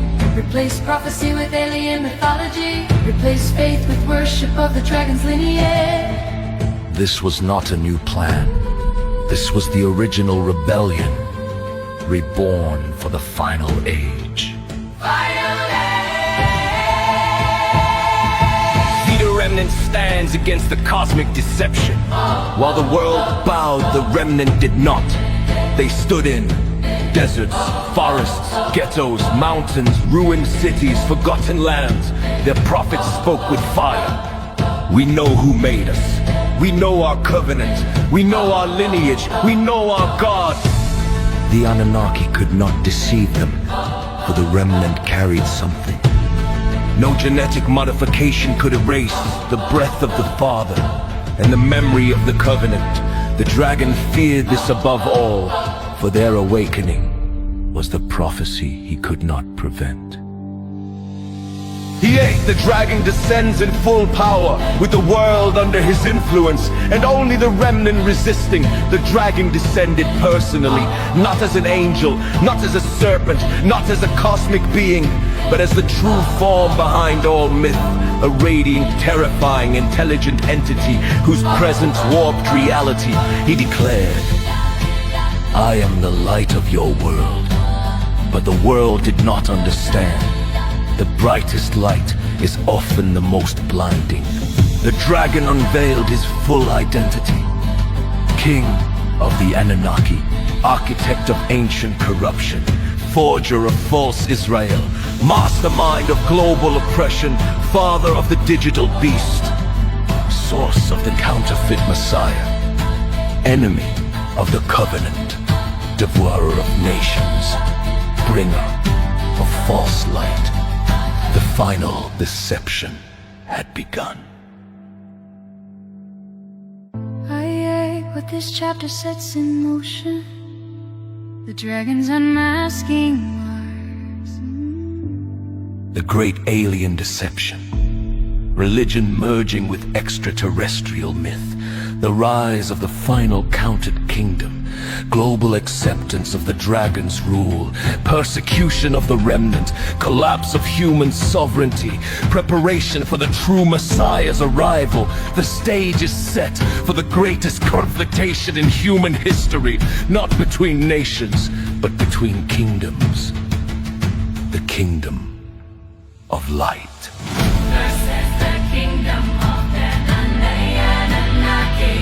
The remnant stands alone, the world stands deceived. The dragon stands unmasked. And heaven prepares to move. We are Anunnaki. And no,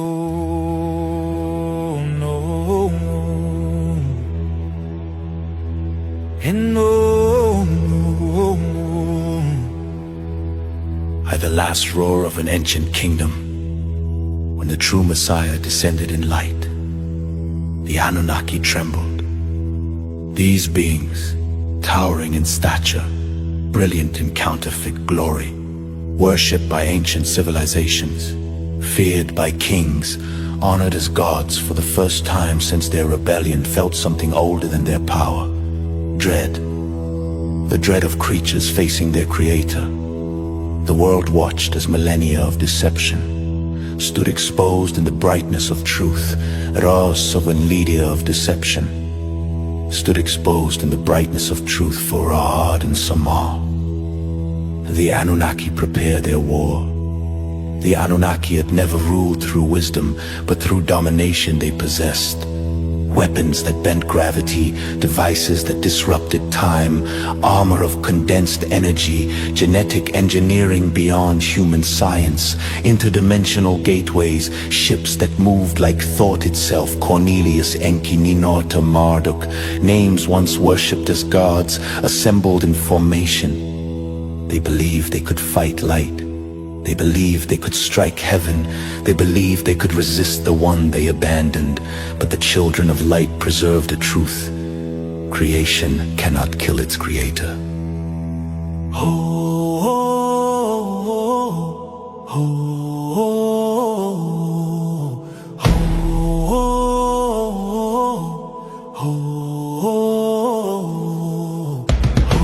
The dragon commands the final strike. The dragon, king of the Anunnaki, architect of deception, rose into the heavens and commanded, unleash everything. Do not bow to the light, crush it. The sky erupted with beams of darkness, cosmic fire, sonic destruction, antimatter storms, celestial weaponry. The earth shook, oceans trembled, mountains cracked, humanity screamed, the dragon roared, the Anunnaki attacked, and the true Messiah did not move.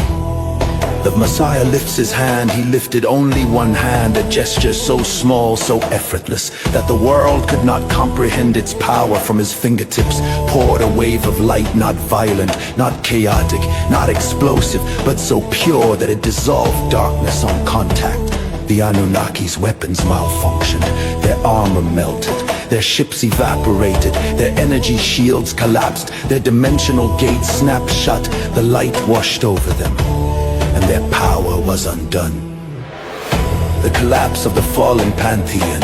One by one, the ancient deceivers fell. Enki, architect of forbidden knowledge, cloaked himself in illusions, but light stripped him bare. Marduk, warlord of Babel, charged with fury, but light shattered his weapons. Ninurta, hunter of men, summoned storms, but light silenced them. Ishtar, seducer of nations, attempted to charm the light, but light does not lust. Anu, father of their race, attempted escape, but light filled every realm. The pantheon of ancient gods was reduced to nothing before the one they imitated. They had never been gods, they had been rebels, and their rebellion had ended. Aye, the dragon makes his final plea. Cornered and collapsing, the dragon screamed, "Rise, stand with me, fight, fight or be forgotten."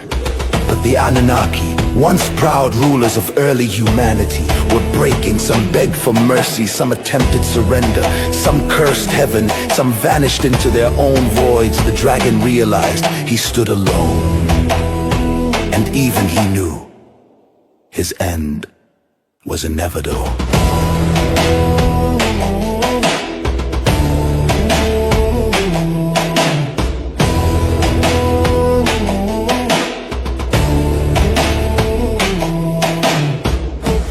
He lights, judgment falls.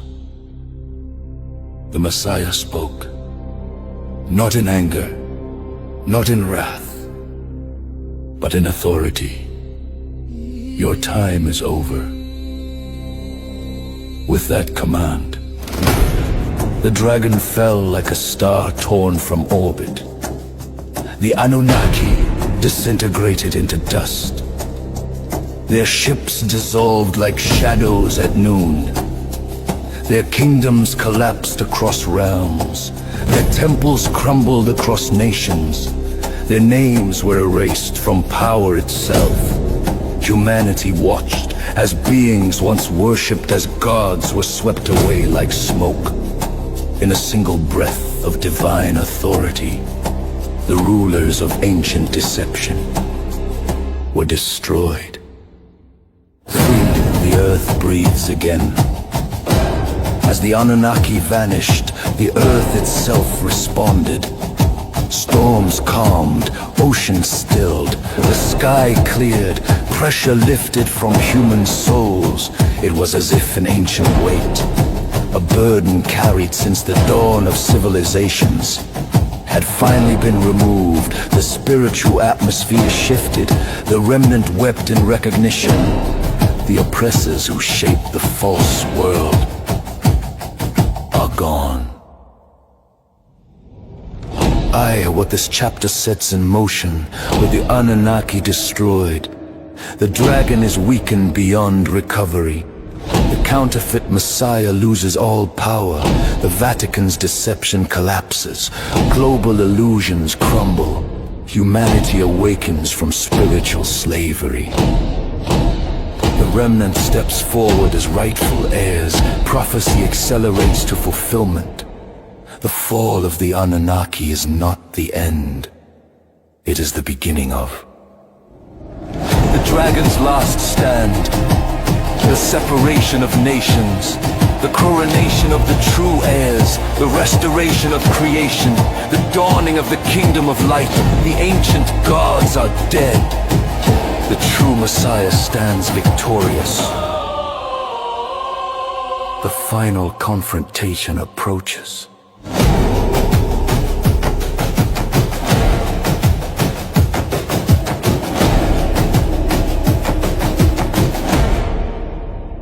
Chapter 68. Judgment of the Dragon. The last enemy falls. Trey Knowles' allegory chronicles. The death of the Anunnaki leaves a void of dread. The sky was silent. The world trembled. The ancient pantheon of deceivers, the Anunnaki, lay dissolved in the light. For the first time in millennia, their voices were gone, their temples fell, their strongholds cracked, their influence evaporated. But one remained, the oldest, the highest, the most cunning, the root of rebellion, the dragon. With his armies destroyed, his empire fallen, his deception exposed. He stood alone in the heavens, and all creation held its breath. The dragon's fury shakes the earth. The dragon screamed a sound that shattered clouds and split mountains. His wings unfurled like storms, his eyes burned like dying suns. His aura dragged the sky into darkness. He roared, "I am the first light. I am the rightful king. This world is mine." But the remnant answered, "You are a liar." The true Messiah said nothing. His silence was judgment, and the dragon felt fear for the first time since his rebellion. Hurry, he attacks in desperation. With a final act of madness, the dragon unleashed everything. Cosmic fire that warped the air, storms that tore open the fabric of space, sonic waves that bent oceans, black lightning that erased matter. Ancient weapons born before human memory, he hurled them at the Messiah, the pure light standing unmoved. The world watched as the sky erupted in devastation. But the light remained unchanged. The Messiah whispered, "You cannot strike what you cannot surpass." Everything the dragon released melted into nothing the moment it touched the light. The dragon tries to flee, knowing defeat was inevitable. The dragon fled, he tore through dimensions, ripped open stargates, vanished into quantum rifts, slid between realms unseen by human eyes. He sought the abyss, the void, the forgotten places of creation, anywhere to hide, anywhere to escape, but light is not bound by space. The Messiah was already there, waiting in every realm the dragon tried to enter. There was nowhere to go, not in heaven, not in earth, not in the depths of creation.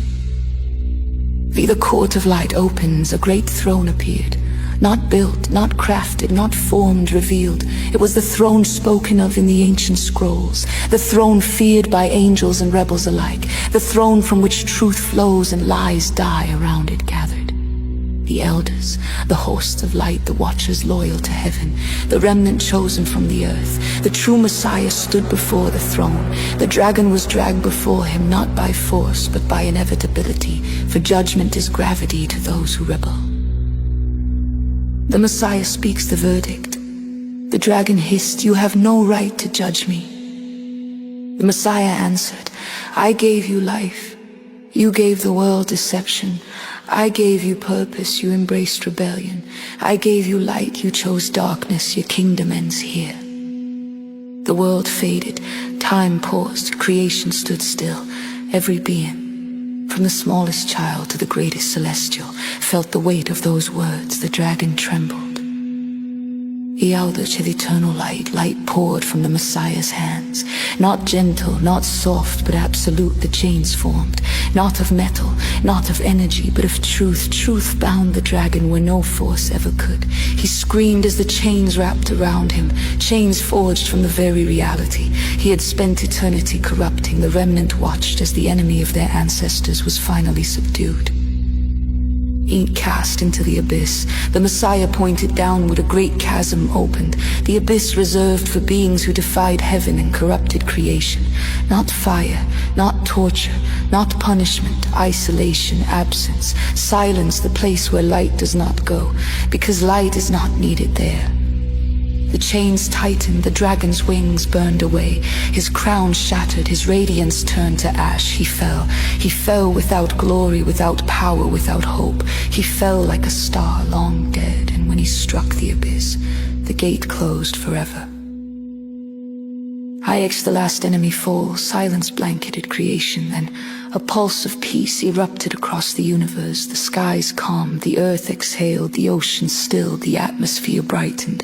The hearts of humanity felt lighter, as though a nightmare had ended, because it had the children of light declared. The dragon is no more. The remnant wept, the angels sang, the universe vibrated in harmony. The last enemy had fallen, and nothing in creation would ever be the same again. What this chapter sets in motion, with the dragon destroyed, the counterfeit kingdom collapses completely. The remnant steps into their destiny. The final restoration begins. The earth prepares for renewal. Humanity enters an age of light. Prophecy moves to its final chapters. The enemy of creation has been judged. The last deceiver has fallen. The age of light begins.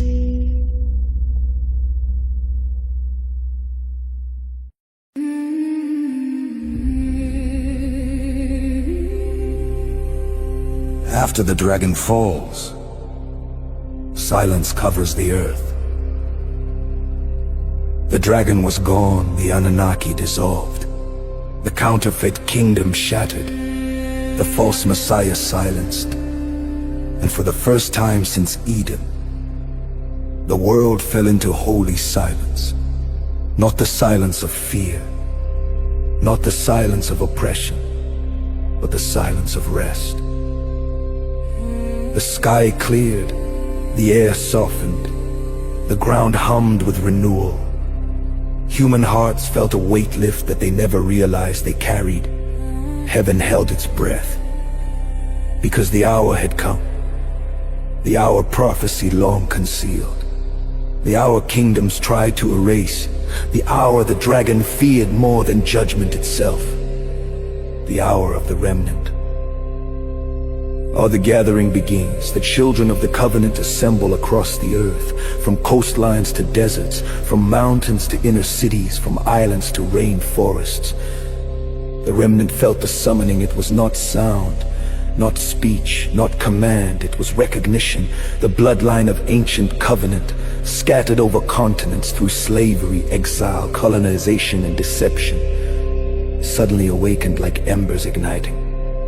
They stepped out of homes, out of cities, out of nations, guided not by maps, but by ancestry. They gathered in wildernesses just as prophecy foretold. Black, brown, indigenous, those whom the world rejected, oppressed, forgot, and mislabeled, now stepped forward as the chosen, the real Israel, the true heirs of the covenant.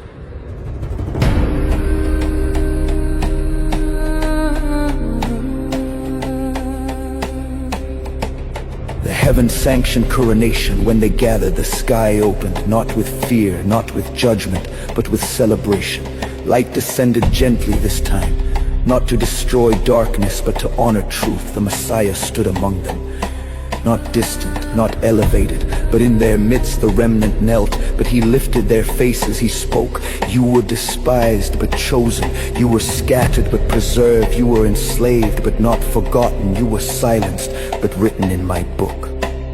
A crown of living light materialized above every head, each unique, each carrying glory that reflected their journey, and heaven proclaimed, the true Israel is revealed. I the thrones of the remnant rise from the earth. Thrones rose from the ground, not golden, not jeweled, not carved by human hands, but formed from the very essence of creation.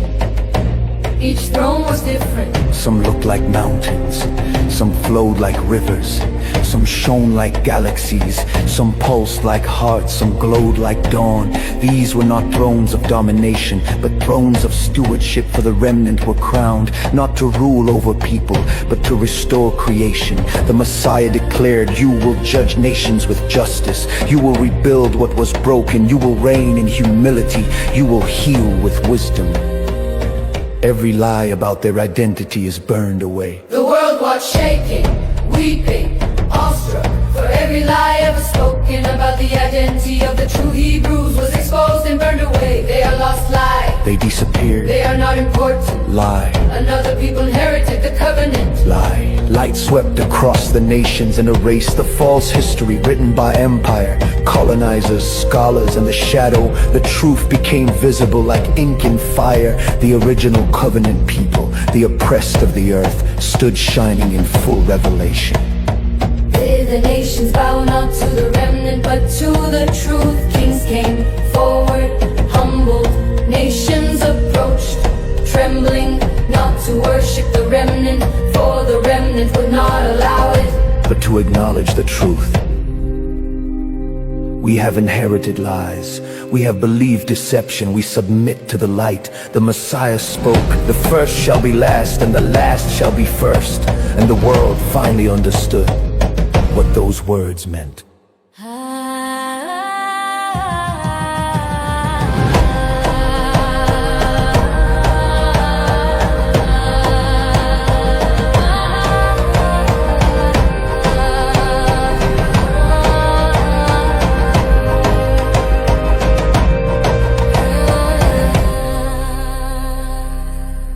The remnant receives their inheritance.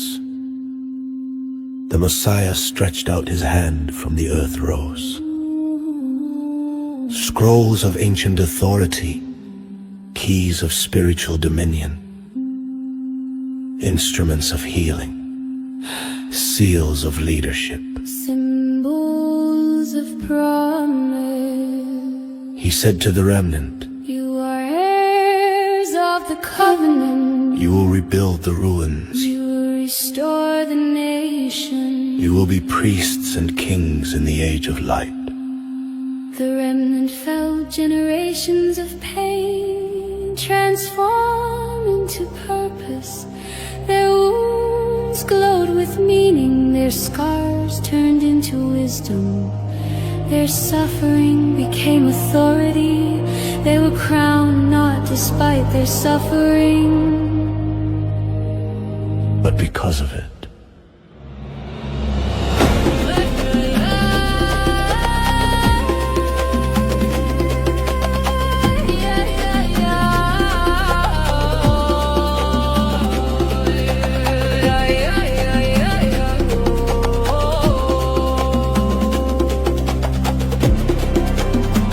The earth rejoices. Creation finally recognizes its stewards. Animals approached, forests sang, winds danced, oceans bowed. Creation itself recognized its rightful stewards. The Messiah declared, "The earth will be ruled by those who loved righteousness even when they had nothing." And the world entered a new atmosphere, warm, awake, reborn. What this chapter sets in motion, the crowning of the remnant brings, the rebuilding of the world, the restoration of nations, the cleansing of history, the healing of creation, the beginning of the age of life. The true Israel stepping into divine purpose. The dragon is gone. The remnant is crowned, the Messiah reigns, the earth rejoices, the kingdom of light has returned to its rightful rulers.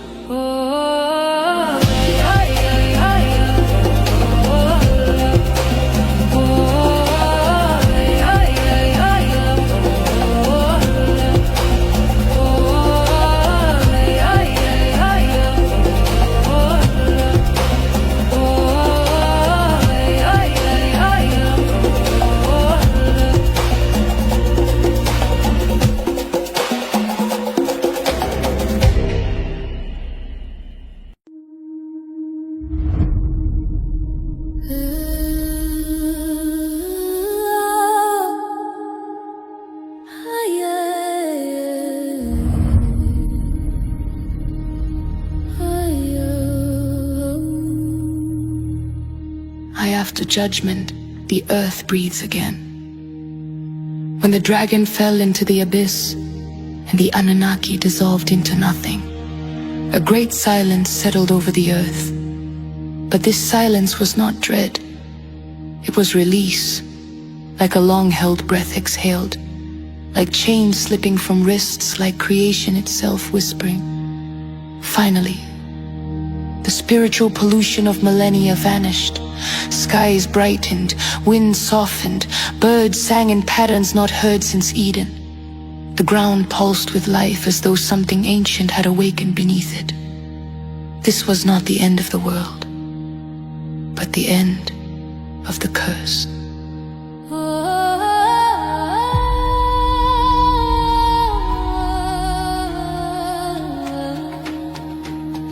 That the Messiah walks the earth. The true Messiah descended from the radiance and stepped onto the healed soil of the world. But he did not sit upon a marble throne. He did not hide behind walls. He did not exalt himself above creation. Instead, he walked the earth barefoot, feeling the soil he once shaped. The remnant followed close, each bearing a crown of living light. Not for vanity, but for identity. He spoke not in thunder this time, but in warmth. The age of restoration has begun. Every tree leaned toward him, every river glowed, every breath carried life. The Messiah's presence became the new atmosphere of the world. And the remnant takes their places as keepers of creation. The remnant, those scattered by slavery, broken by colonization, hidden by deception, oppressed by the world, now stepped into their eternal roles. Their thrones appeared not in palaces, but in the fabric of nature. One seated in the heart of a glowing mountain, one among ancient rivers restored, one over deserts that blossomed, one in cities reborn with harmony and justice. Their crowns glowed as extensions of creation. They became healers of nations, judges of righteousness, keepers of wisdom, builders of peace. The world finally understood why their suffering had been so great. They were being refined for leadership. The earth itself began to heal. The Messiah raised his hand. What the shadow had broken began to restore itself. Deserts bloomed with flowers, polluted oceans turned crystal blue, extinct species returned. Forests grew at supernatural speed. The air cleared, diseases vanished, the climate stabilized. Even time seemed to slow. Days lasted longer, nights shimmered with celestial light. A harmony spread across the earth that humanity had never known. This was the world as it was meant to be. A world without fear, without deception, without the dragon. The nations approached the light. People from every nation approached, not as conquerors, but as students. They asked, teach us peace, teach us truth, teach us how to live in this new world, teach us the laws of the kingdom. And the remnant, guided by light, taught them justice without oppression, power without corruption, leadership without ego, unity without force, identity without deception. For the first time in history, nations were not divided by borders, but healed by light. The cities of the world are reborn, ruined cities, destroyed by war, greed, and the beast system, were rebuilt under the Messiah's guidance. No skyscrapers of pride, no temples of wealth, no monuments to ego.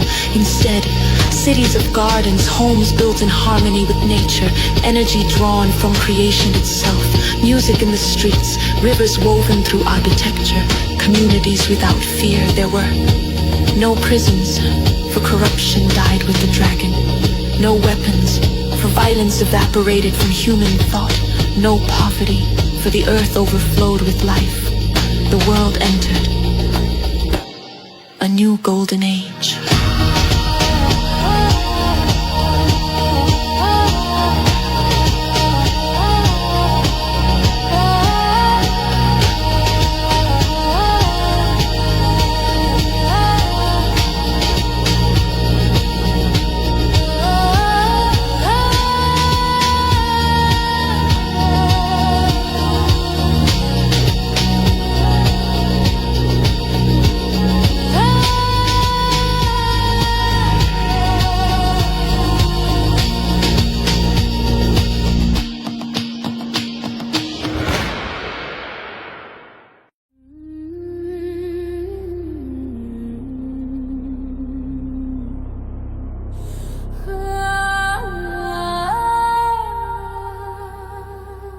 via the Messiah opens the Book of Ages in the heart of the new earth. The Messiah opened a book sealed since the dawn of time. The Book of Ages inside were written. The destiny of every nation, the purpose of every tribe, the songs of the restored world, the wisdom of the ages. The final instructions for humanity. He handed pages to the remnant, who received them with tears of gratitude. For the first time, humanity understood. We were never meant to rule alone. We were meant to rule with light.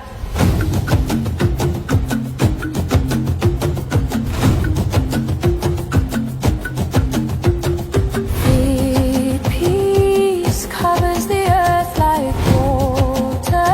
The Messiah lifted his arms and peace flowed from him like a river. It washed over. Animals, plants, humans, mountains, oceans, even the atmosphere. The peace was so total that Children play beside lions. Wolves slept among lambs. Predators hunted no more. War became a forgotten concept. For peace is not the absence of conflict. It is the presence of the Messiah.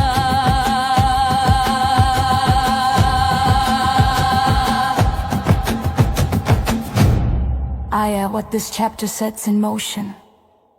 The new earth brings the restoration of creation, the return of true identity, the crowning of the remnant, the healing of nations, the rebuilding of humanity, the reign of light, the fulfillment of prophecy.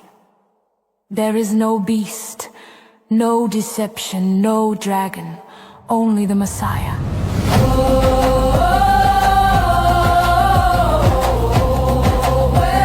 He always intended.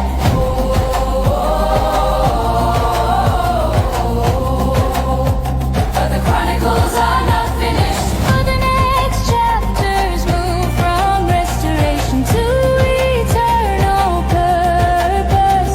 The new earth must learn how to live without shadow.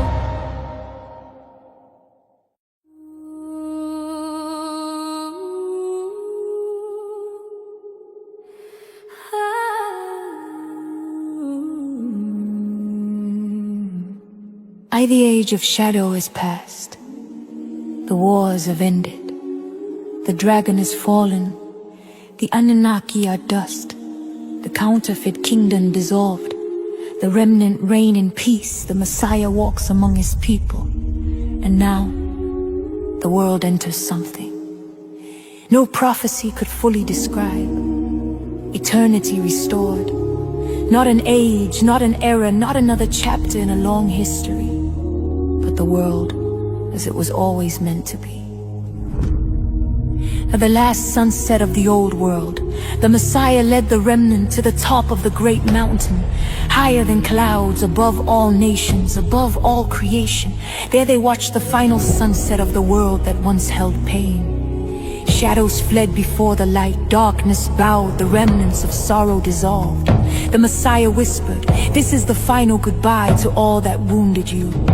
Tears fell, not of grief but of release. The past no longer held power. The dawn of the eternal kingdom, when the last glimmer of the old sun faded, a new light rose, not from the sky but from the Messiah himself. He stretched out his arms and the heavens transformed. Stars multiplied, colors danced like rivers of fire. Constellations rearranged themselves. The atmosphere vibrated with glory. A new dawn began. The Messiah declared, "Behold, the eternal kingdom." and time bowed its head. I remnant take their eternal places. The crowned children of light, the true Israel, stood before their king. He spoke to them as a father to his children. You suffered in silence, but now you reign in joy. You were forgotten, but now you are the foundation stones of my everlasting world. Their thrones rose across the earth, not monuments of power, but pillars of healing. From these thrones, the remnant would guide nations, teach truth, maintain harmony, preserve wisdom, shape destiny. Their leadership was eternal, their legacy unstoppable. Be the nations gather in celebration. Humanity from every tribe, tongue, and nation gather before the Messiah. No borders, no wars, no lies, no division. Their hearts beat in unity with the rhythm of the new earth. The Messiah proclaimed, let the universe witness the unity of my restored creation. And the universe responded. Galaxies shimmered in reverence, planets aligned in cosmic harmony. The heavens rejoiced. For the first time since creation, all existence was unified in light. The book of destiny closes and opens again. A great book appeared, the book of destiny, the record of every age, every kingdom, every victory written under shadows and light. The Messiah closed it. The sound echoed across the cosmos like the final chord of 1,000 symphonies. Then he opened another, the book of eternity. Its pages were blank, not because nothing was written, but because everything ahead would be written together by the Messiah, by the remnant, by the nations, by the renewed earth, by all creation. The story was no longer shaped by war, it was shaped by light.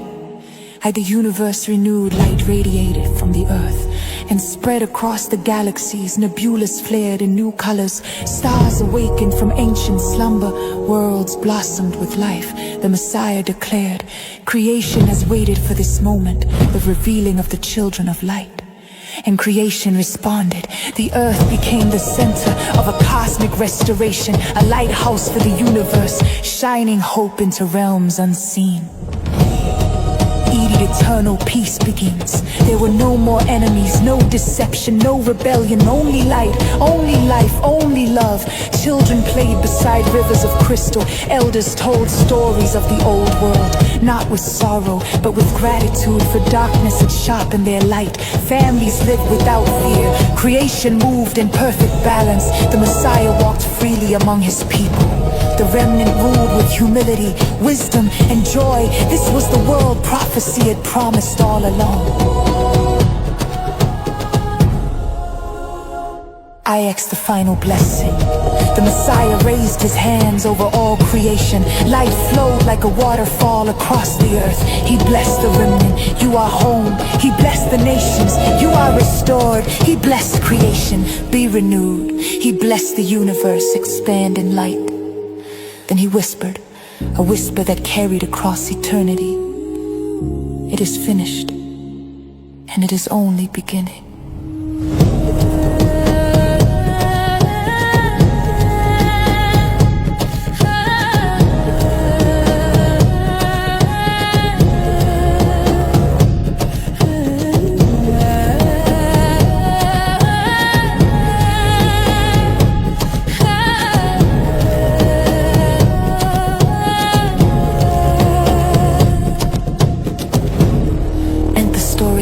Where it always was leading. And so the allegorical chronicles conclude.